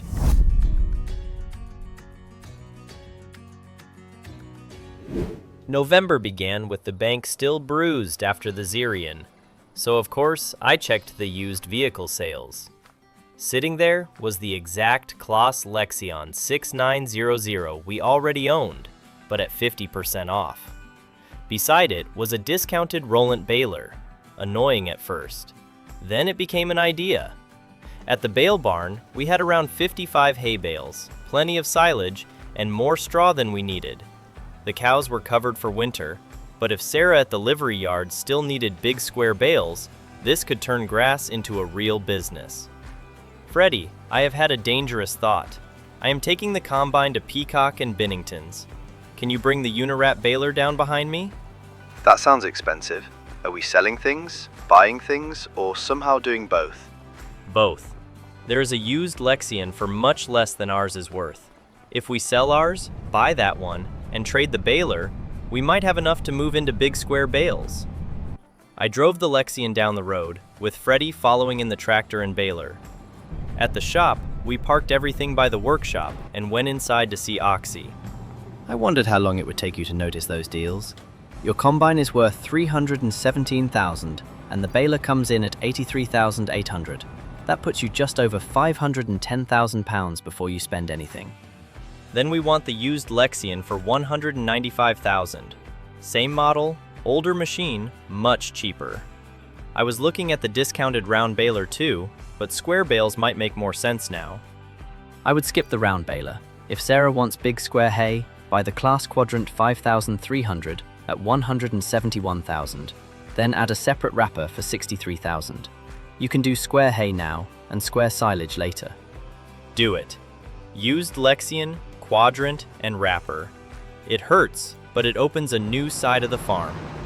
We left with about 80,000 pounds in the bank, a second-hand NEXTGEN, and a brand new Claas quadrant sitting in the yard like a hay factory with paint.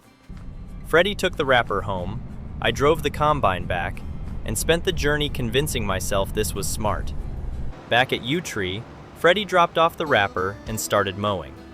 I took the Xerion down to collect the quadrant, brought it home, then swapped onto the tedder. This month was hay. Field 98 first, then Field 3, and every bale now had the chance to become money. Hi, love. Your dad said you had bought another enormous tractor. And Rosie sent me a picture of a combine going down the road again. Should I be worried about your bank account? Hi, Mom. It sounds worse than it is. We traded Kit around, bought a cheaper version of the same combine, and used the difference to buy a big square baler. The farm is making good money now, and this should help us supply Sarah and Oliver with better bales. I still remember you worrying about every small bill in that caravan. I am proud of you, Ethan. Just make sure the farm is not sitting on your shoulders every hour of the day. I'll let you get back to it. Bye. Bye, Mom. By the time the call ended, Freddie had Field 98 raked and ready. I hitched the quadrant to the Xerion and started the first pass. The baler swallowed the row cleanly, and the first big square bale dropped behind us. After years of round bales, those neat blocks looked like the start of a different system. We finished Field 98 and moved over to Field 3. Freddie rode ahead while I bailed behind him, and the Xerion pulled the quadrant up the slopes without even noticing. Ethan, if we are going square bales, the round bale collector is not much use now. There is a square bale trailer at the shop for 90,000, and they will give us 31,000 for the old one. Do it. If we are changing the system, we may as well change it fully. Freddie handled the trade, picked up the square bale trailer, and started collecting from Field 98 while I carried on baling Field 3. We worked late, with rows disappearing, bales stacking, and the new setup settled.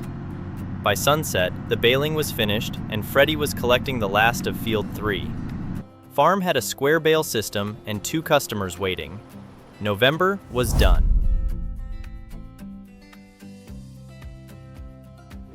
December arrived cold, gray, and busy in that quiet winter way. The fields were leaving us alone, but the farm was not. Freddie was already out feeding the cattle with the TMR mixer, and I had 40,000 pounds in the bank after a very expensive November. The new square bale setup had worked. Now it needed to earn. I climbed into the tractor, hitched onto the square bale trailer, and headed down to the bale barn. The big hay bales were stacked neatly, far easier to handle and far easier to sell than the round bales. I had already spoken to Sarah from the livery yard earlier in the week, so now it was time to make the first delivery. Morning, Ethan. Have you managed to get those big square bales sorted? Morning, Sarah. We have. New baler arrived last month, and we have hay ready to go. I can bring 12 big square bales over today if that helps you. That would be perfect. I know I was awkward about it years ago, but round bales never suited this place. The big squares stack better, feed easier, and my supplier has been all over the place lately. If these are good, I would be very happy to keep buying from you. That sounds good to me. I will load 12 now and head over.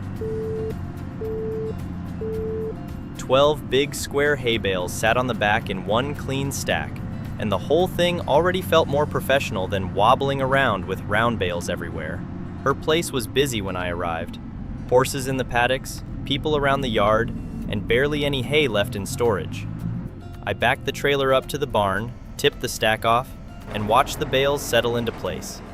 Sarah paid 18,000 pounds for the load, which pushed the bank back up and made the quadrant feel a little less frightening. 12 bales, 1 delivery, and a customer from the early days back on the books. On the way home, I called Oliver. Ethan, good to hear from you. Please tell me you have more hay available. I do. We have moved into big square bales now, and I can bring 8 over today if you want a stockpile in the barn. 8 would be ideal. After everything that happened, I want enough feed on site that I am not depending on last-minute deliveries from anyone. I am glad you have gone to squares as well. They will suit the stable storage much better. I will get them loaded and bring them over.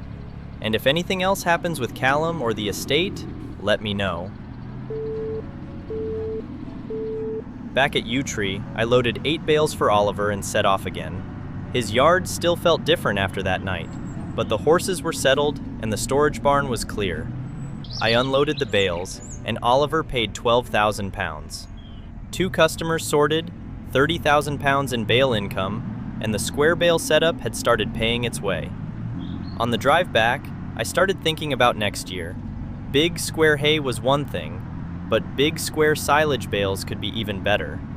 I parked the bale trailer by the animal yard and was about to head inside when Freddie came over the radio. Ethan, cattle are fed. Since it is December, barley prices are looking good, about £550 per 1,000 litres. Do you want me to start hauling it out of the silo? Yes, do it. We have been sitting on that barley since June, and this is exactly why. There should be around 120,000 litres in there, so it should be a strong sale. Leave it with me. I will get the trailer loaded and run it down before the day is out. You can go inside before Rosie starts wondering if you have moved into the yard. Freddie got to work as the light faded, hauling barley from the silo and turning last summer's harvest into winter money. That was the kind of rhythm I loved on the farm now. Cows making slurry for grass, grass making bales for customers, crops sitting in storage until the price was right. By the end of the day, Sarah had hay, Oliver had hay, the barley was moving, and the bank account was alive again. December had done exactly what winter needed it to do. It turned a year of work into money. I headed back to the house, cold, tired, and very glad we had not sold that barley in summer. December was done.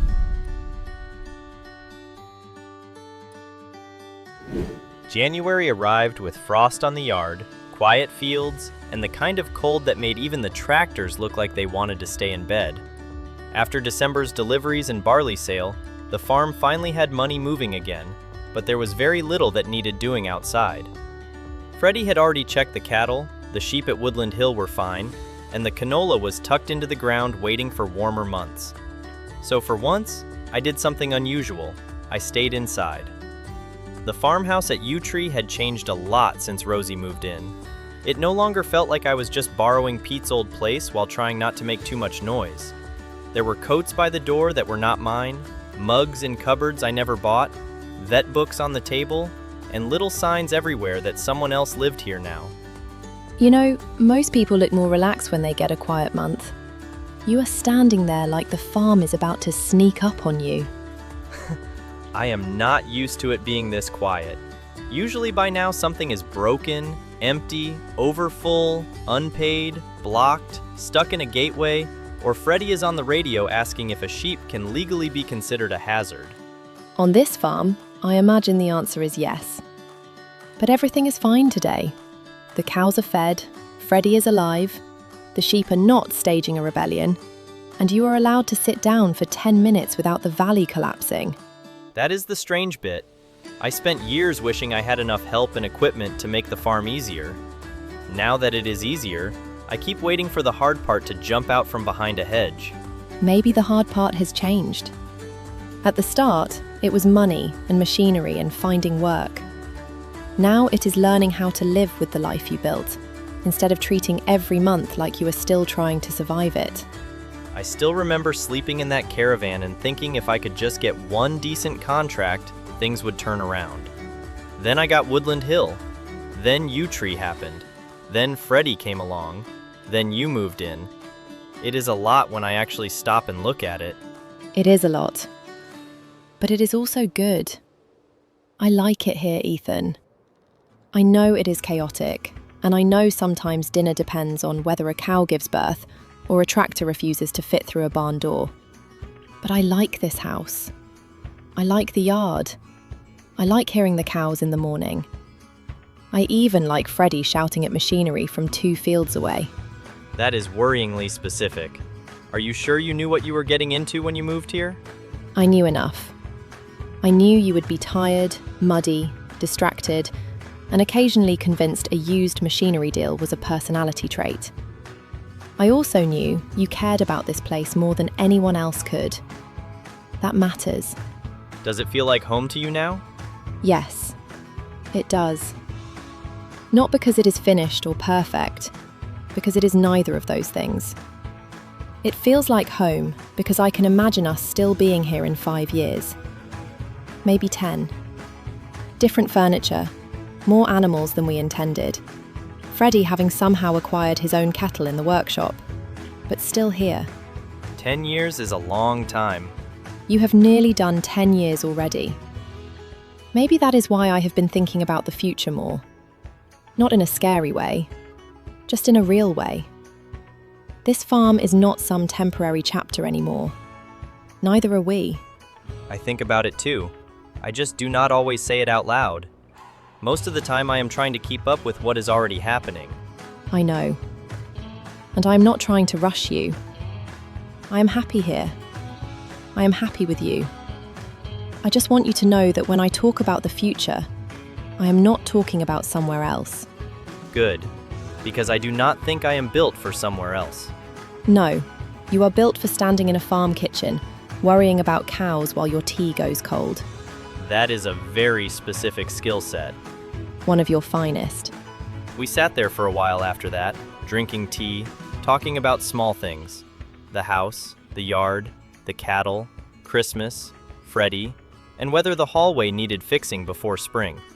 Nothing dramatic happened, no machine purchase, no urgent call, no crisis waiting outside. But as January moved on, that conversation stayed with me. Rosie was not just living at Yew Tree Farm anymore, she was building a life here with me. And for the first time in a long while, the farm did not feel like the only future I was working toward. It felt like part of a bigger one.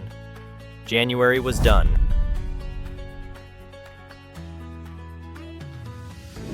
February arrived, with frost still hanging around the yard, and the canola sitting quietly in the ground, waiting for spring. After January being more about the house than the farm, it felt good to get outside.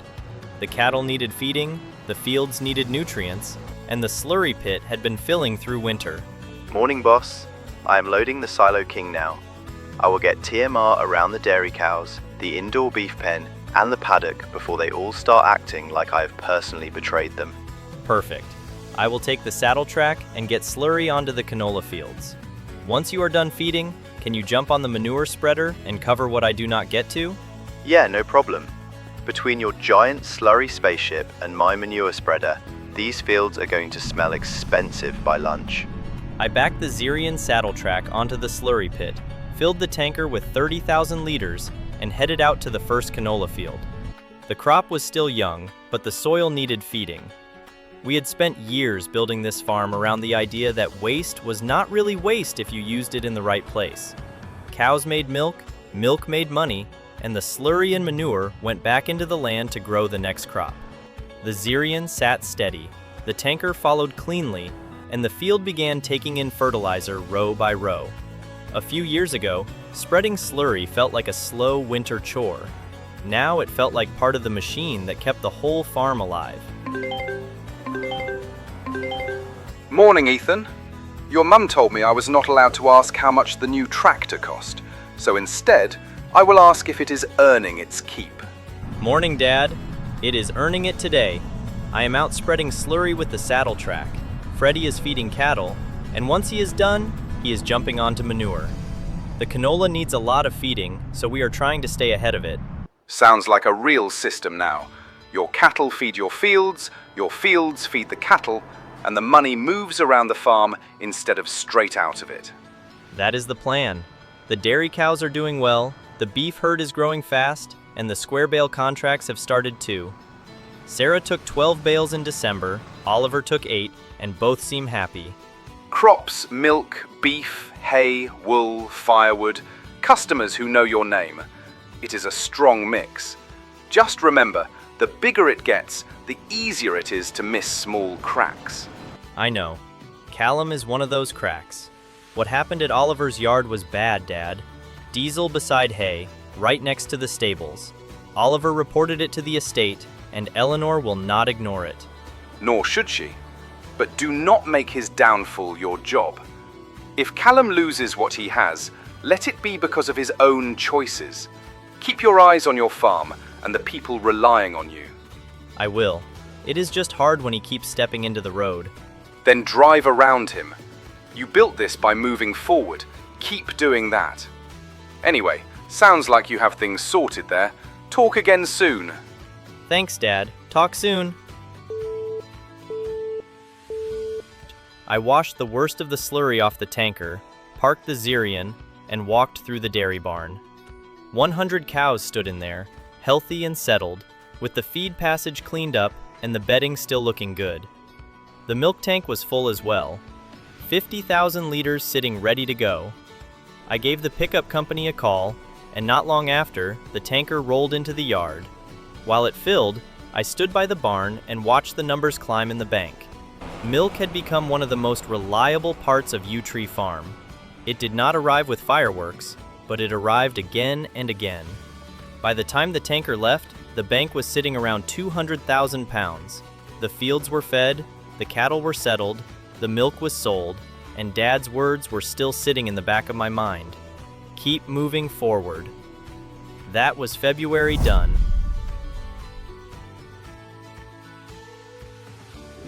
March arrived, with the farm beginning to wake up again.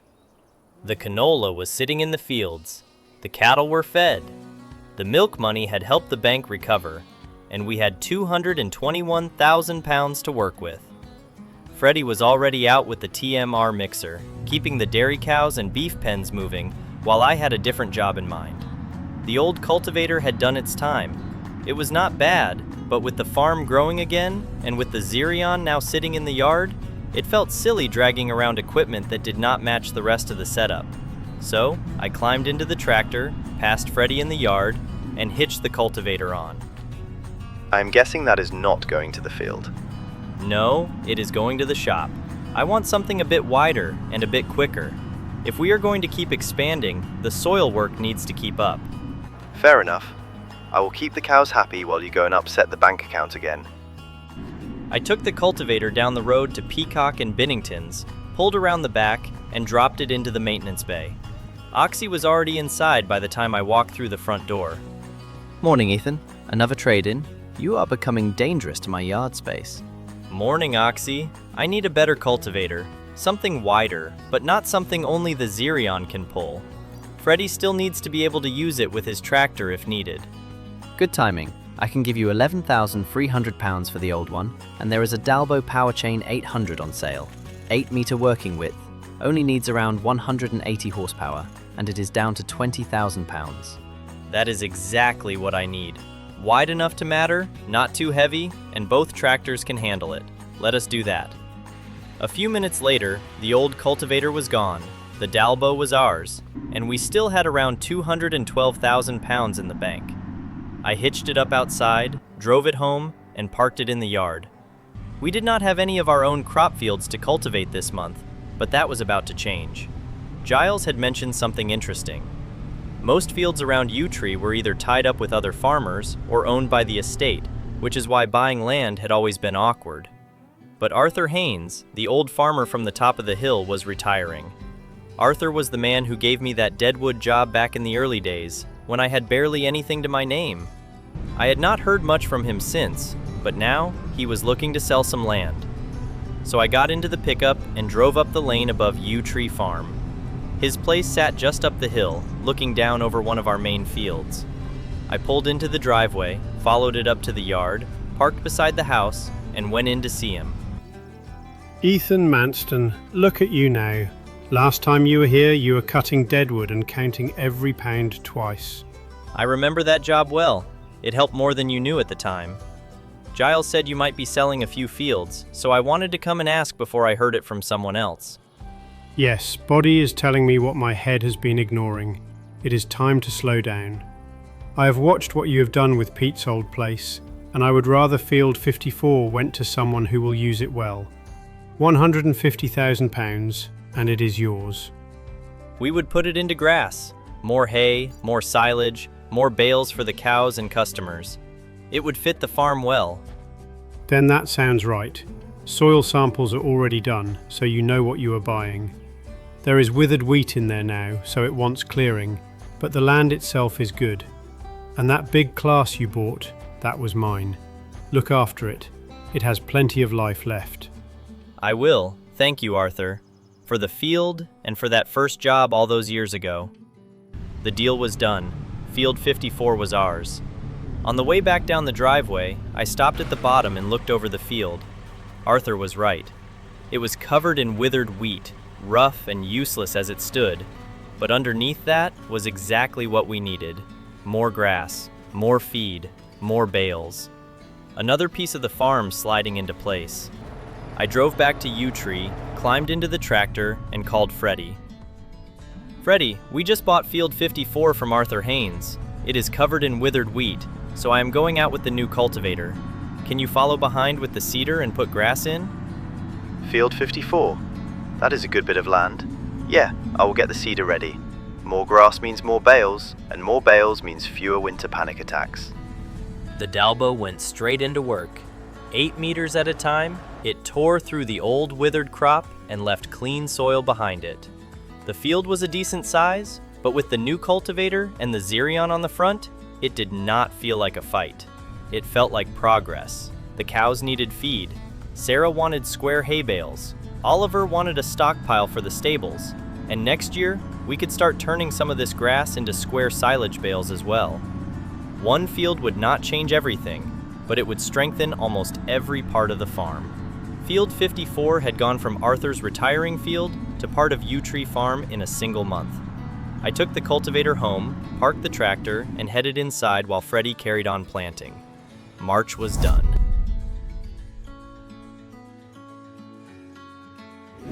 April arrived with the farm finally starting to feel alive again. The canola was growing. Field 54 had grass seed in the ground. And after March's land purchase, the farm felt just that little bit bigger. It was not a huge expansion, but it mattered. More grass meant more feed, more hay, more silage, and more chances to make the square bale setup pay for itself. This month, though, the money was not coming from grass. It was coming from wool. Woodland Hill Farm had been quietly building up product all year. The sheep had been looked after, the spinnery had kept ticking away, and now there was a serious stack of wool waiting to be moved. It still felt strange sometimes, driving into that yard and remembering how nervous I was when we took it on. Back then it felt like too much land, too much responsibility, and too much rent. Now it was one of the strongest parts of the business. The gate opened, the tractor rolled in, and there it was. Wool, everywhere. Stacked, waiting, and very much in the way. It is funny how something so quiet can become such a big job. Sheep spend the year making it one fleece at a time, and then suddenly you need a trailer, half a day, and a patient spine to move it all. I loaded the first full trailer, strapped it down, and headed for the farmer's market. The road down felt familiar now.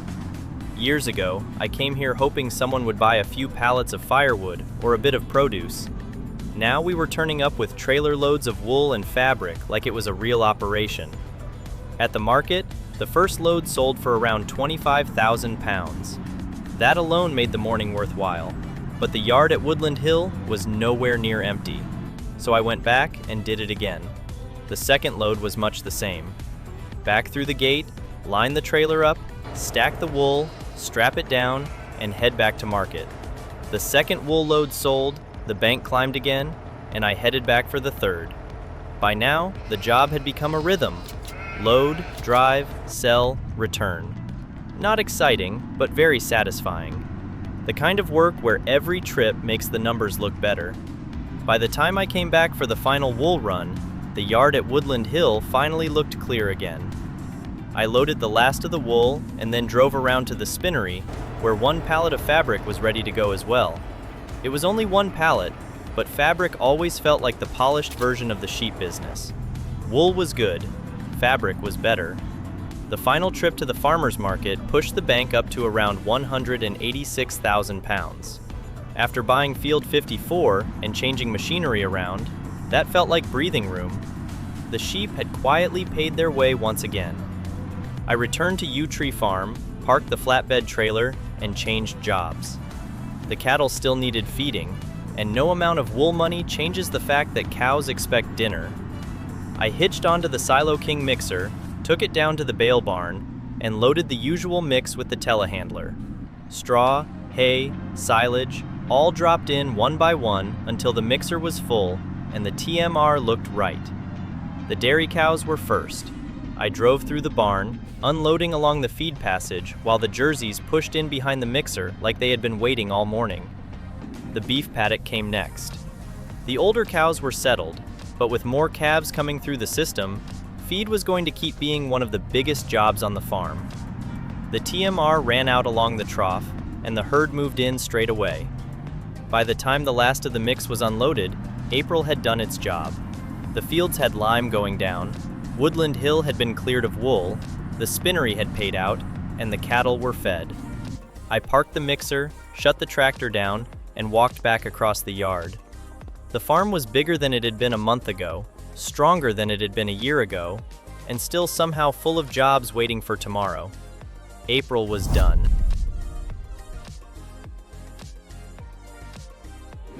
May arrived with the farm in one of those rare little gaps between big jobs.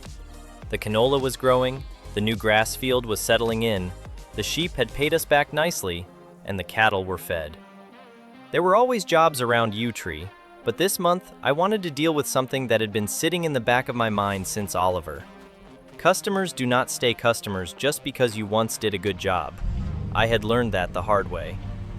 When Yew Tree Farm landed on us, I had taken my eye off a few smaller contracts, and Oliver had gone elsewhere. That mistake nearly opened the door for Callum. So today was not about machinery, crops, or cattle. It was about checking in with someone who had been with us since the early firewood days. Craig, down at the Toby Carvery, was still taking firewood deliveries every couple of months.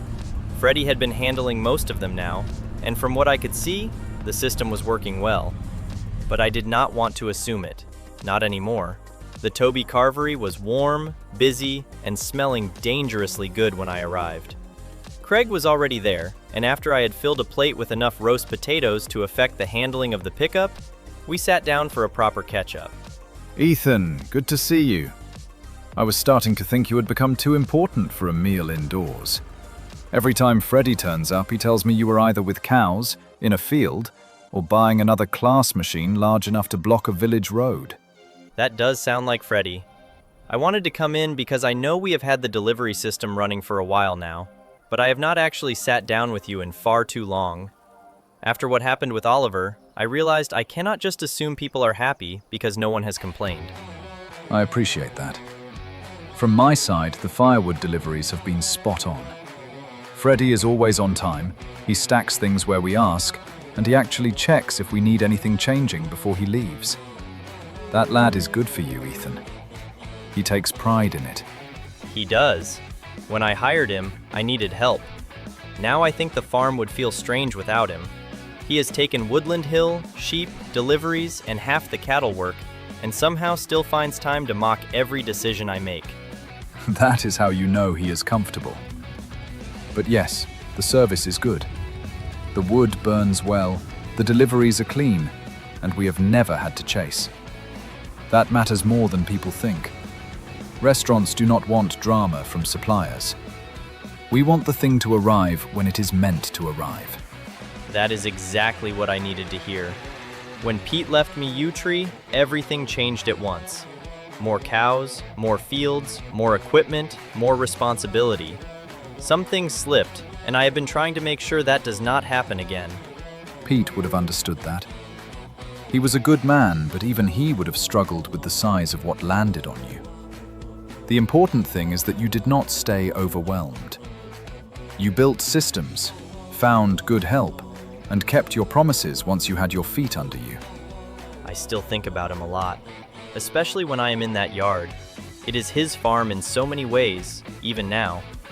I am just trying to look after it well enough that if he could see it, he would not think I had made a mess of the place. From where I am sitting, he would be proud.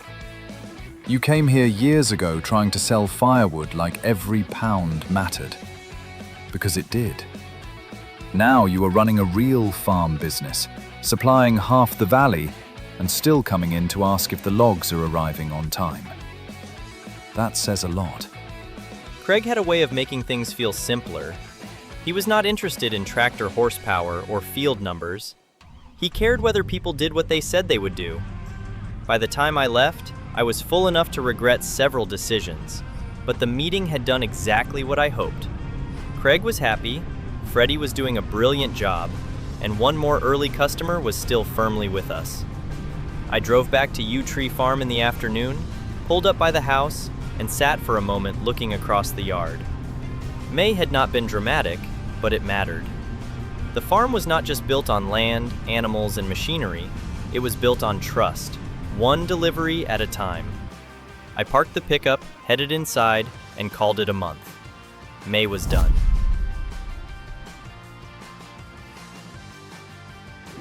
June arrived with the farm sitting in that strange pause before summer work really begins.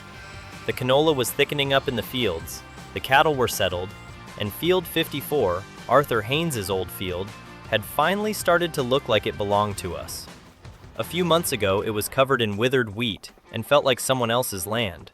Now it was green, clean, and slowly becoming another working part of Yew Tree Farm. There was not a huge list of jobs this month, but there was one important one.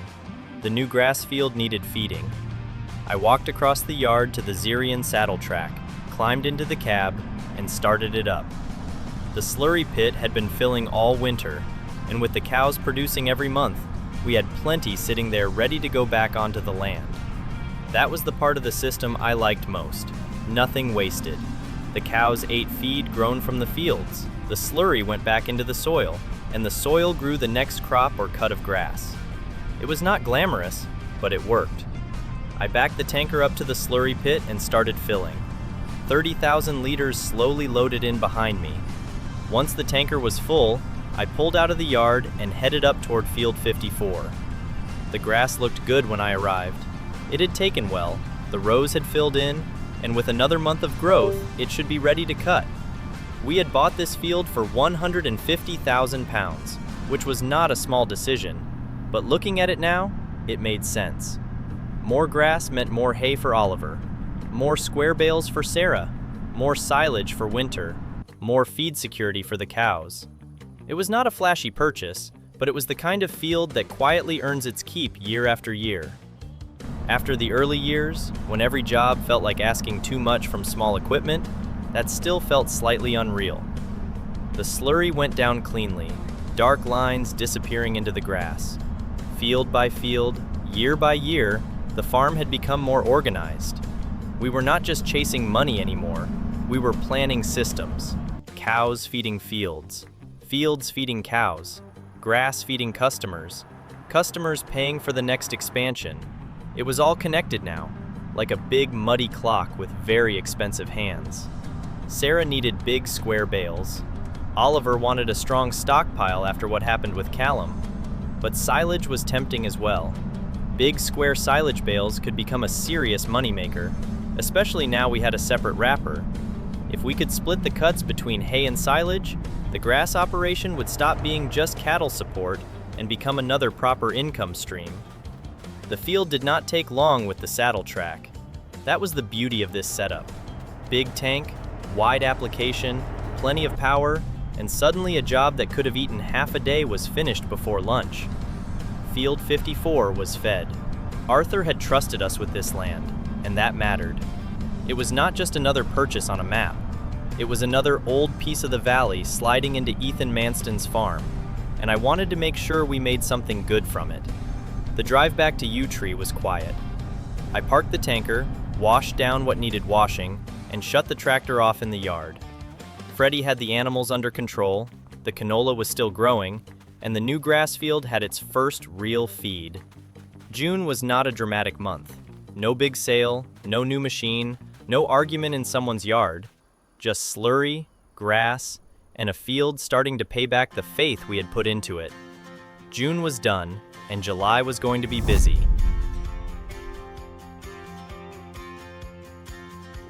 July arrived with money landing before the engines had even started. The spring mowing scheme finally paid out, and Field 54 had already begun earning its place on the farm. Arthur's old field brought in 22,500 pounds on its own, with the other grass fields adding another 14,000 each, plus around 12,000 from Field 3. Just like that, over 55,000 pounds came in before we had cut a single blade of grass. The irony was that the grass was ready, but this month it had to wait. Field 98, Field 3, and Field 54 were all sitting there green and tempting, but the canola had turned first, bright, golden, and ready for harvest. So July was not a mowing month. July was combine month. I called Freddie while walking across the yard toward the NEXTGEN. Morning, boss. I saw the scheme money come in. Are we cutting grass today, or are you pretending not to stare at the canola? The canola wins today.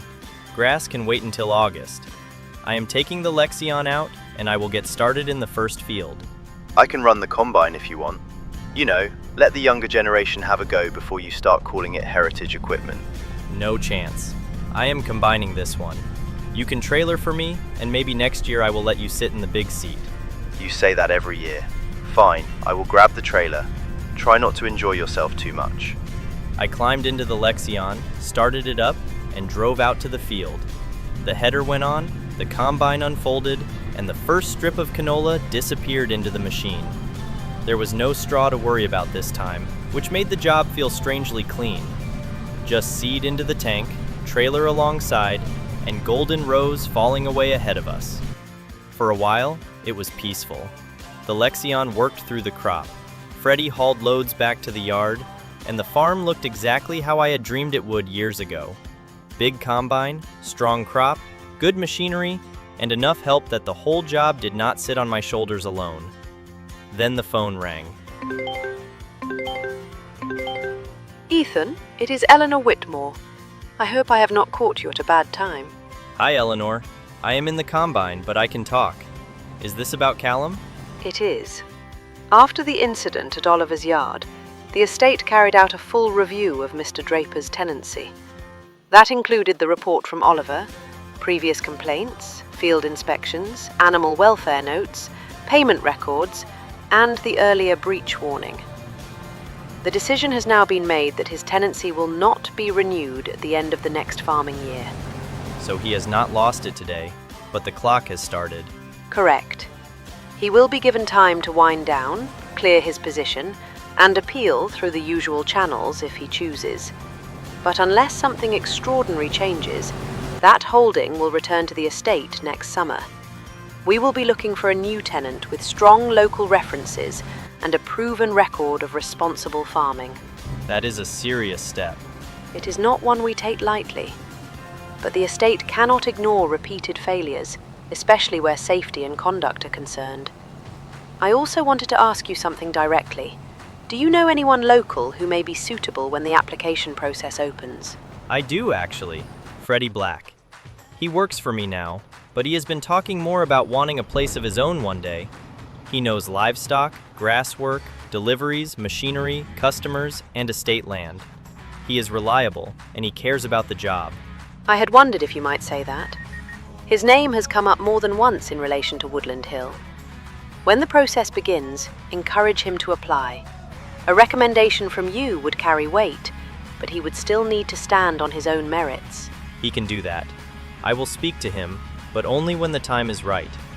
I do not want him thinking anything is promised. That is wise. Nothing is promised yet.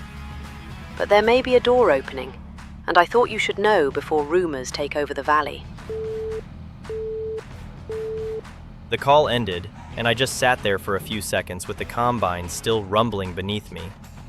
Callum had spent years blaming everyone else for every lost chance, and now one of those chances might become Freddie's way forward. I finished the field, unloaded the final tank into Freddie's trailer, and then called him over the radio. Freddie, I have just had Eleanor on the phone. Callum's tenancy is not being renewed after next year. The estate will be looking for a new tenant. Right, that is big. What does that have to do with me? She asked if I knew anyone suitable. I mentioned you. Nothing is promised, and you would have to apply like everyone else. But if you still want your own farm one day, this might be a real way in.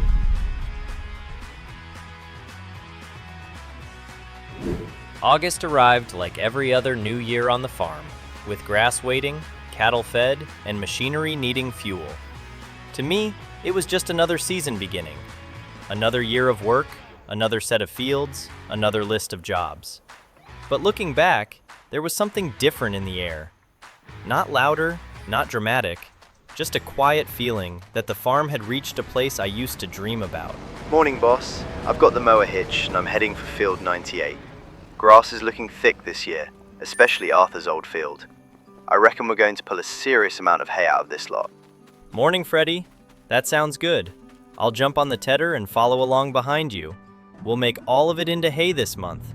Big square bales, nice and clean. Field 54 gets its first proper cut as part of U-Tree, so let's see what it gives us. I still can't believe that field's ours now. Feels like every time I look up, this farm has grown another arm. It has. Expensive arms, mostly. I'll meet you out there. I climbed into the tractor, hitched onto the tedder, and headed down to the field.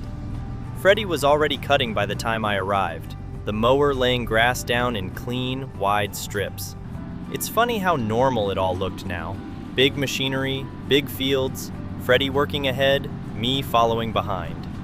Years ago, one mower and one small tractor felt like a mountain. Now it was just Tuesday with more diesel.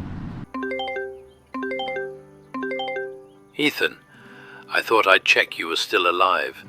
Haven't heard from you in a while. And when I don't hear from you, I assume you've either bought another Claas or been buried under sheep wool. Bit of both, really. We've bought more machinery, sold plenty of wool, added Arthur's old field, and somehow Freddy's still speaking to me. I heard about Arthur. Good bit of land that. He was pleased it went to you. Said he'd rather see it worked than watched by someone counting resale value from the gate. It means a lot. Arthur gave me work when I had almost nothing, and now we're cutting hay off his old field. Feels strange, but in a good way. And Freddy? Word around the valley is he's put his name forward for Callum's place. He has. He's nervous, but he's ready. He knows animals, machinery, customers, estate land, deliveries, all of it. If he gets the chance, I think he'll do well. He will. He's had a good teacher. And Callum? Still winding down, from what I know. I don't want to dance on the bloke's grave, Giles. He made some bad choices, but losing a farm is still a heavy thing. That's the right way to look at it. Just remember, you didn't take it from him. He let it slip. You keep your eyes on your own gate. Later that afternoon, I was back at the yard hitching up the Claas quadrant. The big square baler had changed the way the grass business worked. Sarah liked the bales, Oliver liked the bales, and the bale barn looked a lot tidier because of them. I headed into field 98, dropped the pickup, and started the first pass. The quadrant swallowed the row and pushed out the first big square hay bale of the season. Behind me, Freddy was still rowing the next field, and ahead of me the hay sat in golden lines across the grass. Field 98 went smoothly. The Xerion pulled the baler without a care, and bale after bale dropped behind us. By the time I finished, Freddy was arriving with the bale trailer. I'll start hauling these back while you move to field 54. That new field looks ready for you. Good plan. And Freddy, have you sent off everything for the estate application now? Yeah, it's all in. References, figures, plan for the stock, plan for the land, everything. I'm excited, but I'd be lying if I said I wasn't terrified. It's one thing working on your farm. It's another thing looking at a place and thinking every mistake will have my name on it. That's farming. You never feel completely ready. You just get enough knowledge, enough grit, and enough stubbornness to start. If you get it, I'll help where I can. Advice, machinery, contacts, whatever you need. Thanks, Ethan. I know I joke around, but this job changed everything for me. If I do get that place, it'll be because of what I learned here. You earned that yourself. I just gave you enough work to complain about. You did a brilliant job of that.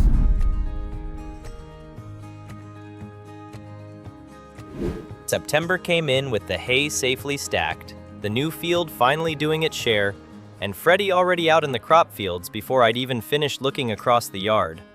August had been grass, bales, and a lot of thinking about Freddy's future. September was back to customers, cultivation, and getting next year's crop into the ground. Morning, boss. I'm out cultivating the first field now. Ground's working nicely. Once this one's done, I'll move straight over to the second. Sounds good. I've got some bale deliveries to do while you're on that. Oliver's getting 8 big square hay bales, then I'll come back, load 12 for Sarah, and after that, I'll grab the cedar and follow you in with wheat. Wheat this year, then? Wheat this year. Canola treated us well, but wheat gives us grain and straw, and with the cattle numbers we've got now, that straw's worth having. Good plan. I'll get the fields ready. You go and keep the horse people happy. I climbed into the tractor, hitched onto the bale trailer, and made my way to the barn. 8 big square hay bales were already loaded and strapped down, sitting there like a neat little stack of money. Since we moved into square bales, the delivery side of the farm had felt cleaner. Easier to stack, easier to move, easier to sell, and customers like Oliver and Sarah both preferred them. The drive to Oliver's yard took me through the village and up past the roads we'd used for years. His place looked much calmer than it had during the Callum mess. The horses were out, the yard was tidy, and the hay storage was open and ready. I backed the trailer into position, unstrapped the load, and unloaded all 8 bales into his storage area. Oliver had wanted a steady stockpile, and I didn't blame him. After nearly losing trust in suppliers, then nearly losing a hay barn, a full shed probably felt like peace of mind. The payment came through not long after, putting us up to around 302,000 pounds. Not bad for one delivery before lunch. By the time I got back to Yew Tree Farm, Freddy had finished the first field and was heading into the second. I parked by the bale barn again and loaded the next order. 12 big square hay bales for Sarah's livery yard. Her place was a different sort of customer to Oliver. Cleaner, tidier, more particular, and the sort of yard where everything had a place and a label. That made it a good client to have, but also one we couldn't get sloppy with. I strapped the load down and headed out again. Sarah's yard looked immaculate when I arrived. Fences painted, horses settled, gravel clean, not a bale or bucket out of place. It reminded me why she hadn't wanted round bales all those years ago. She knew exactly what suited her setup, and now, finally, we could supply it. I pulled into the delivery area, backed up to the storage shed, and unloaded the 12 hay bales into a clean stack. Another payment came through, and the bank climbed to around 315,000 pounds. 2 customers sorted, and the day wasn't even close to finished. Back at Yew Tree, I dropped off the bale trailer and hitched onto the cedar. Freddy had done his bit well. Both fields were cultivated, dark, clean, and ready to take seed. I filled up with wheat, headed out to the first field, lowered the drill, and started the first run. Wheat felt like the right crop for this year. Not flashy, not experimental, just useful.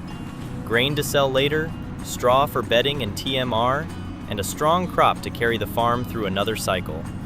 The farm didn't need giant risks anymore. We weren't clawing for survival. We were building steady years on top of steady years, which is a much nicer kind of stress. As I worked through the field, I started thinking about everything moving around us. Freddy had his application in. Rosie and I had settled into the house. Callum was winding down. Woodland Hill was full of sheep and wool. Yew Tree had dairy, beef, grain, hay, silage, and customers who actually called us by choice. The farm had become a machine, but not a cold one. It had people in it, history in it, mistakes, luck, help, and a lot of mud. The cedar ran smoothly, laying wheat into the ground row by row. I liked watching new seed go in. Harvests were the big moments, but planting was where the promise started. September wasn't dramatic, but it was one of those months that holds the whole farm together. Bales out, money in, seed in the ground, and another year quietly taking shape beneath the soil. September was done.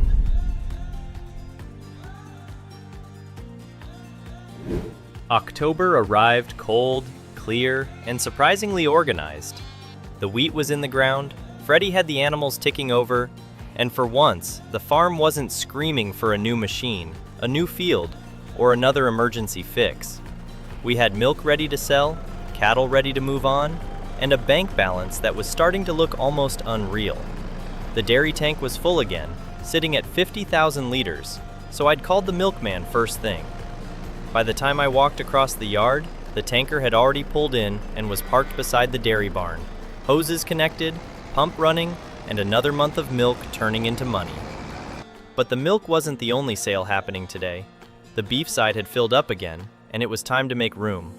I'd spoken to Evan the butcher, and instead of dragging the animal trailer up and down the road all day, he'd sent a lorry to collect the cattle in one go. There were too many to mess around with small trips, and at this stage of the farm, saving time mattered as much as saving money. I made my way over toward the beef paddock, past the fences, and down to where the lorry had backed in. The cattle were ready. 59 of the older beef cows were going today, along with the older group that needed clearing to give the younger animals space to grow. They were worth good money, around 2,500 pounds each, and the pen needed breathing room before the next lot came through. Still, it's never just numbers when you've raised them here. I stood by the gate for a moment while the lorry was loaded. These animals had been part of the farm for months, some for years, and they'd helped build everything around us. The beef business had become one of the strongest parts of Yew-Tree, but it only worked if we kept it moving. Calves had to become young stock. Young stock had to grow. Older cattle had to be sold, and the cycle had to carry on. But once the cattle reached the market and Evan's payment came through, that number jumped. I spent the next little while doing small checks around the farm. The young stock had more space, the dairy cows were quiet, the milk tanker had gone, and Freddie was still getting feed moved around like nothing had happened. Then the payment landed. 516,000 pounds. I just stood there looking at the figure for a second. 500,000 pounds in the bank, milk sold, cattle sold, pens cleared, and no giant purchase plan to swallow it all straight away. That was the strangest part. For years, every bit of money had somewhere to go before it even arrived. Now, for once, the farm could breathe. Later, I headed back to the house. Rosie was in the kitchen when I walked in, and I must have still had the look on my face because she noticed straight away. That either went very well, or you've accidentally bought another tractor and you're trying to look innocent. No tractor this time. Milk's gone, cattle are sold, and the bank's sitting at just over 500,000. Ethan, that's incredible. You do realize that, don't you? I do, I think. It's just strange. I spent so long chasing the next payment that I don't always know what to do when the farm's actually ahead. Maybe you enjoy it for 5 minutes before finding another job. 5 minutes sounds ambitious. We left it there for the day. No drama, no big speech, no new plan. Just milk sold, cattle moved on, and the farm stronger than it had ever been. October was done.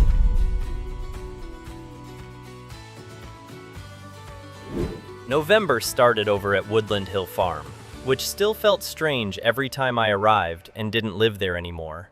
I swear there are more sheep here every time I open this gate. I'm starting to think they've got a committee meeting at night and vote on how to make my life harder. They've done well though. Too well, really. The meadow's packed, the shed's packed, and we're hauling feed over here more often than I'd like. They're healthy, but we need to clear numbers. They don't make huge money each, but when there's this many, it adds up. And if we don't thin them out now, winter feeding's going to become a proper circus. Agreed. We'll sell the extras, keep the main flock strong, and give the meadow a bit of breathing room. Once that's sorted, we'll get back to Yew-Tree. Grass is ready again, and this time I want silage as well as hay. Good. I'll feed the cows when we get back, then I'll hitch the mower. You grab the rower, and we'll get through it. Once the sheep were sorted and the numbers were back under control, we headed back to Yew-Tree Farm. November wasn't just another hay month. With the square baler and wrapper now part of the setup, we could finally make proper square silage bales as well. That meant a bit more work after baling, but it also meant more value sitting in the barn later. Freddie got the mower on first and headed for field 98. I climbed into my tractor, hitched up the windrower, and followed him out. This time, most of the grass was going into silage, so there was no need to ted everything. Cut it, row it, bale it, wrap it. Simple enough on paper, less simple when the day starts stretching into evening. Field 98 was first. Freddie opened it up with the mower, and I followed behind, pulling the cut grass into clean rows ready for the quadrant. The field looked brilliant. Thick grass, good regrowth, and the kind of crop that made the new square bale system feel like the right call. From there, we moved through the rest of the grass work. Field 54, Arthur's old field, was coming into its own now. It still felt new to us, but it was already feeding the farm in more ways than one. More grass meant more bales, and more bales meant more choices. Field 3 was the exception this month. That one we turned into hay. A bit of tedding, a bit of drying, and another stack of square hay bales for the shed. Between Oliver, Sarah, and the cows, hay never sat around for long. Once the mowing and rowing were done, Freddie jumped onto the quadrant and started baling. I watched him take the first rows through the baler, square bales dropping out behind him one after another. A few years ago, Freddie was the new lad trying to find his place. Now he was running big kit, managing animals, handling deliveries, and getting ready to take on a farm of his own. I didn't say much about that out loud, not yet, but I noticed it. When the silage bales were ready, I hitched up the wrapper and headed into Field 98. This was the first time we'd used it properly on the square bales, and it felt like a whole new little system clicking into place. I opened the wrapper, lined up with the first bale, and watched it pull the bale in, spin it, cover it in white film, and drop it back onto the grass. One bale done, then another, then another. Soon, the field was dotted with white-wrapped bales, sitting there like giant marshmallows that cost a fortune to make and somehow smelled worse. They'd stay out for a bit, fermenting into silage before we moved them properly into storage. It wasn't the fastest job, but it was satisfying. Every wrapped bale was future feed or future money. We left the silage bales in place to ferment, parked the wrapper back in the yard, and washed down the worst of the grass dust and mud. November had been a working month. Sheep reduced, fields cut, hay made, silage wrapped, and another part of the farm system tightened up before winter. I shut the tractor down, looked back across the yard, and called it there. November was done.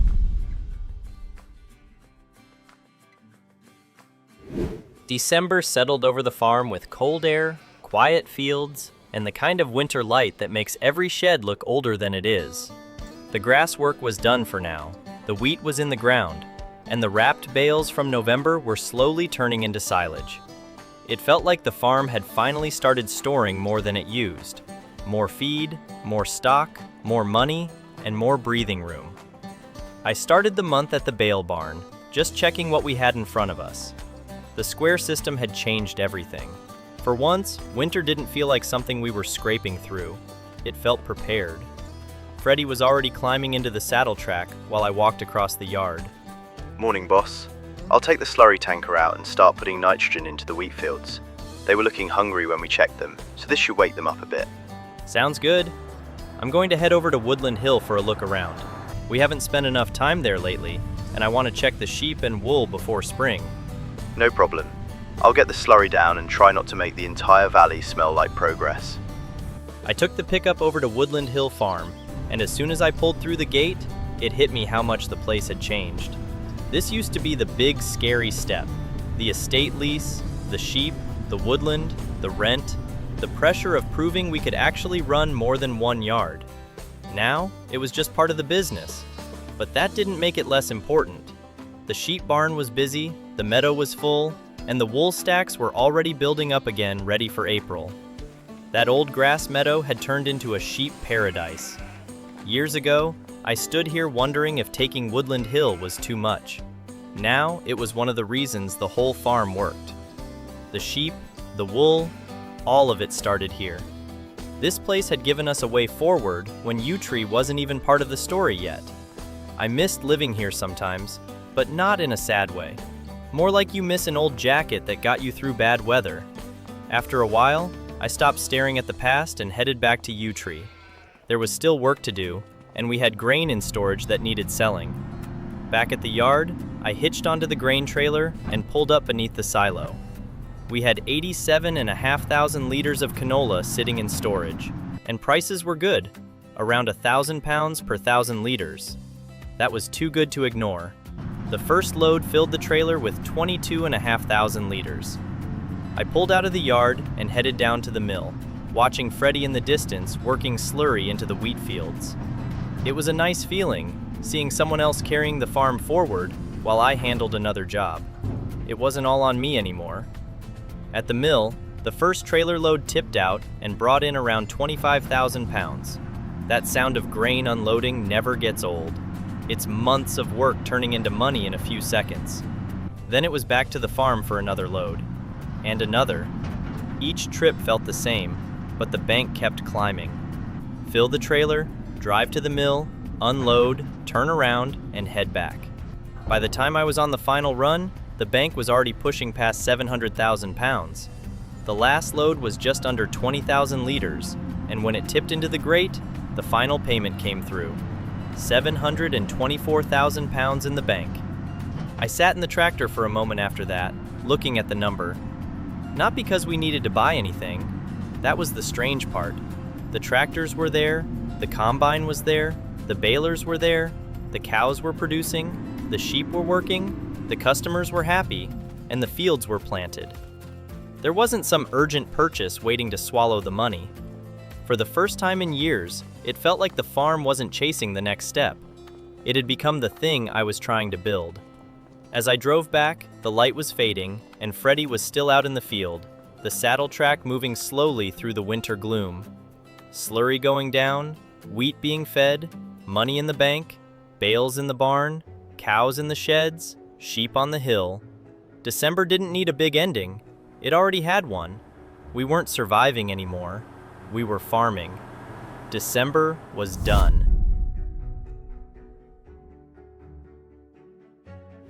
January arrived, cold, still, and strangely peaceful. Christmas had been and gone, and for once, it hadn't been squeezed in between panic, paperwork, or some machine deciding to ruin the week. Rosie's parents had come over this year, and somehow, Yew Tree Farm had managed to look almost civilized. The house was warm, the food was good, everyone got along, and for a couple of days the farm felt less like a job and more like a home. Freddie had taken the month off, which he'd earned 100 times over. The animals were settled, the wheat was in the ground, and there wasn't much that needed doing that couldn't wait. So, I decided to do something I'd been putting off for too long. I climbed into the pickup, pulled out of the yard, and drove down toward the church. The roads were quiet, the hedges bare, and the fields looked half asleep under the winter sky. I'd done this drive before, but it felt different now. The last time I came here, Yew Tree still felt like something I was trying to prove I deserved. Now, after everything that had happened, it felt like I was coming back with a report. I pulled into the church car park, switched the truck off, and sat there for a few seconds before getting out. Then I walked through the old archway and around the back, where Pete Mercer's gravestone sat quietly beneath the trees. For a moment, I didn't say anything. "Hi, Pete. It's been a while. I kept meaning to come down sooner, but you know how the farm gets. There's always something. Cows need feeding, fields need cutting, sheep need sorting, Freddie needs stopping before he names another piece of equipment something stupid. I thought I'd come and tell you how things are going. Yew Tree's doing well, better than I knew how to make it do at the start, if I'm being fair. The dairy barn's full now, 100 cows, and the milk tank fills so often it barely feels real. The beef side's grown too. We've had more calves than I know what to do with some months, and the farm actually makes money from them now, instead of me just staring at feed bills wondering what I've done. We've got proper machinery here now. Big Claas tractors, a Lexion combine, square balers, slurry gear, the kind of kit I used to look at and assume belonged to someone else's life. I don't think you'd believe half of it if you saw it. Then again, maybe you would. You always seem to see more in me than I did. Rosie lives at the farmhouse now. I think you'd like that. She's good for this place. Good for me too. She makes the house feel like someone actually lives in it, not just like a muddy man comes inside occasionally to eat toast and worry about cattle. Her parents came over for Christmas, and it went well. The farm didn't embarrass me too badly, which feels like a seasonal miracle. Freddie's still here too, though maybe not for much longer. He's got a chance at his own farm now. Callum's old place, actually. Strange how things turn. Freddie came in as a worker and somehow became one of the main reasons this whole thing works. He's blunt, loud, and acts like every sensible decision I make is personally offensive to him. But he's good. Really good. If he gets that place, he'll make something of it. I wish I could tell you it was easy, but it wasn't. Taking this farm on was harder than I ever admitted. There were months where I thought I'd ruin what you left me. Months where every building felt like it still belonged to you, and every mistake felt like I was letting you down. I didn't always know what I was doing. I still don't some days. But I kept going. We kept going. Woodland Hill's thriving, the sheep are everywhere, the wool business is strong, the fields are working, and Yew Tree feels alive again. Not frozen in the way it was when you left it, but not erased either. I've tried to build on it without burying what you made. None of this happens without you. Not the farm, not Freddie, not Rosie moving in, not the dairy, not the cattle, not any of it. You gave me more than land and buildings. You gave me a chance to become someone who could look after them. So, thank you. For the tractor at the start, for the work, for the trust, for Yew Tree, for believing I might be able to do this before I knew if I could. I stood there a little longer after that, with the churchyard quiet around me and the winter air biting at my hands. There wasn't anything else to say. Pete had given me a farm, and somehow, year by year, it had become a life. I walked back through the archway, climbed into the pickup, and headed home. January was done.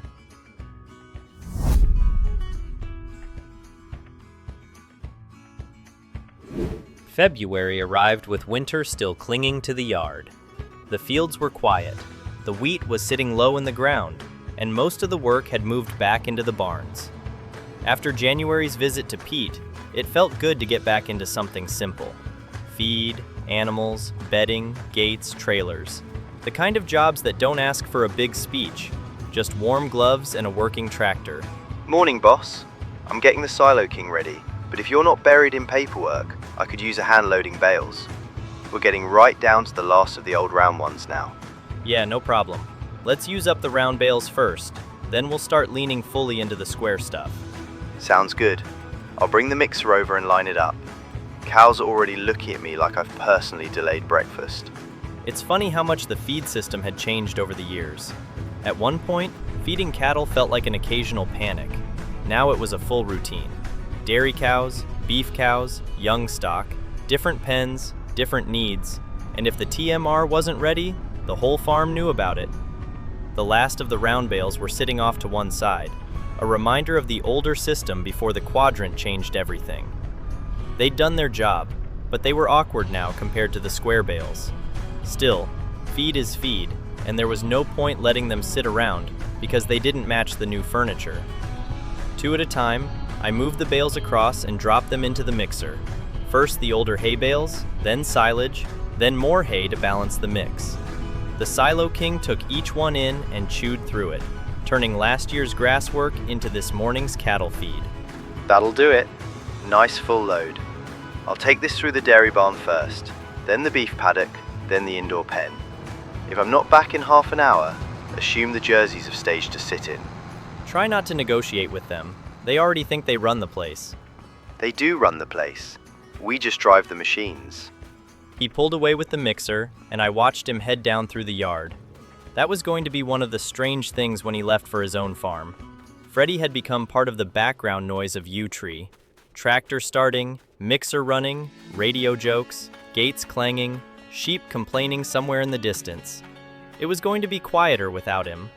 But not today. Today, there was still work to do.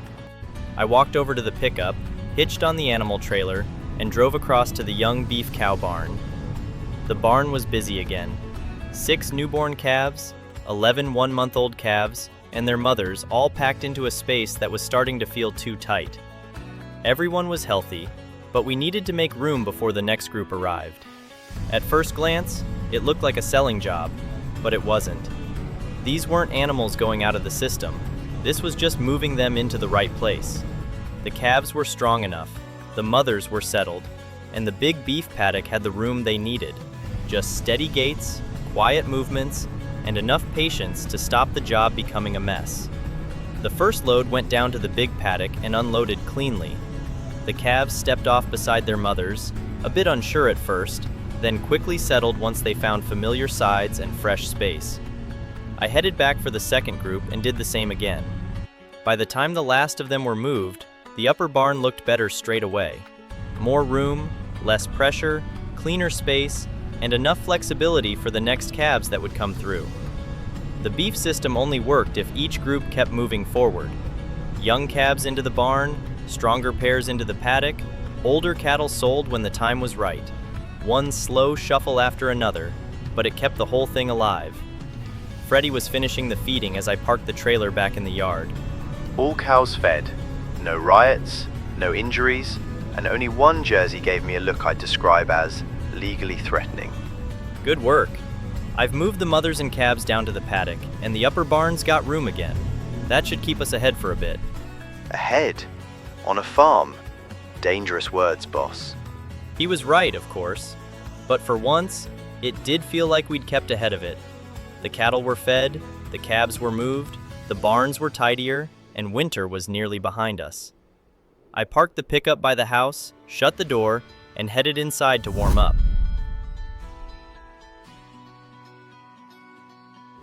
March arrived with the first signs of spring creeping back into the yard.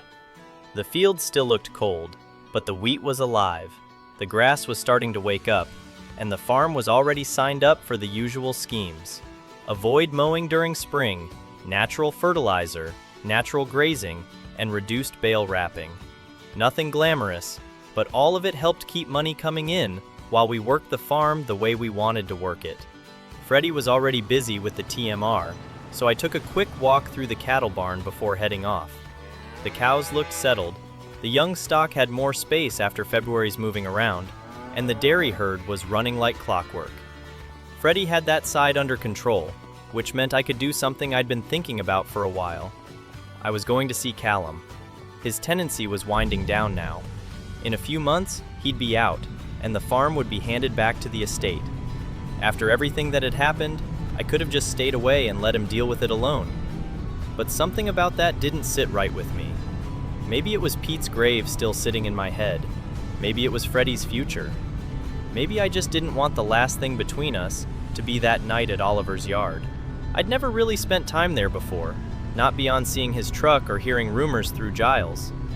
The lane climbed slightly, then opened into a yard with a farmhouse, a few sheds, a silage pit, bale storage, and fields stretching out beyond the front hedge. His red pickup was parked by the house. I walked up by one of the fences and looked over the fields. Freddie, I'm over at Callum's place now. I can see why the estate wants it kept as a working farm. It's got good land, decent yard space, barns, a pit, room for stock. It could suit someone who wanted to start smaller and build it carefully. You're not helping my nerves there, boss. I keep trying not to picture it too much in case it doesn't happen. That's fair. Nothing's yours until the paperwork says it is. But if it does happen, this isn't a bad place to begin. It needs work, but so did we. Yeah, I'll try not to think about that while I'm feeding your cows and pretending I'm calm. For a second, I thought about leaving. Then I knocked. Callum opened the door after a moment. He looked tired more than angry, which somehow made it harder. If you've come to look around before the estate hands my life to someone else, you're a bit early. I didn't come to gloat, Callum. I came to see how you were doing. I know that might sound stupid after everything, but I didn't want this to end with everyone just walking away. That's generous. Very Ethan Manston. Turn up with concern once the other bloke's already lost. You've got a gift for standing in the right place at the right time. I've had luck. I won't pretend I haven't. Pete leaving me Yew Tree changed my life. Woodland Hill changed it before that. But I also worked every day to keep those chances from falling apart. You had a chance here too. I know. That's the worst bit. Everyone thinks I don't know. I know I made a mess of it. I know I let things slide. And I know Oliver's yard was... it was too far. I was angry and stupid, and I wanted someone else to feel small for once. You could have hurt people. Horses too. You know that. Yeah, I know. I tell myself I wasn't going to light anything, and maybe that's true. But it doesn't make standing there with Diesel any less insane. I've had a lot of time to think about that. What happens after the lease ends? I don't know. Sell what I can. Move somewhere cheaper. Take work if I can get it.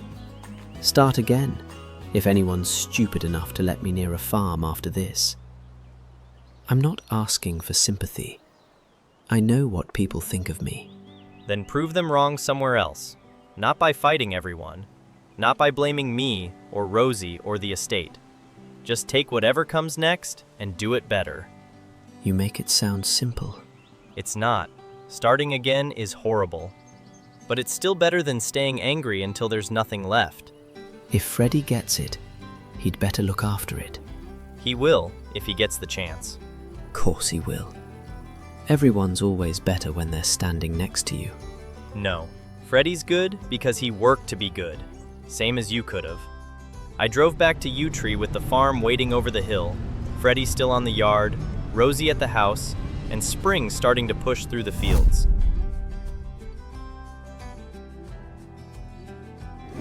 April arrived with one of those jobs that had been building quietly in the background for months. The sheep at Woodland Hill had done what sheep do best, which is eat, wander around, look confused, and somehow produce a mountain of wool while nobody's watching. This month, it was finally time to sell it. I walked across the yard, climbed into the tractor, and hitched onto the flatbed trailer. Freddy was already down by the cattle barns, keeping the cows fed and the dairy routine moving like he always did now. Morning, Freddy. I'm heading over to Woodland Hill to start moving wool.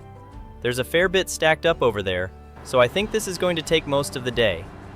Yeah, I saw the pile yesterday. Calling it a fair bit is generous. It looks like the sheep have been building a second sheep out of wool. I've got the cows sorted here, and I'll keep an eye on everything while you're gone. Perfect. I'll get it shifted, then I'm going to stop in and see Diane after the last load.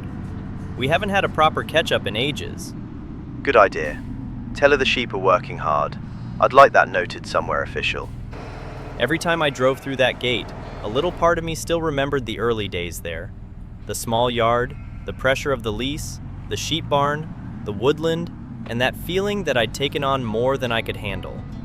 Now, it was a completely different place. The meadow was full of sheep, the barn was busy, the spinnery was working away, and the wool stack was almost ridiculous. Woodland Hill wasn't just surviving anymore, it was thriving. I pulled the trailer alongside the first stack and started loading. Pallet after pallet went on, strapped down tight, and then I headed off to the farmer's market. The first load sold for around 25,000 pounds, and just like that, the day already felt worth it. Then I went back and did it again, and again. The job became a rhythm. Drive to Woodland Hill, load wool, shut the gate, head to market, unload, watch the bank climb, and turn around for another load. It wasn't exciting work, but it was satisfying. Every trailer load was proof that all those quiet months of feeding sheep and keeping the place running had paid off. By the time I came back for the final load, the bank was sitting at around 906,000 pounds. I had to look twice at that number. We were getting close to 1 million, and I still remembered when a few thousand pounds felt like the difference between carrying on and packing up. I loaded the last of the wool, closed the gate behind me, then drove around to the fabric area. The spinnery had 2 pallets ready this time, so I squeezed them into the back corner of the trailer, strapped everything down, and headed back to the farmer's market one last time. The final load sold, wool and fabric together, and the bank climbed again. 943,000 pounds. I pulled the tractor around the corner, parked in the market car park, and headed inside to find Diane. Ethan Manston. I was starting to think you only existed as a tractor noise and a pile of wool pallets. That's fair. I've been meaning to come in properly. We've been dropping off so much lately, but I haven't actually stopped and asked how things are going. They're going very well. The wool sells, the fabric sells, and your deliveries are always clean. I remember when you were turning up here with bits of produce and firewood, hoping it would cover the next bill. Now look at you. It still feels strange sometimes. Woodland Hill used to feel huge on its own. Then Yew Tree came along, then the dairy, the beef, the crops, Freddie, Rosie, all of it. Some months I still feel like I'm trying to catch up with the farm. That's because it grew with you. Farms don't just become big in one day. People see the tractors and the money, but they don't see the years where you were tired, muddy, and trying to make one job lead to the next. Rosie's settled in now. Freddie's got a chance at his own place too, if everything keeps moving the way it is. It feels like everyone's life is changing at the same time. That's not a bad thing. It means what you built is strong enough for other people to build from it. You should be proud of that, Ethan. I stayed a little while longer, talking through the farm, the sheep, the customers, and how strange it felt to be so close to £1 million in the bank. Diane had been there from the small days, which made it easier to believe the big days were real. Eventually, I headed back out to the tractor and started the drive home. April had been wool, fabric, money, and one more reminder that the farm hadn't just grown. It had become something.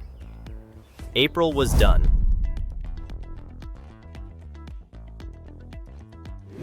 May arrived with the farm sitting in one of the strongest places it had ever been. The wool money from April had pushed us close to a number I'd never really imagined seeing, and the whole place felt like it was running with a rhythm now. I walked out of the house with around £950,000 in the bank, which still sounded ridiculous. Freddie was already out early, of course, feeding cows, checking the dairy herd, and doing the milking like he did most mornings now. Somewhere along the way, that had become his routine. He knew the cows, knew the timings, knew the little problems before they became bigger ones, and I trusted him with it completely. It was time for actual work. We had bale deliveries to do. Sarah and Oliver both needed stock, and after the square bale setup proved itself, these deliveries were starting to feel like a proper part of the business. I climbed into the big tractor, hitched up the flatbed trailer, and headed over to the bale barn. The order was a decent one. 8 big square silage bales and 18 big square hay bales. Plenty of weight, plenty of value, and exactly the kind of load that made me glad we'd moved away from trying to shuffle round bales everywhere. I jumped into the telehandler and started loading, stacking the hay first, then the silage bales, keeping the trailer balanced and tidy. Once everything was strapped down, I climbed back into the tractor and headed out toward Oliver's place. His yard looked calm when I arrived. Horses in the paddocks, storage area clear, everything back to normal after the mess Callum had dragged to his doorstep. I pulled in beside the bale shed, undid the straps, and started unloading his 8 hay bales into the storage area. One by one, they came off the trailer and stacked neatly where he wanted them. It was simple work, but it meant something. Oliver trusted us again. After nearly losing that customer, and after everything that followed, seeing his barn filled with our hay felt like closing a loop. The payment came through, and the bank climbed again. From there, I headed over to Sarah's livery yard with the rest of the load. The drive gave me a minute to think about how much these smaller contracts had changed. Years ago, customers like Sarah felt out of reach because we didn't have the right bales, the right kit, or the right reputation. Now we were turning up with clean square bales, proper delivery equipment, and enough supply to keep the relationship going. Sarah's place looked immaculate, as always. Fresh fences, clean yard, tidy storage, horses settled, not a thing out of place. It was the sort of place where you did not want to arrive late, messy, or half prepared. I was glad we had her as a client now, and I wanted to keep it that way. I backed into her delivery area and started unloading. The hay bales went in first, stacked along the storage wall. Then the silage bales followed, heavy and wrapped, ready for when she needed them. By the time the trailer was empty, the yard looked fully stocked again. The payment landed a moment later, and the bank moved up once more. We were right on the edge of £1 million. 10 years ago, I had nothing but a borrowed chance, a bit of stubbornness, and no real idea what I was doing. It didn't feel like luck anymore. It felt like years of small decisions finally stacking high enough to see from the road. I drove back to Yew Tree Farm with an empty trailer behind me and the sun dropping over the yard. Freddie was still down by the cows, the bale barn was tidy, the fields were growing, and for once, there was nothing urgent trying to drag us into chaos. May was done, and the farm was closer than ever to $1 million.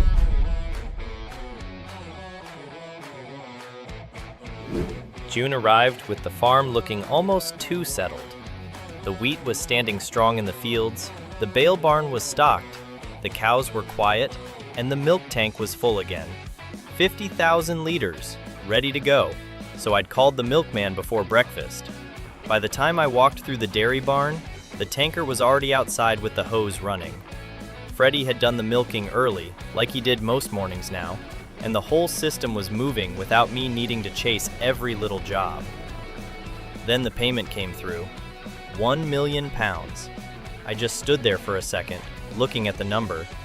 10 years ago, I was counting every pound and trying to make a few pallets of firewood feel like a business. Now Yew Tree Farm had $1 million in the bank, cows in the barn, sheep at Woodland Hill, wheat in the ground, and more work than one person could ever do alone. Ethan, are you near the yard? I've just had a call from Eleanor. The estate accepted my application. I've got it. I've actually got the farm. Freddie, that's brilliant. That's genuinely brilliant. Come over to the pickup. We'll go and have a look at it together. I don't know whether to celebrate or throw up. Might do both if we're efficient. Try not to do either in my truck. That's where I lived before Yew Tree. That garage is where I stored tools, firewood, whatever I could turn into money. I used to think if I could just get through one more month, I'd be all right. Strange seeing it now, isn't it? Yeah, but in a good way. Everyone needs somewhere to start. We carried on up the road and pulled into Callum's old yard. His red pickup was still there, parked near the house. Callum came out as we parked. So it's you then? Should have guessed. I've been accepted, yeah. I know this is awkward, Callum. I don't want to make it worse. It is worse. But not because of you. I had my chance and I lost it. If you're taking it on, look after it better than I did. That's all anyone can do. Start where they are and try not to waste the chance. Good luck with it. Thanks. I'll do my best.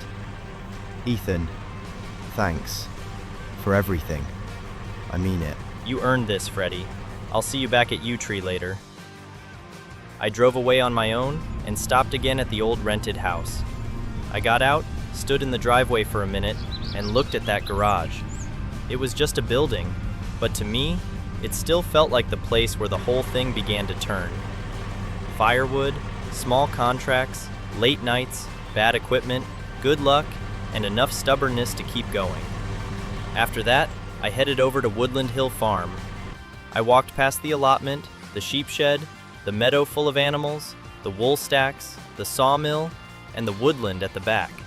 This place had been the first big step, the one that made me feel like a farmer instead of a bloke trying to survive in a caravan. Now it was part of something much bigger.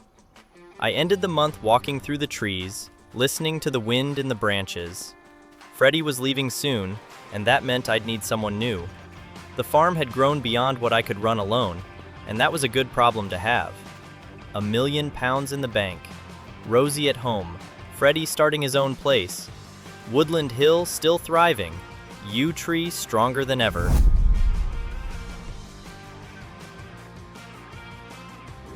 July arrived like any other month on the farm, but it didn't feel small. The wheat was ready, the fields were golden, and Freddie had 1 month left before he took over his own place in August. To him, it was the end of a job. To me, it felt like the end of an era I hadn't quite prepared myself for. Morning, Freddie. Wheat's ready, and I've decided you're driving the Lexion today. I'll run the trailer. It's your last harvest here, so you might as well have the best seat on the farm. Thanks, Ethan. I mean it. I'll look after it. I watched him pull the Lexion into the field, line up with the wheat, and start the first pass. The header cut through the crop, the straw dropped behind him, and the grain started filling the tank. After all the jokes, all the radio chatter, and all the jobs he'd done across this farm, seeing him in that combine felt right. I walked back to the yard, climbed into Freddie's tractor, hitched the grain trailer, and headed out to meet him. I didn't take the big Xerion. Today wasn't about power. It was about letting the farm hand one chapter over to the next bloke. Once the first tank was full, I pulled alongside and he unloaded into the trailer. You know, when I started here, I thought I'd just be shifting bales, chasing sheep, and trying not to annoy you too much. You did all three very well. I learned more here than I ever expected. Not just machinery and cows and fields. How to keep going when the list doesn't end. How to talk to customers. How to fix mistakes without pretending they didn't happen. You've been more than a boss, Ethan. You've been a friend, even when you're buying tractors too big for your own buildings. You've earned everything that's coming next. That farm isn't a gift, it's a chance, and you're ready for it. U-Tree's going to miss you, though. I might even have to find someone else to argue with. Good luck. You won't find another me. That's what worries me. We work through the field like that, steady and quiet between the jokes. By evening, the last of the wheat was cut, the final trailer load was full, and the field lay behind us in clean lines of straw and stubble. I unloaded the final grain load at the silo, and as I was parking the trailer, Freddie came over the radio one more time. Well, that's me done then, boss. Thanks for the job, the chance, the patience, and all the chaos. I'll see you down the road. You will. And Freddie, don't be a stranger. I won't. Someone's got to keep an eye on you. Goodbye for now, Ethan. Goodbye, Freddie, and thank you.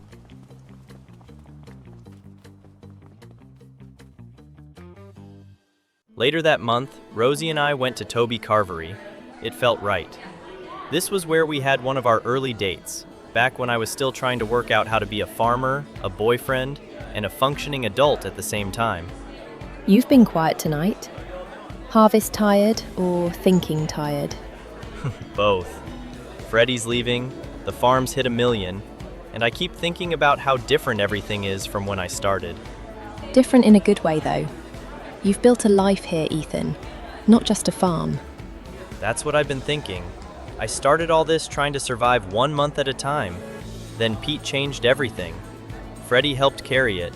You made it feel like home. And now, when I picture the future, you're in every bit of it. Rosie, I don't want this farm, this house, or whatever comes next without you beside me. So, will you marry me? Yes, of course I will. You absolute nightmare of a farmer, yes. After that, things didn't end. They carried on. That's the strange part about stories like this. The camera stops, but the work doesn't.